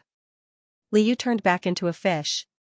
This time, the transformation was a skill, not a drug. Liu did not feel any discomfort. After the transformation, the jade scales temporarily lost their luster, indicating that they could not be used again for a day. With this skill, he could turn back into a human from time to time. However, he still had to be careful when using it. King Jing was looking for him everywhere, he could not just show up without a care. Liu mumbled and exited the system. Fortunately, he turned into a human for a short time in the system, but in reality, he did not change. Maybe the system helped him. Otherwise, a living person fainted in a fish tank, the scene would be horrifying. The million fish pets mission had reached the last step. Just one more step and he could complete a main mission. He was getting closer and closer to becoming a real human. In order to complete the mission, he had to work hard to be intimate with the Tyrant. And the only intimate contact he could think of was, mouth to mouth. With the help of the teacup on the floor, Liu gently leaped from the fish tank to the bed. It was late at night, and King Jing was asleep. Liu looked at his beautiful lips and remembered that he used to apologize for accidentally biting them. But now, he had to take the initiative to do something embarrassing. There was no need to think too much. This was just a mission. Liu kept reminding himself that he and King Jing were good friends who knew each other well. He should strike while the iron was hot and complete the step. Otherwise, it would be even more embarrassing in the future. The little carp convinced himself and leaped onto the jade pillow. He closed his eyes and slowly moved his mouth forward. However, this kind of thing could be done easily. If he did it deliberately, it would be more difficult. Liu felt that he had moved for a long time, but he did not touch the softness in his memory. When he opened his eyes, he saw that King Jing had turned around. Liu, I'll jump again. Liu jumped to the other side and tried to move his mouth forward. He still did not touch it. When Liu opened his eyes again, King Jing also happened to open his eyes. Liu, who had a guilty conscience, immediately wagged his tail wildly and betrayed his fish. As a result, the jade pillow was slapped so hard that it made a lot of noise. Liu, sob, what should I do? King Jing was probably woken up by the fish jumping around. When he woke up, he saw the fish lying on his pillow and wagging its tail wildly. King Jing was still sleepy. In a daze, he dragged the teacup closest to him and put the fish into it. Then, he gently patted the fish's head and fell back into a deep sleep. Liu? Who could tell him what patting the fish's head meant? Liu did not dare to move his mouth forward carelessly. He was afraid that he would wake up the sleeping person in front of him. Forget it, I'll do it next time. Anyway, I'm not in a hurry. Liu lay down on the side near King Jing and also fell asleep. An uninvited guest came to King Jing's residence. Because King Jing was cold, he basically did not take the initiative to invite anyone. Usually, there were only two types of people who came to King Jing's residence. The first type was those from the palace who came to deliver imperial edicts. The second type was the heir of Duke Qing'an's residence, Yi Qinghuan. Yi Qinghuan loved crowds and was incompatible with King Jing's coldness. However, he was not afraid of King Jing's cold face and often came to the residence to play. Every time the heir of Duke Qing'an arrived, King Jing's face would be as black as the bottom of a pot. Not only was Yi Qinghuan not afraid, he was also quite happy because he was King Jing's cousin. King Jing could tell other people to get lost, but he could not tell his cousin to get lost. At most, he would order the imperial bodyguards to grab Yi Qinghuan by the collar and throw him out. Previously, when King Jing hosted a banquet, the heir of Duke Qing'an was unable to attend because of official business. He regretted not being able to join in the fun. After a few days, when he was free, he immediately came to visit. He heard that King Jing had a pet, and it was a fish. Yi Qinghuan specially came to show off his pet. Now that the heir of Duke Qing'an had a dog, he felt that from now on, at least when it came to pets, he could talk more with King Jing. Yi Qinghuan led his dog to see King Jing under the lead of Wang Shi. After seeing his cousin, Yi Qinghuan did not need Wang Shi to greet him. He found himself a chair and excitedly sat down. The first thing he asked was about the fish. "Tianqi, do you really have a fish?" King Jing glanced at the tall black dog behind Yi Qinghuan. There was a heavy gold collar around the dog's neck. For the first time, King Jing did not immediately throw his cousin out. Instead, he motioned for Wang Shi to carry the fish tank out. The crystal fish tank bestowed by the emperor had not been moved since it entered King Jing's residence. Because the fish tank was large and heavy, it was inconvenient to move it. However, because the heir of Duke Qing'an was here, King Jing wanted to move the fish tank. Wang Shi helplessly thought that since Yi Qinghuan had shown off to His Highness first, His Highness should show off in return. Actually, it was fine to let Yi Qinghuan in to see the fish. However, King Jing did not like Yi Qinghuan's dog. Moreover, it was harder to see the fish from inside than from outside. Yi Qinghuan did not have to wait long before a crystal fish tank half the height of a person was brought in. Yi Qinghuan's mouth was wide open and he forgot to close it.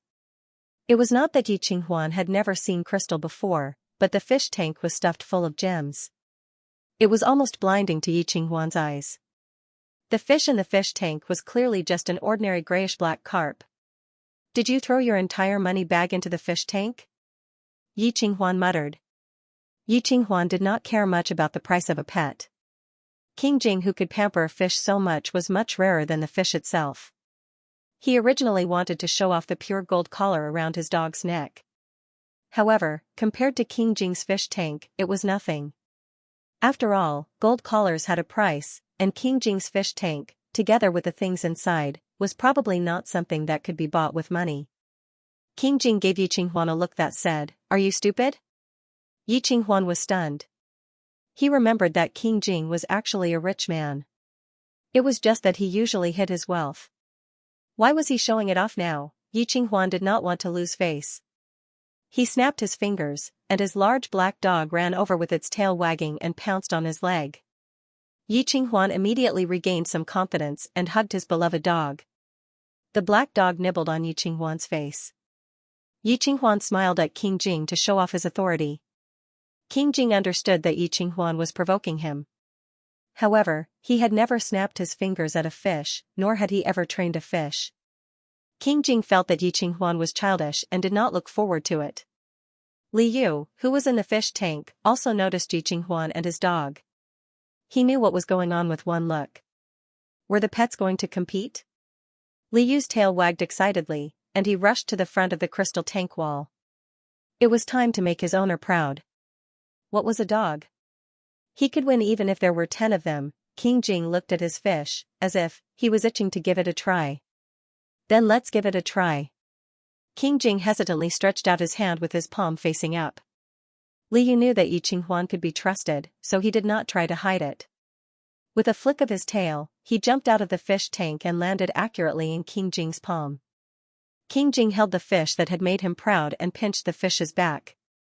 Liu wanted to take the opportunity to have intimate contact with the fish, but King Jing moved quickly and placed the fish into the petal-shaped teacup that Wang Shi had prepared beforehand. Liu, who had failed to steal a kiss, was speechless. Liu flopped around unhappily in the teacup. Sob, sob, sob. Let him out. He wanted to complete his mission. King Jing was playing with his fish. Yi Qinghuan had a look of disbelief on his face. The ordinary-looking fish had actually jumped up. Not only that, but it had also accurately jumped into King Jing's palm. His beloved dog would not take the initiative to lick his palm unless it was lured by food. But King Jing did not feed it anything. Defeated. Yi Qinghuan had nothing left to live for. Wait a minute. Yi Qinghuan thought of something. He rubbed his face and said, Xianxia, what's the name of your fish? King Jing was speechless. My dog is called Xianxia. Yi Qinghuan grinned. He felt that he had won a round. He was sure that King Jing, who was a taciturn person, would not think of naming his pet. Even if Xianxia was not as smart as little carp, he still beat King Jing in naming. King Jing was speechless. Liu did not quite understand. He even wanted to laugh, but before he could, his eyes met King Jing's. Liu immediately felt that something was wrong. Crown Prince Yi could even brag about his dog's name. He suddenly thought of the name Wang Shi often called Lil Thing. Could it be that King Jing wanted to? No, Lil Thing was much more shameless than Xianxia. Liu quickly shook his head and wagged his tail, indicating that he did not like it. King Jing did remember that he did not name his fish. In fact, there were several names for fish. Generally, his subordinates would call it Your Highness Fish or Master Fish. Wang Shi would occasionally call it Master Fish, but most of the time, he would call it Lil Thing. Then why not just name it Lil Thing? But this name was given by Wang Shi. King Jing felt a little awkward. He had always called this fish in his heart. It was time to give this fish a name. King Jing pursed his lips and passed a brush and ink to it. After thinking for a while, he picked up the brush and wrote the word little. He turned his head and found that the fish was staring at him with burning eyes. King Jing smiled and added the word fish at the end. Then, he threw it to Yi Qinghuan. Why are you giving me this? Yi Qinghuan was holding a piece of calligraphy and did not react for a while. Wang Shi, who was acting as a backdrop, jumped out to explain, Crown Prince, His Highness wants you to remember that Master Fish's name is Little Fish. Yi Qinghuan was speechless. What an unremarkable and old-fashioned name, Little Fish. Liu's eyes lit up. This name was very good. It was the same as his modern nickname. Liu hurriedly blew a few bubbles to show his love for the new name. The arrival of Yi Qinghuan refreshed Liu's understanding of the Crown Prince Yi in the original novel. In the novel, Yi Qinghuan was King Jing's cousin. He was also one of the few upright and open-minded noblemen. Other than being a little talkative, there was nothing wrong with him. However, the real Yi Qinghuan had a dog. Liu did not expect this. In the original novel, this was probably an insignificant detail, just like the imperial concubine's cat master. However, this detail almost killed the fish, especially when Yi Qinghuan ordered someone to untie Xianxia. Xianxia ran wildly, stirring up a cloud of dust. Liu heard the commotion from afar. The dog, which had never seen a fish before, was so excited that it insisted on rushing over to smell him. When Liu was a human, he was not afraid of cats or dogs. However, after becoming a fish, he was afraid. Although dogs shouldn't like to eat fish, they love to bite things. Xianfeng's white teeth were bigger and sharper than Piao Shui's. Moreover, Crown Prince Yi's dog was very persistent when it saw something. It insisted on smelling it with its nose and poking it with the tip of its nose before it would stop. The dog wanted to poke the fish. Liu screamed, "Help!" The little carp panicked and forgot that it was in the teacup. It struggled to escape, splashing water everywhere. When Xianxia pounced over, King Jing stood in front of the teacup. Just like Piao Shui, Xianxia also bumped into a human wall. Xianxia was an enthusiastic dog. It was not angry at all when it was bumped into. This was the first time it was brought to King Jing's residence. It was also curious about King Jing, who it had never met before. Xiongfeng was not afraid of King Jing. However, Yi Qinghuan knew what it was like when King Jing was angry. Crown Prince Yi was afraid that his beloved dog would be beaten up by King Jing. He hurriedly said, "Tianqi, don't do anything. You have to look at the owner before you hit the dog. My Xiongfeng is naturally enthusiastic. It won't bite people. However, if it won't bite people, will it guarantee that it won't bite the fish?" Crown Prince Yi himself was not sure. Very good. King Jing glanced at Yi Qinghuan and chuckled coldly. King Jing did not hit Xiongfeng. He turned around and ordered Wang Shi to pick up Yi Qinghuan and the dog and throw them out of King Jing's residence. Li Yu was scared stiff by Xiongfeng. He had secretly planned to sneak a kiss on King Jing when he was unprepared. However, he flew away again. However, the visit of Duke Qing'an's heir apparent reminded him of a plot about heir apparent Yi. The system told him that some plots would still exist, while some would change. He wondered what would happen to this plot. In the original novel, the third prince had won over King Jing through Chu Yanyu. Duke Qing'an's residence, as the late empress's maternal family and King Jing's maternal family, had no need to support the other princes. However, because of King Jing, they had indirectly helped the third prince. After Mu Tianzhao's family found out that Duke Qing'an's residence had helped Mu Tianming, they harbored resentment in their hearts. Coincidentally, Jin Ju had sent the princess over for a political marriage. The emperor had originally intended to have the princess marry Yi Qinghuan. However, the second prince was afraid that the third prince would gain Jin Ju's help, so he plotted to frame Yi Qinghuan, causing Yi Qinghuan to accidentally kill the princess. The marriage failed and the princess was killed. Mu Tianzhao didn't care if Jin Ju would become an enemy of the dynasty. According to his plan, the emperor would definitely punish Crown Prince Yi for the sake of diplomatic relations between the two countries. Duke Qingzhen would definitely plead for leniency. As long as he had the ministers on his side constantly preach righteousness in front of the emperor and insist that Crown Prince Yi and Duke Qingzhen had lost face for Empress Xiaowei, the emperor would at least demote him. Duke Qing'an's residence would also suffer the wrath of the emperor. The third prince's power in the court wasn't as strong as the second prince's.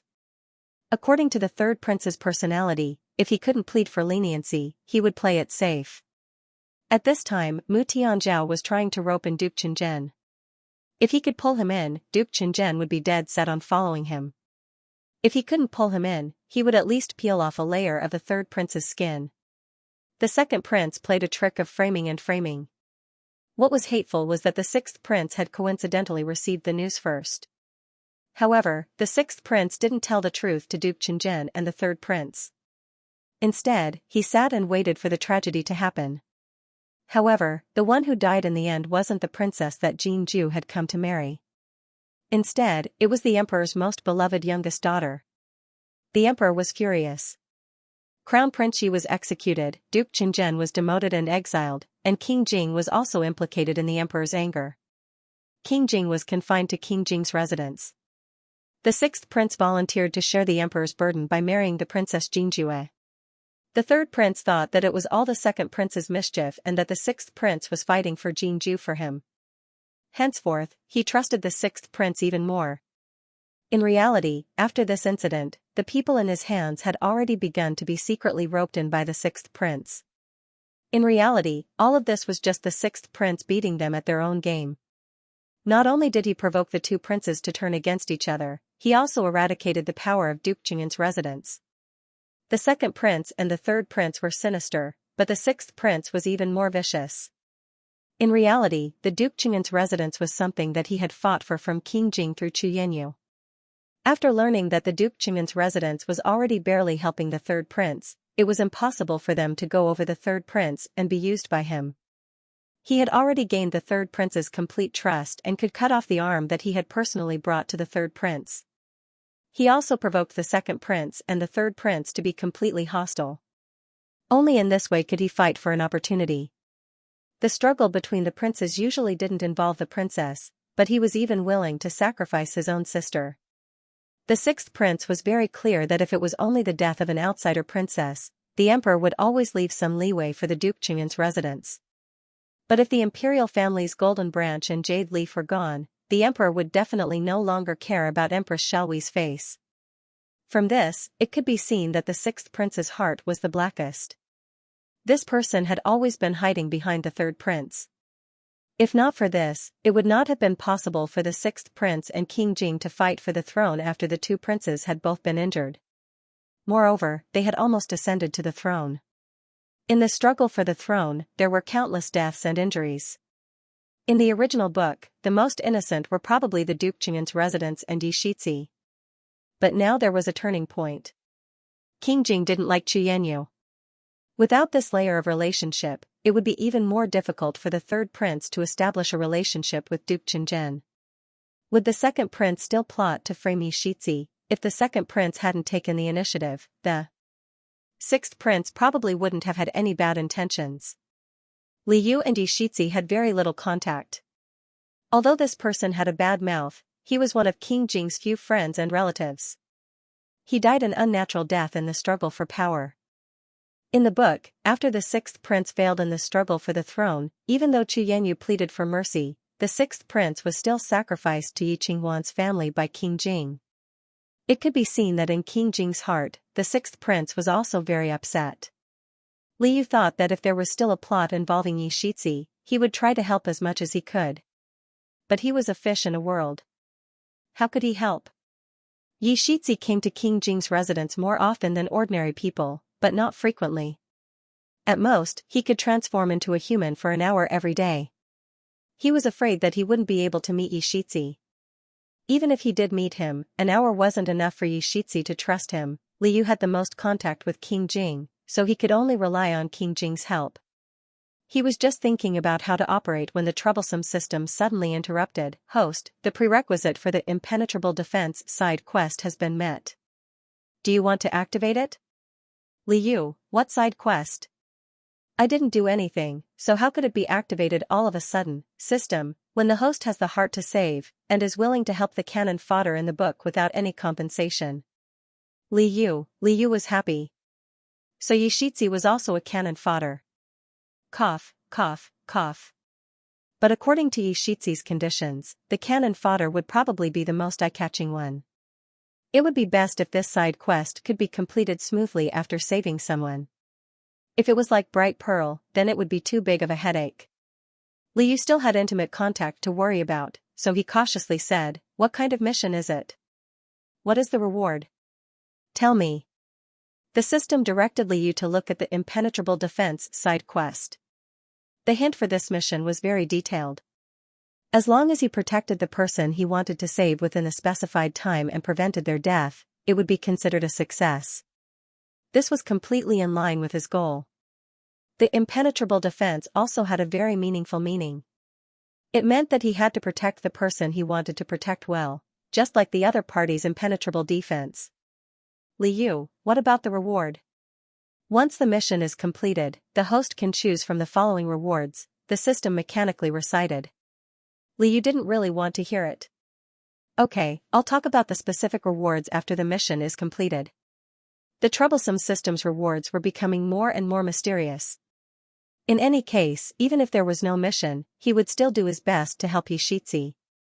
The reward or not wasn't very important. Li Yu's plan was to write a letter to clearly state the second prince's plot to frame Xianxia and give it to Xianxia. Regardless of whether Yi Qinghuan believed it or not, at least this letter would attract the attention of the Duke Qingyan residents. Once they were on guard, it wouldn't be easy for the second prince to assassinate them. Li Yu already had the ability to transform into a human, so he didn't have to worry about how to use a brush as a fish. He could very well transform into a human and write the letter. However, it wasn't until he was about to write the letter that he realized that the ancient characters were all in traditional Chinese characters. Li Yu could read some of the traditional characters by guessing, but he couldn't write a letter directly. Li Yu, who suddenly seemed to have become illiterate, this wasn't a problem for him. Since he could roughly understand it, he just needed to find a book with many characters and copy it. There weren't many books in King Jing's bedroom, but there was a large study that Li Yu hadn't been to before. When King Jing was about to go to the study, Liu took the initiative to jump into King Jing's palm and clung onto King Jing's fingers, refusing to let go. I really don't know what to do with you. King Jing glanced at the fish dotingly. Ever since this fish became famous, it had become bolder and bolder. King Jing didn't hesitate to pick up the petal-shaped teacup that the little carp often sat on. When they arrived at the study, King Jing put the fish aside as usual and picked up a set of books to read. In the past, when King Jing was reading in the bedroom, the little carp had always been very quiet. This time, it was different from its usual obedient behavior. The fish stretched its head vigorously towards the book that King Jing was reading. As it stretched its head, it kept wagging its tail. Liu, the angle is too far, I can't see it. Does the little fish want to play again? King Jing was quite tolerant of fish. He smiled and brought the teacup closer to him. Shi knew that he was going to bring the fish to the study, so she had already spread a thick layer of absorbent blanket on the table in advance. Liu finally saw the book. As he read, he quickly memorized the words that he might need to write a letter. He planned to try writing a letter by himself when there was no one around. While King Jing was reading, he saw the little carp's head nodding up and down in a very regular pattern. For a moment, King Jing had an illusion that this fish knew how to read. Were his eyes playing tricks on him? King Jing put down the book and rubbed his eyebrows. He realized that as he put down the book, the little carp lying on the teacup also slowly fell forward. Then, with a plop, it slid onto the page of the book. King Jing.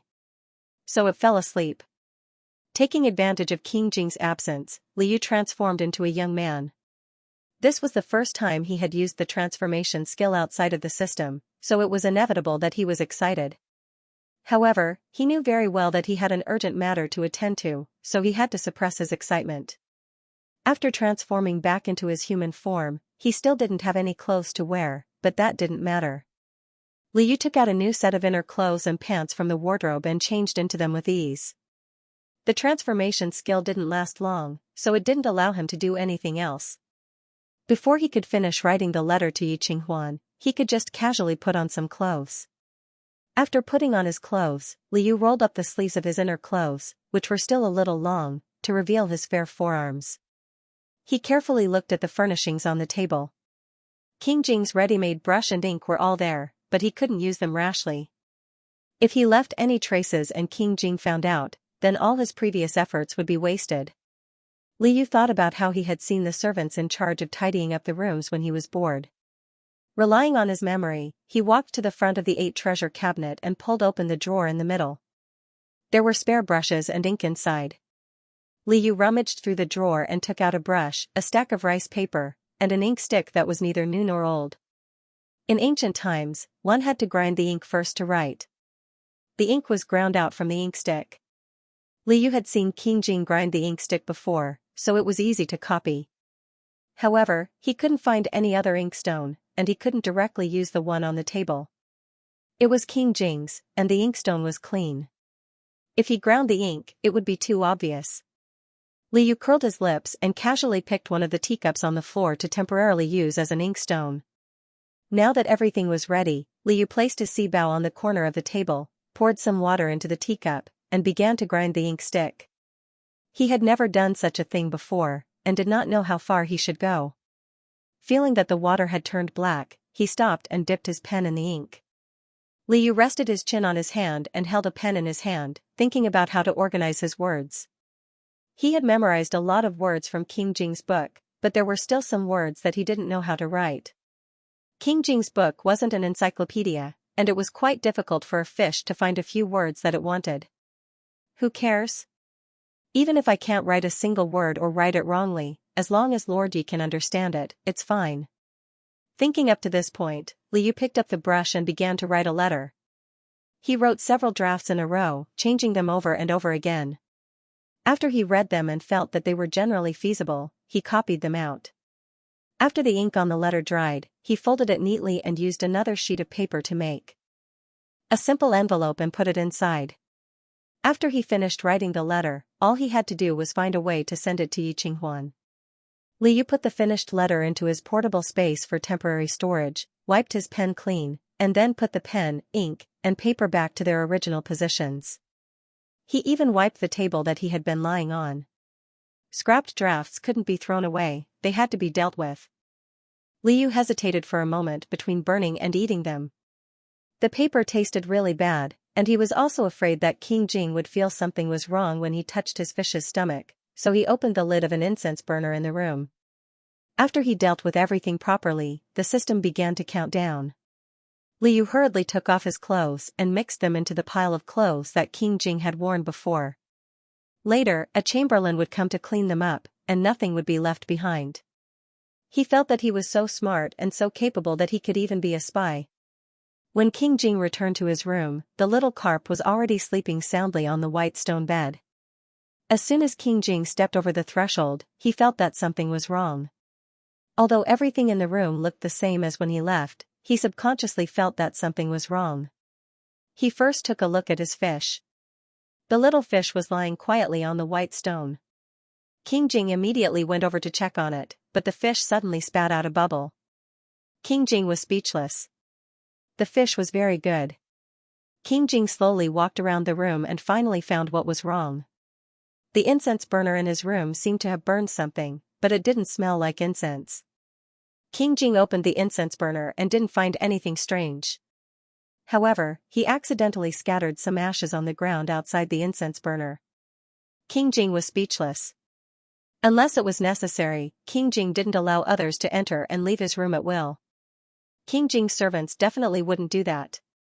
It seemed that someone had indeed been here and burned something in the incense burner. It was very likely that someone had tampered with it. King Jing went to find Wang Shi and asked Wang Shi to investigate thoroughly. Wang Shi quickly checked the things in the room. There was a writing brush in one of the drawers that was missing for some reason. A stack of rice paper was missing, and half of the ink stick was missing. King Jing's face darkened. The thief who escaped last time hadn't been found yet. Was there another thief? The servant in charge of laundry was about to take away King Jing's clothes for washing. Wang Shi stopped him for the sake of caution. He also went through the clothes. Suddenly, his eyes lit up. "Your Highness, look." Wang Shi quickly pulled out an inner garment from the clothes. The sleeves of this inner garment were folded up and there were many ink stains on it. King Jing recalled that he hadn't spilled ink on the inner garment recently. Moreover, the inner garment fit him perfectly. There was no need to roll up the sleeves. It was his underwear again. Did the thief have a problem with his clothes? Probably not. "Your Highness, this old servant remembers the thief who escaped last time by swimming." Wang Shi reminded King Jing softly. King Jing nodded. He also felt that there couldn't be such a coincidence. It was likely that it was the same person. The thief who escaped last time hadn't been caught, so he came back again. What did this thief want to do? A smiling face flashed through King Jing's mind. In fact, he still couldn't believe that this young man, who looked clean and refreshed, was the thief who stole his clothes several times. And why did he steal his fish? The reason that he was chased out by the legal wife to vent his anger was somewhat far-fetched. King Jing felt that this young man seemed to be hiding a huge secret, but he hadn't been able to discover it yet. But no matter what, he wouldn't let him take away his fish at will again. King Jing secretly ordered Wang Shi to double the number of guards and increase the number of people who went to catch the thief. Little Carp slept soundly and didn't know that because of his actions, there were many more incidents in King Jing's residence. He was originally sleeping on his side in the fish tank, but he accidentally turned over and faced King Jing. King Jing and Wang Shi saw a long black mark on the fish's body that hadn't been dissolved by the blisters in time. Wang Shi was shocked. After asking King Jing for instructions, he hurriedly fished the fish out and wiped it. He found that the fish's body was covered in ink. King Jing was speechless. "Your Highness, look." A chamberlain came over with a teacup for instructions. For some reason, this teacup wasn't filled with water, but with ink. Why was it ink again? King Jing saw the ink-stained inner garment found by Wang Shi, the teacup filled with ink, a broken writing brush, a slightly used ink stick, a missing piece of rice paper, and a touched incense burner. That person must have used the teacup as an inkstone in his room, used a brush and ink, wrote something, and then burned something in the incense burner. As for the ink on the fish's body, King Jing was also wondering how the ink got onto the fish's body. When Liu was carried out by Wang Shi, he was still in a daze. The chamberlain found the teacup filled with ink and King Jing looked at the ink stains on his body. Liu woke up with a start. Damn, it was his carelessness. He didn't notice that his hands were stained with ink and accidentally smeared it on his body. Moreover, after using the teacup, he left it where it was and forgot to pour the ink out first. It was true that even a wise fish would make a mistake. King Jing might start to suspect him soon. Liu silently told himself that he mustn't become a demon. He immediately broke free from Wang Shi and jumped into the teacup that still had some ink on it. He pretended to be very excited and liked it very much. After a few vigorous movements, he dyed himself darker than the ink. King Jing had been splashed by fish countless times and had a lot of experience. Almost as soon as the fish raised its tail, he knew that something was wrong. He decisively raised his sleeves to block most of the splashed ink. Even so, King Jing's sleeves were visibly black. Wang Shi's reaction wasn't as fast, and there were a lot of ink spots on his face. Master Xiaoyu is really in a good mood. Wang Shi smiled embarrassedly and took out a handkerchief to wipe his face.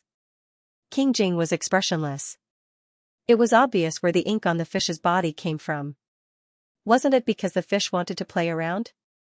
Under King Jing's murderous gaze, Liu continued to shamelessly act cute in the image of a cuttlefish. Finally, he managed to hold on to his shaky disguise. Since the letter was written, it was time to consider sending it.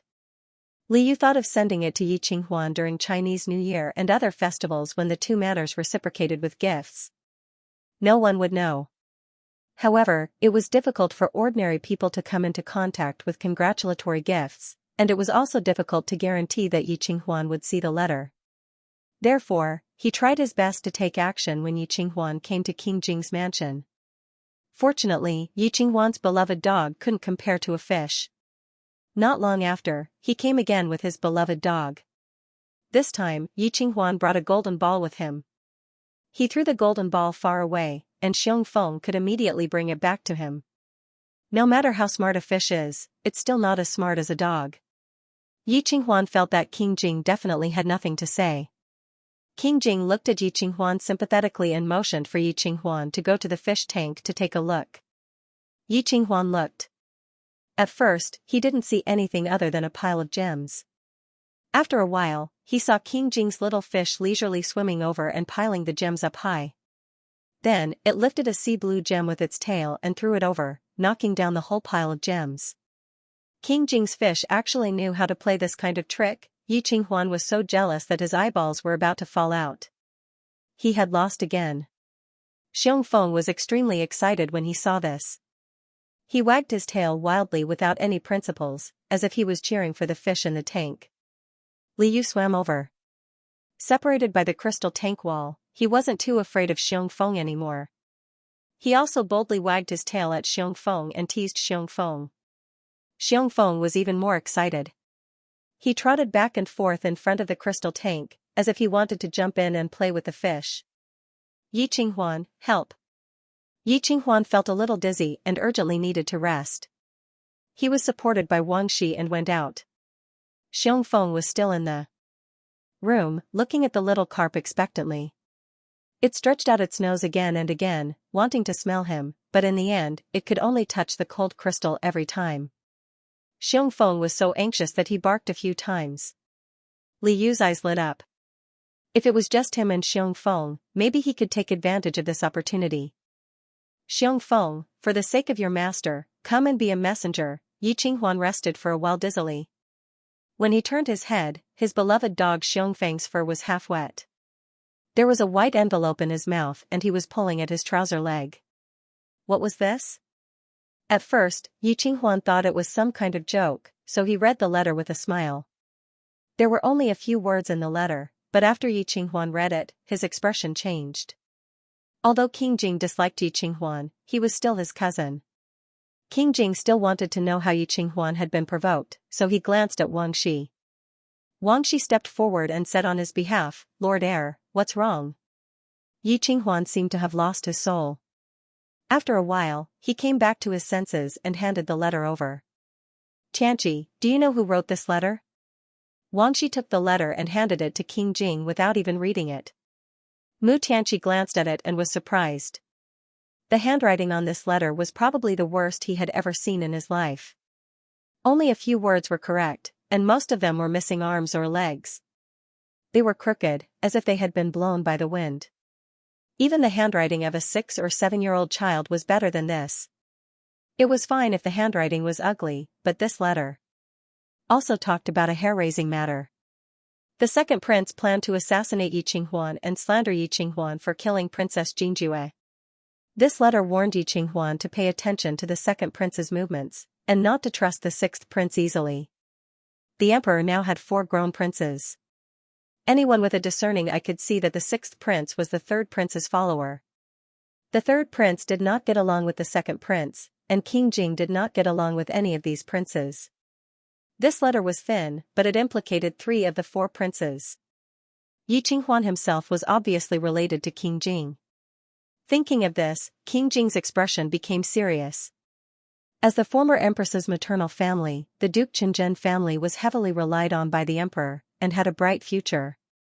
Because the former empress's legitimate princes had died young, the Duke Qinzhen family did not have any princes of their own, but with their current status, they did not need to side with the other princes. Duke Qinzhen family usually did not have any contact with these princes, and wanted to avoid disputes as much as possible, but disputes still took the initiative to find them. This letter was delivered through Xianxia, so it was strange everywhere. The contents of the letter were outrageous, and Yi Qinghuan could not tell whether it was true or false. He had other concerns. Could it be that the letter itself was a trap used to trap the Duke Qinzhen family? Mu Tianqi thought for a moment and coughed lightly. Yi Qinghuan looked up and saw Prince Jing's fingertips pinching a mark on one of the names. King Jing was hinting, and Yi Qinghuan saw it clearly. King Jing wanted him to be careful of Princess Jingjue. Yi Qinghuan was startled. You mean, why is it Princess Jingjue? If it was someone else, it would be more believable. But this was related to Princess Jingjue. King Jing and Yi Qinghuan had not heard of any movements from Jinju in recent days, and Jinju was very far away from the imperial city. The Princess Jingjue had not even seen him. Why would the second prince want to kill such a person and frame him? This was the contradiction. If this letter was really a trap for the Duke Qinzhen family, there was no need to involve a foreign princess. Therefore, King Jing was more inclined to believe, or at least partially believe, this letter. King Jing took out another piece of paper and wrote down, "It's better to be prepared." Yi Qinghuan was silent for a while. He completely understood King Jing's meaning. It's better to believe it than not. I will order people to keep an eye on the second prince and the sixth prince. I want to see what they are up to. He also wanted to see what the intentions of the writer were. Thank you for reminding me in time. Otherwise, I'm afraid I would have a headache for a while. Yi Qinghuan laughed heartily and patted King Jing on the shoulder. People said that King Jing was aloof and did not care about anything. In fact, this guy was meticulous and had a clear mind. Yi Qinghuan's overly enthusiastic behavior made King Jing frown slightly. That's right. Yi Qinghuan said, who do you think sent this letter? Since it was sent by Xianxia, this person must know my habits very well. Could it be that he or she is very close to me? Yi Qinghuan's conjecture was not without reason. King Jing also wanted to know who sent the letter, but his thoughts were slightly different from Ye's. This letter was indeed sent through Xianxia, but it was sent after Ye's visit to King Jing's residence. If this person was only close to Yi, why did he choose to do it right under King Jing's nose? King Jing was more inclined to believe that this person was inextricably linked to King Jing's residence. He just seized the opportunity when Yi came to visit and sent such a letter. The various parties involved in this letter were tangled and complicated. Looking back at the wild handwriting in the letter, there were a few places where the strokes were forked, and each stroke was very forceful. With such a way of writing, even the brush strokes were probably, King Jing's heart skipped a beat. He remembered that he had seen a bald pen in the past few days. It was in his room. It was that young man. He had speculated that he had written something in his room. Could it be the letter in Yi Qinghuan's hand? Tianqi, what are you thinking about with a sullen face? Yi Qinghuan stretched out 2 fingers and waved them in front of King Jing's eyes. King Jing mercilessly slapped away his troublesome hand. Yi Qinghuan smiled and said, "Are you thinking about who this person is and where he is? I have a way to find him, but..." Yi Qinghuan glanced at King Jing and stopped at the key point. King Jing impatiently signaled with his eyes, "Say what you want to say." Yi Qinghuan smiled and continued, "I have my own way. If you want to find the person who sent the letter, you have to answer a question of mine first."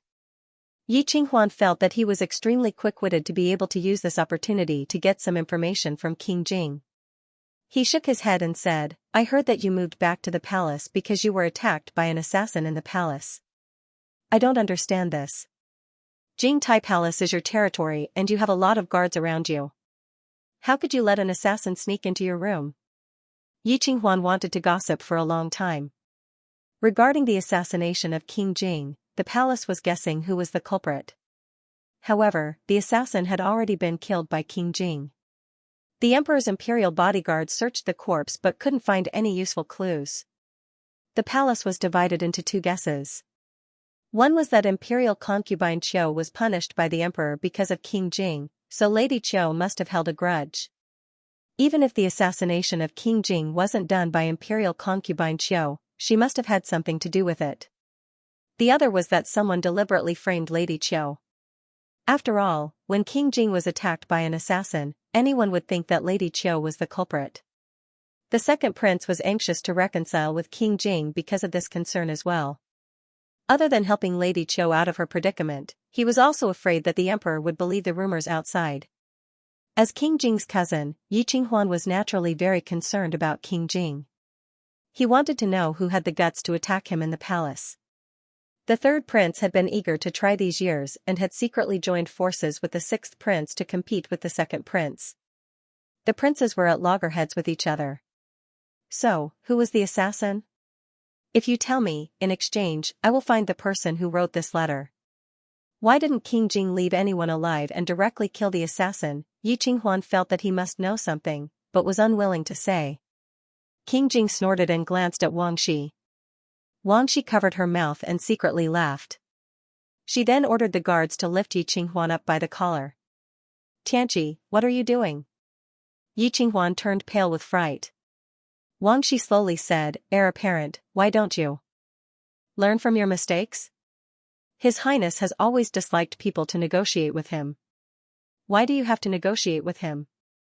Yi Qinghuan. Well, he thought that he could get information from King Jing. He was a fool. Wang Shi ordered the guards to pick up Yi Qinghuan and throw him out of the palace. Yi Qinghuan put up a last-ditch struggle. "Wait, if I am thrown out, who will find the person who sent the letter? Isn't that enough, heir apparent?" Wang Shi joked, "His Highness asked this old servant to ask you. Do you want to be thrown out, or do you want to tell him yourself? I really have to hand it to you." Yi Qinghuan laughed and scolded. He didn't argue and took the initiative to tell him his plan. His plan was to use Xianxia. Since the person who wrote the letter asked Xianxia to deliver the letter, Xianxia must have seen this person before. As long as they let Xianxia lead the way, they would definitely be able to find the person. King Jing. So it could be done like this. Yi Qinghuan untied the leash and begged Xianxia for help. It wasn't clear if Xianxia understood, but after Yi Qinghuan finished speaking, he licked Yi Qinghuan's palm and turned to run. Yi Qinghuan hurriedly said, "Quick, he's going to find the person." King Jing and Yi Qinghuan looked at each other and tacitly followed behind. When King Jing and Yi Qinghuan weren't around, Liu quickly transformed into a human without any scruples, scaring Xianxia into barking. Liu wasn't afraid of Xianxia in human form, but he didn't have anything to appease Xianxia, so he could only feed Xianxia some red fish food. Unexpectedly, Xianxia liked fish food very much. Not only did he stop barking, he even licked Liu's hand. Liu subdued Xianxia and transferred the letter he kept in his space. He asked Xianxia to deliver the letter with his mouth. At this point, the rescue plan should be more than half completed. The next step was to see how heir apparent Yi would arrange it. In fact, it would be best if he could go with them, but it was too inconvenient whether he was in human or fish form. If he went out in human form, he would be caught. If he followed the dog in fish form, he probably wouldn't be able to catch up with the dog. Therefore, Liu decided to stay where he was and wait for Xianxia to return with the letter. This time, the transformation went very smoothly. There was still a long time before he could transform back. Liu didn't dare to run around. After putting on his clothes, he sat in the room and stared blankly at a plate of pink peach blossom-shaped snacks on the coffee table. This snack was called a peach blossom cake. It looked like a peach blossom and smelled very fragrant. According to Wang Shi, it was a craft passed down from the imperial chef in the palace. King Jing sometimes used some. Because the snacks were placed by Wang Shi himself, there shouldn't be any problems. Liu sat for a while and felt bored. Soon, his thoughts moved to the peach blossom cake. The last time he transformed into a human, he was busy writing and didn't have time to eat human food. The last time he transformed into a human, he ate the food that Aunt Sue served him. He didn't have any snacks. Now that a plate of appetizing snacks was placed in front of him, Liu felt that he was craving them. These were King Jing's snacks. As a pet, it was normal to eat the snacks of its owner. The peach blossom cake was divided into 3 layers and arranged neatly into a cake mountain. Liu picked a relatively large piece from the top 3 and stuffed it into his mouth to take a bite. The pink cake was crispy and sweet. It was called a peach blossom cake, and he really tasted the taste of peach blossoms. Liu was afraid that the transformation time would be up soon, so he ate quickly. After eating it, he wanted to eat more, so he took a second piece and stuffed it into his mouth. He didn't plan to eat too much. After taking 2 pieces, the top layer was chipped, and the original cake mountain became imperfect. Liu thought for a while and took 2 pieces from the bottom layer, which was the 3rd layer, and rearranged the rest of the pancakes. This way, this layer shrank. Liu took another piece from the 2nd layer and rearranged it on the 2nd layer. This way, the whole cake mountain shrank by a circle. Liu nodded with satisfaction and ate all the extra peach blossom cake, stuffing his cheeks full. He was chewing the snacks energetically when a loud dog bark came from outside. Liu was happy at first. Did Xianxia successfully complete his task and come back? Liu went to the window to take a look. Xianxia was running as fast as lightning, wagging his tail wildly. King Jing and the heir of Duke Qinzhen were following behind him. Liu! Idiot Xianxia. He said that he would complete the task alone and not betray him. Why did he lead these 2 people here? Liu could transform into a human for an hour, which meant that when the time was up, he would turn back into a fish. Before the time was up, he would still look like a human. It was impossible to cancel the transformation, as the system did not provide him with a way to do so. He was about to be trapped in the room by King Jing again. Although the room was big, there was no place to hide. Going into the wardrobe or hiding behind the curtain was basically suicide. Liu stood up and ran to open the window inside. He really had to jump out of the window again. He remembered that he had climbed out of this window once when he used the transformation medicine. The outside was against the rockery, so he was familiar with this path. Liu used his fingers to push the window bolt. The window, which was supposed to be easy to open, could not be opened. What was going on? Liu anxiously shook the window twice, but it did not move at all. He suddenly realized that the window could not be opened. It was most likely sealed. Needless to say, who could seal the window? But when was it sealed? Why did he not know? Cold sweat broke out on Liu's back. Since this window did not work, he decisively changed to other windows. But after trying one round, he realized in despair that none of them worked. There were guards outside the door, so he knew that he could not get out. Xianfang's screams were getting closer and closer. Liu raised his head. If he was caught by King Jing had captured him for so long. Would he directly kill him? Should he say, "Stop, master, I'm your pet fish"? It was hard to imagine what King Jing's expression would be when he found out that he was a pet fish. But if he did not say anything and just made up a lie, it would not take long for him to be exposed. If he fell into King Jing's hands, he would not need to do anything. He would be discovered as long as he turned into a fish. There was still one last step to complete the main mission. Because he was busy saving people, he did not put in much effort to get intimate with them. If King Jing found out his true identity, he would be lucky if he did not kill him. He would definitely not allow him to do any more missions in the future. Was there really no other way? Liu had sweat on the tip of his nose. He tried his best to sweep his eyes over everything in the room. King Jing and Yi Qinghuan followed closely behind the running Xiongfeng. Xiongfeng was about to run into the backyard. It seemed that he was going straight for King Jing's room. King Jing was surprised. He had already suspected that the youth who had escaped earlier had used Xiongfeng to deliver the letter. Could it be that the youth, under his intense pursuit, had still not left the palace? King Jing recalled that none of the men he had sent out had returned with any useful information. At first, he had thought that the thief was too cunning. However, the thief had repeatedly left clues in the king's mansion and his room. Could it be that he was mistaken and this person was hiding in the prince's mansion and had not run far? After all, the most dangerous place was also the safest place. If Xiongfeng did not lead him to the wrong place and the thief was really hiding in his room, he was confident that he would not let the thief escape this time. Seeing that Xiongfeng was about to break into the door, he suddenly stopped and sniffed around with his nose. "Why did you stop chasing?" Yi Qinghuan caught up and rubbed his beloved dog's head. Xiongfeng barked twice and turned into a small bamboo forest outside the room. He ran towards a person standing at the entrance of the bamboo forest. Wrong. King Jing looked at the room in surprise. He hesitated for a moment and then followed Xiongfeng into the bamboo forest. Liu, who was in the room at the moment, was on high alert. Sob, sob, sob. That scared the fish to death.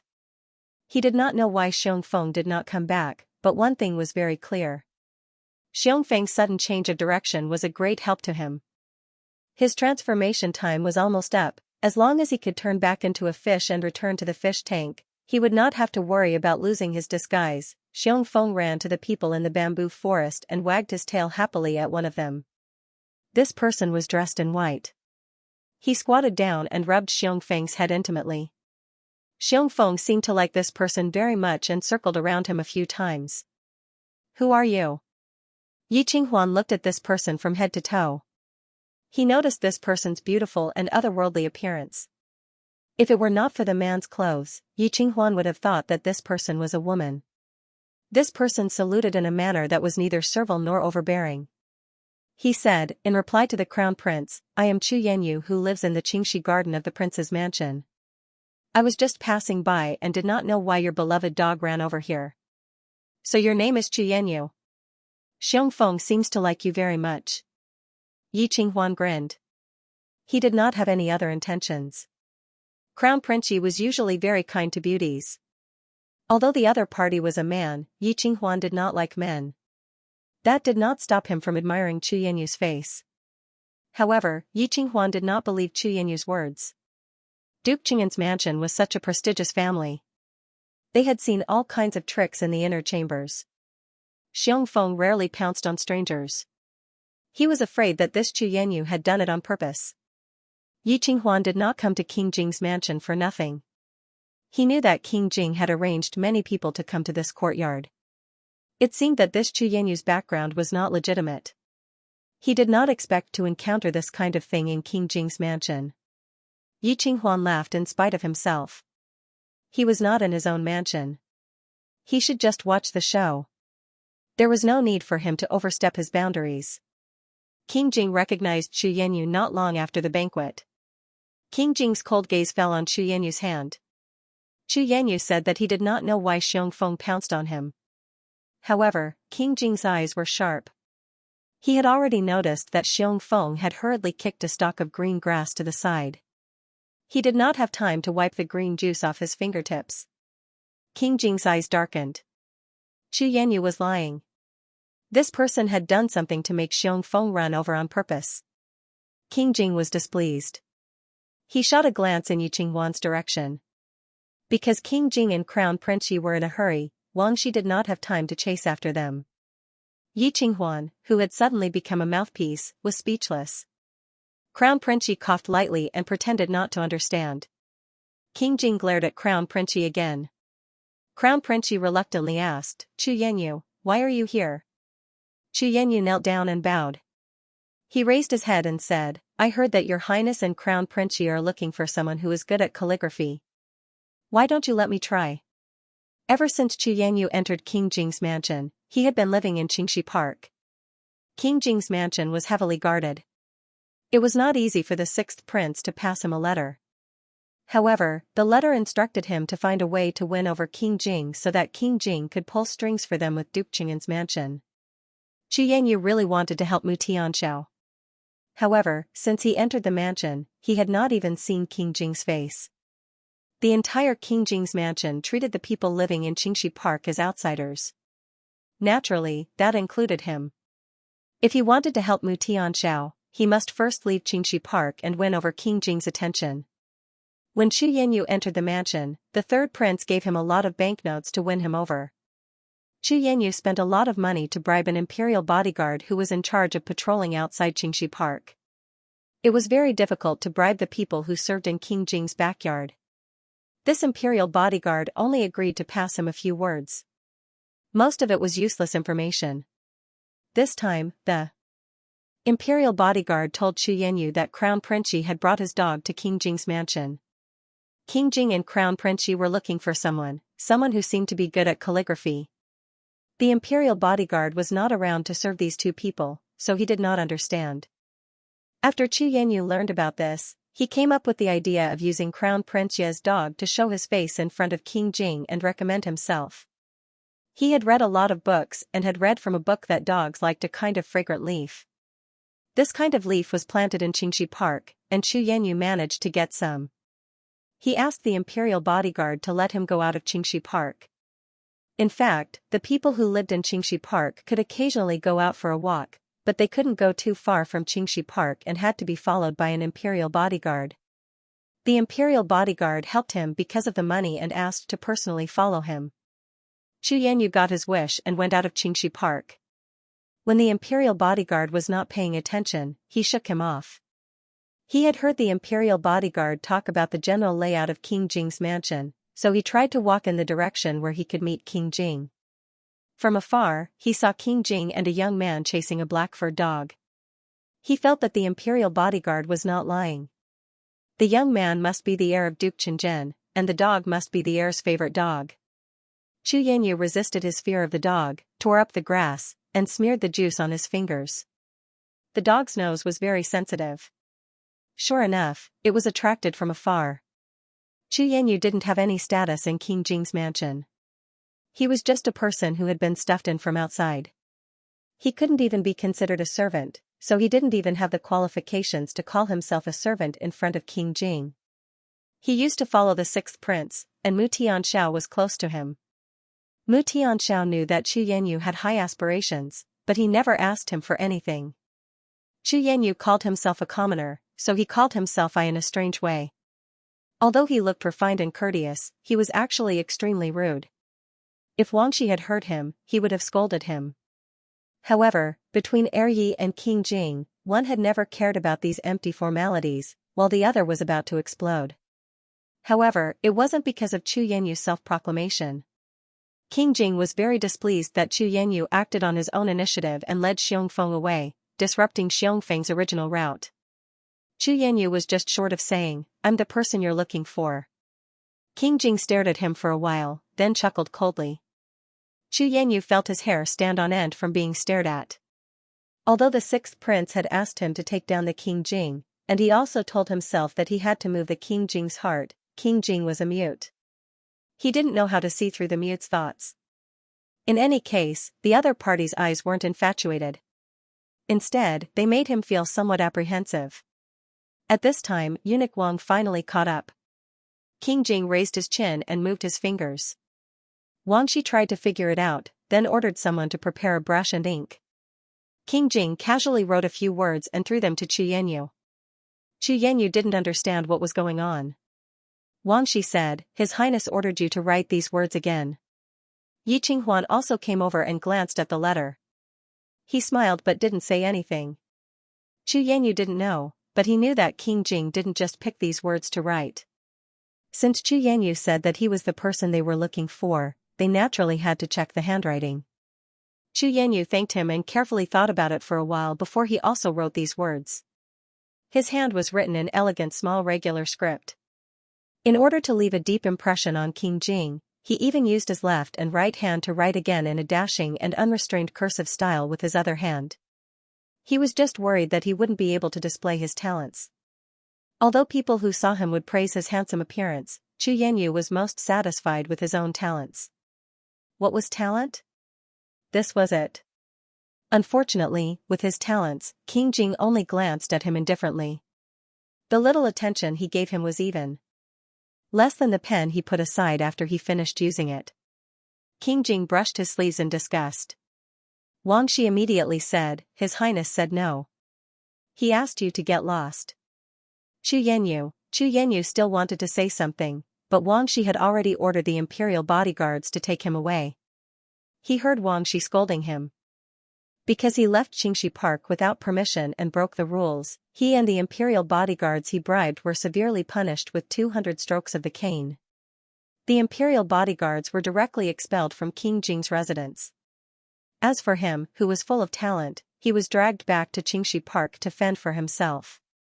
Eunuch Wang said that this was King Jing's order to prevent him from dying outside. He also wanted to inform the third prince. If he died in the king's residence, he could just be buried on the spot. Chu Yanyu was scared out of his wits. He lay on the bed covered with wounds and tears. No one had ever treated him like this. How could this man be so cruel? After being lured by Chu Yanyu, Xiong Feng didn't want to move anymore. No matter how Yi Qinghuan teased him, Xiong Feng just licked his hand and remained very quiet. At this rate, they probably wouldn't be able to find the culprit. Yi Qinghuan smiled apologetically at King Jing. He also didn't expect this to happen. King Jing looked at Xiong Feng in a daze for a while. If Chu Yanyu didn't come out, then wouldn't Xiong Feng's original direction be his room? It was probably too late to go now. King Jing still ordered Wang Shi to keep an eye on him while he went to investigate. "Tianqi, I'll go with you." Yi Qinghuan also wanted to know who sent the letter.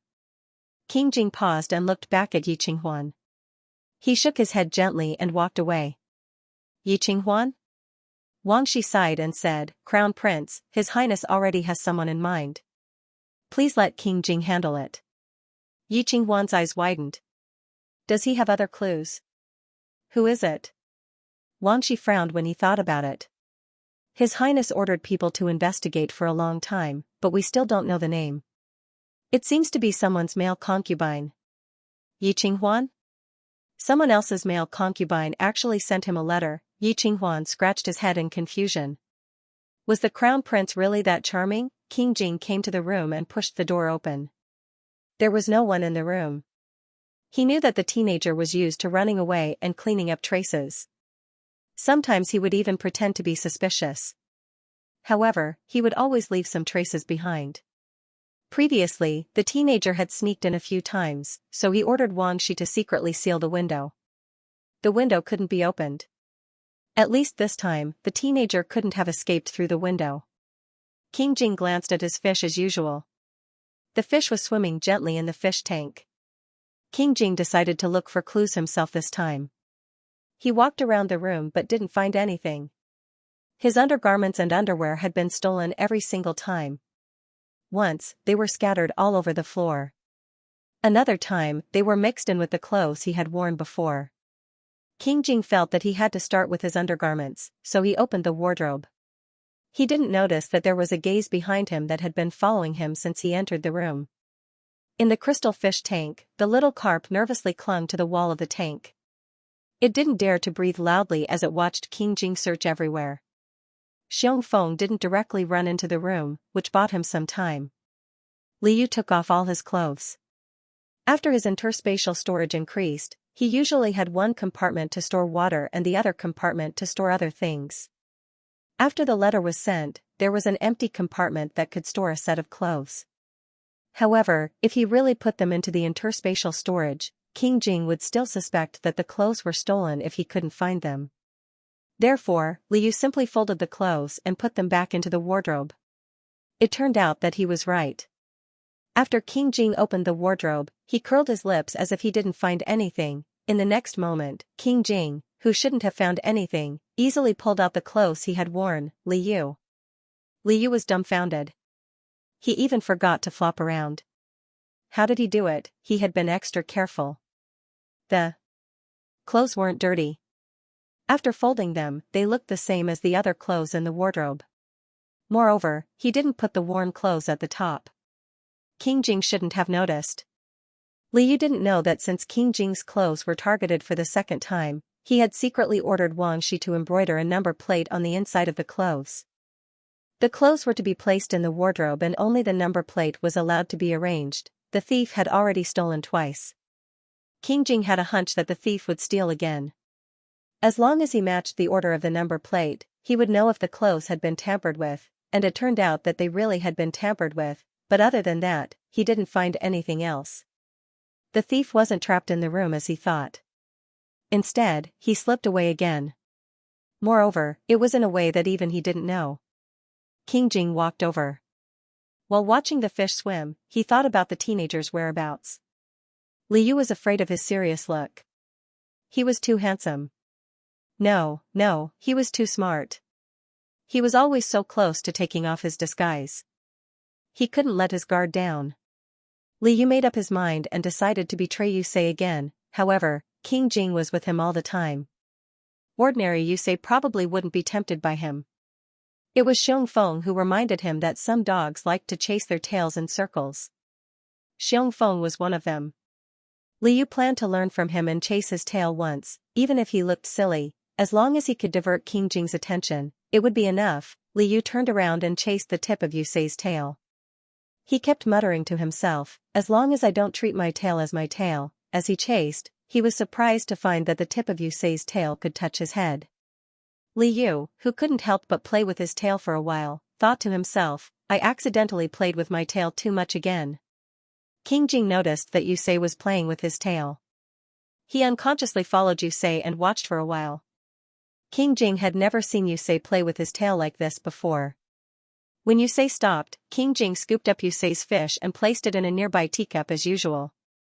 After rubbing it a few times, Li Yu shamelessly used the tip of Yusei's tail to wrap around King Jing's finger again for a while. The coldness in King Jing's eyes retreated. He smiled and shook his head. Humph, you don't want it verbally, but you want it very much in your heart. Li Yu saw through his hypocritical master and refused to let go of the tip of Yusei's tail. Suddenly, King Jing seemed to have seen something. His eyes were filled with surprise. He couldn't help but let Yusei play with him and turned his fish face to face. Li Yu? King Jing gently removed a piece of food residue from the joint between the fin and the fish body. Li Yu often ate fish food, so it wasn't strange for him to occasionally drop some fish food residue. Anyway, he was a fish raised by King Jing, so he didn't have to worry about dirtying the water. His subordinates changed the water quite frequently. However, the residue in front of him was pink. Li Yu, F*ck, peach blossom pancakes. When he transformed into a human, he did eat a few peach blossom pancakes. Before he transformed back, his mouth was still full. Although he remembered to wipe his face, who knew that he didn't wipe it clean? After he transformed back, some of the pancakes landed on Yusei's fin. Li Yu felt very guilty. He felt that he was going to lose his identity again. King Jing thought for a while and looked around the room. He also guessed that it was because of the peach blossom pancakes on the table. The corners of his mouth couldn't help but twitch. This small fish could jump around in the room. It probably jumped onto the peach blossom pancakes. Could it be that the fish also wanted to eat the peach blossom pancakes? King Jing thought to himself, why not? Peach blossom pancakes are vegetarian pancakes. Fish should be able to eat them. King Jing slowly walked over and took the plate of peach blossom pancakes that had been delivered today. He picked up a piece, broke it into pieces, and sprinkled it into clear water. Li Yu was stunned for a moment. He wagged his tail happily. He didn't expect that King Jing not only didn't suspect anything, but also personally fed the fish the peach blossom pancakes. He was inexplicably touched. The pancakes that had been soaked in water still tasted good for the fish. Seeing that the fish was eating happily, King Jing picked up a piece for himself.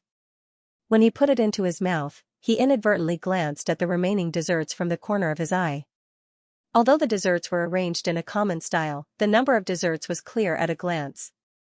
No. The imperial family was particular.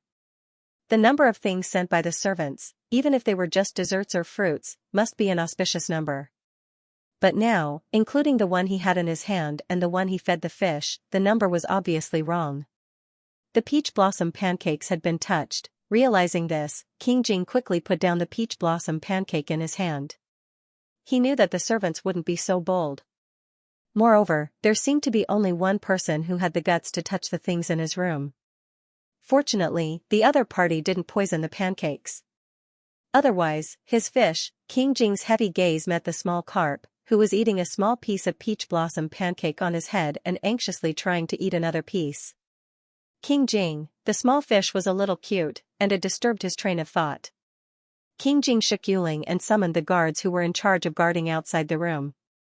All the guards told him the truth. Before your highness came here, only the heir of Duke Qinzhen and eunuch Xianxia had been in this room.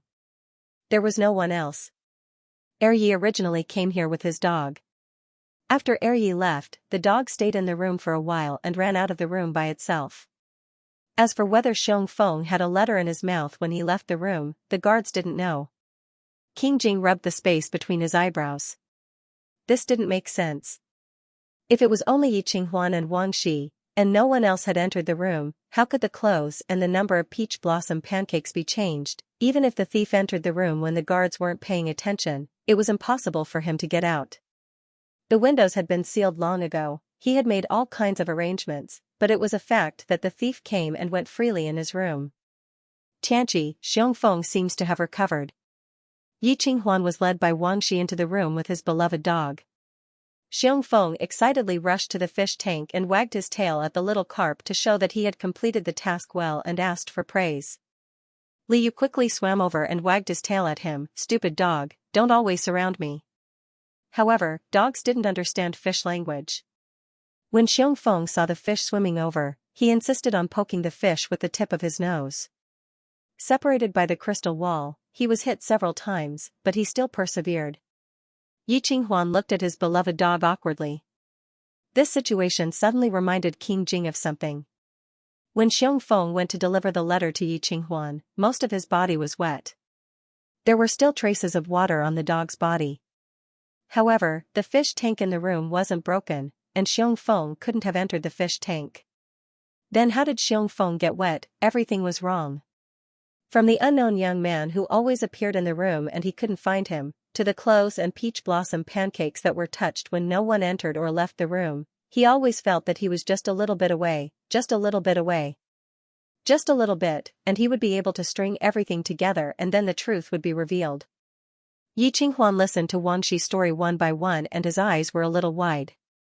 He swallowed his saliva and said with an uncertain expression, Xianxia, is your room haunted? Haunted? King Jing paused and then sneered. How could there be a ghost? It shouldn't be. At most, it was a thief. And even if there really was a ghost, he wasn't afraid. Xiongfeng barked excitedly a few times and still wanted to poke the fish. King Jing saw that his little fish cleverly hid in the rockery, only showing its tail. Seeing the fish, King Jing, who wasn't afraid of ghosts, became calmer. This couldn't go on. He wasn't afraid of thieves, but he was afraid that thieves would harm Xiaoyu. It was useless to strengthen the defense earlier. King Jing glanced at Wang Shi. Since strengthening the defense didn't work, there was only one way left. Yi Qinghuan felt that King Jing's fish and his beloved dog were fated to be together. He wanted to take the fish back to Duke Qinzhen Mansion and let him experience the fun of raising fish for a few days. However, before he could propose to King Jing, he saw Wang Shi take out a crystal bottle that was bigger than an ordinary teacup from his sleeve. It should be a crystal bottle. The top of the bottle was covered with a golden cap, and the bottle was inlaid with a handle for easy carrying. Wang Shi nimbly opened the crystal bottle and poured some water into it. Then, he carefully put the little carp hiding in the rockery into the crystal bottle. As soon as the little carp entered the crystal bottle, it swam around curiously. Yi Qinghuan was stunned. What are you trying to do? Wang Shi smiled and said, His Highness is worried about Master Xiaoyu, so he plans to take it with him wherever he goes. This bottle's golden cap is filled with air so it won't be stuffy. It's perfect for Master Xiaoyu. Yi Qinghuan was very embarrassed. Is it not enough to put it in the big fish tank bestowed by the emperor? You still want to take it with you? He originally wanted to ask King Jing for the fish, but now that he had it with him, there was no point in asking. For Li Yu, it was both a blessing and a curse that King Jing wanted to put the little carp into a crystal bottle and carry it around with him. Li Yu was touched that the tyrant owner was worried about the fish's safety. However, it was impossible for the tyrant owner to turn into a human in such a situation since he was carrying it around and kept in a bottle with a lid. When Li Yu realized this, he had already been taken away by King Jing for more than half a day. The outside world was too tempting. Li Yu really didn't expect that Yu Xing would be able to wander around. He just kept his eyes open and swam around in the bottle, looking around. When the servants of the imperial residence saw him, they all bowed to him. Little Carp's small vanity was now satisfied.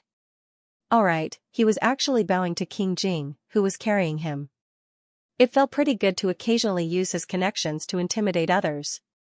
King Jing also liked to carry fish around because it was convenient. The fish tank was too heavy and needed to be carried by someone. The teacups and bowls were too shallow, and the fish could easily fall out. However, with a crystal bottle, there was no need to worry. He could even bring it into the palace. After King Jing tasted the benefits, he wanted to keep the fish in the crystal bottle. At first, Li Yu was quite happy. However, when he realized that King Jing had no intention of putting him back into the fish tank and that he was actually trapped in the bottle, he became a little unhappy.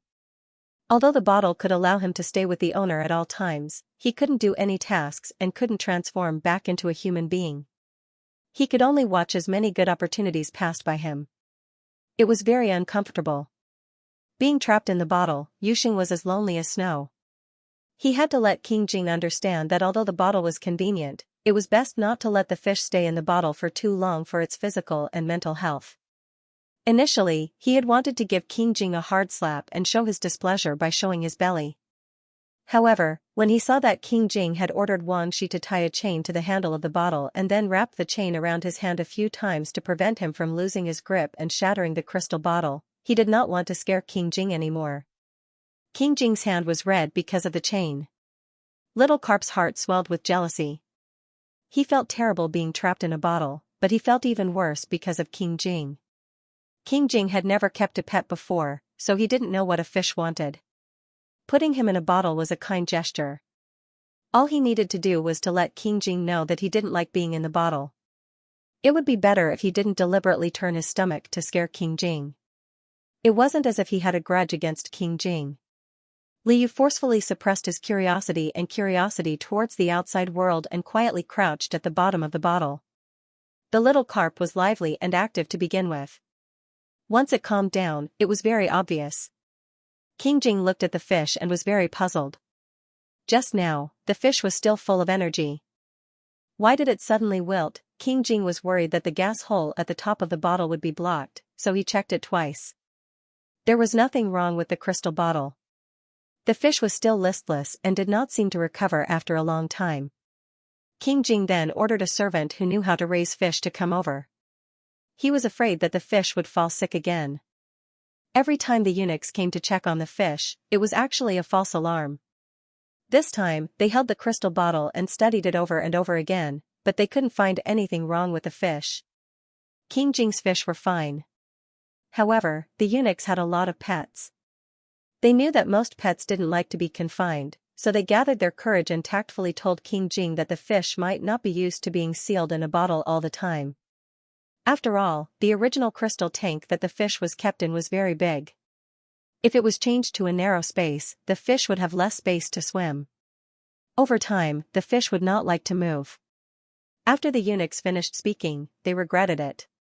It was King Jing's idea to put the fish in the crystal bottle, but King Jing insisted that they tell the truth. The eunuchs were in a difficult position. So that's why. King Jing nodded. He understood the eunuch's meaning. Although the crystal bottle was convenient for bringing in fish, he couldn't let the fish stay in the bottle all the time. the fish would be depressed. He had to take the fish's condition into consideration. However, he couldn't leave the fish alone in the bedroom. It would be targeted by thieves. King Jing soon came up with a compromise. He put a fish tank and a bigger teacup in the few places he frequented in King Jing's mansion. The fish would still follow him. When he went to these places, he would immediately take the fish out of the crystal bottle and put it in the nearby fish tank or teacup. This way, nothing would be wrong. Liu only pretended to be listless for 2 hours. He found that he had achieved his goal and could go back to the fish tank from time to time. King Jing personally opened the bottle cap and sank it into the fish tank.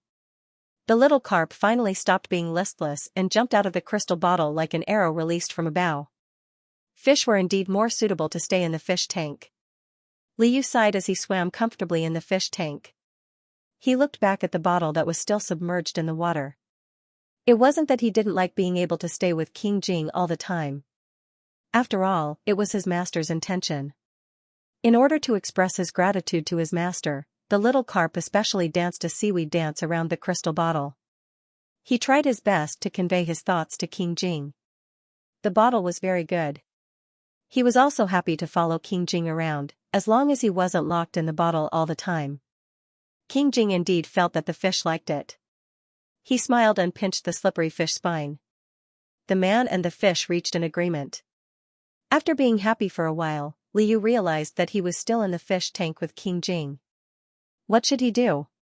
He still couldn't transform. Could it be that transforming into a human could only be done once a day? Liu had a headache. Should he let King Jing know that the thief that King Jing was afraid of harming the fish was actually the fish itself? However, compared to the distress of not being able to transform, the rescue plan was obviously more important. Liu's plan to rescue Eryi had already been carried out. In the past few days, when he was in the crystal bottle, he heard Wang Shi report to King Jing that the people of Duke Qing'an's mansion had begun to monitor the movements of the second prince and the sixth prince. This was the same as what Yi Qinghuan had promised. Liu sent the letter to alert Duke Qing'an's mansion. In fact, even he himself wasn't sure if Eryi would still be engaged to Princess Jinjue after the relationship between King Jing and consort Jiao was gone. He tried his best to write in the letter what happened in the original novel. Even if it didn't happen in the end and this letter was treated as a fake, it didn't matter.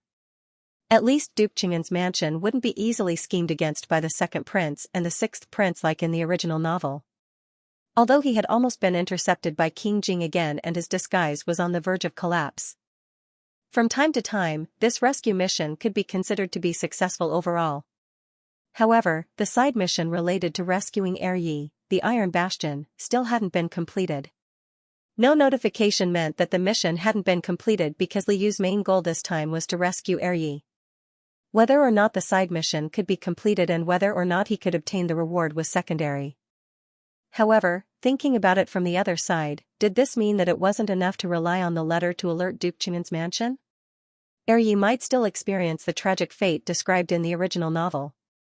Since he had decided to rescue Eryi, he shouldn't give up halfway. However, if writing a letter wasn't enough, what else could he do? Liu remembered that in the original novel, Yi Qinghuan had been framed in the imperial palace a few days after the Duanyang festival. Although Liu had mentioned it in the letter, he didn't know how Yi Qinghuan would respond. Liu felt that the most direct method was to prevent Eryi from entering the imperial palace during this period of time. The further away he was from being framed, the better. However, preventing Eryi from entering the imperial palace was more difficult than having him write or deliver a letter to Eryi. If he wanted to stop King Jing, he might be able to do it. However, Yi Qinghuan was a member of Duke Qing'an's mansion. His fins were too short to reach. Liu was so worried that his fish's head hurt. He didn't know if the fish's overuse of its brain would cause its scales to fall off. In a daze, he felt that the scales on his body were almost bald. Fortunately, King Jing had the same idea as him. Wang Shi only knew that Duke Qing'an's mansion had made preparations. King Jing didn't know what Yi Qinghuan was planning to do. He ordered someone to bring Eryi over. Wang Shi, on behalf of King Jing, gave Eryi a good beating. Yi Qinghuan, who thought that King Jing was finally showing concern for him, was speechless. King Jing also meant that Yi Qinghuan should avoid him for the next few days. Liu was listening in the fish tank. He couldn't help but think excitedly that Yi Futian was indeed his master. Yi Futian would listen to Prince Jing's advice, right? However, Yi Qinghuan shook his head and refused. Tianqi, I can't not enter the imperial palace just because of what the letter said. Yi Qinghuan understood that King Jing was doing this for his own good. However, he also knew that he wouldn't enter the imperial palace for no reason. Most of the time, he was following an imperial edict. It was fine for him to be vigilant. However, if he really disobeyed an imperial edict or deceived the emperor because of a few words that couldn't be verified, Duke Chang'an's mansion and his parents wouldn't forgive him. Yi Qinghuan gave a carefree smile. I will still do what I should do. Let's see how those people are going to harm me. He was really stupid. Although King Jing disliked Yi Qinghuan's recklessness, he still glanced at Wang Shi after pondering for a moment. Wang Shi was so moved that tears almost fell from his eyes. Yi, don't worry. His Highness has decided to enter the imperial palace with you. With His Highness watching over you, you will definitely be fine. Tianqi, thank you very much. King Jing usually treated people indifferently. Yi Qinghuan was touched for a moment and wanted to step forward and pat his cousin's shoulder. However, King Jing angrily swatted his hand away. Liu always felt that Yi's sparkling eyes and his expression when he was rejected by King Jing were somewhat familiar. Thinking about it carefully, wasn't that Xianxia? Xianxia often wanted to poke him with the tip of his nose. Yi Qinghuan was so scared that he would scream and hide. However, Xianxia still wanted to poke him through the crystal wall. Looking at Yi again, he seemed to have a tail that was exactly the same as Xianfang's. It was wagging happily. Liu, the dog really takes after its master. In the original novel, King Jing didn't enter the imperial palace with Yi Qinghuan. Now that King Jing was going, he could take care of Yi. Liu felt more at ease. Moreover, according to King Jing's habit of bringing him everywhere, he would definitely enter the imperial palace with him. Then he could personally watch Yi. 10 days later, the Dragon Boat Festival was approaching.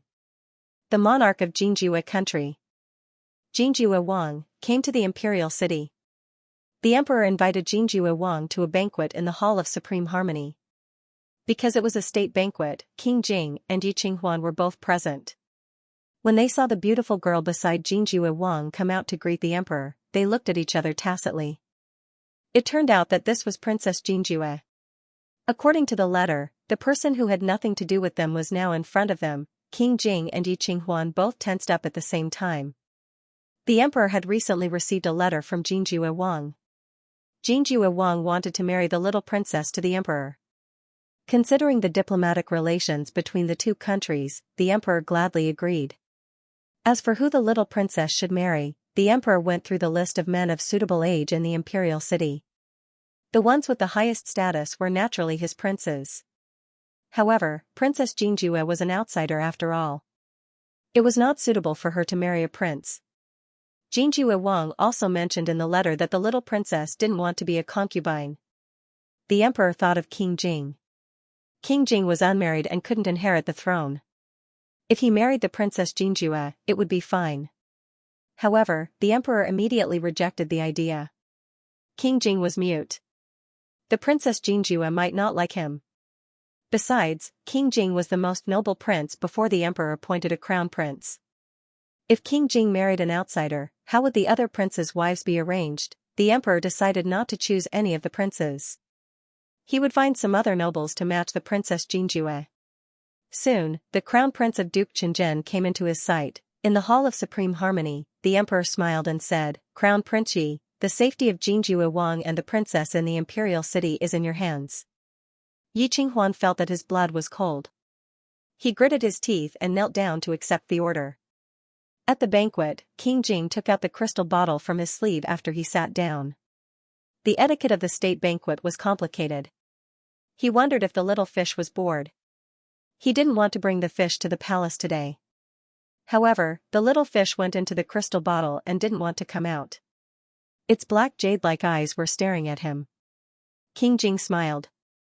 He had to put the crystal bottle and the fish into his sleeve. When he took out the crystal bottle, the people around him were stunned. King Jing had a fish with him. Some of them had seen King Jing move with the crystal fish tank.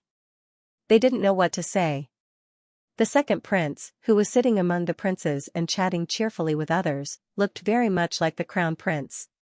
When he saw the fish, his expression immediately turned ugly. "Second prince, we meet again." King Jing took out the crystal bottle. Wang Shi, who was not far behind him, strode forward and placed a small coral fish tank on King Jing's table. The clear water had already been prepared in advance. King Jing rolled up his sleeves and personally placed the fish in the water. He watched the fish swim freely for a while. King Jing glanced at Wang Shi and planned to feed the fish.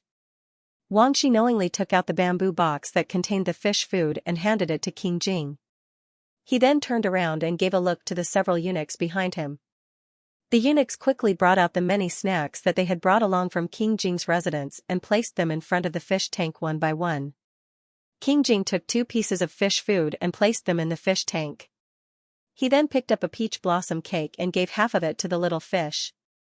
He then ate the other half as if nothing had happened. The people who were watching King Jing feed the fish with nothing better to do were speechless. Everyone felt like they were going blind. So King Jing was actually this King Jing. After King Jing placed him in the fish tank, Liu obediently rubbed against his fingers. The fish food and peach blossom cake were placed down. The little carp, who liked new things and disliked the old ones, ate the peach blossom cake first. When he was half full, he ate the fish food. Seeing that the little fish was eating happily, King Jing took another kind of silver pill cake, broke it up, and fed it to the little fish. Liu was now very willing to try new foods. He smacked his lips and tasted it. The new cake had a minty fragrance that went straight to his head. People liked it, but fish couldn't stand it. Liu took a bite and then put it down. He continued to eat the peach blossom cake happily. King Jing then knew that his fish didn't like silver pill cakes. You don't have to prepare silver pill cakes in the future. Eunuch Wang, who was known as the roundworm in King Jing's stomach, immediately ordered the eunuchs to write it down. The eunuchs nodded repeatedly. The people seated around King Jing were already dazzled by the spectacle. Only Yi Qinghuan was not surprised. Amidst the music, second prince Mu Tianzhao stood up. The Ministry of Rites had arranged the oldest second prince to toast to Jingju Wang on behalf of the other princes at the state banquet. Mu Tianzhao was very polite and polite. He had a great conversation with Jingju Wang. Jingju Wang kept praising Mu Tianzhao and drank 3 cups of wine in a row. The king was quite satisfied with Mu Tianzhao's performance. When Jingju Wang complimented the second prince, the king was also quite happy. Being able to do a good job was one of the second prince's strengths. Mu Tianzhao could feel that the emperor was in a good mood. He smiled at the petite figure beside Jingju Wang. He had lost a lot recently and did not have the emperor's favor. The spy he had placed in the Palace of Heavenly Purity recently told him that Jingju Wang wanted to arrange a marriage for the little princess. Mu Tianzhao had spent a lot of effort to repair his relationship with King Jing. However, King Jing did not care about him. Mu Tianzhao also wanted to win over the Duke Qingzhen house. However, King Jing and the Duke Qingzhen house were obviously tied to the same rope. He had lost in front of King Jing, and the Duke Qingzhen house was also cold to him. Mu Tianzhao heard that the third prince had successfully arranged a concubine in King Jing's house. He was afraid that the third prince would be one step ahead of him to win the support of the King Jing house and gain the support of the Duke Qingzhen house. He did not think that he could win the support of the King Jing house. He had to find a way to help himself. However, he could not do it too obviously. After all, the king was watching him. At this time, a marriage alliance came knocking on his door. Mu Tianzhao had a good plan. Although Jingju was a small country on the border, he had money and soldiers. If he married Princess Jingju, Jingju would not let him go and support the other princes. In this way, even if the emperor had a problem with him, it would not be easy to shake his position. As for Princess Jingju herself, being his concubine was already a great honor. He could promise to make her a noble concubine when he ascended the throne. Jingju Wang would not object. Mu Tianzhao originally thought that for Jingju's help, he would accept the little princess even if she was ugly. However, when he looked at her coldly at the state banquet, he found that this princess was quite beautiful. Compared with the women of this dynasty, she had a different kind of charm. Mu Tianzhao was more than willing to accept her. Princess. Mu Tianzhao ordered a plate of pastries to be served. He said gently, "This is the famous butterfly pastry of this dynasty. Please try it." As the name implied, the pastry was made in the shape of a butterfly spreading its wings. Moreover, the pastry was made in pairs to symbolize 100 years of love. Mu Tianzhao wanted to make a move first to let others know that Princess Jingjue was already in his bag. He wanted to make those who were interested in the princess think twice. The emperor also saw that the second prince had taken a liking to this foreign princess. The emperor originally wanted the heir of Duke Qinzhen to marry Princess Jingjue. However, when he saw Yi Qinghuan's solemn expression when he received the decree, it did not seem like he was interested in the princess. The emperor wanted to test Yi Qinghuan's attitude and discuss it with Duke Qinzhen Fu. He did not directly sanction the marriage. Who knew that the second prince would suddenly appear? The emperor was a little dissatisfied. However, he thought that the second prince did not understand the emperor's intention and should not be blamed. Previously, he had already rejected the idea of marrying Princess Jinju to a prince. If the second prince had this intention, he would definitely hit a wall. Unless Princess Jinju took the initiative to agree and was willing to be the second prince's concubine, then he could fulfill her wish. Since the second prince wanted this marriage, he had to take out enough means to make it happen. The emperor wanted to see how Mu Tianzhao would handle this matter, so he did not stop him. Jin Juwang ordered a plate of butterfly pastry to be served to the princess. The princess only smiled and did not reach out to take the pastry. Mu Tianzhao guessed that the princess did not know the meaning of the butterfly pastry. He wanted to take the opportunity to show it again. Suddenly, he realized that the Princess Jingjue was not even looking at him. Her pretty face was constantly looking into the distance. Mu Tianzhao. Mu Tianzhao was a little embarrassed. He was not in a hurry to say anything. However, he could not help but follow the princess' gaze. Then he saw that King Jing was feeding the fish with pastries on the table. The fish was even wagging its tail beside the fish tank. It turned out that the princess was looking at the fish. It was the fish that the second prince would get into trouble whenever he saw it. Every time the fish wagged its tail, the princess could not help but smile. Mu Tianzhao was secretly angry. He was afraid that he would be rude at the state banquet. After he knew that the fish was brought by King Jing, he tried his best to pretend that the fish did not exist.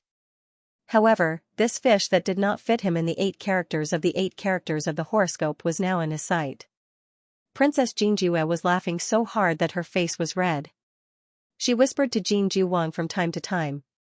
The second prince only heard the word fish very softly. He did not hear anything else.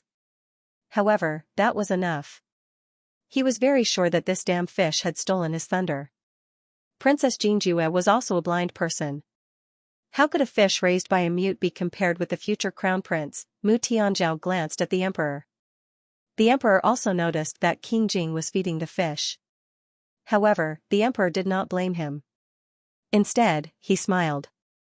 It seemed that he was very happy to see King Jing working so hard for the fish. The vine called jealousy in Mu Tianzhao's heart grew rapidly. He was the second prince and the future crown prince.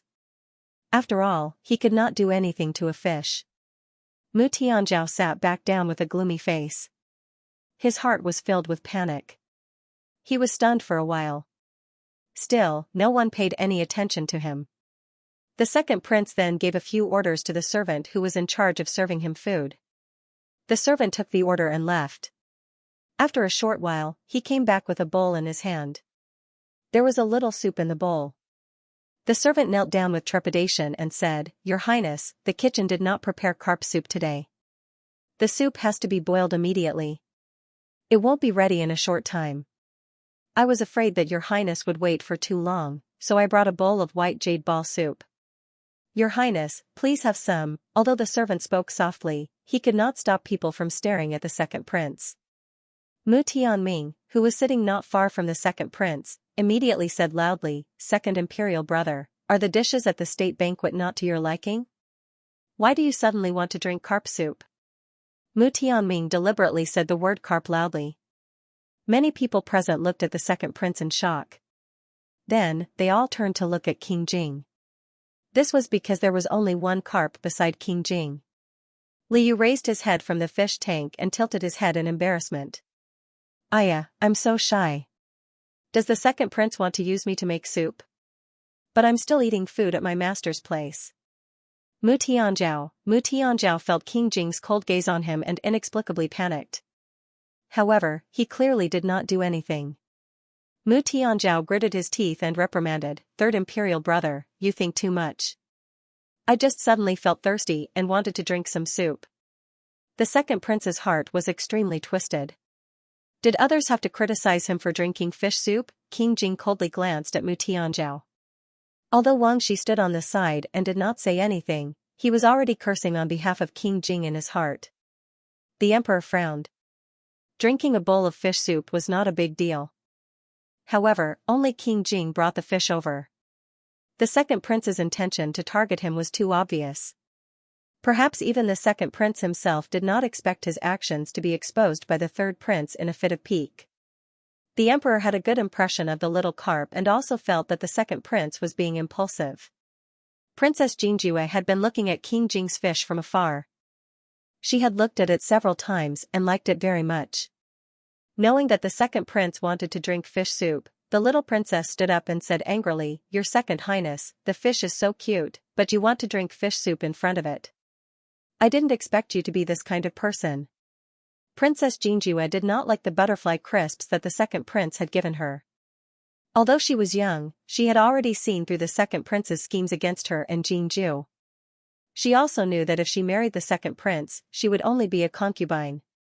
Princess Jingjue was not stupid. Jinju supported the second prince with all his strength. It was not worth it to exchange the position of concubine for a position that could be abolished at any time. Moreover, it was still uncertain whether or not the second prince would be able to ascend the throne. Jinju did not want to get involved in the war between the princes. Princess Jingjue had ignored the second prince all this time. When she found out that the second prince wanted to drink fish soup, she did not say anything. The little princess, who was not afraid of anything, jumped out and stepped on the second prince a few times. She also wanted to express to the emperor that she did not want to marry the second prince. "Don't even think about it. Your Highness, you misunderstood." "That is not the case." Mu Tianzhao was speechless for a moment. His heart was filled with anger and he did not know how to explain. Could he say that he did not want to drink fish soup in front of the fish, but wanted to directly kill the fish and make it into soup? The emperor could see clearly that Princess Jingjue had no interest in the second prince. It was better not to let the second prince use any dirty tricks. To put it nicely, it was to win the princess's favor. To put it bluntly, it was to seduce her in vain. The emperor felt that the second prince had helped him gain face, but now he felt the pain in his face. Sure enough, Yi Qinghuan was more suitable. The emperor looked at the silent Yi sitting next to King Jing from afar. He silently gave Yi a mature and steady stamp in his heart. He planned to have Duke Qingzhen and Yi stay behind after the state banquet to have a private talk. Later, the second prince received news that the emperor intended to bestow a marriage between Princess Jingjue and Duke Qingzhen's heir. He was already meeting with Duke Qingzhen. It turned out that these people were in cahoots, and he, who suffered great humiliation at the state banquet, did not get anything in return. Princess Jingjue rejected him, Duke Qingzhen's family refused to help him, and King Jing and King Jing's fish were all laughing at him. With a cold face, Yi Qinghuan placed a stack of secret reports in front of King Jing. Crown Prince Yi had always been enthusiastic and rarely had such a gloomy face. After he put down the secret reports, Li Yu, who was swimming around in the fish tank, also stopped. He was afraid that he would miss the news if he wasn't paying attention. After the state banquet, the emperor asked Yi Qinghuan and his father, Duke Qingzhen, to stay. Yi Qinghuan was cautious and restrained himself during the banquet and admitted that he didn't stand out. In the end, he was still chosen by the emperor to marry Princess Jingjue. It had to be said that the unimaginable words in the original letter were slowly becoming reality. The emperor intended to let Yi Qinghuan marry the princess. Although he was also asking for Duke Qingzhen's opinion, the marriage was considered a state affair. Yi Qinghuan was very clear that his father, Duke Qinzhen, was extremely loyal to the emperor and would never say anything against it. His marriage was thus decided. However, Yi Qinghuan wasn't worried about his life after marriage. The letter said that the second prince wanted to frame him for killing Princess Jingjue. Obviously, the princess was also part of the scheme. Yi Qinghuan was determined not to let the second prince have his way. As for whether the Princess Jingjue would still accept his betrothal after he dealt with the second prince, he would have to take it one step at a time. From the moment he received the letter, he began to keep an eye on the second prince and the sixth prince mentioned in the letter. Ever since the second prince's marriage was decided by the emperor, Mu Tianzhao's men frequently came in and out of the second prince's residence outside the palace. The second prince must be planning something. With King Jing's constant reminders, Yi Qinghuan didn't believe the contents of the letter. The closer it was to reality, the more alert he had to be. Soon, his men found out about the second prince's plan. Second prince planned to lure Princess Jingjue to Misty Rain Pavilion and kill her on the day when Yi Qinghuan and Princess Jingjue entered the palace to express their gratitude. Then he would lure Yi Qinghuan to take the blame. As long as Yi Qinghuan stepped into the Misty Rain Pavilion, he would find his fiancée's corpse and his own sword in her chest. This sword was prepared by the second prince to be stolen from the Duke Qinzhen manor in advance and used as evidence for Yi killing the princess. The second prince would then lead a group of imperial bodyguards into the Misty Rain Pavilion and arrest Yi Qinghuan on the spot. Under such circumstances, Yi Qinghuan would not be able to defend himself.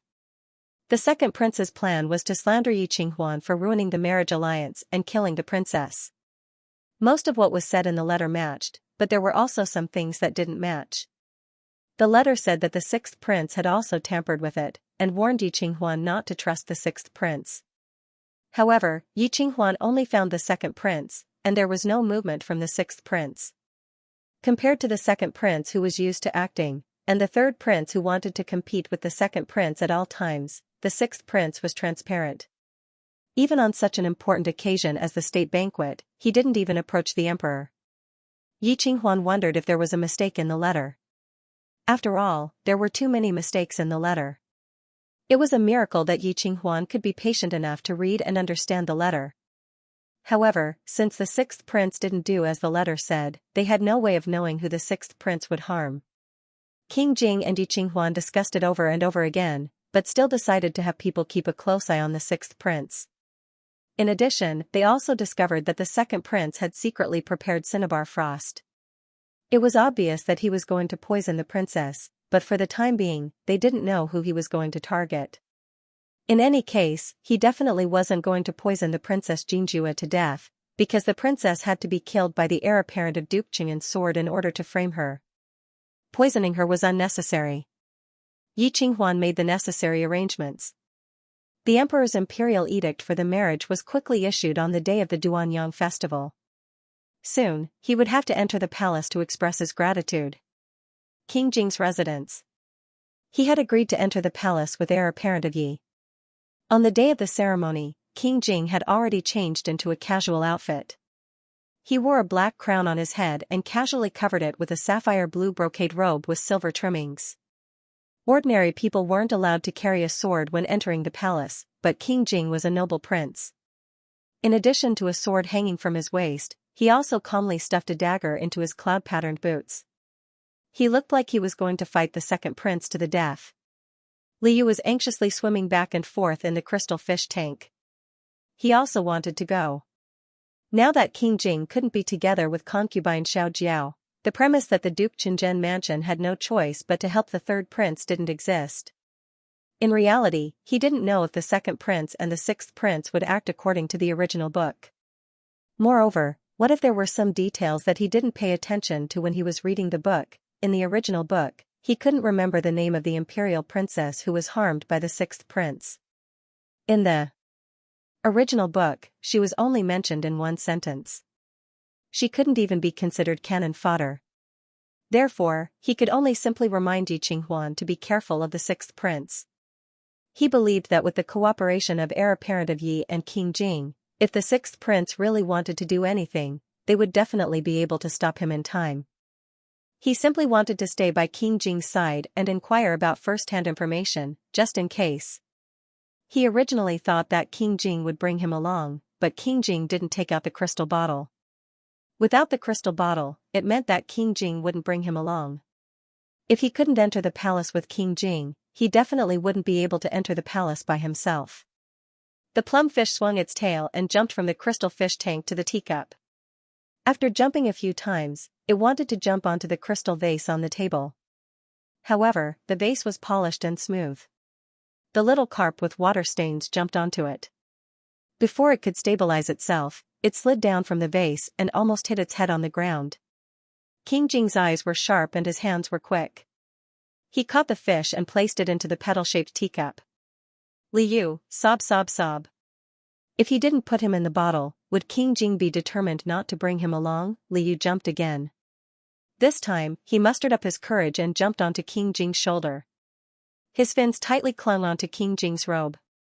He felt that he had turned into a handsome eagle that would stand on his master's shoulder and shelter him from the wind and rain. In reality, his greedy fins quickly rubbed against King Jing's shoulder and wet it.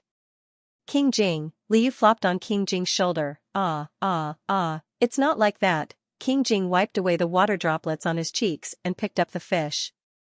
Liu had been a fish pet for a long time. He knew that King Jing was unhappy. King Jing rarely held on to the fish's head. Every time something unpleasant happened, it would be when King Jing held on to the fish's head. Was his master angry? The little carp, who had made a mistake, tried to hook onto King Jing's finger with the tip of his tail. However, because his head was being held, he couldn't hook onto King Jing's finger. He could only rub against King Jing's palm. King Jing thought that Xiaoyu wanted to go out and play. Perhaps it was because he had been bringing this fish everywhere recently, so the fish thought that he could play with it every day. However, he couldn't bring it along tonight. It was very likely that he and Yi Qinghuan would fight with the second prince's men. Not to mention the inconvenience of bringing the fish along, the fish would also feel uncomfortable. King Jing had originally planned to entrust Xiaoyu to Wang Shi for the time being. However, not only did the fish jump onto the crystal bottle, it even jumped onto King Jing's shoulder. It seemed that he had pampered it too much. It was getting bolder. King Jing cursed the fish in his mind. He thought that if he left the fish in the mansion, it might be stolen again.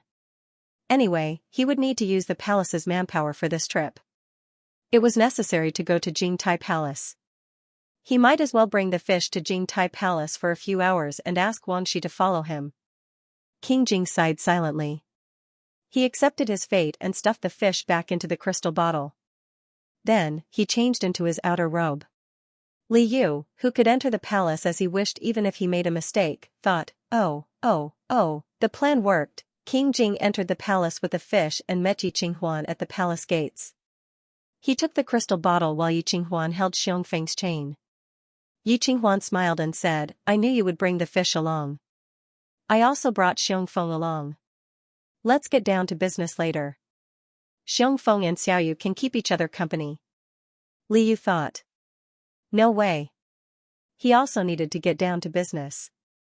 He didn't want to be with a dog. As soon as Yi Qinghuan finished speaking, Xiongfeng excitedly stretched its head over and poked the crystal bottle with the tip of its nose. Although the crystal bottle was bigger than a teacup, it felt like Xiongfeng could still hold the crystal bottle with its big mouth. Moreover, the crystal bottle was small and thin. When Xiongfeng licked the bottle, Liu felt as if Xiongfeng's teeth were suddenly much closer to him. Even though he was very familiar with Xiongfeng, Liu still felt a little nervous.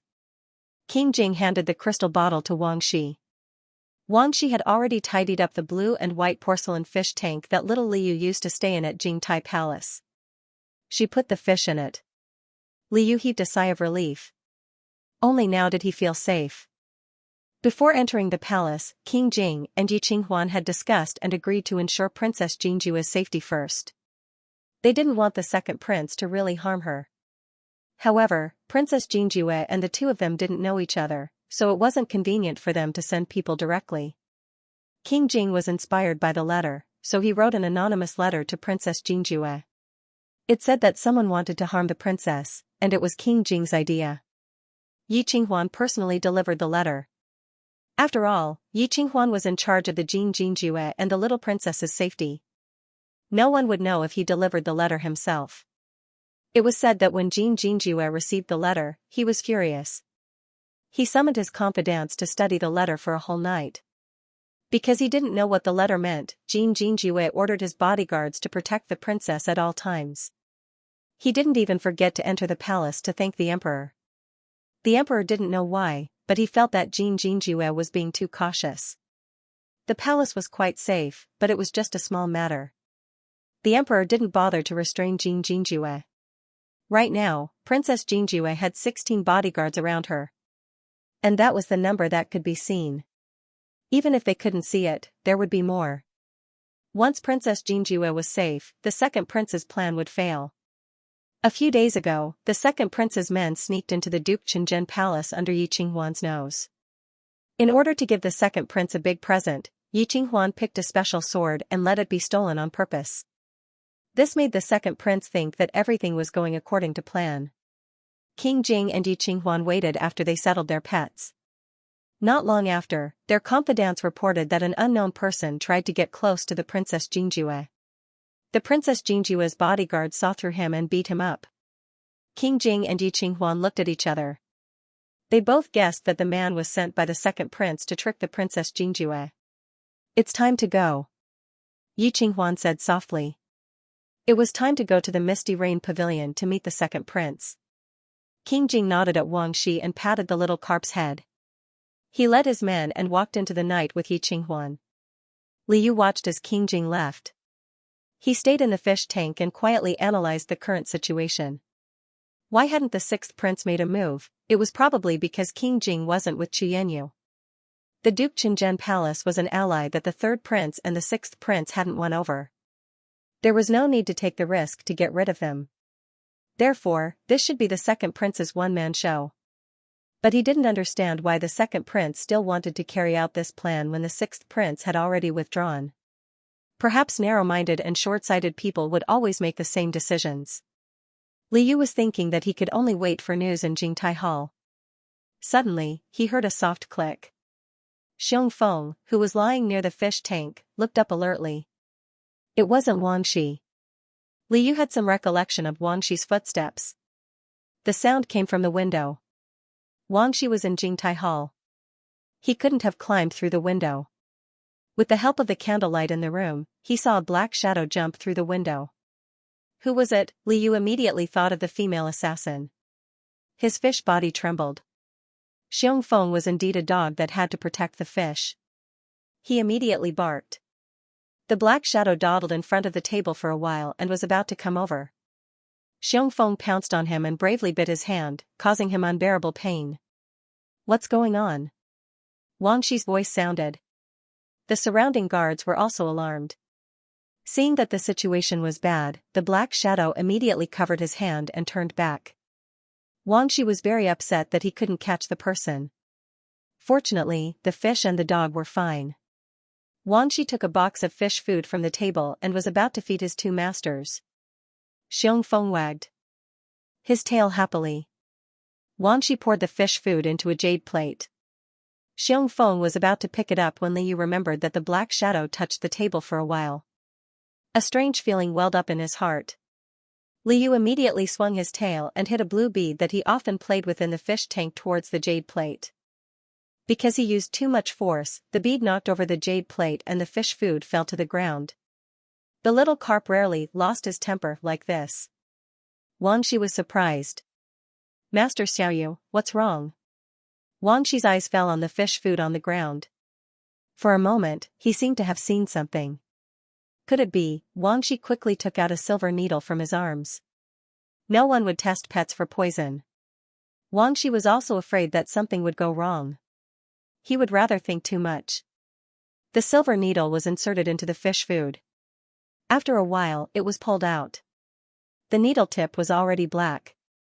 "Li Yu. The fish food was poisoned." Sob, "I was almost poisoned to death. I was so scared." Because most of the food was for him, Li Yu was sure that someone was going to do something to him. On Yi Qinghuan's side, he also met the people sent by the second prince to lead him to the Misty Rain Pavilion. King Jing gave Yi Qinghuan a look, and Yi Qinghuan pretended not to know anything and followed him. King Jing led his confidants and followed them from a distance, so as not to be noticed by the second prince's people.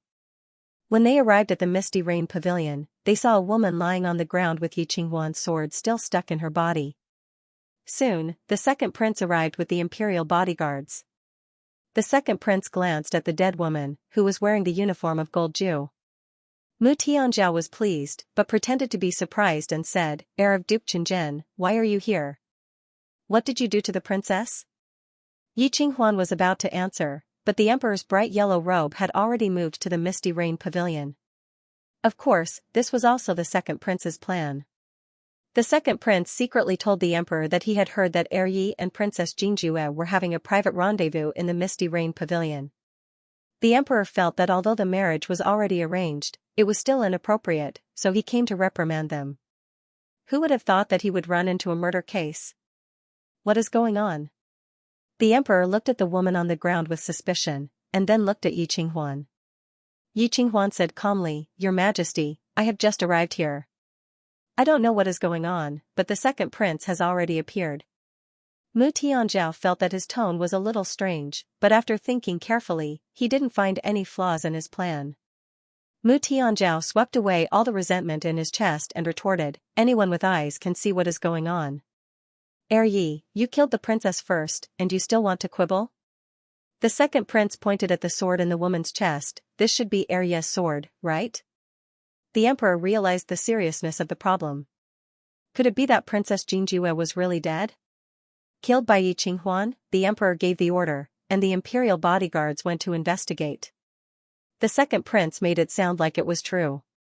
In the end, the imperial bodyguards turned the dead body over and found that it was not Princess Jingjue. It was a woman wearing Jingjue's maid uniform. The emperor's sharp eyes glanced over, and the imperial bodyguard retreated to the side, not daring to say anything. The sword in the woman's chest was also taken out by the imperial bodyguard and presented to the emperor. Yi Qinghuan's commonly used sword had been bestowed by the emperor in the past. The emperor had a deep impression of it. This sword was very similar to Yi Qinghuan's. When the emperor first saw it, he also thought that it belonged to Yi Qinghuan. "Yi Qinghuan, could it be that this isn't your sword? You don't have any other swords on you right now." The second prince was confident and aggressive. Yi Qinghuan calmly said, "Your Majesty, the second prince seems to have forgotten the rules of the palace. As an official, I cannot carry a sword in front of the emperor.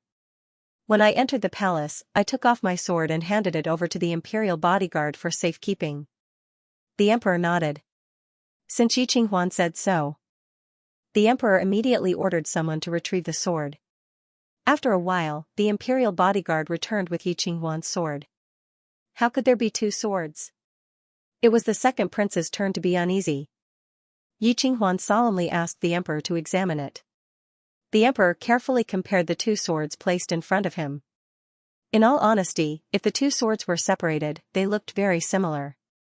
But when placed together, the difference could be clearly seen. The sword from the imperial bodyguard's office shone with a silver light, while the sword from the woman's body was as dark as iron. It was very ordinary. It was very clear which was real and which was fake. At this time, the experienced imperial bodyguard also discovered that the woman had actually been dead for many days. Since she didn't die immediately, and the sword on her body didn't belong to Yi Qinghuan, then the fact that Yi Qinghuan killed her was untenable. But why were the two swords so similar? The emperor immediately thought that someone must have purposely made the murder weapon look like Yi Qinghuan's sword to frame him. He recalled how the second prince had said, "This is Yi Qinghuan's sword," and Yi Qinghuan killed the princess. But in reality, the sword didn't belong to Yi Qinghuan, and the princess didn't die. The emperor himself had experienced many palace struggles, so the way he looked at the second prince changed. The emperor said indifferently, "Tianzhao, you entered the Misty Rain Pavilion and didn't even know if this woman was the Princess Jingjue. Why do you insist that it was Duke Qing'an's heir who killed the princess?" Mu Tianzhao was still in shock. Why did the emperor suspect Yi Qinghuan just now, but now suspect him? The one who died in the Misty Rain Pavilion must be Princess Jingjue. This was arranged by him. Could it be someone else? But now, the emperor was waiting for him to explain. Mu Tianzhao struggled to say, I saw that the dead woman was dressed in gold jewel, so I thought she was the princess. The emperor looked at him meaningfully and ordered the imperial bodyguard to carry the dead woman to the second prince. Only then did Mu Tianzhao see clearly that the dead woman wasn't the Princess Jinjue he knew, but, Yi Qinghuan smiled, although this woman was dressed in gold jewel, the attire of an ordinary maid is very different from that of a princess. Your Second Highness has good eyesight, recognizing the maid as the princess at a glance. Mu Tianzhao, Yi Qinghuan's mockery was so obvious that the emperor must have known what the second prince wanted to do. Otherwise, why would the second prince try so hard to bring him to the Misty Rain Pavilion? The second prince failed to frame Yi Qinghuan and was caught red-handed by Yi Qinghuan. The emperor was angry and hateful toward the second prince. He wanted to kick the second prince when he was angry, but he had to restrain himself. Yi Qinghuan and Princess Jinjue were fine, so he couldn't investigate further. The Gold-Ju King was still in the imperial city, so he couldn't let him know that the second prince wanted to harm the Princess Jinjue. Tianzhao, you can't even recognize people. You should stay in your mansion and reflect on your actions. Don't come out without my order.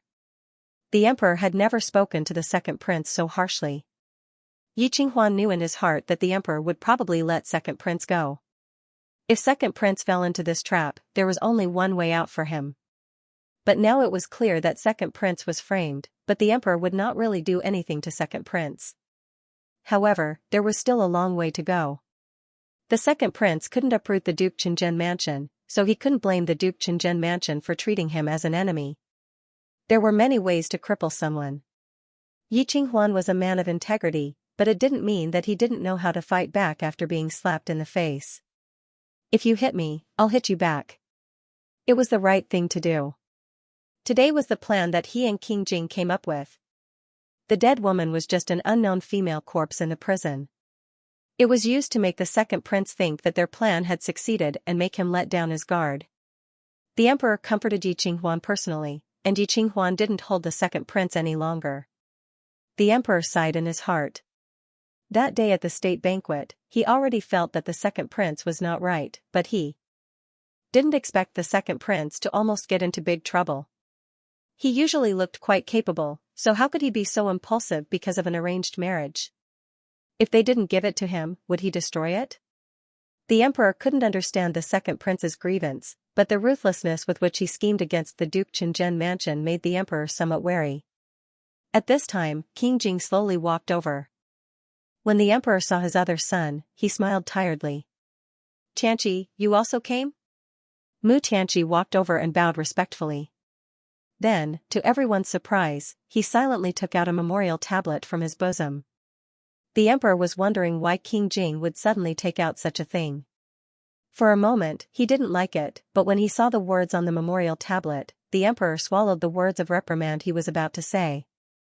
Because, this was the memorial tablet of his first wife, King Jing's birth mother, Empress Xiaowei. The emperor's original intention to keep the peace was crushed by this memorial tablet in an instant.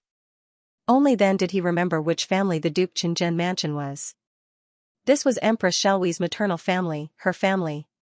If Empress Xiaowei was still alive, would he let the second prince off so easily? King Jing was asking for justice on behalf of Empress Xiaowei and the Duke Qingzhen mansion. What Yi Qinghuan couldn't say, King Jing could do. Tianqi, Zhen, understands your meaning. The emperor rubbed his forehead. You and Yi Qinghuan can both leave. Zhen will think about it carefully. Yi Qinghuan hurriedly pulled King Jing out of the Misty Rain Pavilion. Even he didn't expect King Jing's stroke of genius. How bold! Yi Qinghuan chuckled, but he also felt very carefree. Didn't some people think that the late empress's maternal family had no one to rely on? Duke Qingzhen mansion still had King Jing's protection. Duke Qingzhen mansion would definitely protect King Jing for Empress Xiaowei.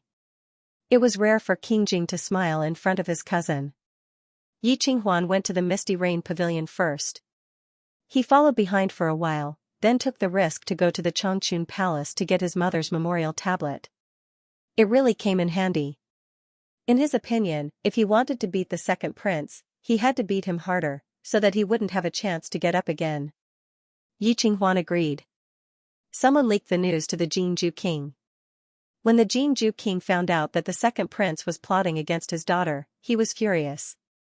The emperor hurriedly summoned Yi Qinghuan, his future son-in-law, to bear the Jingju king's anger. Yi Qinghuan originally wanted to go with King Jing to Jingtai Palace to pick up Xiongfeng, but he had to change his mind and go back. King Jing hurriedly walked halfway. Suddenly, a black shadow jumped over. He didn't pay attention and bumped into King Jing. Who was it? King Jing frowned and looked at the person in front of him. The person was wearing a mask, so he couldn't see his face. King Jing thought that he might be sent by the second prince to seek revenge, so he secretly grabbed the scabbard of his sword. The person was startled. When he saw that it was King Jing, he immediately pulled out his sword and stabbed at King Jing. The two immediately started fighting. The masked man's skills were about the same as King Jing's, but it seemed like his sword-wielding hand was injured, so his movements were always a beat slower. King Jing quickly knocked the masked man's sword away. Unexpectedly, the masked man took advantage of King Jing's unpreparedness to throw a bag of white powder at him. King Jing couldn't see clearly and his sword fell to the ground. Feeling that the person was approaching, King Jing sneered, calmly pulled out the dagger hidden in his boot and stabbed. The fight happened in less than a quarter of an hour. The masked person was seriously injured and fled. King Jing also staggered. He couldn't make a sound, but he should be close to Jingtai Hall. Li Yu and Xiongfeng stared at each other for the whole night. They also saw Xiongfeng repeatedly gnawing on food, poking the fish tank, and wagging his tail for the whole night. Just as Li Yu was about to fall asleep, King Jing finally appeared. Wang Shi, who was waiting outside, was delighted. "Your Highness is finally back. Did everything go well?" King Jing waved his hand. Wang Shi noticed that his expression wasn't right. His eyes were red and there was powder on his face. Wang Shi didn't know what happened and asked repeatedly. King Jing's eyes were hurting and he couldn't write. He kept waving his hand and his movements were a little irritable. Wang Shi concluded that King Jing wasn't feeling well and immediately said, "This servant will help you to the room to rest first. I will call for the imperial physician now." Wang Shi thought that with Master Xiaoyu around, His Highness might feel better after spending some time with Master Xiaoyu. His Highness usually doted on Master Xiaoyu the most, so he helped King Jing into the room where the fish and dogs were placed. As soon as King Jing entered the room, Xiongfeng ran over with his tail wagging. King Jing couldn't see clearly and accidentally stepped on Xiongfeng's tail. Xiongfeng barked a few times, feeling wronged. "Xiongfeng, don't make a fuss. He doesn't seem to be feeling well." Li Yu was also anxiously swimming around in the fish tank. He was very happy that King Jing was back and didn't want to sleep. However, King Jing didn't seem to be in a good state. Why wasn't Wang Shi here? Li Yu didn't know that Wang Shi had already ordered someone to call for the imperial physician. The room was lit, but King Jing still couldn't see clearly. He groped around and sat down. His eyes felt uncomfortable, so he wanted to find a handkerchief to wipe them first. Li Yu caught a glimpse of King Jing's red and swollen eyes, as well as some white powder left behind. A thought flashed through his mind. Could it be that King Jing had been splashed with lime powder? Seeing that King Jing was about to touch a piece of cloth on the wash basin and was about to wet his eyes with water, Li Yu hurriedly said, You can't wet it directly. If the lime powder was washed directly with water, the eyes might go blind." This was common knowledge in modern times, however, no one could hear his voice. The little carp was so anxious that he swam up and down in the fish tank, hoping that King Jing would see him and stop. However, King Jing was too busy looking after himself to notice him. He twisted the handkerchief and was about to apply it to his eyes. Li Yu wanted to look for Xiongfeng, but Xiongfeng, the stupid dog, was sometimes reliable and sometimes unreliable. At this moment, he was only looking at King Jing with his head tilted. Perhaps Xiongfeng thought that King Jing's clumsy movements were very interesting. "What should I do? I'm going blind." King Jing was already a mute. He couldn't possibly become blind, could he? If that was the case, he would be too pitiful. Li Yu paused for a moment. He knew that there was still a way to stop King Jing. Even if it was dangerous for him, he had to try. The little carp summoned his courage and jumped out of the fish tank. Even if there were no teacups near the fish tank, it didn't matter if it hurt a little when he landed on the ground. King Jing happened to have his back to him. He quickly used his transformation skill and changed back to his human form. It didn't matter how he explained his origin. He had to stop King Jing first. "Don't wash it with water," Li Yu shouted. King Jing's hand that was holding the wet handkerchief froze. He instinctively wanted to turn around. This voice, he remembered that it was the young man he had been searching for a long time. Why did he suddenly appear in the room without any warning? King Jing was about to turn around when Li Yu hurriedly said, "Don't turn around immediately. Please wait." King Jing, Li Yu had just transformed and hadn't put on his clothes yet. He looked around in a panic. But the strange thing was that the room Wang Shi chose had no windows or wardrobes. Naturally, there were no clothes. Li Yu was very embarrassed. He couldn't just run around in front of people like this. Fortunately, although there was no wardrobe in this room, there were curtains hanging from the beams. It was too late. This was it. Li Yu didn't care about the color and texture. He simply pulled off a piece and wrapped it around his body. He didn't stop until he looked like a tube. King Jing stood straight and didn't dare to move. He heard the movement behind him. The young man hadn't left yet. However, he felt that if he turned around, the young man might run away again. His eyes were not good now. It was better to stay calm and not scare the young man away. King Jing thought silently. Li Yu packed up the tube and said, "It's fine now." King Jing quickly turned around and vaguely saw a tube. King Jing. Fearing that King Jing would not trust him, Li Yu raised his hands to show him. "Your Highness, please rest assured. I mean no harm. Are your eyes uncomfortable? You need to clean them up as soon as possible." King Jing was a little hesitant. This was the first time they had spoken to each other formally. For some reason, he felt that this young man was inexplicably familiar. Even though he had initially thought that this young man was a thief, this thought had faded a lot after several chases. Speaking of which, this young man did not have any obvious intention of harming him. If the warning letter to Yi Qinghuan was written and sent by this young man, it could even be considered as helping them. But why did he take Xiaoyu away the first time? King Jing subconsciously wanted to look at the fish.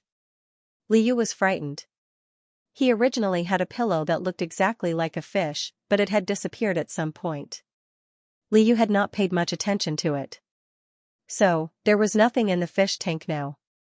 Would they be exposed? He also looked at the fish tank worriedly. Coincidentally, Xiong Feng was right in front of the fish tank. The dog's body covered the fish tank completely. Li Yu thought. "I'm finally saved." Because of Xiong Feng and the discomfort in King Jing's eyes, he could only see a black shadow. Realizing that he could not see the fish clearly, he turned around.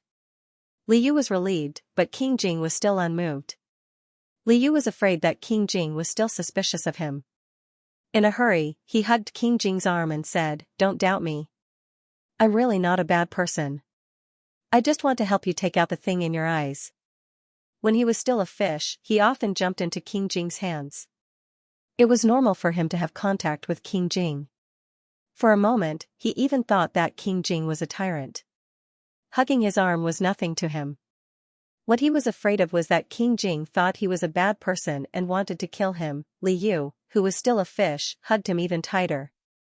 King Jing was speechless. This was the first time King Jing had met someone who did not play by the rules.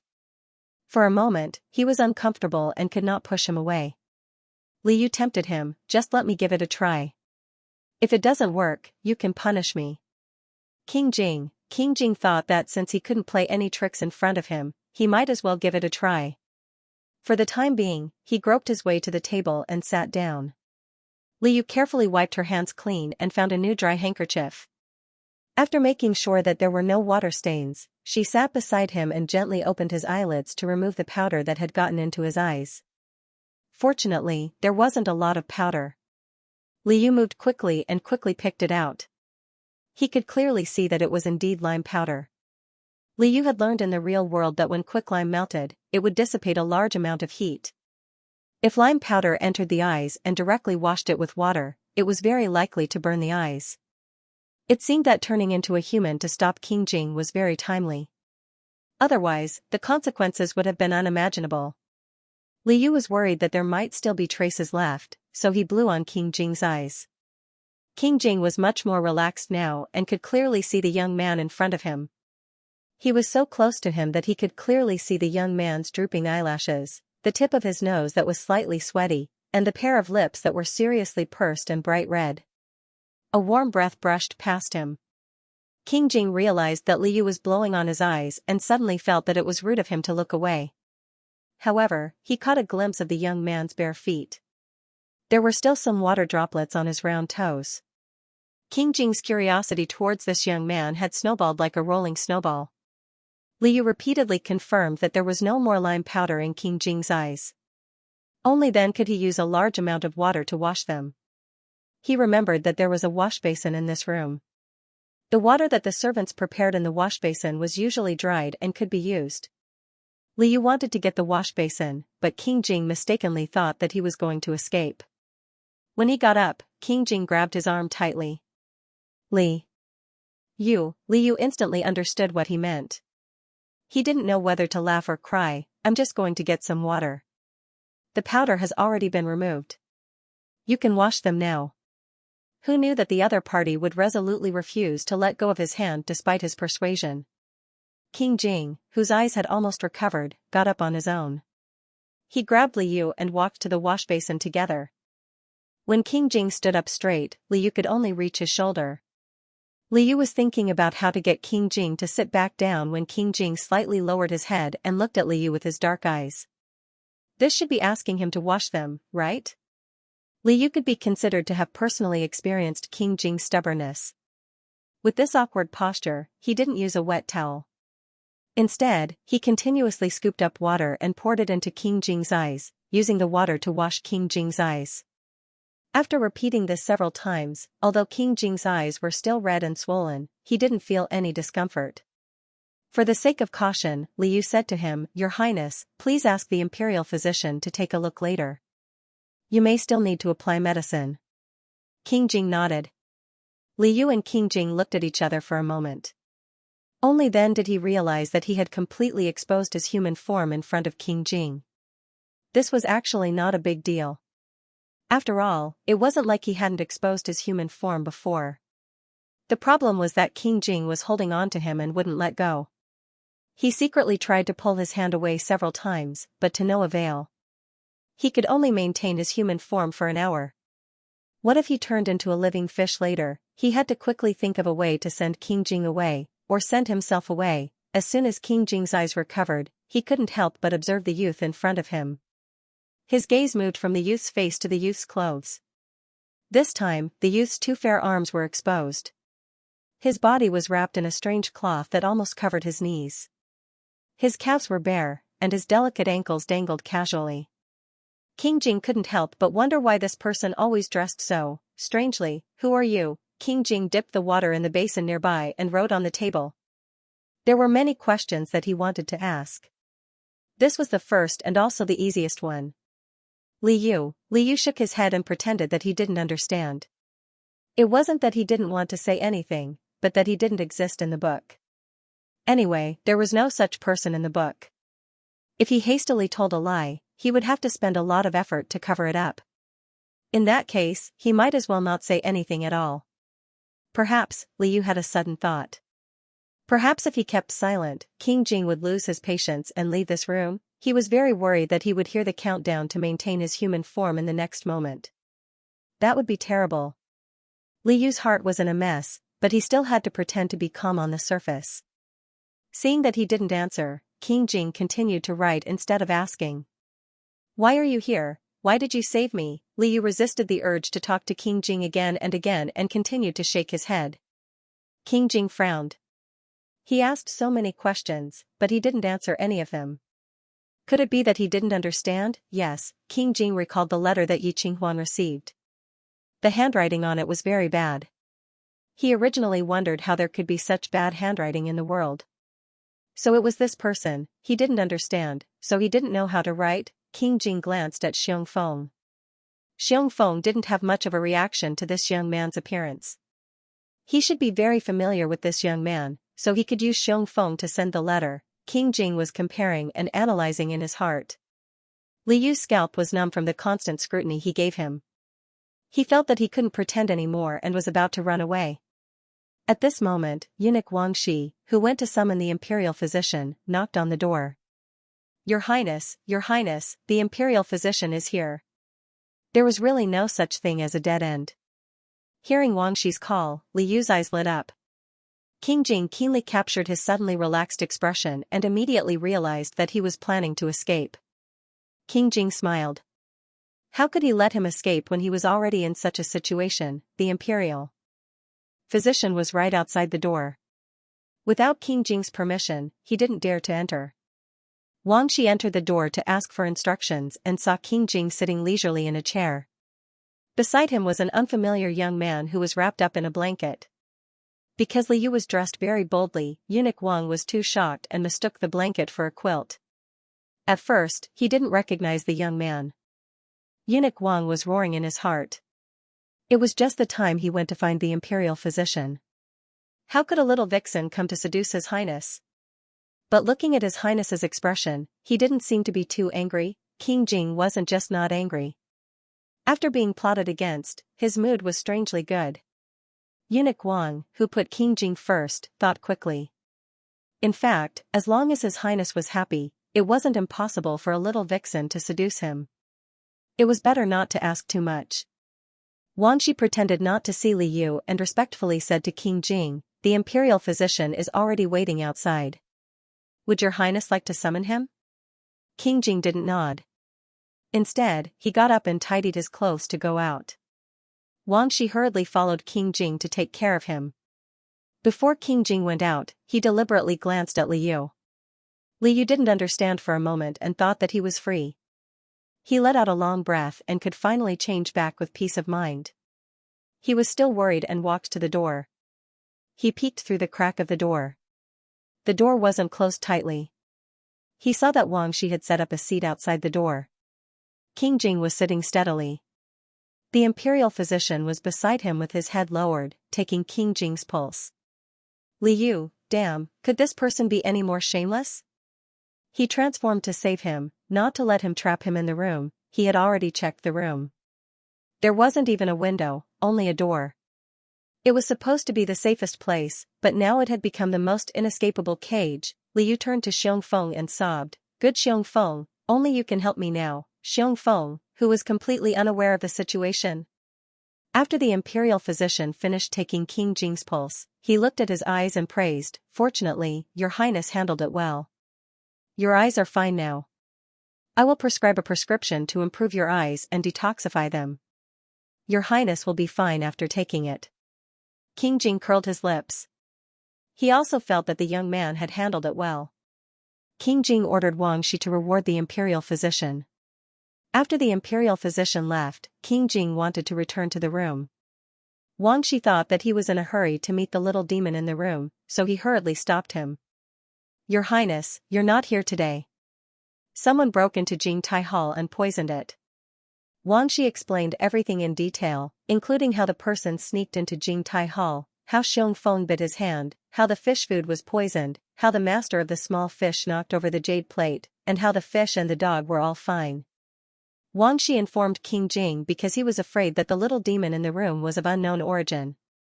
He wanted to use this opportunity to remind his master to be more vigilant. King Jing didn't want to listen, but when he heard, his face was covered in frost. He was even angrier than when he was the one who was plotted against. When Wang Shi mentioned the silver needle, King Jing immediately remembered that the second imperial prince had hidden Xiantian frost in the residence. He was afraid that it wasn't enough for this bastard to frame Duke Qingzhen mansion. He even wanted to harm the fish he raised. He had to get revenge for this sooner or later. King Jing also thought of the masked man who attacked him when he returned to Jing Tai Hall. This person's hand seemed to be injured.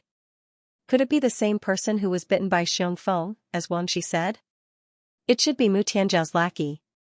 After returning to Jing Tai Hall, he didn't see Xiaoyu in person for various reasons. He thought that the fish and the young man were still in the room. Since the young man helped him wipe his eyes, he subconsciously didn't think that he would do anything to the fish. Wang Shi called out, "Your Highness." King Jing motioned for him to wait for a while and stepped into the room himself. Before opening the door, he suddenly had an indescribable feeling, even though he knew that he couldn't let the person escape this time. King Jing didn't think much and decisively opened the door, only to see the room was empty except for pieces of cloth on the floor. The young man who was supposed to be waiting for him had disappeared again. This wasn't right. King Jing's temples were throbbing. Although he had left, he had been guarding the door. There were no windows here, so where could he escape to? After experiencing similar situations several times, King Jing felt that it was necessary to change his way of thinking, no matter how ridiculous it sounded. Since he couldn't escape, then he must be here. It was just that, he should be in a place that he couldn't think of for the time being. King Jing walked to the cloth on the floor and recalled all kinds of things when he met the young man. Suddenly, he realized that there were many frightening things. When the young man appeared to help him, he didn't hear the sound of the door. This meant that the young man didn't enter through the door. Could it be that this person had been in the room for a long time but he didn't notice? Just like now, he couldn't find the young man. In fact, it wasn't completely silent at that time. King Jing's hearing had always been very good. What he heard at that time was the flapping of the fish's tail. Xiaoyu often jumped up in front of him. He was confident that he wouldn't mistake the sound of its tail flapping. King Jing couldn't help but look at the fish tank. The blue and white porcelain fish tank in Jingtai Palace was not as clear as the crystal fish tank in King Jing's residence. To his surprise, the fish that was supposed to be at the bottom of the tank was lying on the edge of the tank with its back facing him and its tail flapping around. Thinking that his fish was almost lost, King Jing's mood became even more obscure. He walked over and was about to touch the fish, but the fish panicked and fell into the water. King Jing still reached out to touch the fish's back. Usually, Xiaoyu would wrap the tip of its tail around his finger, but today, it only raised its head and looked at him listlessly. King Jing thought that Xiaoyu must have been frightened. King Jing comforted the fish while continuing to think about the young man's whereabouts. This room was cramped and everything could be seen at a glance. There was no way the young man could hide in this room. King Jing's heart skipped a beat. He counted the places where the young man had been. Why was it that every time, was it in his room? This time, only his confidant and Yi Qinghuan knew why this young man would also meet him in Jingtai Palace. Moreover, the young man was dressed like this, so it was impossible for him to enter through the palace gate. King Jing got up and his cloud-patterned boots stepped on the cloth on the ground again. He picked up the cloth and moved it away, revealing a pool of water stains hidden under the cloth. He remembered that the young man's feet were wet. He thought of tracking the water stains in the room to see if there were any water stains. After careful identification, he found that some of the water stains went to the wash basin, to the table, and to the door. But back and forth, the place where the wettest water stains gathered formed a path. He continued to search along this path and finally saw a large black dog. Yi Qinghuan's dog barked excitedly and wagged its tail at him. Xiongfeng sat on the spot with the most water stains. King Jing was stunned. He thought that he was really confused. So it was Xiongfeng who made these water stains. Li Yu stared at King Jing's figure anxiously. When King Jing left the room, Li Yu felt that his nerves were about to collapse. He really had no choice. He was afraid that King Jing would find out. He couldn't remove the water stains on the ground, so he could only let Xiongfeng take the blame. "Sorry, I didn't mean to hide it from you." The little carp silently apologized to its master. King Jing walked out of the room with a serious expression. He took away the cloth that the young man was wrapped in. There were a few fish scales on the cloth that glittered. This wasn't the first time that he found fish scales on the young man's clothes. King Jing remembered a detail. When he saw the young man's ankle, he also saw a flash of silver light on his foot. Li Yu had been on tenterhooks the whole day. Now that the crisis had been resolved, King Jing should not have noticed anything. The little carp was sleeping soundly at the bottom of the tank. Xiongfeng, who had made a great contribution, was also sleeping soundly against the fish tank. King Jing was pacing back and forth outside the room. The night breeze was slightly cold, and it blew away all his sleepiness. He connected all the memories of the young man that he had met. The fish scales that had been on his clothes before, and the fish scales that had fallen on the cloth now, were undoubtedly Xiaoyu's. If that was all, he might have thought that the young man had touched his fish. But why did the same fish scales appear on the young man's feet? The young man was naked and always dressed strangely. When he appeared, he did not hear any footsteps, but he did hear the sound of a fish tail. He did not know where it came from, nor did he know where it was hiding. It always made him unable to find it, but it always appeared beside him. He remembered that none of the people that King Jing had sent out to find the young man could find his whereabouts.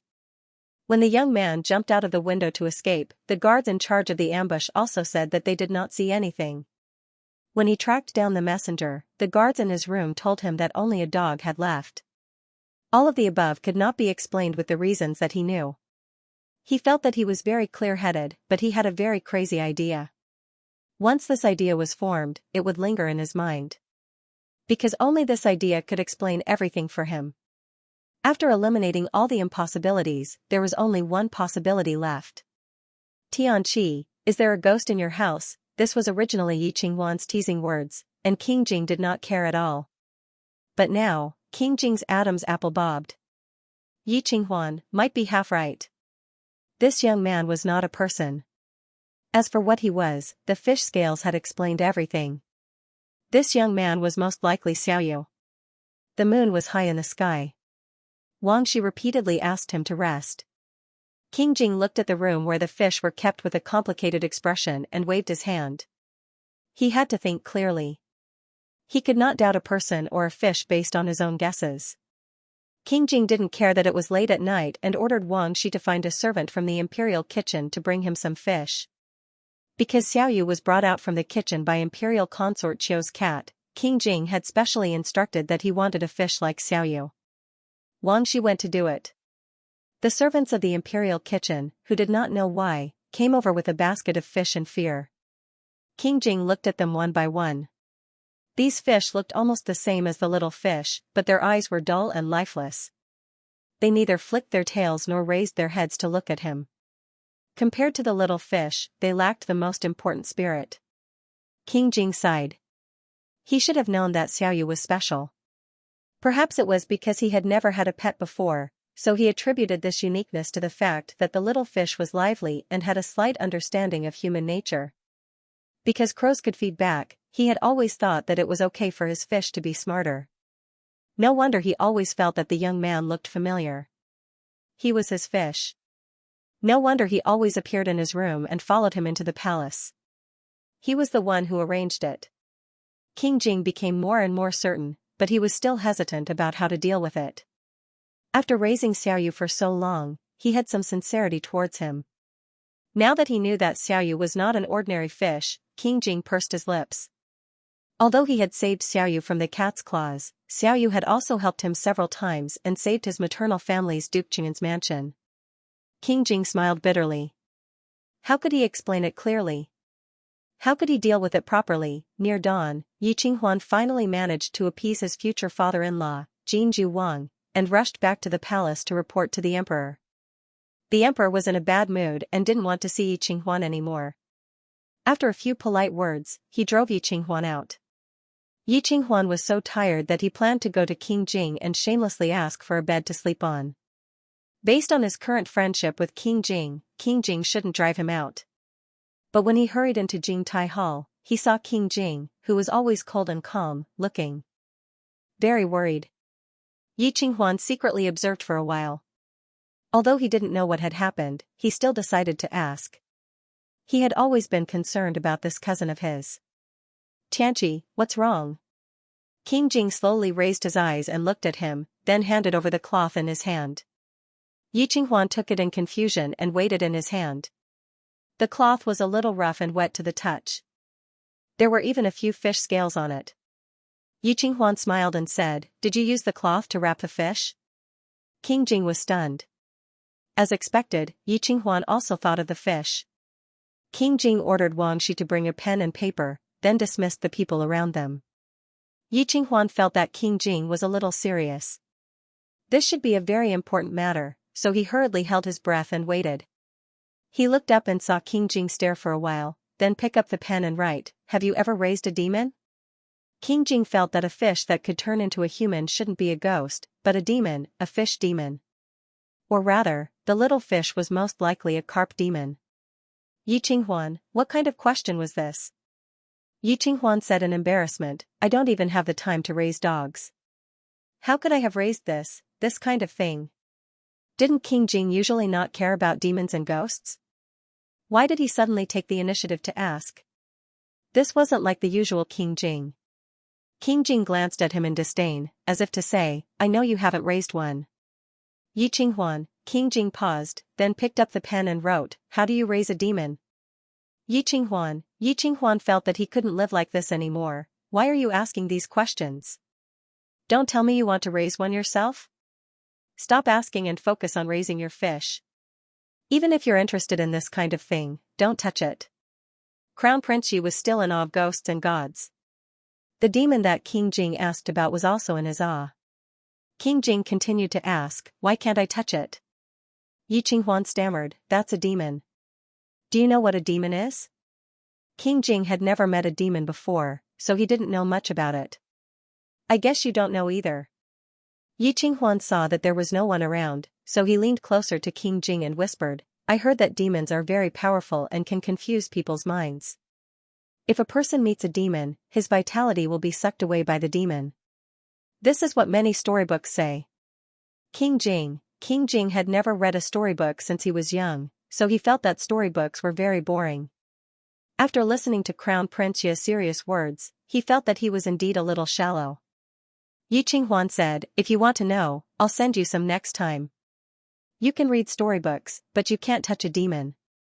King Jing frowned, Why not? Could it be that demons can kill people? Yi Qinghuan thought about it carefully. It seemed that the demons in the storybooks all tempted scholars to marry each other and sucked the scholar until there was only a pile of bones left. In the end, they were taken away by a passing monk or Taoist priest. Yi Qinghuan said vaguely, They probably won't really kill you, but they will definitely make you suffer a fate worse than death. King Jing was suddenly curious, If they won't kill you, what kind of fate would they make you suffer a fate worse than death? Yi Qinghuan was very embarrassed. Why did he have to talk about demons with King Jing? Was it a good thing to be associated with demons? Why was King Jing so interested? King Jing wrote seriously, How do you absorb the gold aura? Yi Qinghuan, I'll send you the book tomorrow. Yi, who originally wanted to freeload on King Jing's bed, couldn't answer, so he simply kicked himself out of Jing Tai Hall.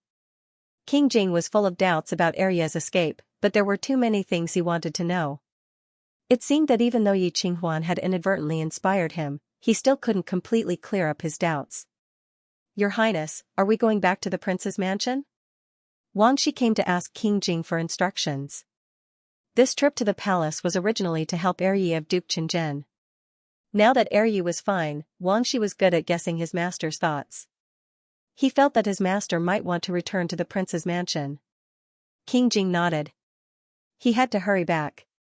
There were many spies in the palace, and it wasn't convenient to have a carp demon with him. Wang Shi ordered people to pack up the things to be taken away. In fact, it wasn't a big deal. The main thing was their master, Xiaoyu. This time, there was also Yi's Xiongfeng. King Jing instructed, Send the dog directly to Duke Qinyan's mansion. As for Xiaoyu, Wang Shi had already followed King Jing's habit. He quickly put the little carp into a crystal bottle and sent it to King Jing. Li Yu was very happy. He was in great spirits after waking up from his sleep. He seemed to have heard Yi's voice.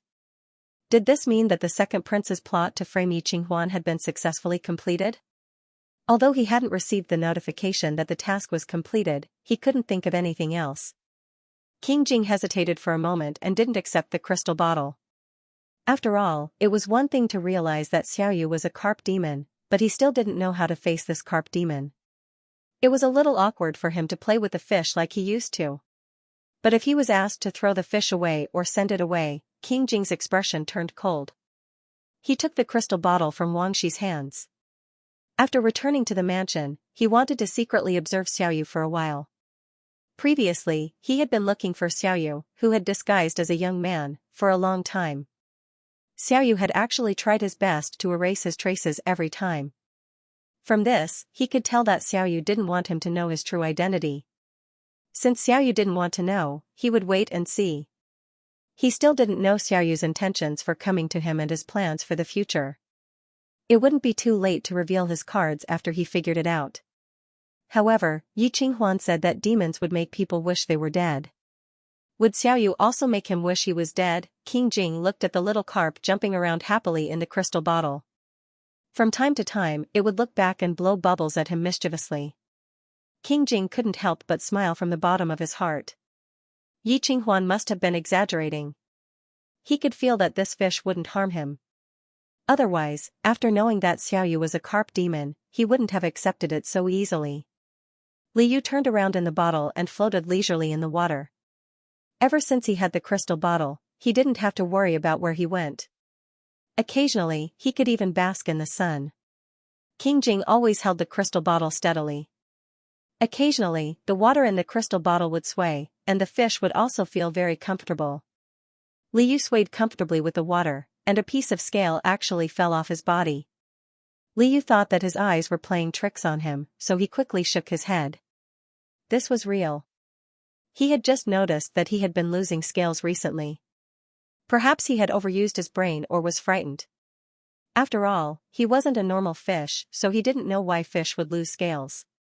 Previously, he had mentioned that he would lose scales, but it was just a random thought. Now, it was really falling off. Although he didn't feel anything when he lost scales, and it wasn't a big deal to lose them once or twice, if he kept losing scales for a long time, would all the scales on his body fall off? If a person lost too much hair, they would become bald. Would a fish become bald? But he wasn't that old. Li Yu really couldn't imagine what he would look like without scales. He also didn't know if the scales could be put back after they fell off. Li Yu anxiously picked up a piece of scale with his mouth. Where the scale fell off just now, there was a piece of fat and tender. Li Yu poked it with his fin, as if it was his fish. He pressed the scale on the meat, but the scale next to it also fell off. Li Yu was speechless. Oh, did the fish get scale-shedding disease? Wang Shi, who was watching the fish bite the scale, almost laughed out loud. King Jing glanced at Wang Shi, and Wang Shi immediately looked away, indicating that he didn't see anything. King Jing also saw the fish's scales falling off. He thought about the few pieces of scales on the cloth and felt that it was indeed a little serious. Even a carp spirit was quite pitiful. King Jing frowned and motioned to Wang Shi, "Go find the imperial physician and have Xiaoyu take a look." Wang Shi was speechless. Wang Shi didn't know whether the imperial doctor could cure Xiaoyu's illness or not, but he couldn't go against King Jing's will. Eunuch Wang was indeed worthy of being King Jing's close friend. After inquiring around, he invited an imperial doctor who also raised fish. Eunuch Wang brought the imperial doctor to King Jing's house. This imperial doctor surnamed Su had seen a lot of strange diseases. When he learned that King Jing summoned him for his pet fish, he still didn't change his expression. In order to facilitate Imperial Dr. Su's diagnosis, King Jing specially put the fish in a petal-shaped teacup that was easy to see. Li Yu's fish nature flared up just now. He fluttered a few times in the teacup and lost 2 scales. At this moment, he didn't dare to flutter anymore. He looked at Imperial Dr. Su pitifully with his wet eyes. This Imperial Doctor should be able to cure the fish and not let it become bald, right? King Jing, whose line of sight never left the fish, His Royal Highness King Jing coughed softly and turned the direction of the fish in the teacup. The fish's head was facing him and let Imperial Dr. Su look at the fish's spine. The fish's spine also lost some scales. Imperial Dr. Su looked at the fish in detail and then looked at the teacup. With a rough inference in his heart, he took a step forward and said, "His Royal Highness King Jing, as far as this official knows, most fish don't change their scales. The scales should grow with the fish. There are only 2 reasons for the fish to lose its scales. It is either caused by external forces or because of disease." When the little carp heard the word disease, he trembled slightly. King Jing knew the fish he raised, so he immediately looked at Wang Shi. Wang Shi said, "If you need any medicine, just mention it to His Royal Highness. If there is no medicine, we will find a way to get it." Wang Shi looked at King Jing with uncertainty. King Jing nodded. Wang Shi then said, "Remember not to hurt Master Xiaoyu." Imperial Dr. Su smiled and said, "This official understands." But His Royal Highness's fish, with all due respect, is very healthy. It shouldn't be sick. Maybe it accidentally hit the fish when swimming. It will get better after a few days. Liu? This was really a beautiful misunderstanding. His Royal Highness King Jing put the fish in a teacup for treatment, so Imperial Dr. Su thought that the fish was usually kept like this. It can't move freely, so bumps and bumps were inevitable. Imperial Dr. Su's family raised a group of koi fish. They often collide with each other to compete for food, so it's normal for them to lose scales. Imperial Dr. Su thought it was the same. However, Liu felt that something was not right. The fish tank that King Jing had prepared for him was usually enough for him to swim in, and it was rare for him to bump into anything. If it was because he was always jumping around, his scales would only fall off when he bumped into something. But now, it seemed like every piece of his body would fall off. No matter what he did, it would fall off. Even spitting out bubbles did not stop. Liu did not dare to move anymore. Fortunately, it was not falling off in large chunks, or else his fish body would be too ugly. What Imperial Dr. Su said should not be the real reason for his scales to fall off. Liu was a little disappointed, but as long as he was not sick, it was good news. Liu comforted himself. Maybe the physique of a bookworm fish was different from ordinary fish. Even a big dog like Xianxia will lose its hair. So, it's normal for him to lose scales, right? But will the Tyrant's master dislike him because of this? It shouldn't be. He was a black food carp. He didn't rely on his beauty to get to the top. He was just acting cute. Is it because he lost scales? He is not cute anymore. Liu comforted himself for a while, but he almost closed his eyes. Imperial Dr. Su's words touched King Jing's mind. The Imperial Doctor meant that Xiaoyu's residence was too small, so his scales will fall off. He already knew that Xiaoyu was actually a carp. So, it was not appropriate to raise him in an ordinary fish tank. After sending Imperial Dr. Su away, King Jing made a decision without hesitation. He ordered Wang Shi to come closer. This time, the order was a bit complicated. King Jing personally wrote it. Wang Shi's eyebrows almost flew up when he saw it. After King Jing finished writing, Wang Shi knelt down and said in a trembling voice, "Your Royal Highness, is this really okay?" Wang Shi only guessed that King Jing was going to change the fish tank for Xiaoyu, but he never expected that it would be such a fish tank. After King Jing finished writing, he blew on the ink and signaled with his eyes, "Do it quickly." Wang Shi has been following King Jing for many years. He also understood that once his master made a decision, he would not change it. So, Eunuch Wang didn't say anything and just rolled away. Liu, who didn't know what King Jing did. After King Jing arranged it, he habitually wanted to touch the poor fish's back. But then he remembered that the fish was shedding scales. If he touched it, he was afraid that more scales would fall. He had to follow Imperial Dr. Su's words and raise it well. Xiaoyu was actually a carp spirit. King Jing, who decided to make a new fish tank for Xiaoyu without blinking his eyes, hesitated at this time. Thinking that the fish he always touched was a teenager, King Jing couldn't do it. When the little carp saw King Jing stretched out his finger, it swam over and waited for him to touch it, but King Jing stopped. Liu, it couldn't be. Could it be that Prince Jing really despised him? The little carp, who longed for a sense of security, hurriedly wrapped the tip of its tail around King Jing's finger. King Jing usually likes to touch this kind of thing, but at this moment, his mind wandered. The tail. Which part of the carp spirit is it? The fish head must be a human face, so the tail should be feet. A pair of delicate ankles quickly flashed in King Jing's mind. King Jing suddenly stood up, which scared the little carp. The little carp avoided him and looked at him in confusion. King Jing realized that he was a little too aggressive. He was afraid that Xiaoyu would notice something unusual, so he tried to stretch out his finger as usual. Liu swam over expectantly, but King Jing neither touched the fish's back nor the fish's tail. King Jing gently tapped the fish's head with his finger. Liu, this again? What does this mean? Even though King Jing had ordered his men to work on the new aquarium as soon as possible, it would still take a few days for it to be ready. King Jing had no choice but to put the little fish back into the crystal aquarium for the time being. They had been eating the best food for the past few days. Li Yu's scales were still falling. He didn't even dare to move. If he couldn't move, how was he going to complete his mission? Li Yu was very worried. Just when the little carp thought that he was going to become a bald fish, the Palace of Heavenly Purity issued a series of imperial edicts. The emperor took away all of the second prince's missions and conferred him the title of Marquis. The Marquis did not give him a new residence. He was still confined to the second prince's residence. Imperial concubine Cho was demoted to a concubine. Because Imperial concubine Cho was still confined, she was still confined to the second prince's residence. The emperor had both punishments and rewards. As for the Duke Qingzhen residence, the title of Duke Qingzhen was promoted by 1 rank. Yi Qinghuan was promoted by 1 rank. The emperor allowed the Duke Qingzhen residence and Jin Zhuwang to choose their wedding date. He also built a princess residence in the imperial city for the Princess Jinjue. To be able to make such a decision, it could be seen that the emperor had made enough determination. After second prince framed Yi Qinghuan, the emperor had been hesitating about how to punish second prince.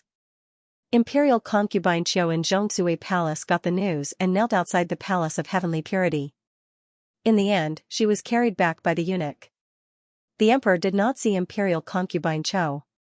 Instead, he quietly went to the Changchun Palace and sat in front of Empress Xiaoyi's memorial tablet for the entire night. The female corpse in the pavilion of Misty Rain was found to be a prisoner on death row. She had passed away many days ago due to illness. The emperor knew that the second prince had been set up by Yi Qinghuan. However, Yi Qinghuan did it out of self-defense. In the end, it was the second prince who was stupid. If the second prince had succeeded, how would he explain it to Jin Zhuwang? Did the second prince not consider the big picture? Or was the big picture, to the second prince, something that could be sacrificed? The emperor did not object to the prince's playing tricks. However, he did not want to be like the second prince, who relied on his position as the future crown prince to act recklessly. Even if this kind of person forced his way onto the throne, he would not be able to convince the masses. The person he had chosen was not suitable for the throne. The importance he placed on the second prince not only inflated imperial concubine Qiu's ego, it also inflated the second prince's ego. However, if the second prince could not even handle this, how could he talk about the future? Fortunately, he only revealed some information to a few people and did not officially announce the crown prince candidate. The fact that it did not lead to a disaster was the best outcome. If the second prince could not get the punishment he deserved, the Duke Qingzhen mansion would be disappointed, King Jing would be disappointed, and Empress Xiaoyi would be even more disappointed.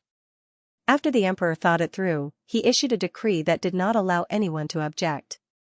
These decrees almost caused the entire court and the harem to boil over. There was an unwritten rule in the court. If a prince was given a title too early, he would not be able to get the throne. For example, King Jing. Everyone knew that King Jing's title was the emperor's way of appeasing his legitimate son. However, the second prince's situation was different from King Jing's. The second prince was not given the title of King Jing. He was only given the title of Marquis. The emperor issued the decree in a hurry without consulting the Ministry of Rights. The former imperial concubine Qiu, now imperial concubine Qiu, fainted on the spot when she received the decree. The other imperial concubines in the palace who had given birth to princes all had hope. Especially the third prince's birth mother, imperial concubine Qian. If the second prince could not make it, then it would be her third prince's turn. Those officials who had originally followed the second prince and thought that the next dynasty's glory and wealth had been secured, there were not many left who were willing to continue to help the second prince. Most of them began to secretly search for a new path. Compared to the happy and worried people in the palace, the Duke Qingzhen mansion outside the palace was decorated with lanterns and colored banners. It was peaceful. Yi Qinghuan and Princess Jinjue had exchanged marriage invitations. The Duke Qingzhen mansion and Jin Zhuwang were already picking a date for the two. At the King Jing mansion, although the imperial decree did not mention the King Jing, in fact, the King Jing also had a reward. The emperor ordered Chief Steward Luo to give the King Jing a set of mutton fat jade boxes for the King Jing to use to store fish food.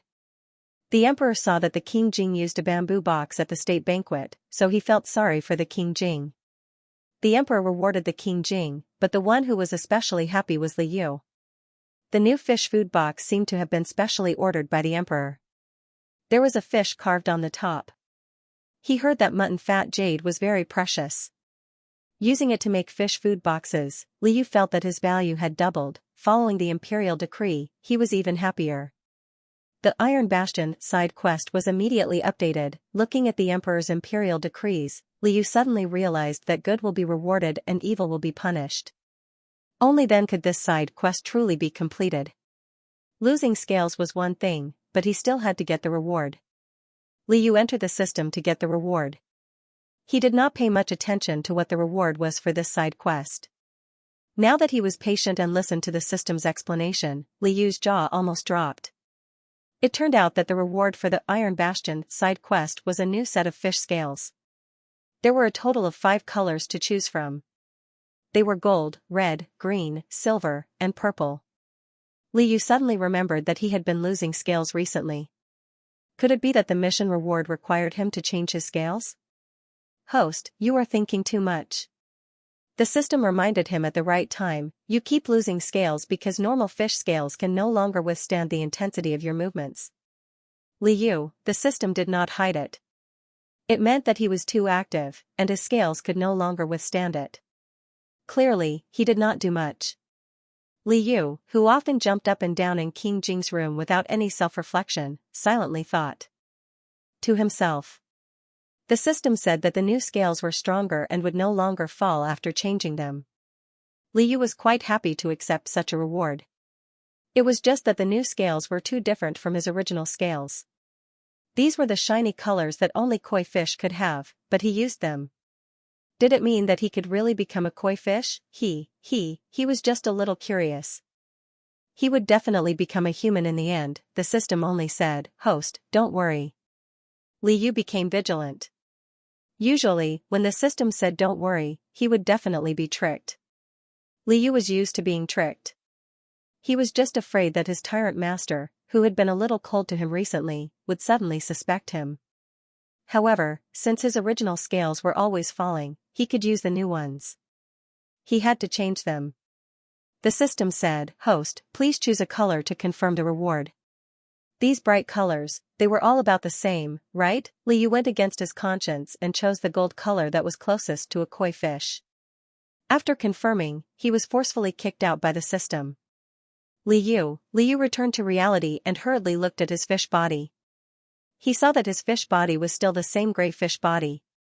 Did the reward not take effect? Liu lifted his tail. When he moved his tail, a string of fish scales fell off. Liu was embarrassed. He thought that since the scales fell off in a string, could it be that his tail was the first to become bald? He glanced at his tail and suddenly froze. He saw that his originally gray fish tail had a touch of gold. Wangxi brought people over to change the water for Liu. Liu was chasing his tail in circles when he heard Eunuch Wang gasping for breath. Your Highness, quickly come and see. Eunuch Wang's voice was pleasantly surprised. King Jing heard and rushed over in a few steps. Xiaoyu swam around proudly, dragging her black and golden fishtail behind her. Your Highness, this old slave has only seen koi fish before. Wangxi always thought that Master Xiaoyu was smart and not an ordinary fish. Could it be that Master Xiaoyu was actually a koi fish, although his body shape was not the same? King Jing had never seen such a scene before. He took a closer look at Xiaoyu's tail. There were indeed new scales growing out from the place where the scales fell off. Some of the new scales were golden. Xiaoyu was a carp spirit. King Jing knew it very well. Since he can change into a human, then it's not a big deal for him to become a koi fish. Anyway, a koi fish is also a fish. King Jing immediately accepted it and calmly asked Wangxi to serve him carefully. King Jing didn't have any doubts. Liu was surprised and happy. Is this what the system meant by don't worry? It's rare for the system to do a good thing. As a result, new scales were added to his body. Although Imperial Dr. Su said that most fishes don't change their scales, it's not absolute. He will change the scales of the fish. When he saw the scales falling off again, Liu's mentality has completely changed. This should be the old scales being eliminated and the new scales growing. He was looking forward to the appearance of the fish scales all over his body. After another day, the whole fish looked brand new. Although the whole body was still black, there were a lot of golden scales on the belly and tail. It seems that the system chose to add them to the original color. Although it's not the whole body golden as Liu thought, the black gold color was also very impressive. Don't forget, when the million fish pet main line is completed, there is still a become a koi fish branch waiting for him. Maybe he can change again at that time. The little carp, who was working hard to become a koi fish, hid in the watergrass quilt and secretly laughed. He could be considered to have changed his appearance. Since Prince Jing had accepted him, the servants in the house would not gossip about him. As for the other people in Prince Jing's imperial residence, Liu was not worried at all. She thought that he had only grown gold on inconspicuous parts like his belly and tail. Normal people would not be able to see his original appearance even if they were far away. He didn't know that after seeing his discolored fish tail, King Jing ordered Wang Shi to unify the whole house. They said that the little fish was the descendant of a koi fish, and no one was allowed to talk about it. In this way, he perfectly covered it up. Since Liu had completed the side quest, he began to think about the main quest. After changing his scales, he no longer shed scales. However, the Tyrant Master was still a little cold to him. This coldness was not alienation. He could feel that the Tyrant Master still doted on him. The Tyrant Master would still pat his head and watch him swim. The Tyrant Master would often look at him silently and would not touch him. He had clearly become more impressive. Shouldn't an impressive fish be rude? Yesterday, Duke Chang'an's mansion sent some books over for no reason. King Jing seemed to be very interested in these books. When he was in his room, he buried his head in the books and didn't rub him anymore. Liu thought to himself, how can this be? If King Jing doesn't rub him, how can the fish dare to do the task? The little carp jumped out of the crystal fish tank. Since he changed his scales, he could use his fish tail more smoothly. He jumped lightly a few times and jumped into the petal-shaped teacup on King Jing's desk. A few drops of water splashed out and wet the book on the table. Liu was speechless. He didn't do it on purpose. Only then did Liu remember that when King Jing brought him to read in the past, King Jing would place a water-absorbing blanket on the table. King Jing would also deliberately place the teacup further away from the book. However, this time, the fish ran out on its own without any protection. In the end, King Jing's book got wet. Just as Liu was thinking about how to salvage the situation, King Jing quietly took out a dry towel and quickly wiped the water off the book. His dark eyes glanced at the little carp who was struggling in the teacup. Liu immediately stopped struggling. King Jing did not chase him away. After thinking that the little fish might want to read with him, King Jing felt that it would be too obvious if he moved the teacup too close. Therefore, he moved the book closer to the little fish. The little carp carefully raised his head. King Jing was so focused. What book was he reading? The Tyrant Master usually liked military books and travel notes. Last time, the little fish fell asleep while reading a military book. The little carp cleverly glanced at the title of the book on the cover. This time, the book was The Tale of the White Snake. Liu was speechless. Liu remembered that there was a book called The Tale of the White Snake in his original world. What was the Tale of the White Snake? Liu read the book curiously. It was about the white snake demon who took a fancy to a passing scholar. She transformed into a human and married the scholar. Liu guessed that this was a fairy tale. When she started reading, the white snake and the scholar had already bowed to each other. The white snake confessed her identity as a snake spirit and gently said to the scholar, "Husband, we demons need to absorb spiritual essence." Liu was confused. Liu had a hard time reading ancient books. However, King Jing could read 10 lines at a glance. Before Liu could see clearly how the white snake absorbed the spiritual energy, the book had already flipped to the next page. On the second night, the white snake demon said gently to the scholar, "Sir, we demons also want to absorb the spiritual energy today." Liu was speechless. King Jing flipped through the pages quickly again. After flipping through more than 10 pages, Liu guessed that the white snake demon had slept with the scholar for more than 10 nights, but he still hadn't seen anything. Finally, on the last page of the book, a monk came and condemned the white snake for violating the Tao of Heaven. He put the white snake into a golden alms bowl.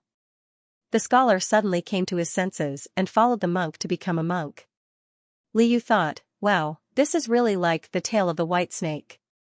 But why is there so much about dual cultivation and so little about other plots? King Jing closed the book. Li Yu didn't know if it was an illusion, but he felt that the Tyrant Master's ears were a little red. King Jing probably felt that the ending of this book wasn't good, so he changed to another one. Li Yu glanced at the title of the book. This time, it was The Tale of the Fox Demon. Basically, it was about the fox demon who fell in love with the scholar and ran to the scholar's room in the middle of the night to ask for dual cultivation. The fox demon was more powerful than the white snake demon. There was no second night.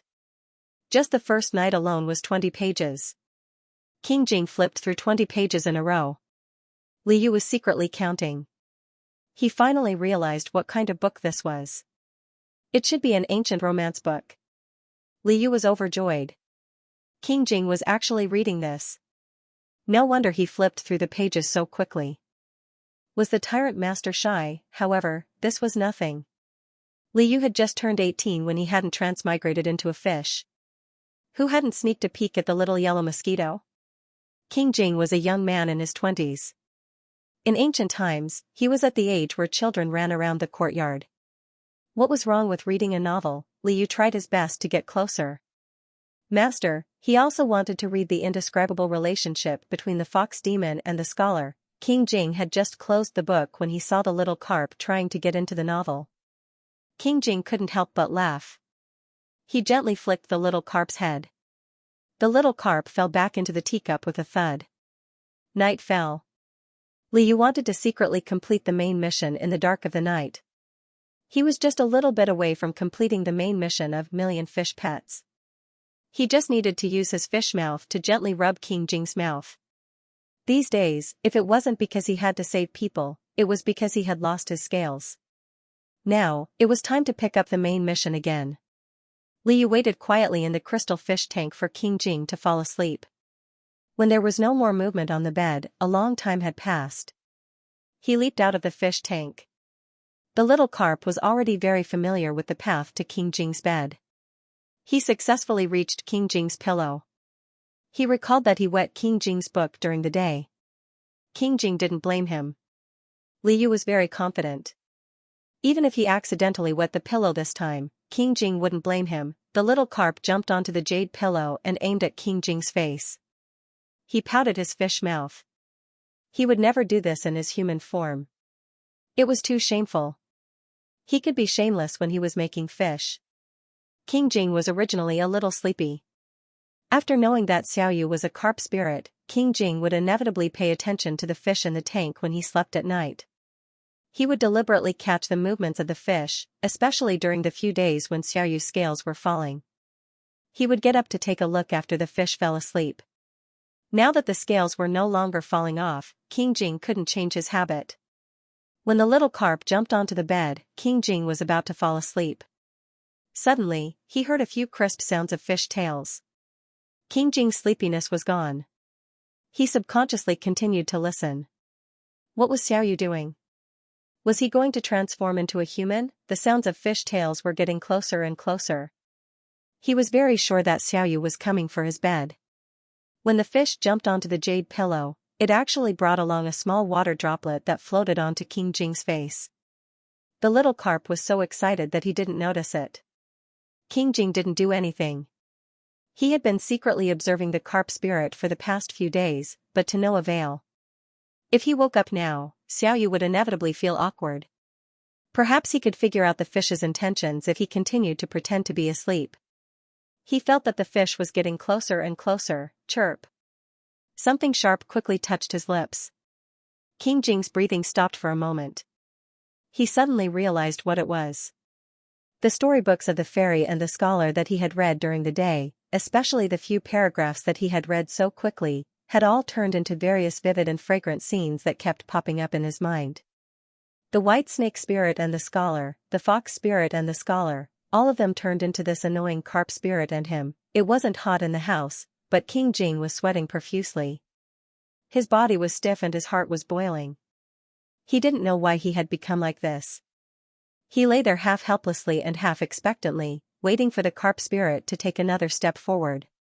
However, the carp spirit actually turned around happily and jumped back into the tank. King Jing was speechless. Liu successfully obtained the Tyrant Master. He rubbed his lips against one, and his heart exploded like fireworks. He had rubbed his master's lips before, but this time, he was too focused and got carried away. After rubbing his lips, he felt dizzy and giggled foolishly for a while before jumping back into the fish tank. Then, he realized that the last step of Million Fish Pets, intimate contact with the Tyrant Master, was not completed as he expected. Liu was embarrassed. Could it be that his guess was wrong from the start? Rubbing his lips could not complete the task. The system finally could not help but remind him, "Host, because you have done the same thing before, repeating the task will not take effect." Liu, what the system meant was that he had rubbed his lips before, but it would not take effect in the future. Liu was very angry.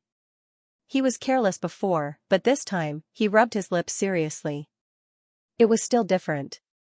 Since repeating the task would not work, why didn't it remind him earlier? The system said. Before the host actually took action, the task was not repeated.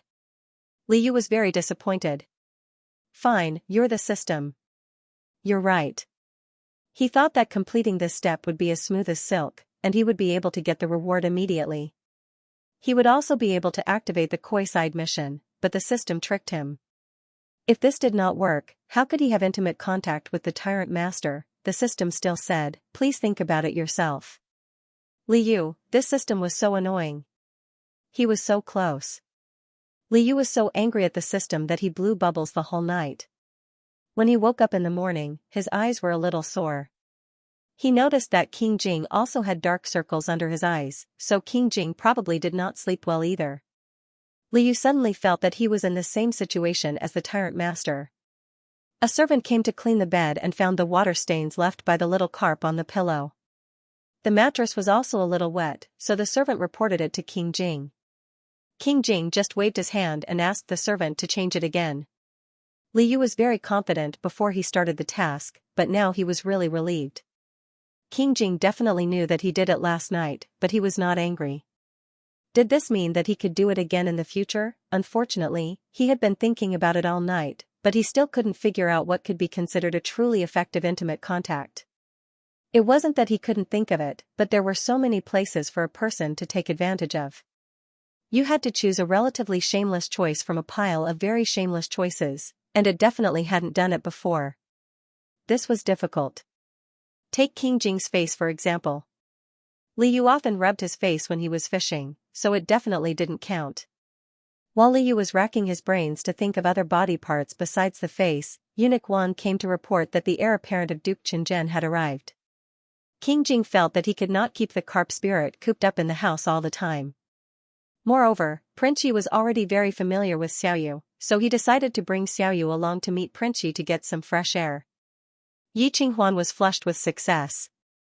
His wedding with Princess Jingjue was set for 2 months from now. Based on the relationship between King Jing and the Duke Qingzhen mansion, it was only natural that he would be invited. Prince Yi was very sincere. Not only did he personally come to deliver the invitation to King Jing, he also brought 2 jars of wine in his hands. These are 2 jars of green plum wine that grandfather personally brewed. He asked me to bring them to you. Prince Yi put down the jars. Liu then remembered that the book also mentioned the green plum wine of the Duke Qingzhen mansion. Yi Qinghuan's grandfather, the old Duke Qingzhen mansion, was also King Jing's maternal grandfather. He once brewed green plum wine for each of his children and buried it underground. He planned to take it out and drink it when his children got married. This was originally a very elegant thing to do. After King Jing's birth mother entered the palace, she didn't hold a wedding at home, so the wine was left behind. In the past, he couldn't find a suitable opportunity to give it away. Later, Empress Xiaoyu passed away, so he couldn't give it away even if he wanted to. Now, the old Duke Qingzhen mansion also brewed wine for his grandchildren. He instructed Yi Qinghuan to bring his share, as well as Empress Xiaoyu's, to King Jing. In recent years, the old Duke Qingzhen mansion wasn't in good health. He had been recuperating in the Duke Qingzhen mansion and rarely went out. He also missed his grandson who lived alone in King Jing's mansion. As a prince, King Jing had to understand some things. Yi Qinghuan specially sent 2 jars of wine over. King Jing understood. He gently stroked the jar of wine that belonged to his birth mother, his eyes rippling slightly. King Jing took the wedding invitation and glanced at it. It was rare that he didn't order someone to drag his cousin out. Instead, he asked Wang Shi to find a seat for Prince Yi. Yi Qinghuan was flattered and quickly sat down. Thinking of what he had seen and heard along the way, Yi Qinghuan didn't regard himself as an outsider at all. He asked Prince Yi, "By the way, why are there so many craftsmen in your mansion on this trip? Are you going to do a major renovation?" Yi Qinghuan saw with his own eyes that King Jing's mansion was surrounded by fences and that there were constant sounds of digging from the ground. He had known King Jing for many years and knew how cold-hearted this person was.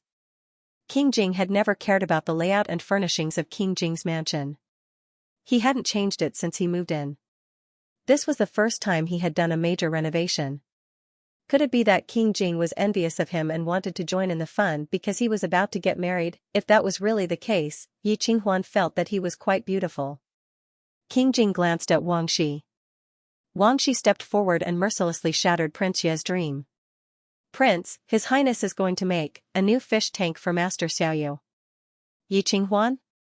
So it wasn't because of him, but because of the fish. Prince Yi didn't expect that his beloved dog couldn't compare to a fish, and he couldn't compare to a fish either.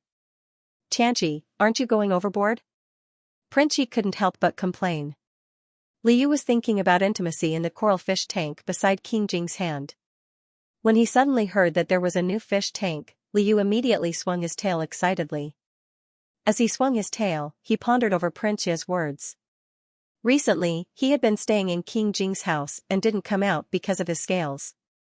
King Jing was always watching over him, so he basically didn't have the chance to transform into a human. He also didn't know that King Jing was building a new fish tank. If the new yard was built, Liu might not know who it was for, but the new fish tank was definitely for him. He was King Jing's only fish. Although the Tyrant Master didn't rape him anymore, he was still so nice to him. Liu squeezed some water out of the fish's eyes and took the initiative to swim to King Jing's hand. He nuzzled King Jing's finger with his mouth. King Jing was listening to Yi Qinghuan's complaints in one ear and out the other. From the corner of his eye, he caught a glimpse of a black shadow swimming towards him from the fish tank. The intimate touch from his fingertips made him touch it without thinking. King Jing didn't realize what he had done until he grabbed the fish's tail and twirled it in his hand. In a moment of carelessness, he had actually touched the carp spirit. King Jing suddenly regretted it. It was fine if he didn't know about it in the past, but now that he knew, he still took advantage of the fish. However, the fish was still twirling in his hand. He didn't move, but the silky tail was still sliding between his fingers. After raising fish for so long, he knew that this was a sign that Xiaoyu was happy. It seemed that Xiaoyu didn't mind. Or rather, he liked it. King Jing slowly curled his lips. Did this mean that Xiaoyu wanted to continue like this, just like him? Originally, he was a little unhappy because he thought of his biological mother whom he had never met. However, he was swept away by Xiaoyu's tail. King Jing didn't retract his hand. Liu shouted excitedly, "Oh, oh, oh, he touched me again."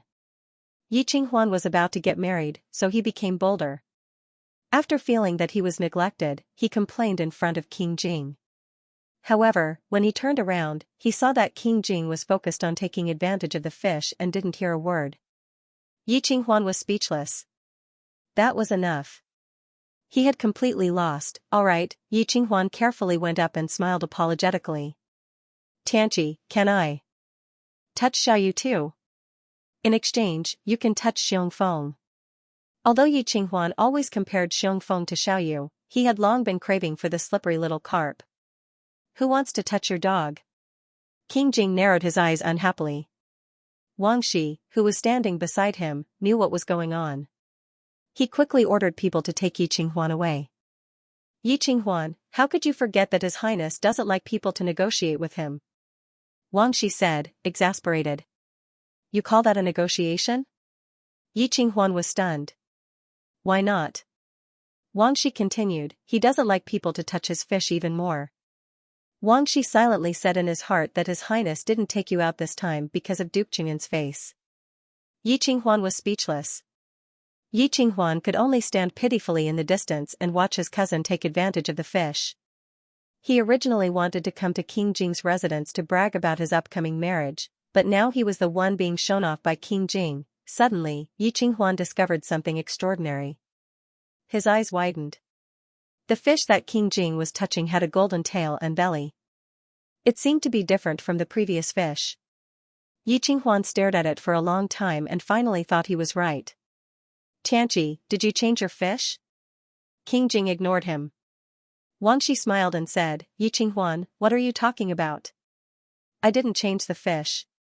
Master Xiaoyu changed his scales. Fish can change their scales? Why haven't I heard of it? Yi Qinghuan didn't believe it. King Jing glanced at him indifferently. Wang Shi immediately said, Yi Qinghuan, you haven't heard of it, but it doesn't mean it doesn't exist. Besides, doesn't Xiongfeng also change his fur? Yi Qinghuan couldn't help but nod. Xiongfeng did change his fur, and every time he did, there would be a pile of dog fur in Duke Qing'an's residence, but Xiongfeng wouldn't change his color for no reason, right? However, King Jing's fish had always been smarter than the average fish. Perhaps it was different after all. Yi Qinghuan blinked and convinced himself that King Jing really didn't have to lie to him. If he made King Jing unhappy again, he would probably be kicked out again. Okay, actually, Xiaoyu changing his scales is quite impressive. Yi Qinghuan racked his brains and came up with a compliment after a long time, trying to leave a good impression on King Jing. King Jing nodded coldly at Yi Qinghuan. Li Yu, who was enjoying being rubbed, was so comfortable that his tail shook. Yi Qinghuan, great minds think alike. Yi Qinghuan's efforts were rewarded with a meal from King Jing. The old Duke Qing'an's green plum wine, Empress Xiaoyi's jar, had already been put away by Wang Shi. Yi Qinghuan patted the other jar. Grandpa made this for me. Let's try it together. King Jing didn't say anything. Wang Shi guessed his master's thoughts and brought over 2 colored glass cups for King Jing and Yi Qinghuan to drink. When the wine jar was opened, the sweetness of the green plum blossoms came out first, followed by the mellow taste of the wine. Wang Shi used a long silver spoon to scoop out the green plum blossoms from the bottom of the wine jar and scooped them into a white porcelain plate beside him. According to the customs of the current dynasty, green plum blossoms weren't usually used when drinking green plum wine. However, there were also people who liked green plum blossoms. Wang Shi made it convenient for King Jing and Yi Qinghuan to use it. Li Yu's coral fish tank was also on the table. He now had the honor of eating with his tyrant master. While Wang Shi was preparing the green plum wine, King Jing had already fed Xiaoyu a handful of red fish food and half a peach blossom cake. Li Yu should have been satisfied with the fish food and the peach blossom biscuits, but when the green plum wine was opened, the smell was so good that even the fish in the tank could smell it. The gluttonous worms in the fish's stomach were all hooked. Li Yu held a peach blossom cake in his mouth and floated to the surface of the water. He kept smelling the fragrance of the green plum wine. He also wanted to drink the green plum wine, but King Jing definitely wouldn't let a fish drink.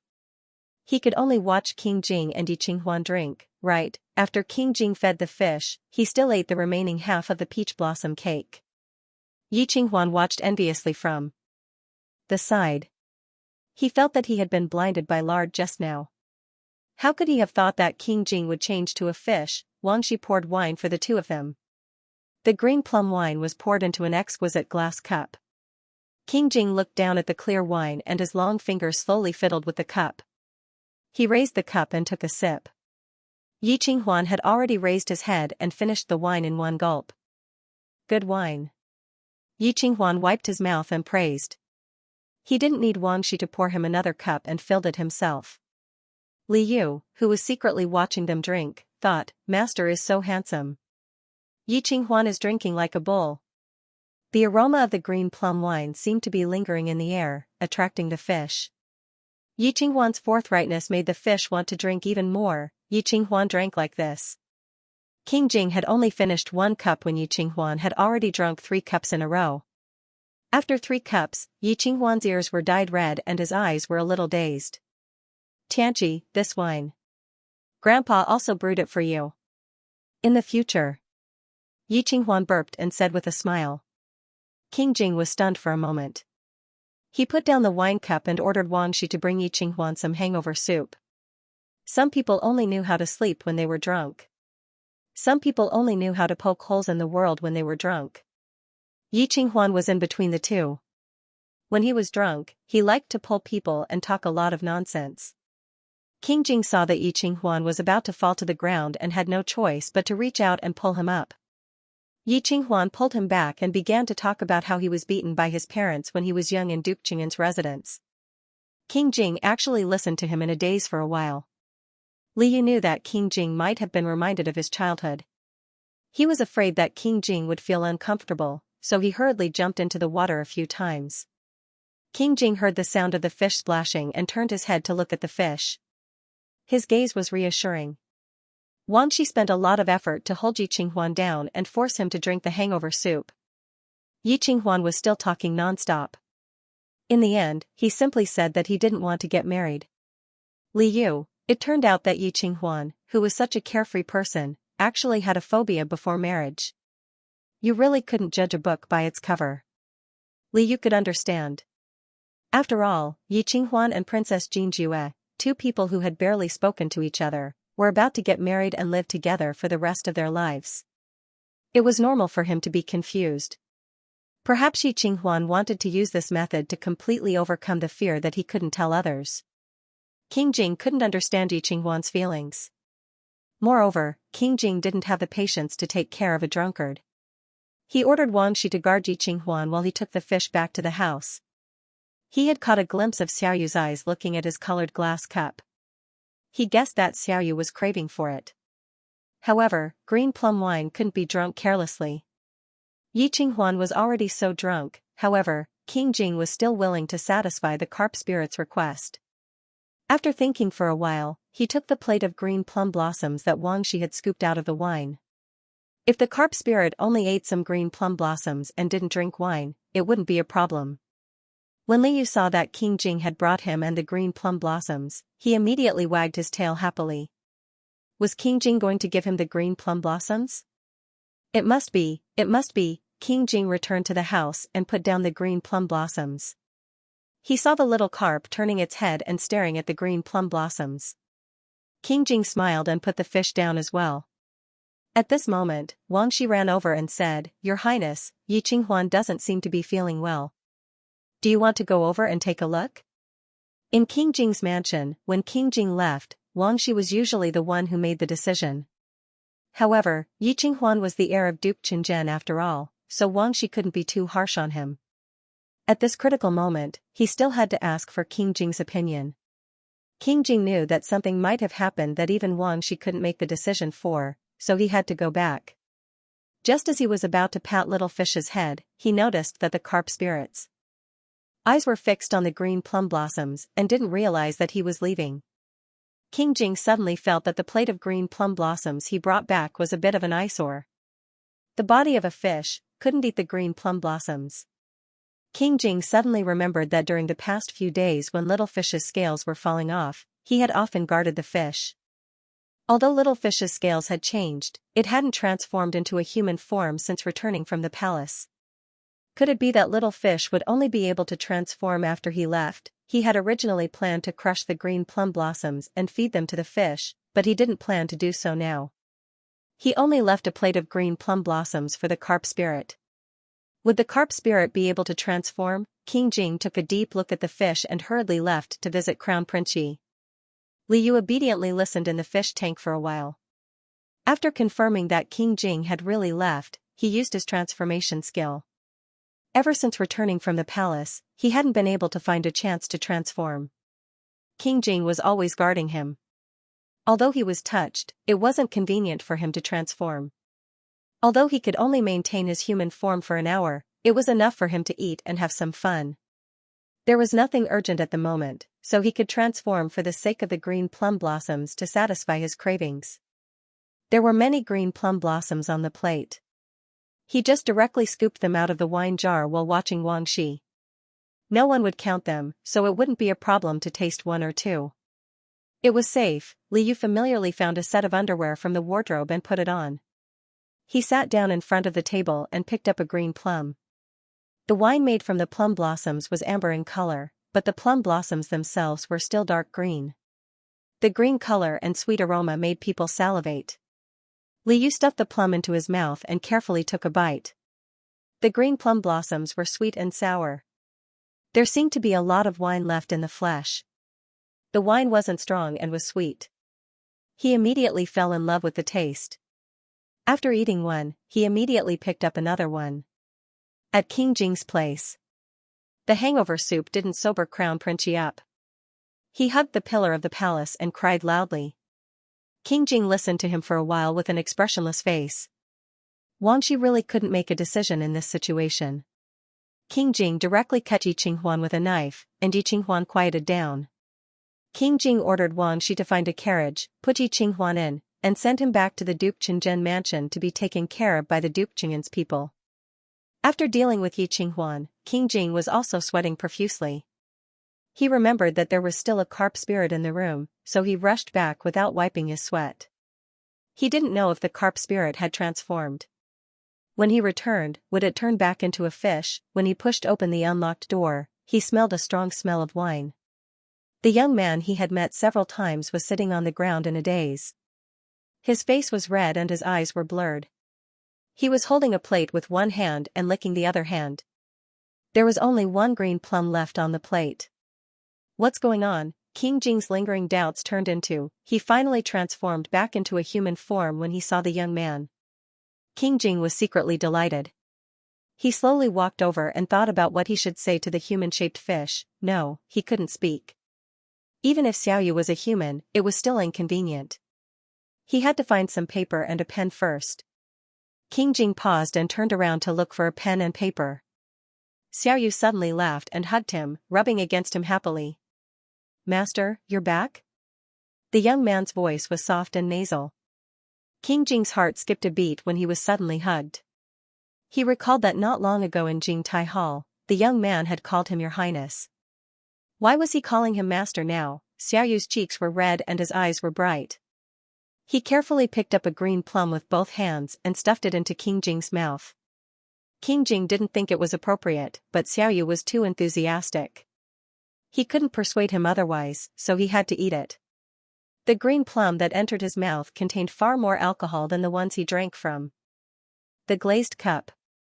King Jing was shocked. He glanced at the empty plate and saw many plum seeds rolling around on the ground.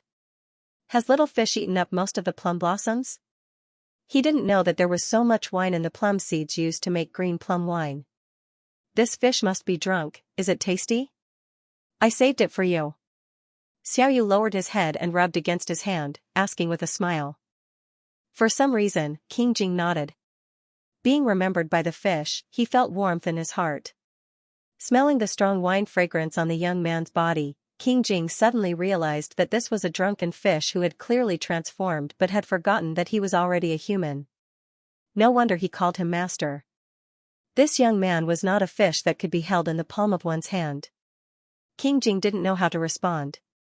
He gently touched little drunken fish's arm, trying to make the fish relax. Unexpectedly, little drunken fish collapsed on his body as if he had no bones. King Jing was caught off guard.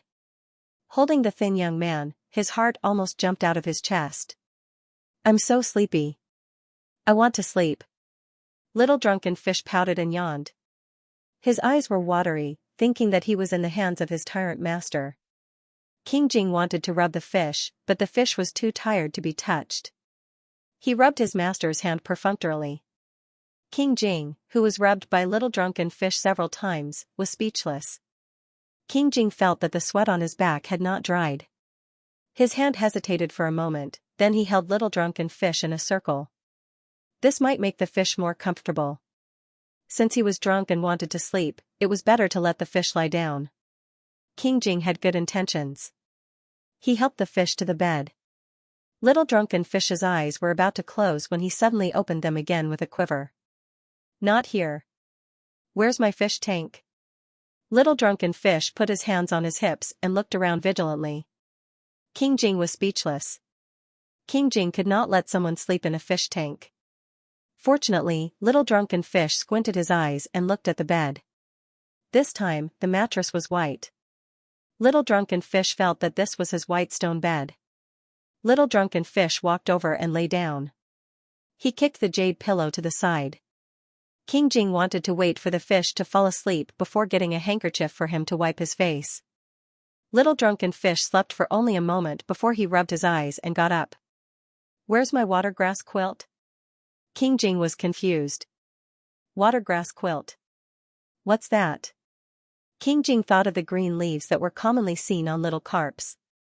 That was probably the quilt that Little Drunken Fish wanted. King Jing could not take out the green leaves from the fish tank for him to use as a quilt. After some thought, he rummaged through the cabinets and found a grass-green quilt. King Jing covered Little Drunken Fish with the quilt.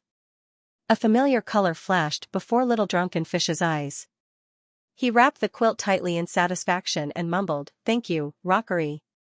King Jing was speechless. King Jing wanted to wait for the fish to fall asleep, but Little Drunken Fish got up again. Little Drunken Fish shook his head and looked at the Tyrant Master in front of him. He suddenly remembered that he had not finished his mission. "The system said that I can't repeat it." Little Drunken Fish frowned and said unhappily. King Jing had no idea what the system was and was about to write it down when Little Drunken Fish cupped his face and chuckled. King Jing was tickled by this fish. He thought that if the carp demon wanted to suck money when he was drunk, he would cooperate to the end. The carp demon pouted and wriggled around. Finally, it bit his throat gently. When Liu woke up, he was sleeping on the white stone bed in the fish tank with a watergrass quilt covering his body.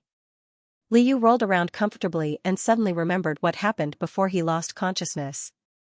He turned into a human for the sake of eating green plums. The green plums were so delicious that he couldn't help but eat more of them. Unknowingly, he even drank a lot of the wine in the plums. He didn't feel it at first, but when he started to feel dizzy, there was nothing after that. Liu was shocked and jumped up from the white stone bed. He didn't remember what happened after he became dizzy. Then how did he turn back into a fish? Could it be that someone else? King Jing saw him, however. Liu looked at the watergrass quilt covering his body and quickly dismissed the idea. To be able to lie on the white stone bed and cover himself with a quilt, it must have been done by himself after he turned into a fish. It couldn't have been anyone else. If King Jing saw him transform, he would definitely catch him. How could he let him lie comfortably in the fish tank? So he must have turned back into a fish before King Jing came and jumped back into the fish tank to sleep. Liu swam. Maybe because he was drunk, his fish body was a little tired. After swimming for a while, he felt better. Liu leaned against the wall of the crystal tank and observed the movements in the room. The mess on the floor had been cleaned up. King Jing was sleeping quietly on the bed. The incident of him getting drunk from eating green plums didn't seem to have happened. Liu took a deep breath. Well, no news is good news. He shouldn't have caused any trouble. He was terribly worried about the main storyline. When he woke up, he wanted to enter the system to check if there were any other notifications from intimate contact. Actually, if he couldn't choose the face, he could choose the throat or the ears. Based on how much King Jing spoiled him, he could just eat the fish first. He was just a little hesitant about which one to choose.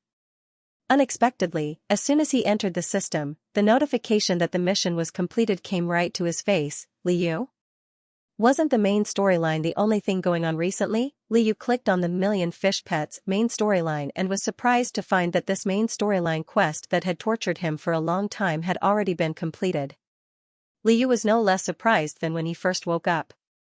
He hurriedly looked at the details under the mission and confirmed that the last step, intimate contact, was indeed completed. When did you finish it? How did you finish it? Liu was dumbstruck. The system said, when you were drunk. Liu trembled a little. What did he do when he was drunk? Where did he bite King Jing in the end? It must have been bitten, or else this step wouldn't have been completed. He didn't know if it was the throat or the ear, but he had to know the reason why he died. The system said, you bit the tyrant's Adam's apple. Liu felt that from now on, his face could no longer be called a face. As for whether it was bitten by a human or a fish, the system did not specify. Liu did not question it. He thought that it must be the body of a fish. Otherwise, he would not be alive to enter the system. This was a blessing in disguise. The system asked if he wanted to receive the reward.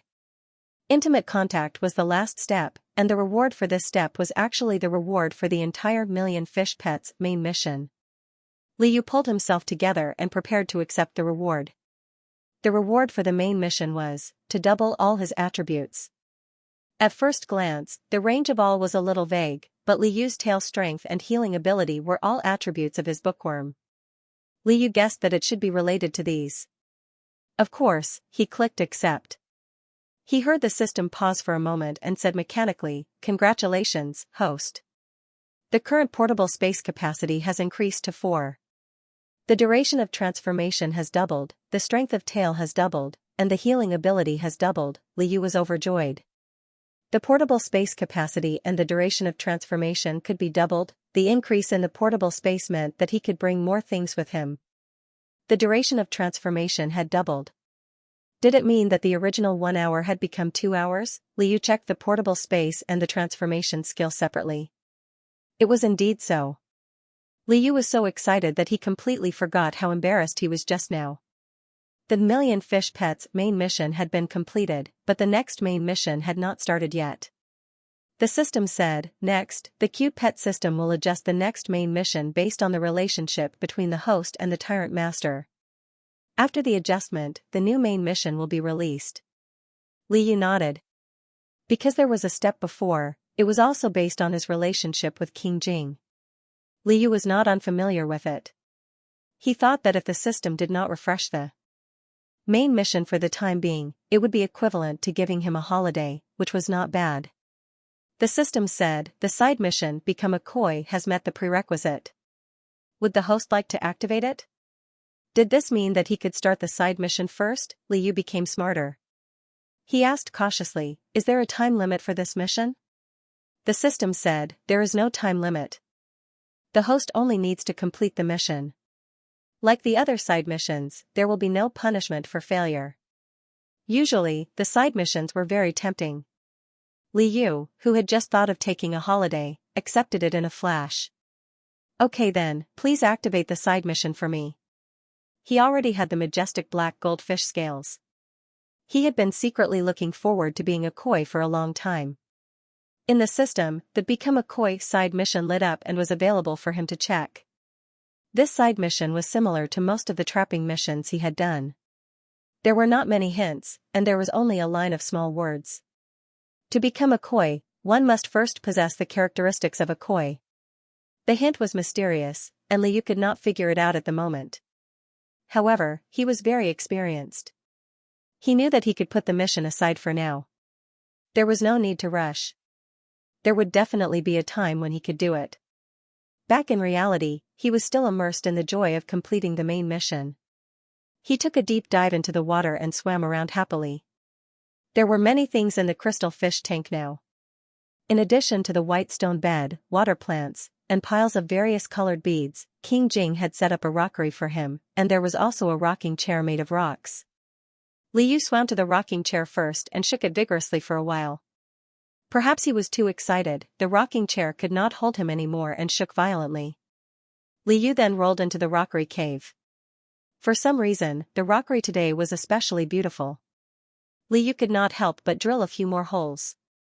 The system had given him too many enhancements, so he did not remember them later. Instead, he played a little trick. As long as the attributes were useful, he would naturally experience them in the future. For example, at this moment, he could clearly feel that his swimming speed had increased. Liu played even more wantonly. He often drilled into the rockery in the fish tank, so there should not be any danger. However, this time, extreme joy turned to sorrow. He drilled into a narrow hole that he could have passed through completely in the past, but he was stuck and could not get out. "Liu, what's going on? I used to be very flexible when drilling holes." He was stuck. He looked around carefully and was embarrassed to find that his body seemed to have doubled as well. In the past, he was a little carp the size of a palm. He could be held in one hand, but now, he was the size of 2 hands. No wonder the rocking chair could not hold him. The system had doubled his length and width. Liu twisted with all his might, but he could not get out of the cave. It seemed that not only did his length and width change, even his height had been changed. Li Yu's body was half stuck in the cave, and he could not move his tail. Even if he could not shake the rockery off. The crystal fish tank was about the height of a person, and the rockery inside was not small. If it collapsed, not only would it hit the fish, but it would also cause a commotion and disturb King Jing. The little carp did not dare to move. He thought that someone would come to change the water and would naturally discover him. The little carp was stuck and went back to sleep. Not long after, King Jing got up to check on the fish. When he realized that the fish was gone, he was shocked. He immediately searched the entire fish tank for the fish. In the end, he found the fish that was sleeping soundly in the cave of the fake mountain. King Jing's lips twitched. He poked the fish with his finger. Why did it choose to sleep in the cave instead of the white stone? King Jing's throat was bitten by the carp spirit last night. He could not hold back his anger and wanted to bite the drunk fish. However, after the carp spirit bit him, it lay on his chest and turned into a living fish. The pile of clothes seemed to have lost their support and fell down one after another. Even though King Jing was mentally prepared, he was still shocked.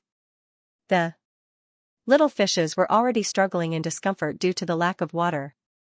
When he thought about the possibility that the carp spirit had revealed its true form because it was drunk, King Jing quickly put the dehydrated little fishes back into the fish tank. He remembered that the little fish liked to lie on the bed wrapped in a quilt with water plants. He carefully placed the fish on the white stone and wrapped the leaves of the water plants around it. If the fish woke up and remembered what happened last night, he could tell him everything. However, the fish that came with him ran into the rockery. King Jing remembered that the little drunk fish called him the rockery last night. He was both angry and amused.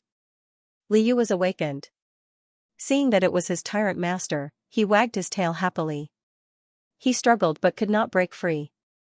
Helpless, he could only look at King Jing pitifully, pleading for help with his eyes. King Jing was expecting the fish to remember what happened last night. However, when he saw the little fish's reaction, he only saw a series of fish reactions. King Jing sighed. Yi Qinghuan was drunk and almost hit a pillar. How could he expect a fish to remember anything? In this case, he could only find another opportunity in the future. The little fish waved his fins but could not swim up. King Jing then realized that he was stuck. He did not know whether to laugh or cry, so he quickly ordered the servants to move the rockery away. After the servants moved the rockery away for about 10 minutes, the playful little carp was finally out of danger. He swayed his tail and swam out. King Jing picked up the fish and patiently checked if there were any wounds on his body. The fish was safe. He also realized that the root cause of the fish being stuck was that his fish had become bigger. King Jing was speechless. How did it change? King Jing could even accept the fact that the little fish was a carp spirit. It was not a big deal for it to grow bigger, but this fish had been changing scales and growing bigger recently. Did that raise his suspicions? Could it be that the carp spirit was in some kind of trouble? It was said that during the tribulation, the snake spirit and the fox spirit were very weak and needed meticulous care. King Jing did not know much about the tribulation, but taking care of the carp spirit was a piece of cake for him. King Jing ordered the servants to renovate the rockery. The original caves, rocking chairs, and white stones were all adjusted to fit the little fish's current size. The crystal fish tank was not crowded, so the little fish could still live in it for a while. When a new tank was completed, he could move to the new place. The crystal bottle and teacup that he used to carry the fish around were no longer suitable. They needed to be selected and prepared again. King Jing thought about everything and summoned Wang Shi. Wang Shi gasped when he saw the little carp that had grown bigger. Your Highness, how did it grow? Wasn't it a little too fast for him to grow overnight? King Jing grabbed a handful of fish food for the fish and glanced at eunuch Wang casually. Wang Shi immediately understood what His Highness meant. I fed it. Do you have a problem with that? It was His Highness who fed it. Anyway, it was fine as long as there was a reason. Wang Shi quickly shut his mouth and did as King Jing said. Wait. King Jing shook the jade bell again to call Wang Shi back. He handed Wang Shi another list. Wang Shi glanced at it and was secretly shocked. The list was for custom-made clothes, shoes, and socks of various colors. It was not a big deal, but he saw that the measurements on the list did not belong to His Highness. Wang Shi looked up slightly and glanced at His Highness in confusion. King Jing's expression was normal, but there was a faint red mark on his Adam's apple. Wang Shi was terrified. As a chamberlain, he knew very well what the red mark meant.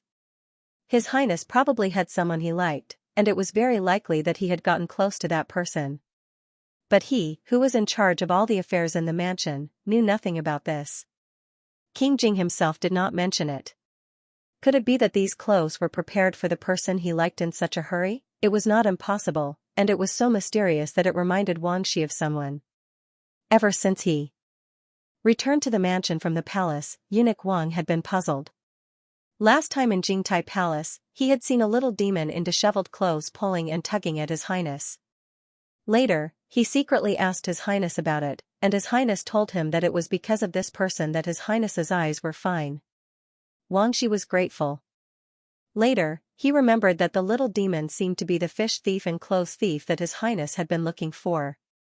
He did not know whose male concubine it was.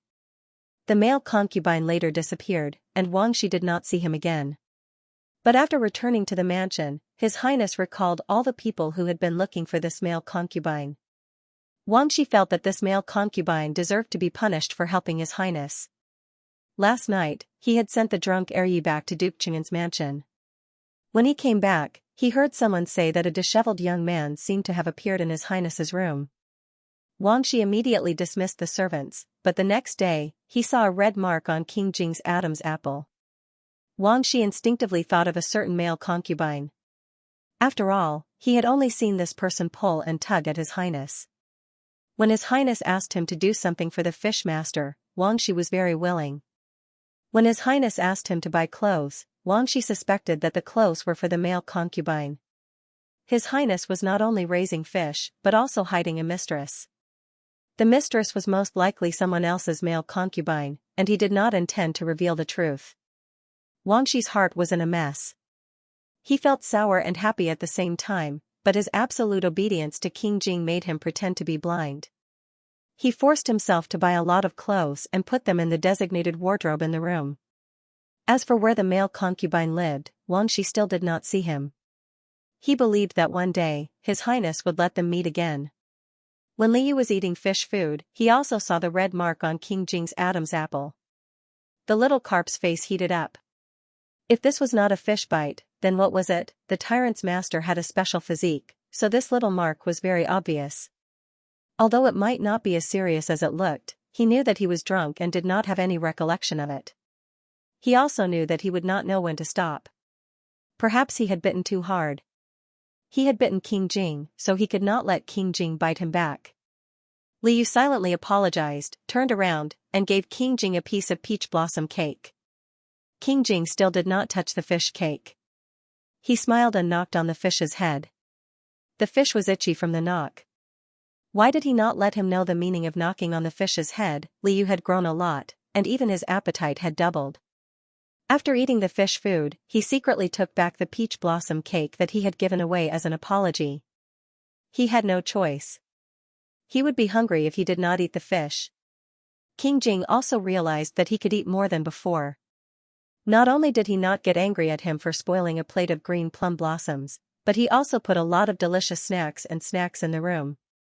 Liu could not resist the temptation at all. He would think about everything that he had. King Jing seemed to have something to do recently. He often went out and only came back when it was close to night. When he saw something that he really wanted to eat, Liu would transform into his human form and eat it. He had enough time to transform into a human and then transform back. He did not have to worry at all. He thought as he ate.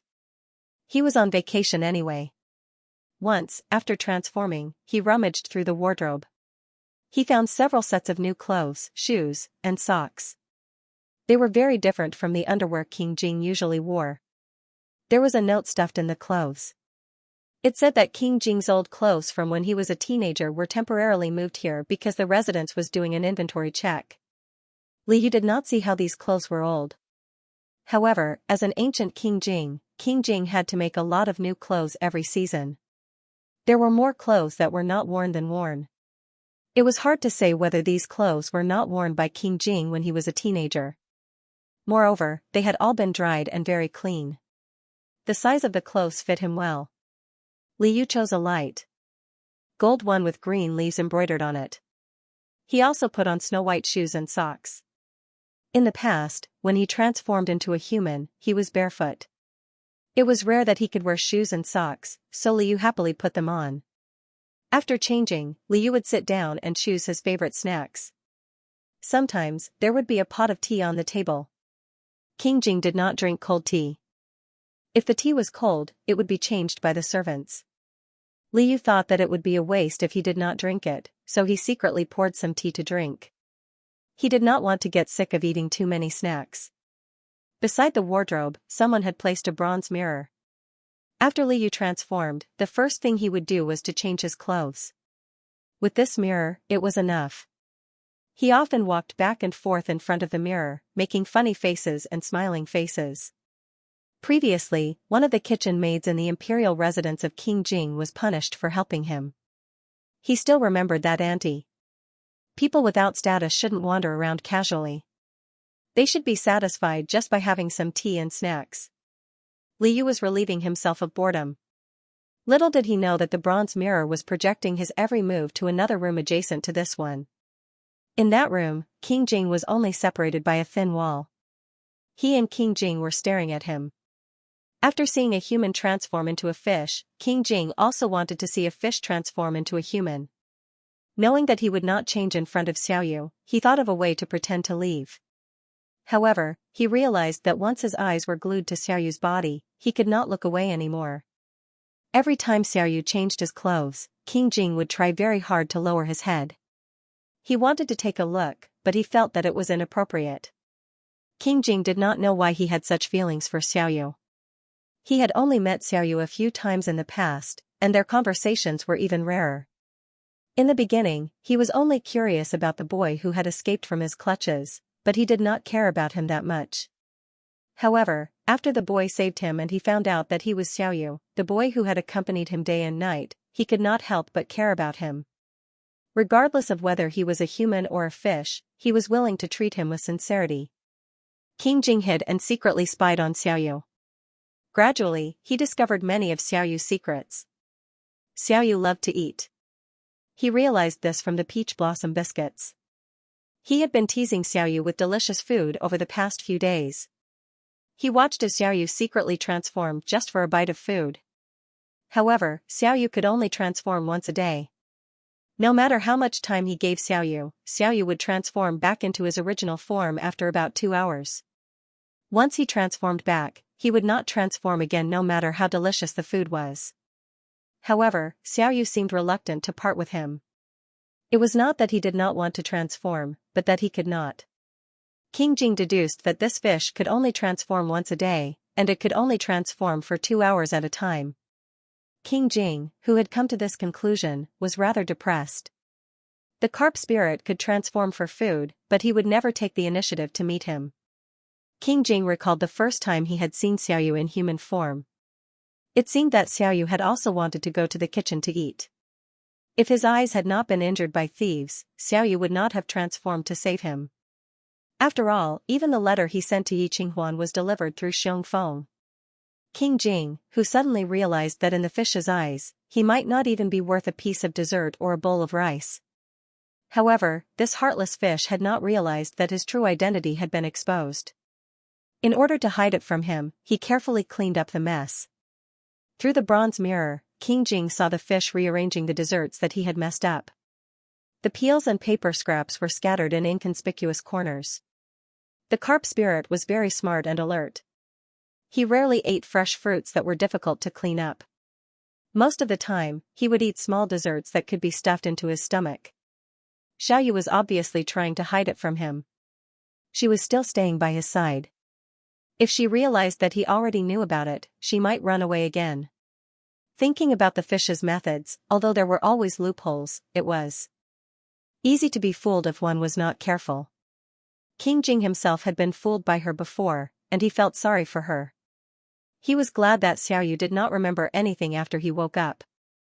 If he remembered even a little, he might not be able to find him.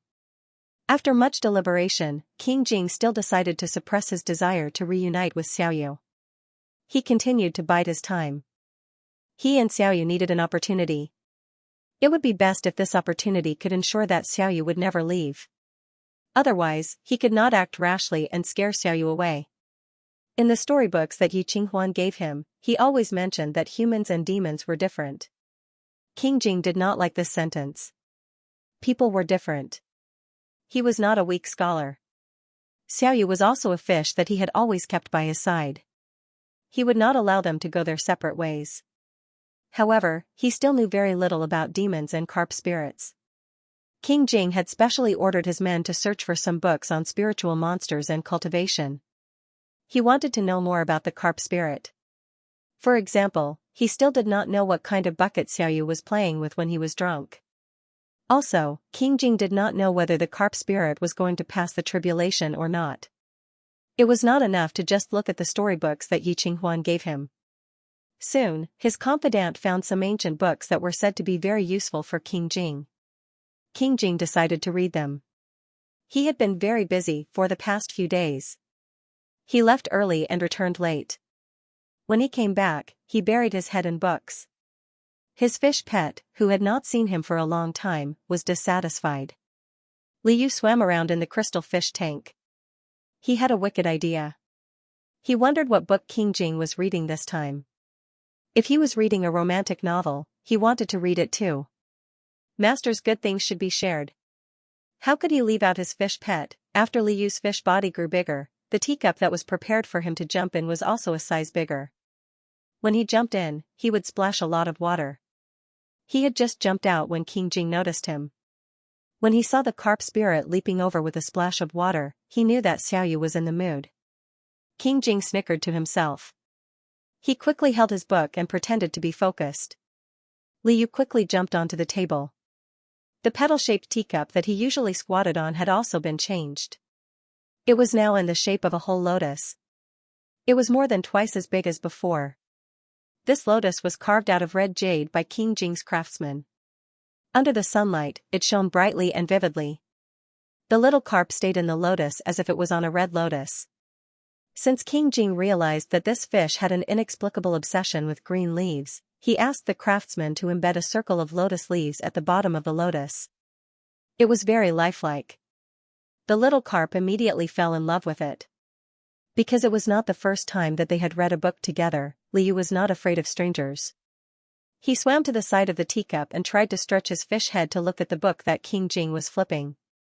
This book looked very old. A few pages were about to fall off. Liu guessed that this book was probably older than King Jing. He wondered which 1,000-year-old demon was writing about. When the carp spirit stretched his head out to look, King Jing also noticed.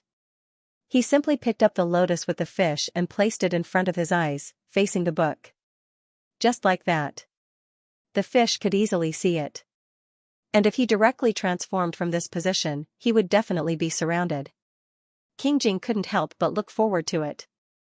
With a faint joy that no one else knew, he started to read with the fish again. King Jing's attitude this time was very straightforward. Liu was also very happy.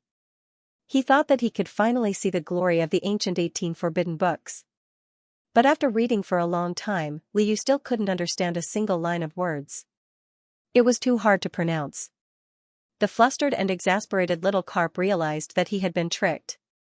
This was not a book at all. It wasn't even a military book or a travelogue. This was actually a book about cultivation. Didn't the system say that the male protagonist's halo would not be affected and King Jing could still be the emperor? Why was King Jing reading a book about cultivation? Could it be that King Jing didn't want to be the emperor and wanted to become an immortal as the male protagonist of a court novel? This was too difficult. After all, he had never read immortal novels. Liu was a little anxious. He secretly glanced at King Jing. He was afraid that King Jing would really change his mind and become an immortal. King Jing's expression was solemn.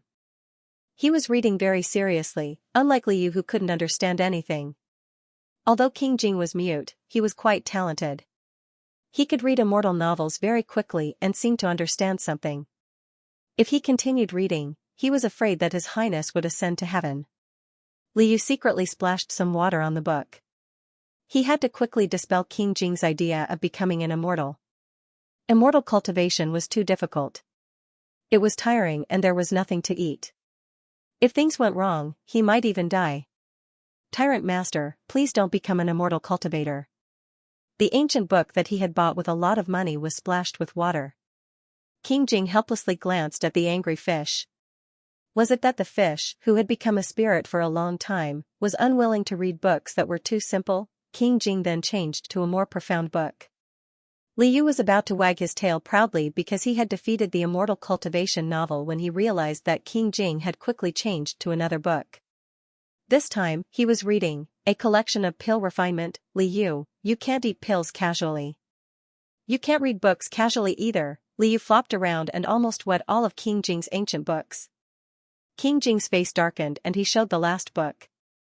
Liu took a look. It was a dual cultivation book. Dual cultivation? Liu's eyes widened. This was too much of a test for him.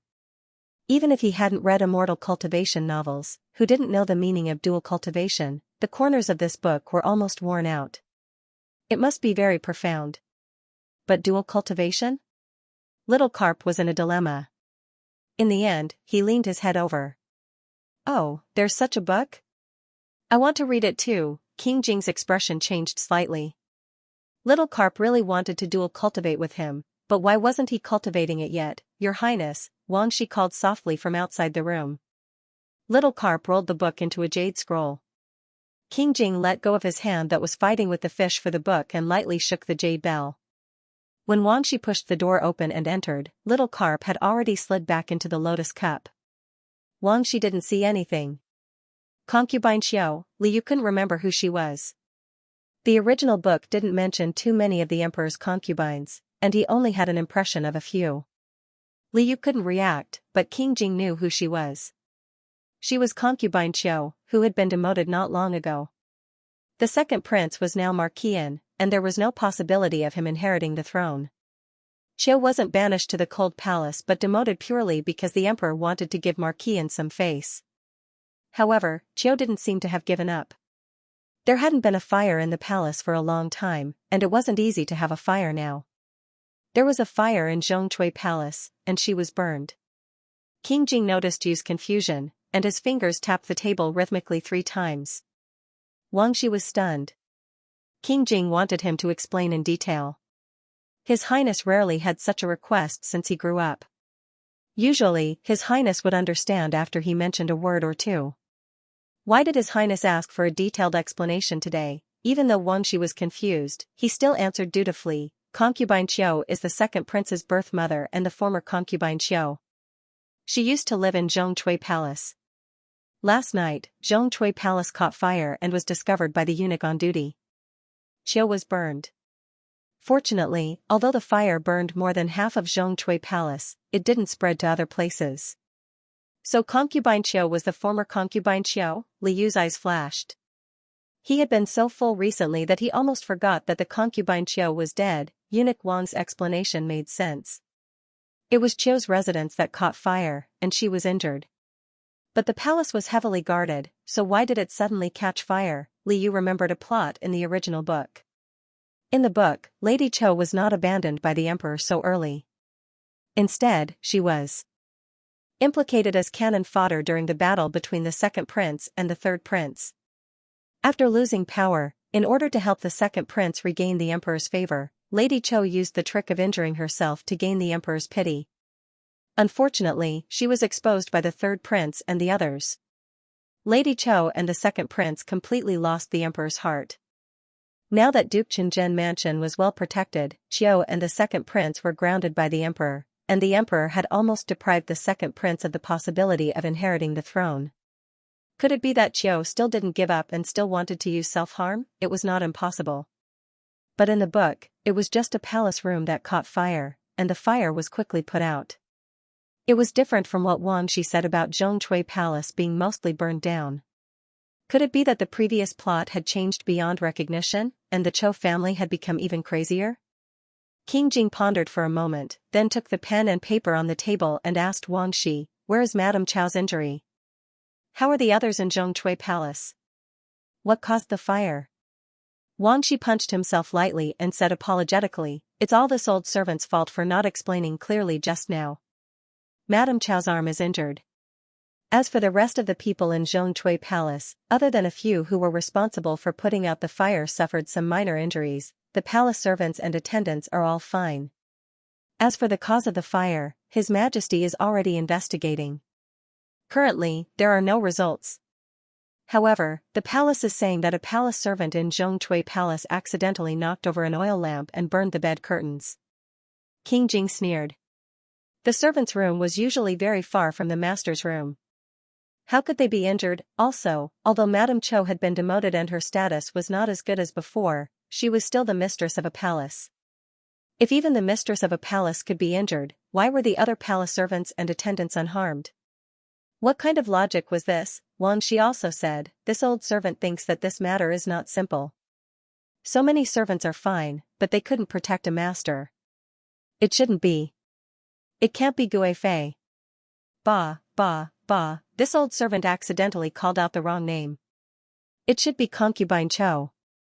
It can't be that Concubine Cho was injured herself." Li Yu hurriedly fluttered a few times. What Eunuch Wang said made sense. He also thought so. Originally, Li Yu was not sure whether it was Madame Cho who caused trouble. Wang Shi mentioned this contradiction. Also, according to what Eunuch Wang said, the fire should be very big. How could the injury caused by the fire only be on the arm? The more he thought about it, the more suspicious he became. Eunuch Wang said, "This matter originally had nothing to do with our Wang mansion. It's just that the palace is on fire. Your Highness should visit the emperor." This old servant received news that the third prince and the sixth prince have already entered the palace. Second Marquis and also sent a letter of greeting. King Jing understood what he meant and nodded. Wang Shi said, "This servant will go and make the arrangements. Also, Master Xiaoyu." Wang Shi glanced at the little carp.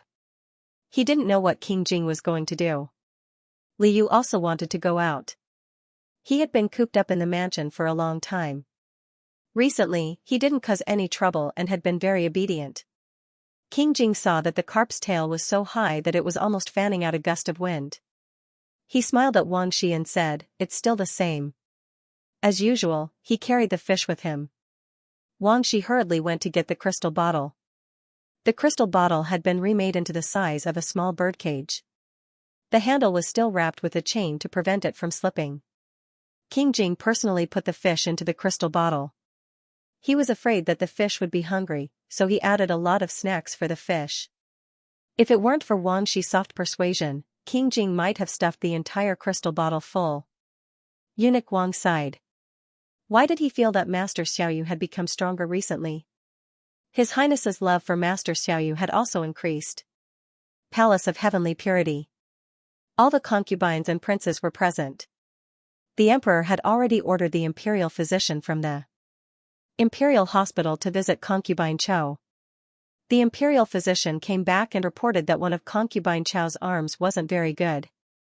It was badly burned by the fire and was probably unable to recover in the future.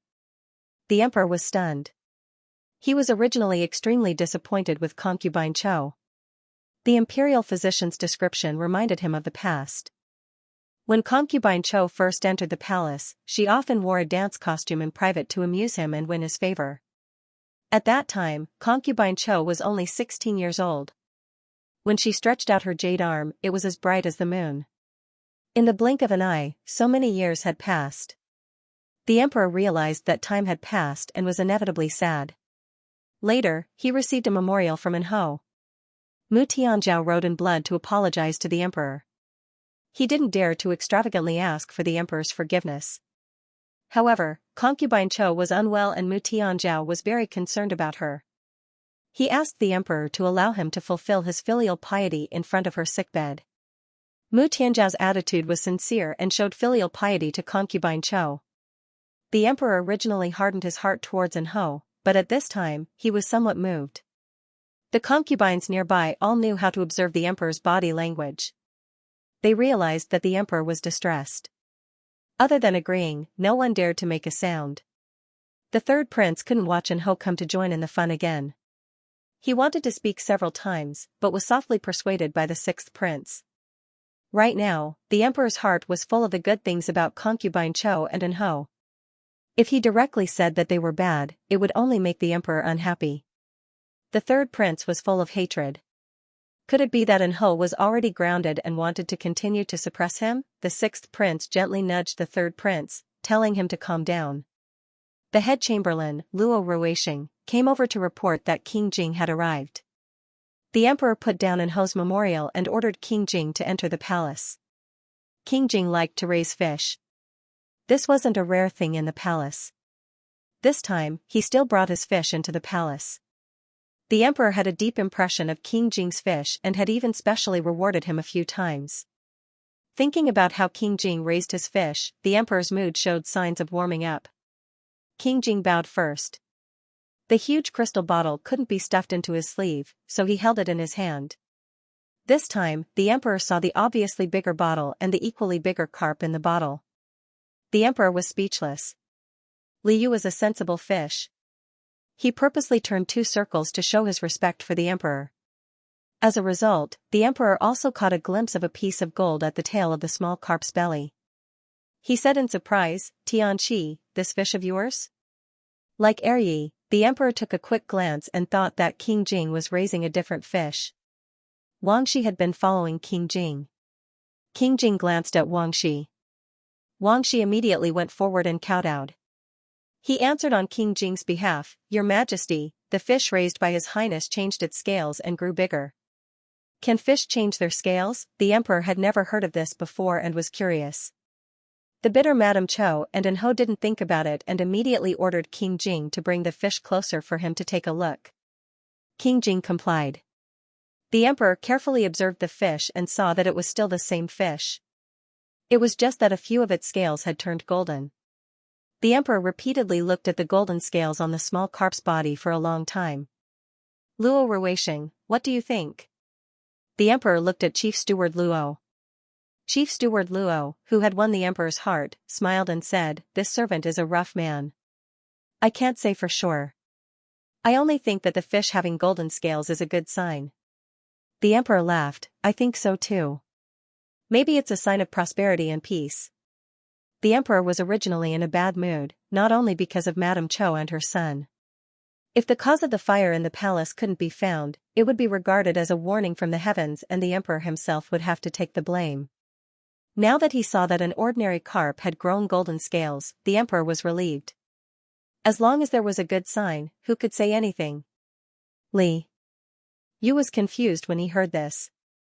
It was just a new scale on the fish's belly, and the emperor had imagined that the country would be prosperous and the people would be at peace. The emperor was indeed the most talkative person. When King Jing came, the emperor remembered the foolish thing Ho had done before.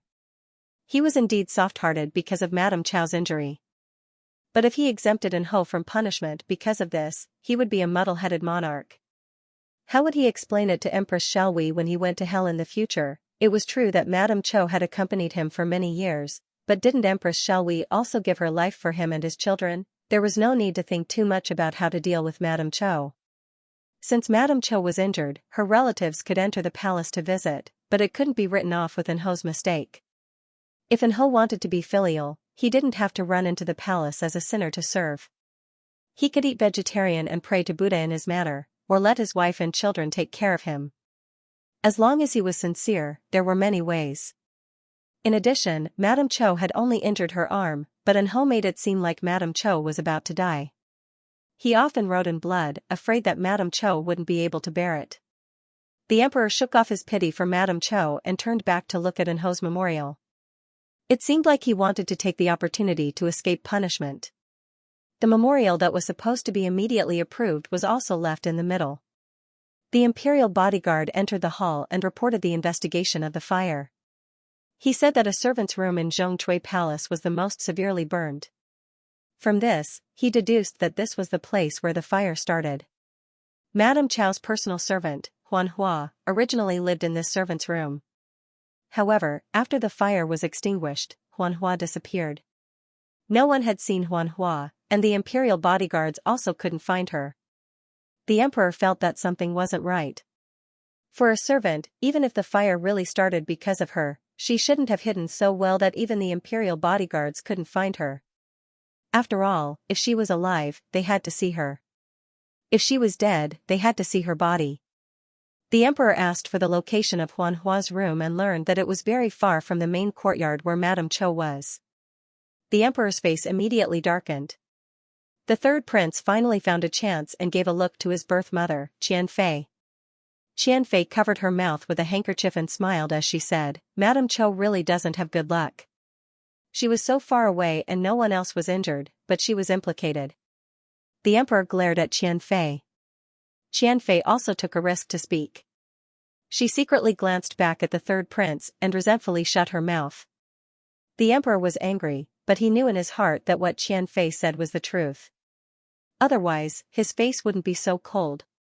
Even the other imperial concubines could see that there was something fishy about Madame Chow's injury. She probably wasn't just far away, she was also injured by the fire. She also knew that the injury on her arm would cause his heart to ache. The emperor deeply felt that he had been wise all his life, but now he was almost played by a woman. More than half of Zhongcui Palace had been burned down. Madame Cho had been temporarily moved to the neighboring Yushou Palace. The emperor decided to personally go to Yushou Palace and ordered everyone to accompany him. Madame Cho lay on her back on the bed, her mouth crying out in pain. Outside, it was reported that the emperor had arrived. Madame Chow's heart was happy. She put on her clothes and got off the bed with the help of her trusted palace maids. She paid her respects to the emperor. The emperor was already suspicious of Madame Cho. He directly entered her bedroom and carefully examined Madame Cho. He saw that even though Madame Cho was sick, she still had exquisite makeup on her face. Her hair was combed into a slanted bun. It was the same outfit she had worn when she danced for him. This was already prepared and waiting for him to come and express his concern. The emperor's heart was ice cold. He ordered the Taiyi to examine Madame Chow's injury in front of him. Madame Cho was still an imperial concubine. Although everyone had come to accompany the emperor, it was not convenient for them to enter the room. They waited outside for the emperor to come out. King Jing was afraid that Xiaoyu would suffocate, so he opened the lid of the crystal bottle. Xiaoyu quickly swam to the mouth of the crystal bottle. Liu had been watching for a long time. He felt that although there were some changes in this situation, such as Xiaohua becoming a big fire, King Jing bringing the fish into the palace, and the third prince and sixth prince not exposing Madame Cho, in general, Madame Chow's plan was similar to the original book. It should be a trick of self-injury. Therefore, he couldn't examine her injury. Madame Chow's arm was indeed injured, but he couldn't find anything. He had a golden finger, so he knew the answer to this question. But how could he remind King Jing in a short time? From King Jing's point of view, King Jing disliked Yi verbally, but in his heart, he treated him as a family member. He definitely didn't want En Ho to make a comeback. If En Ho wasn't completely defeated, it would be detrimental to Duke Qinzhen Mansion and King Jing. Liu leaned against the relatively narrow mouth of the crystal bottle. He was so engrossed in his thoughts that he forgot that he had grown a size. Crash! The crystal bottle was overturned. King Jing carried the fish into the warm room in the side hall. Ever since King Jing started rearing fish, Wang Shi would always carry some of King Jing's clothes with him. He wanted to follow King Jing into the room, but King Jing took the clothes from him and asked Wang Shi to stand guard outside and not let anyone get close. Wang Shi was confused. In fact, there was more than one crystal bottle produced in the imperial residence of King Jing. There were a few identical ones in case of emergency. King Jing quickly placed the small carp into another crystal vase filled with clear water. He then looked around him. Fortunately, he and Xiaoyu were the only ones in the warm room, so no one would disturb them. He remembered the first time he took Xiaoyu in, he was drenched in water by the fish and had to change his clothes. When he came out, he saw the Cho mother and son in a mess. At that time, he thought it was just a coincidence. Later, when he found out that Xiaoyu was a carp spirit, he thought it was very likely that Xiaoyu had deliberately sent him away to punish the Cho mother and son. Now, Xiaoyu had drenched his clothes again. Could it be that he wanted to tell him something? But how could a fish communicate with him? King Jing selfishly hoped that the carp spirit could transform and tell him personally. He waited and waited, but Xiaoyu did not transform.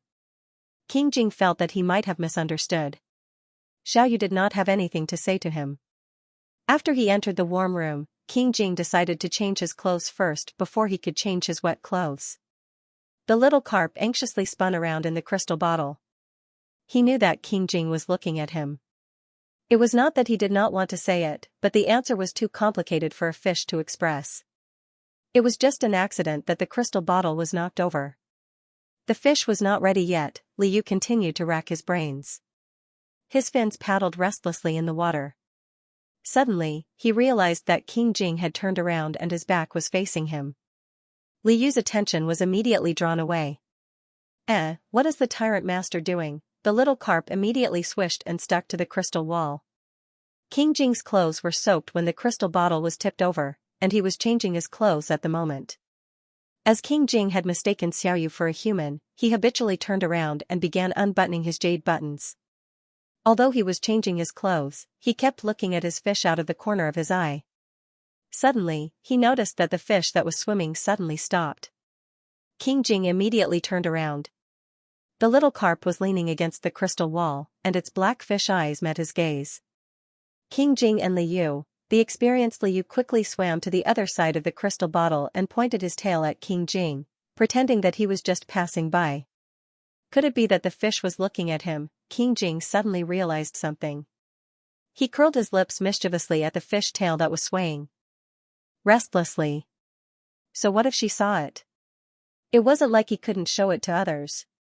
King Jing stepped forward and forcefully grabbed the fish's tail. He turned the fish around so that the little carp that was trying to escape was facing him. Then, the fish looked at its tyrant master in surprise and changed his clothes right in front of him without any hesitation. The overstimulated little carp thought, "Oh, don't be like this, my eyes are going blind." While resisting on the surface, it continued to watch reluctantly. The little carp silently counted his master's abs. Liu might have been stimulated by the scene of King Jing changing his clothes on the spot, but he quickly thought of a solution that wasn't really a solution. This incident happened so suddenly that there was no time for him to prepare a secret letter. King Jing was right in front of him, so it was naturally the easiest way for him to transform into a human and expose the Chou family. But how could he transform in front of King Jing? While Liu was thinking, King Jing suddenly walked over and gently touched the fish's head. Liu? Touching the fish's head seemed to be a secret signal. After touching the fish's head, King Jing asked him to stay and walked out of the warm room. Liu, then, Wangxi shouted from outside, "Your Highness, do you want tea?" "Please wait for a moment, this old servant will make it immediately." King Jing wanted to go out to drink tea. Liu looked around the warm room. There was tea on the table, but this was the palace. King Jing usually didn't use tea from outside, so when he wanted to drink tea, he went to Wangxi. He knew that King Jing usually drank tea, but that wasn't the point. The point was that if King Jing left, he could transform. This was a good opportunity, but he still had to consider it carefully. The first problem was his clothes. There were a few sets of inner servant uniforms hanging in the warm room. Some of them were similar to his body shape. Maybe the inner servants usually changed here. He could borrow them. Secondly, there were too many uncertainties when transforming in the palace. He had no identity, so he had to be careful at all times. After transforming, he had to find King Jing as soon as possible and tell him everything. How could he win King Jing's trust in such a short time? This was also a problem, but he was quite confident. After he told King Jing would definitely expose Madame Chou himself. He just had to hide in the crystal bottle. As long as he didn't run around the palace, he could transform back into a fish for 2 hours. When he transformed in King Jing's residence, he always felt that the transformation time was too short. But now, he felt that the transformation time was too long. It was really frustrating that he couldn't cancel the transformation at will. Hiding in the palace wasn't safe either. But if he didn't do this, he had no other way to communicate with King Jing. Madame Chou's trick might be gone in a few days. What if the emperor didn't have concrete evidence in time and believed Madame Chou? Once in a while, It was time to bravely transform for proper business. Liu roughly thought about it, so he used his skill. After transforming, he touched his stomach. It was a shame that the crystal bottle had been crushed. He first made sure that his fish body had only become bigger and his human form hadn't become fatter. Only then did he feel relieved to change into a fitting servant's uniform. After changing, he gently pushed open the door to the warm room. King Jing was standing outside, personally guarding the room while waiting for eunuch Wang's tea. Your Highness. Liu was shocked. Fortunately, he didn't make a big fuss inside. But why didn't King Jing sit down at the table and wait? King Jing smiled and glanced at the servant in front of him. Liu quickly realized that he was wearing a servant's uniform and was pretending to be a servant. Usually, servants had to salute when they saw the king. But how did a servant salute? Did he have to raise his orchid fingers? Although he had changed his clothes, his face hadn't changed. King Jing should be able to recognize him, right? Your Highness, hello. Liu thought that he might as well kowtow to get away with it.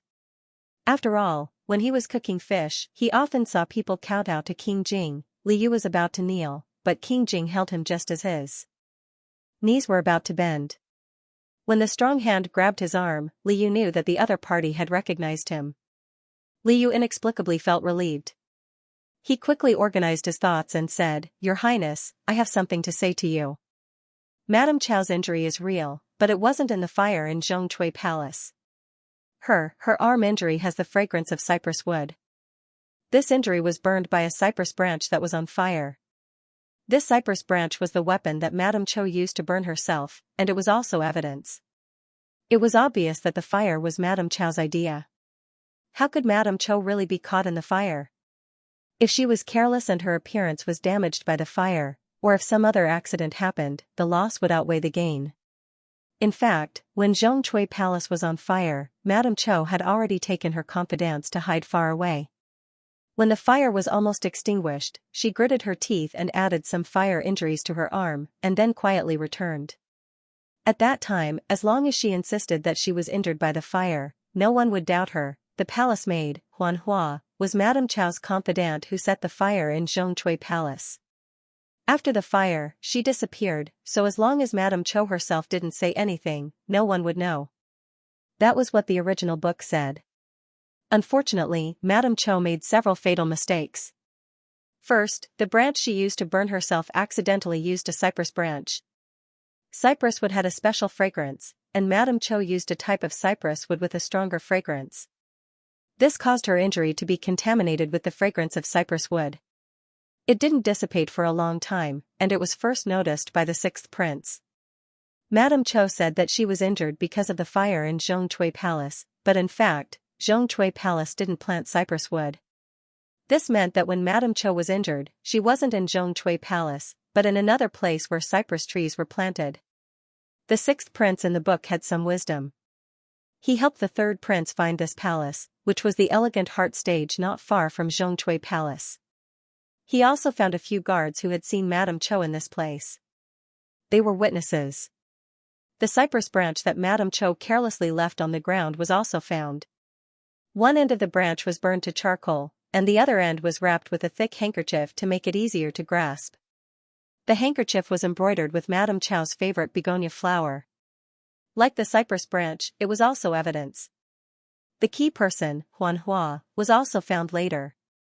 It turned out that Huan Hua knew the inside story and was afraid that Madame Chow would make a move on her, so she escaped and hid in the imperial garden. She was found by the third prince's people. The third prince tortured Huan Hua, making her tell the truth and expose Madame Chow. In this plot of the original book, Madame Chow was basically hung up and beaten. But now, the third prince and the sixth prince were biding their time. Liu was afraid that Madame Chow's evil plan would succeed. He couldn't warn the third prince and the sixth prince, so he could only warn King Jing and let King Jing make the decision. Liu tried to be as critical as possible, pointing out Huan Hua's hiding place and the secret of Madame Chow's injury. King Jing, Liu was afraid that he wouldn't believe him, so he anxiously said, "It's true. Your Highness, please believe me. Although I can't explain how I know all this, I promise that what I told your Highness is the truth. The secret letter that Er Yi received was also written by me. The only way Liu could think of to quickly gain King Jing's trust was to prove himself through something that King Jing had already accepted, the letter that he had written to Yi Qinghuan. In fact, this letter had already helped Duke Qing'an's mansion escape disaster. King Jing must now believe this letter. Liu recited the contents of the letter word for word. This letter was confidential to both King Jing and Yi. Other than a few trusted aides, only the writer knew about it. Since King Jing chose to believe this letter, he would definitely trust the writer as well. After Liu finished speaking, King Jing calmly nodded, indicating that he understood. But he didn't let go of Liu's arm. Liu swallowed his saliva. It couldn't be. Why did King Jing have such a reaction? It seemed to be the same the last time they met. King Jing took out a jade bell and rang it a few times. Before Wangxi went to make tea, King Jing had given him a note, asking him to pretend to make tea and stay in the distance. Without permission, he wasn't allowed to come over. Now that he received the order, he hurriedly rushed over, only to see His Highness holding on to a young eunuch and refusing to let go. Wangxi, this scene seemed to be familiar. Wangxi's heart trembled. When he looked again, this eunuch indeed looked familiar. Wangxi was horrified. Wasn't this someone else's male concubine? How could they meet again in the palace? King Jing glanced at Liu. Liu understood and quickly told Wangxi what he had just said. Wangxi knew how serious this matter was. He asked for instructions. Your Highness, what do you want to do? Liu thought that His Highness would definitely do it himself. Unexpectedly, King Jing glanced at him meaningfully and raised his hand to show the number 3. Wangxi smiled and said, "This old servant understands. This old servant will secretly leak the news to the third prince's men. Anyway, the third prince is worried that Anho won't die. We'll give him an opportunity. There's no need to trouble His Highness to do it himself." Liu, could it be done like this? King Jing impatiently signaled Wangxi to leave. Wangxi quickly said that he didn't have to do business. Liu was still caught by King Jing and stared at King Jing. King Jing pulled Liu to a table in the warm room and forced Liu to sit down with him. He took out a pen and paper from his pocket. Liu, was King Jing waiting for him? Liu had a bad feeling. He said timidly, "Your Highness, I still have something to do." "I want to," King Jing quickly wrote, "answer the question." Liu pursed his lips and stole a glance at him. "Then I'll answer." "Can you let me go?" Liu was about to speak when he suddenly remembered that Wangxi had said more than once that King Jing didn't like to negotiate with others. He actually talked to King Jing like this. If King Jing got angry and threw him out, that would be not bad. However, the bastard King Jing only raised his eyebrows. "Answer truthfully and I'll let you go." Liu, no way, King Jing didn't get angry. Instead, he agreed to it. King Jing quickly wrote, "What's your name? How old are you? Why are you here?" Liu had to answer in order to leave as soon as possible. If he stubbornly resisted now, he would only be dragging himself down. Liu's face was bitter. He said in a low voice, "My name is Liu. I'm 18 this year. Why am I here?" Liu remembered that the system said that it could change the tyrant's personality. He definitely couldn't say that. As for why he transmigrated, Liu said, "I don't know either." King Jing memorized the carp spirit's name, thinking that the surname Li and the name Yu were quite fitting. Usually, he called him Xiaoyu, which was not wrong. However, the demons in the storybooks ranged from a few hundred years old to over 1,000 years old. A demon that was only 18 years old was considered old for a human, but still too young for a demon. However, it was also possible that the age the carp spirit told him was false. But this did not hinder King Jing's judgment. He had long felt that the carp spirit's cultivation level was not very high. After all, he was a demon that could only transform for 2 hours. As for why he came here, the carp spirit seemed to have kept it a secret. King Jing was not in a hurry to ask, so as not to scare Xiaoyu away. King Jing continued to write, "Why did you save me?" Liu? Liu did not take the fact that he had helped King Jing to clean his eyes earlier to heart. For him, it was a piece of cake. He thought about it and thought that King Jing was asking about Duke Qingzhen mansion, so he tried to be brief. "I found out about the second prince's scheme by chance, so I wanted to inform Crown Prince Yi so that he could be more vigilant. I only wrote a letter. The rest of it all depended on your highness and Arya's plan. I did not save your highness. King Jing was stunned by his irrelevant answer, but he did not correct him. Xiaoyu did not even claim credit for saving Yi Qinghuan, so he probably would not mention helping him clean his eyes. King Jing became more and more satisfied with this fish. King Jing wrote again, "Where do you live now?" Li Yu thought, isn't he still living in King Jing's mansion? Isn't he with King Jing every day? However, if he said this, King Jing would be suspicious. Li Yu lied, "I don't have a fixed residence. I wander around." King Jing really wanted to expose this fish, but at this very moment, there were still the emperor, the concubines, and a bunch of other people outside the warm room. It was impossible for him to pick such an important time to reveal his cards. Not only could he not expose him, but he also had to think of a way to protect him. It would be best if he could immediately put this lying human-shaped fish under King Jing's banner. It was too ostentatious and too dangerous for him to appear directly in the imperial palace. Since he had no place to stay, he went to King Jing's mansion. King Jing's pen did not stop. Li Yu couldn't believe that King Jing was willing to give him, an unknown person, a place to stay? You want to take me in? Li Yu wanted to confirm it again. But why? I've only met you a few times. With a grave expression, King Jing wrote, "You saved me and Duke Qingzhen mansion. I believe you." Li Yu, the identity that had troubled him for a long time was actually resolved so easily? But if I enter King Jing's mansion? I'll be very busy. I'm afraid I won't have time to help you. Li Yu looked troubled. If he really put himself under King Jing's name, it would be great. He would be able to move around in the mansion in the future. But if he did that, he would have to work seriously for King Jing. He couldn't just live in the mansion for free. According to the condition that he could only transform into a human for 2 hours a day, the most he could do was to clean the courtyard. King Jing shouldn't be short of such temporary workers, right? No one knew the daily life of this fish better than King Jing. He ate and drank every day. Occasionally, he would accompany him to read and paint. Most of the time, he would spit bubbles, swim around, or sleep under a quilt made of aquatic plants.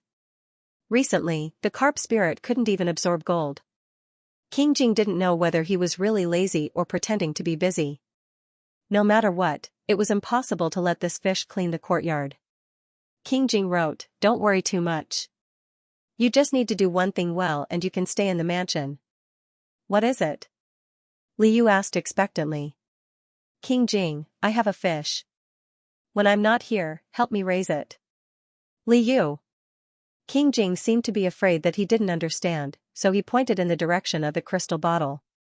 When the two of them sat down, Li Yu deliberately used his body to block the crystal bottle, so that King Jing wouldn't notice that the fish in the bottle was missing. In the end, King Jing didn't seem to notice it. Otherwise, he wouldn't have pointed it out to him. So King Jing wanted him to raise the fish? Li Yu quickly nodded. Of course, he had to agree to such a good thing. He didn't know anything else, but he was very good at raising his own fish. Li Yu said happily, "Okay, I can do that. I can help your highness raise the fish." As the two of them were talking, there was a sudden knock on the door of the warm room. King Jing glanced at Li Yu, and Li Yu quickly covered his mouth.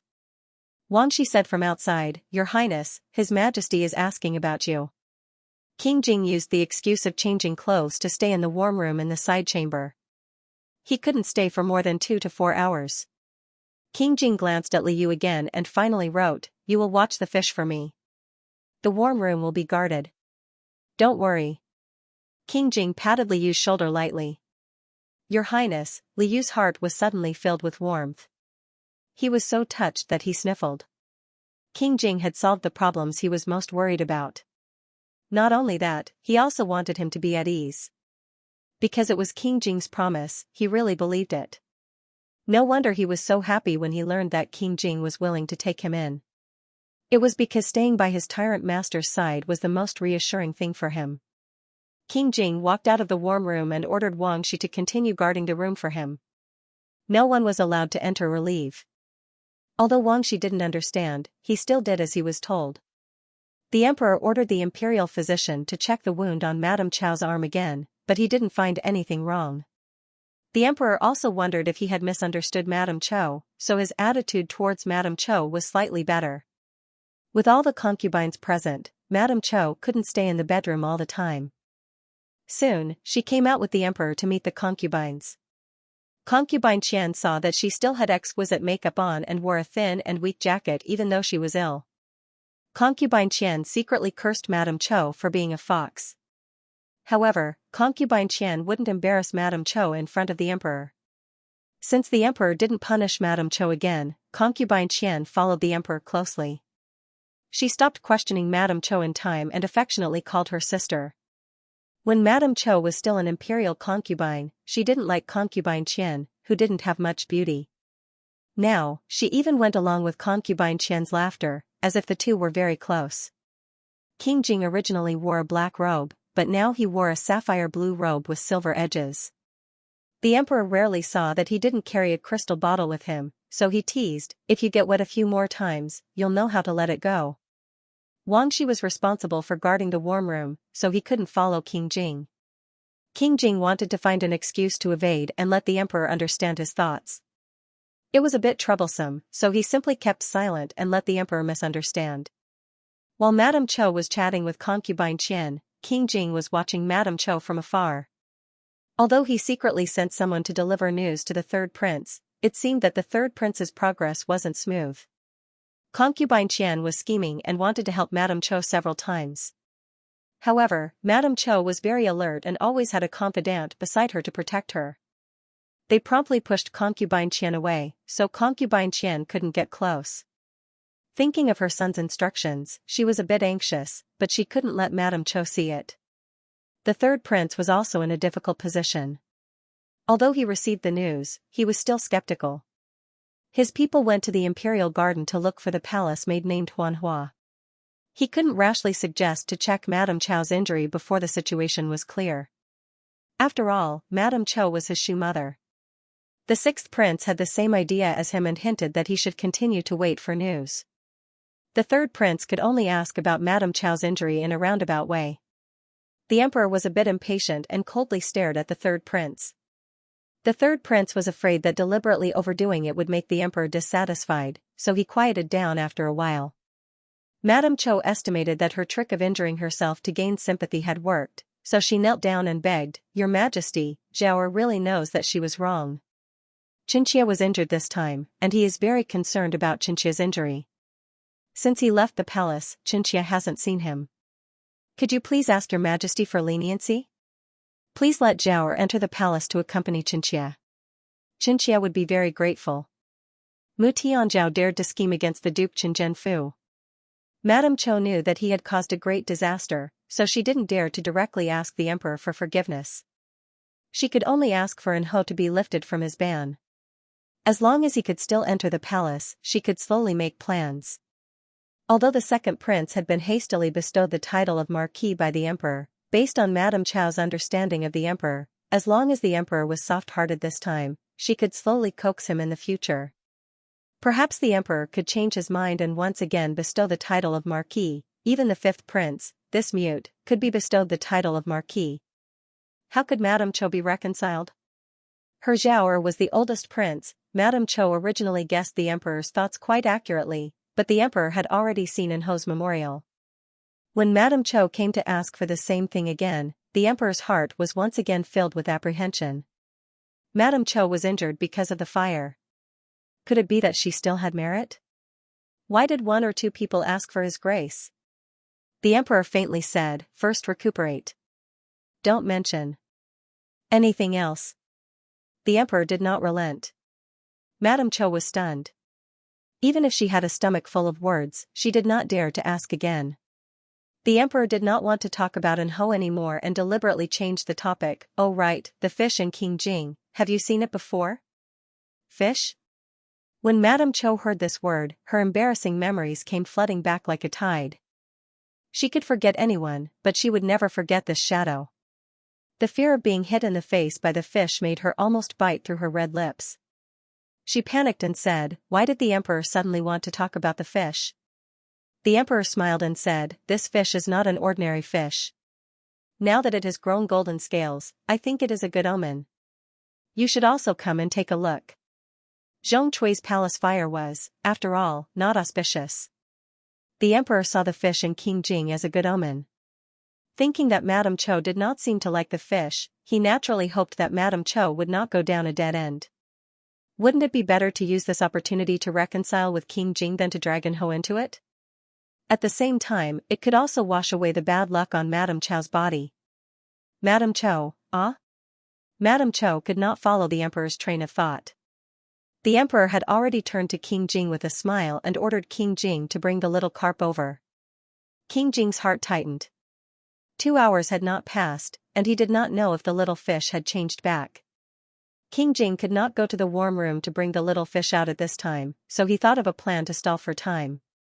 Because Wang Shi was not by his side, King Jing asked Luo Ruisheng to prepare a brush and ink. He picked up the brush and slowly wrote, wasting some time. When the emperor saw King Jing's flamboyant handwriting, he was quite happy. King Jing's general idea was that when he was changing clothes in the warm room in the side hall, he fed the fish. The fish ate until it was full and took a nap. The emperor was speechless. The emperor was deeply embarrassed. Because he knew that King Jing loved the fish very much, and now that the fish had grown golden scales, the emperor thought that this auspicious sign would be more or less different from that of ordinary fish, so he had to be extra tolerant. The emperor smiled and said, "In that case, King Jing will be punished to play chess with me for a few rounds. Let's wait for a while." King Jing nodded in agreement, and Luo Ruisheng immediately rushed to get the chessboard. The emperor had almost never lost when playing chess with others, but he lost 2 rounds in a row with King Jing. However, King Jing won each round by a narrow margin. The emperor laughed and scolded in his heart, "What a stinky brat." But even if he lost, the emperor was still calm. During this time, the third prince came to watch the game. He wanted to join in the fun, but unfortunately, the third prince's chess skills were the worst among the princes, so he could not understand the game. Occasionally, he would open his mouth, but it only made the emperor feel that he was an eyesore and ordered the third prince to move aside. When the third prince looked at King Jing again, his eyes were full of envy and jealousy. In the past, he wanted to win him over, but now he was a little wary. The sixth prince smiled and reached out to pull him. "Third brother, I don't really understand the game. Brother, you should wait with me on the side." Because the sixth prince came to the third prince's rescue in time, the emperor unexpectedly thought highly of this son of his who always acted like an invisible person. King Jing calculated the time and found that it was almost time, so he got up and went to the warm room to look for the fish. Wang Shi had been diligently guarding the warm room. King Jing said that he would not let him in, so he did not let him in. Even the servants who wanted to enter the warm room to serve tea were stopped. Outside, the emperor was answering questions, and every word was said with fear, as if he was walking on thin ice. Li Yu, on the other hand, was hiding in the warm room, relaxed and carefree. When King Jing left, he left the jade box for the fish. There was fish food and snacks inside, all of which were the fish's favorite. Li Yu hugged the jade box and ate as he waited for the time to end. King Jing was still outside, so he was relieved. He felt that time had sped up again. The system's countdown had begun, so he closed the jade box and went to wait beside the fish tank obediently. Just as Li Yu jumped back into the crystal bottle, King Jing came back. "Oh, master, the fish will obediently feed itself." Li Yu shook his tail vigorously. Little Carp was originally a little worried that King Jing would look for him if the human figure disappeared, but King Jing did not. He walked straight over and took the fish and the crystal bottle away. "Your Highness, the person in the warm room just now," Wang Shi wanted to ask about the whereabouts of the male concubine. He couldn't always appear and disappear suddenly, and it was so surprising. King Jing glanced at him. "He's already gone." "Wang Shi?" Eunuch Wang could not make head or tail of the situation. Little Carp, who was by King Jing's side, felt relieved. It was as if King Jing had gotten used to his constant disappearances. Li Yu was brought to the emperor by King Jing. Little Carp was also very surprised when he saw Madame Cho. Why was Consort Liang still here? Did no one slap her face, or could it be that this plot was different from what he knew, the emperor ordered King Jing to bring the fish closer. At the same time, he also asked Madame Cho to come closer. Madame Cho's whole body stiffened. She stared uncomfortably at the fish in the crystal bottle, and her eyeballs were about to fall out. Although the fish's belly and tail had grown golden scales, she was sure that this was the fish that had slapped her face before. Even if this hateful fish turned into ashes, she would still recognize it. The emperor actually wanted her to take good care of this fish. Madame Cho was extremely unhappy, but she couldn't go against the emperor's wishes. Especially since she could already feel that the emperor valued this fish very much. Madame Cho forced herself to come closer.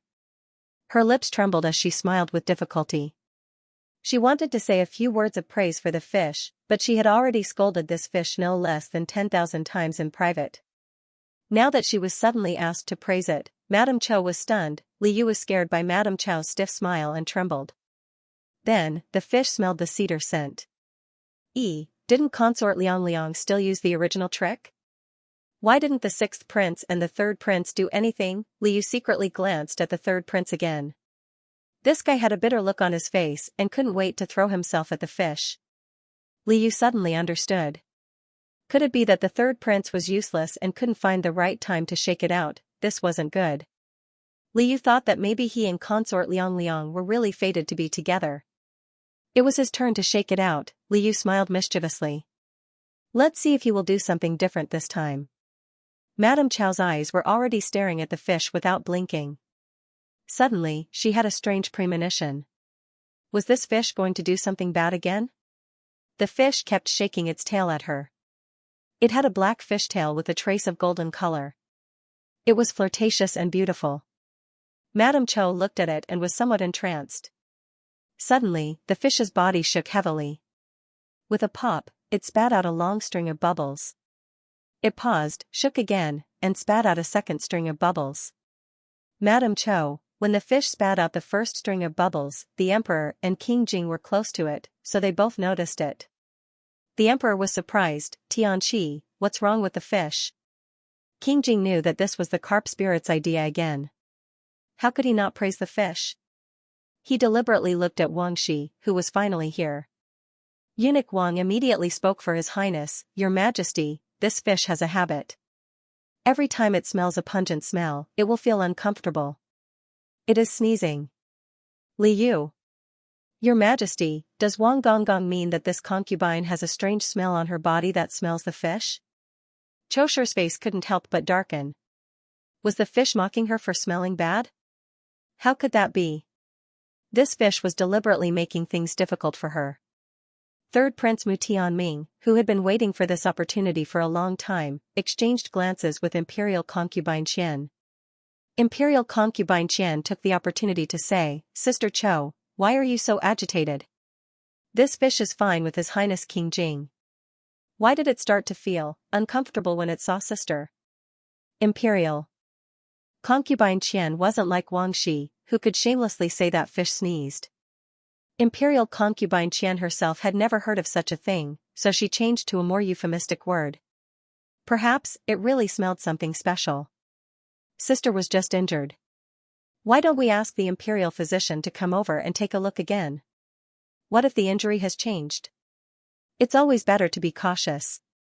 Chosher felt that Imperial Concubine Qian didn't have good intentions and naturally refused. The emperor felt that Imperial Concubine Qian's words were full of concern. He thought for a moment and said, what Imperial Concubine Qian said is reasonable. Why don't we ask the imperial physician to check again? The previous imperial physician was called back.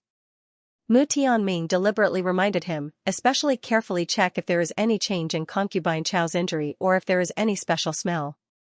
The imperial physician agreed and checked more carefully than before. Chosher's heart was flustered, but she herself didn't know what was wrong with her injury.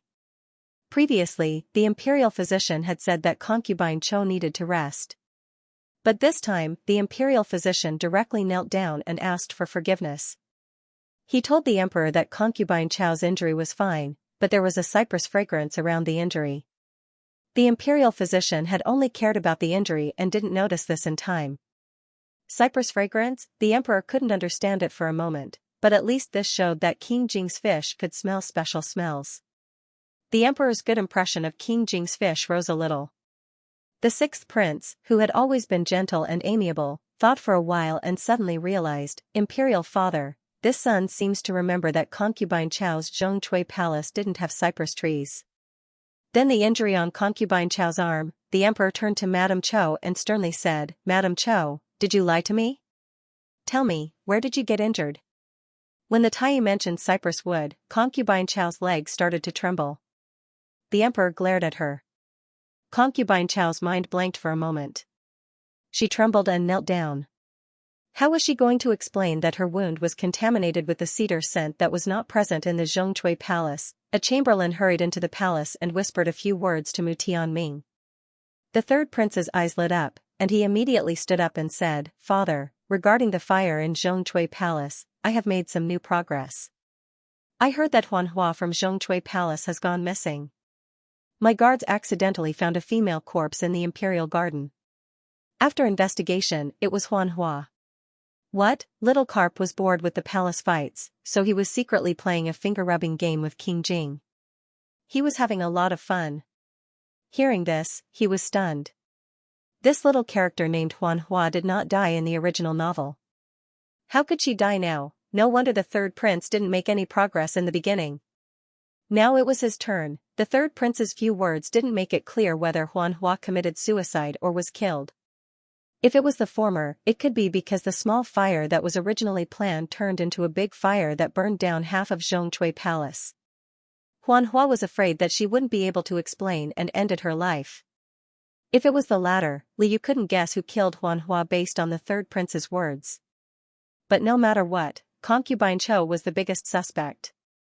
When concubine Chou heard this news, her face showed surprise in an instant.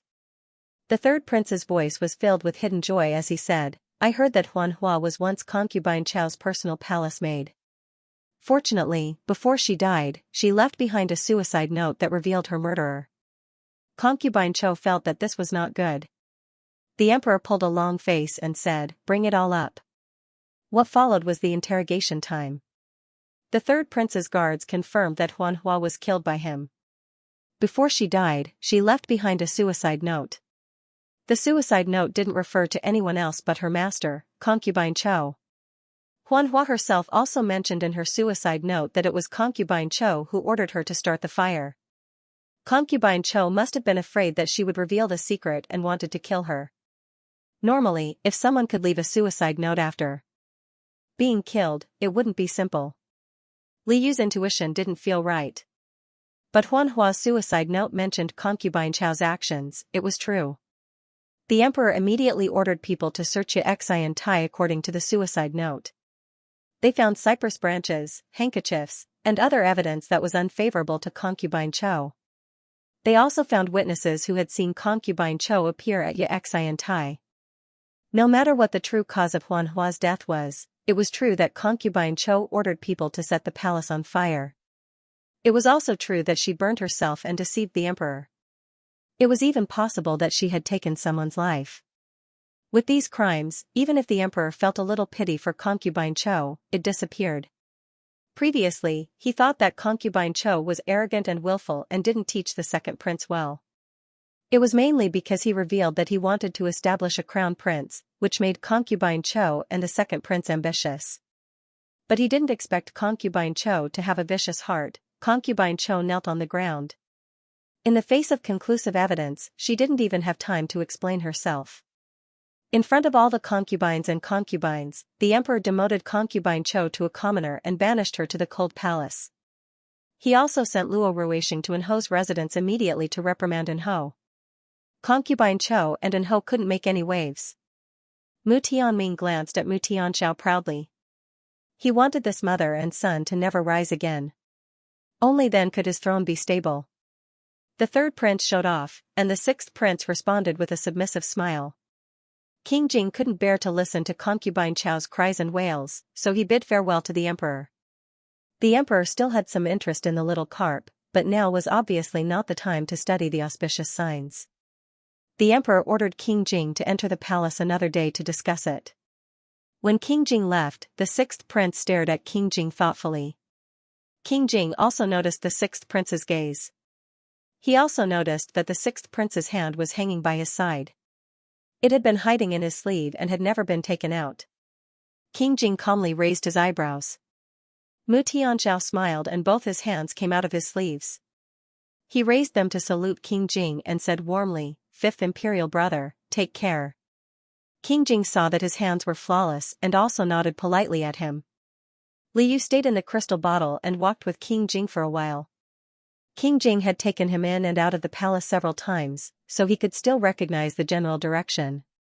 He could also see that after leaving the palace, they didn't go in the direction of the Wang residence. King Jing's resolute side profile was as if it had been carved by a knife. Behind him were dozens of silent guards in black. Wang Shi, who was beside him, drooped the corners of his mouth and looked solemn. What are they going to do? Little Carp was puzzled. Thinking back to the original book, the plot where Madame Cho was slapped in the face was mainly a confrontation between the third prince and the second prince. King Jing wasn't present. In the original book, the fire only damaged one palace room. The fire wasn't big, and Huanhua didn't die. Madame Cho was demoted in the end, but she wasn't sent to the cold palace. She could still live for a while. But now the reality was that not only was King Jing present, but he also passed the news to the third prince and used the third prince to get rid of Madame Cho. Madame Cho's end was much worse than in the book. On the surface, it seemed that the third prince and the sixth prince had won the battle. In fact, King Jing had won. Li Yu's heart skipped a beat. He suddenly thought of Huanhua's death. Huanhua didn't commit suicide, so who killed her? Little Carp stole a glance at King Jing. Why did King Jing have a murderous aura? Could it be that Huanhua was secretly killed by King Jing? Soon, he found the answer on his own. It was late at night. King Jing took the crystal bottle and made many turns. He stopped in front of a house and waved his hand. Behind him, the guards in black all hid in the darkness. King Jing himself also found a place to hide and quietly looked at the house from afar. The house was noisy. From time to time, there were sounds of scolding and reprimanding. It seemed that someone was quarreling. After a while, a man walked out angrily, surrounded by attendants. Li Yu recognized this man. It was Luo Ruisheng, the head of chamberlains. Eunuch Luo couldn't hide the anger on his face. The attendant beside him hurriedly tried to persuade him, he even dared to talk back to such an important person like Eunuch Luo. And Ho is really brainless. It seems that he can't stand up anymore. Luo Ruisheng was quite angry, but he felt that it was inappropriate for his attendant to say it so bluntly, you don't have to be so harsh on Ho. After all, he is a prince. The attendant didn't care, hey, Eunuch Luo, you have seen the world. So what if he is a fallen phoenix? He is worse than a chicken without the emperor's heart. Indeed, Luo Ruisheng sneered contemptuously and didn't say anything else. Li Yu realized from their conversation that this was the house wherein Ho lived. Just now, the emperor ordered head steward Luo to come over and reprimand him. That was why head steward Luo appeared here. Eunuch Luo and his entourage quickly left. After King Jing waited for them to leave, he ordered the scribes in black to surround the residence. Then, he wrapped the chain around the crystal bottle's handle a few times and held it firmly in his hand. He took a deep breath and leaped onto the roof. Li Yu, who was carried up without any warning, was shocked. Li Yu looked around. It was pitch black all around. The tyrant master had actually brought his pet fish and squatted on the roof of Ho's house. Li Yu didn't know what King Jing wanted to do. Since he couldn't escape from the crystal bottle, he simply followed King Jing curiously. He saw that King Jing was still holding the crystal bottle tightly with one hand and gently lifting a tile with the other. The dim candlelight in the house below instantly leaked out. Li Yu, the little carp, hurriedly moved his head over. Was King Jing trying to peek at Ho's unlucky appearance? He wanted to see too, whether it was intentional or not. King Jing moved to the side to make way for the little carp, who was jumping around in the crystal bottle, to stop. He could see the situation in the house clearly. Ho had been trapped in the house for many days. The floor of the house was covered with all kinds of broken porcelain and tiles. There was basically not a single piece of furniture that was still intact. Mu Tianzhao sat on the rosewood chair and held his head in dejection. Ever since he was grounded, he hadn't been able to see the emperor. Now, there was news that Madame Cho had been banished to the cold palace. The emperor had even specially sent Luo Ruisheng to reprimand him. Mu Tianzhao was born as a prince and had never suffered such grievances. He couldn't hold back his anger anymore and started arguing with eunuch Luo. Now, it was too late for regrets. He had been extremely uncomfortable these days. He often beat and scolded the people around him. His wife and children didn't dare to approach him. Only 1 or 2 servants dared to come over and take care of him. An old servant brought over a bowl of soup and whispered a few words of advice to Mu Tianzhao. Mu Tianzhao impatiently waved his hand and scolded the servant. The servant didn't dare to stay any longer and quietly left. Liu was watching the commotion below. When he saw that the usually clean-shaven second prince was now unshaven, the fish felt relieved. However, King Jing didn't intend to just stand there and watch. He suddenly moved, reached into his clothes, and pulled out an object in a flash. Liu glanced at it and was immediately stunned. This object was actually the fish bolster he had lost for a long time. This fish bolster was a reward from a mission. It was made of special materials and looked exactly the same as the fish he used to have. Most people wouldn't be able to tell if they didn't touch it carefully. Moreover, he had forgotten when he lost it. How did it end up in King Jing's hands? When he thought about how King Jing had kept his fish bolster without returning it, Liu was speechless. King Jing took out a hair-thin string and tied it to the tail of the fish bolster. Then, he winked at the little carp who was watching. Liu was speechless. Liu sensed that King Jing was about to succeed in his evil smile. Just as he was wondering what the other party was going to do, King Jing nimbly threw the fish bolster into the room along the string. Liu was speechless. Liu hurriedly chased after the fish bolster to look inside the room. He saw that the fish bolster was quietly submerged into the soup bowl. Because of the string and the timing of King Jing's landing, it didn't make the slightest sound. Mu Tianzhao, who was cursing and complaining, didn't even notice it.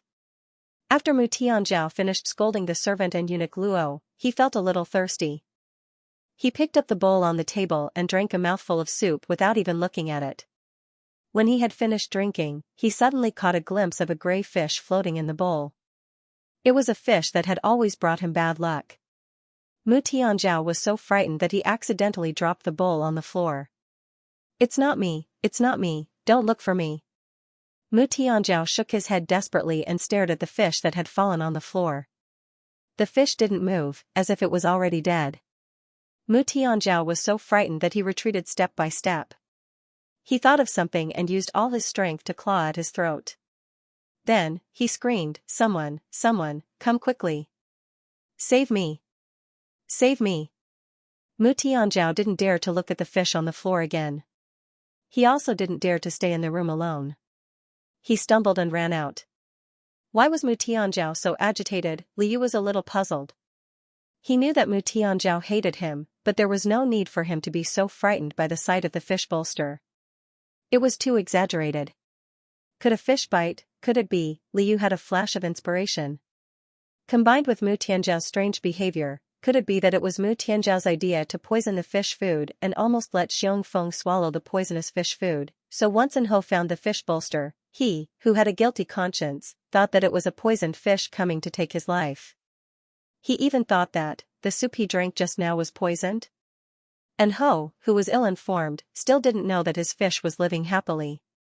Liu suddenly figured out En Ho's thoughts. He also figured out why King Jing insisted on bringing his fish pet up to the roof of En Ho's house and putting the fish bolster down. Liu took a deep breath. If En Ho wanted to harm the fish, then King Jing was probably avenging the fish. The little carp looked at En Ho, who was screaming like a madman, and then looked at King Jing, who was quiet beside it.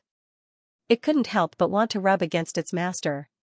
How could this person be so nice to fish? He didn't think that Huan Hua was killed by King Jing. If he wanted to take care of the second prince, King Jing could do it directly. There was no need to beat around the bush and get rid of a palace servant who didn't have to die. King Jing took advantage of the time when En Ho was searching for the missing person to quickly put away the fish bolster. Then, holding the crystal bottle, he floated down from the roof. Your Highness. Wang Shi rushed over. He was responsible for receiving King Jing from below. And Ho had completely lost his power. It was time to pay back the debt he owed to King Jing's government. King Jing wanted to scare Ho first. He still remembered that Xiaoyu was extremely frightened when he killed the female assassin. King Jing learned his lesson. He didn't want Xiaoyu to see him being too direct. He only wanted Xiaoyu to see Ho frightened so that he could vent his anger. Then, King Jing made an indifferent gesture to Wang Shi. After he left, he had to do a clean job. Wang Shi received the order. King Jing took the fish back to his residence first. Wang Shi estimated that his master had gone far away, so he ordered the guards in black to ambush him to take action. The next day, Ho's residence was in chaos. It was said that Ho was in a bad mood after being reprimanded by the emperor. He drank alone to vent his anger. After getting drunk, he walked around carelessly and accidentally fell into his own pond. When he was found by the servants, he was already out of breath. The emperor was furious. Ho's actions were clearly expressing his dissatisfaction with him. The emperor still allowed the imperial physician to treat Ho because he was a prince. The imperial physician was skilled and saved Ho's life.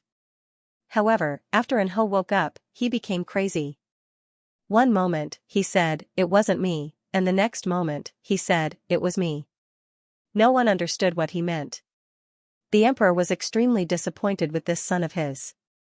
He ordered that Ho be completely locked up to prevent him from being released and frightening others. However, after Madame Cho was banished to the cold palace, no one dared to mention Ho in front of the emperor. Every residence had some loyal servants, and Ho was no exception. A servant from Ho's residence went to head steward Luo to bribe him and ask the emperor for sympathy. Luo Ruisheng smiled and agreed. However, he accepted the bribe but didn't do anything. Who asked Ho to offend him? A sinner should act like a sinner. King Jing's residence. King Jing had just returned with the fish when his subordinates reported a piece of good news. The new fish tank in the residence took many days. The craftsman worked non-stop and finally fixed it. Li Yu was originally a bit sleepy, but when he heard the news, he immediately became excited. He continuously acted cute and blew bubbles at King Jing. What kind of fish tank did King Jing make for him? He had heard about it several times and was about to die from craving it. King Jing knew what the carp wanted to do when he swung his tail. He followed the fish's wishes and didn't rush to release the fish from the crystal bottle. Instead, he brought the fish to see the new fish tank. The fences that were originally around King Jing's residence were all removed, revealing its true appearance. Li Yu let out a cry of surprise and his entire fish was stunned. If he didn't look, he wouldn't have known that the original ponds and lotus ponds had all been dug up. The empty space where there were no ponds had also been dug up. Every place was connected to form a huge fish tank. The new fish tank was almost as big as the residence. No, it couldn't be called a fish tank anymore. It was more appropriate to call it a fish pond or a fish pond. The fish pond was already filled with clear water and the water was gurgling. There was even a small water wheel beside it. There were guards every 10 steps around it to prevent others from getting close. Li Yu looked at the endless new fish tank and was slightly stunned. His eyes were hot. It was so big. Was it all for his fish? He did grow a size, but King Jing actually gave him such a big new fish tank. Wah wah wah, the fish was so touched, King Jing bent down and tilted the crystal bottle.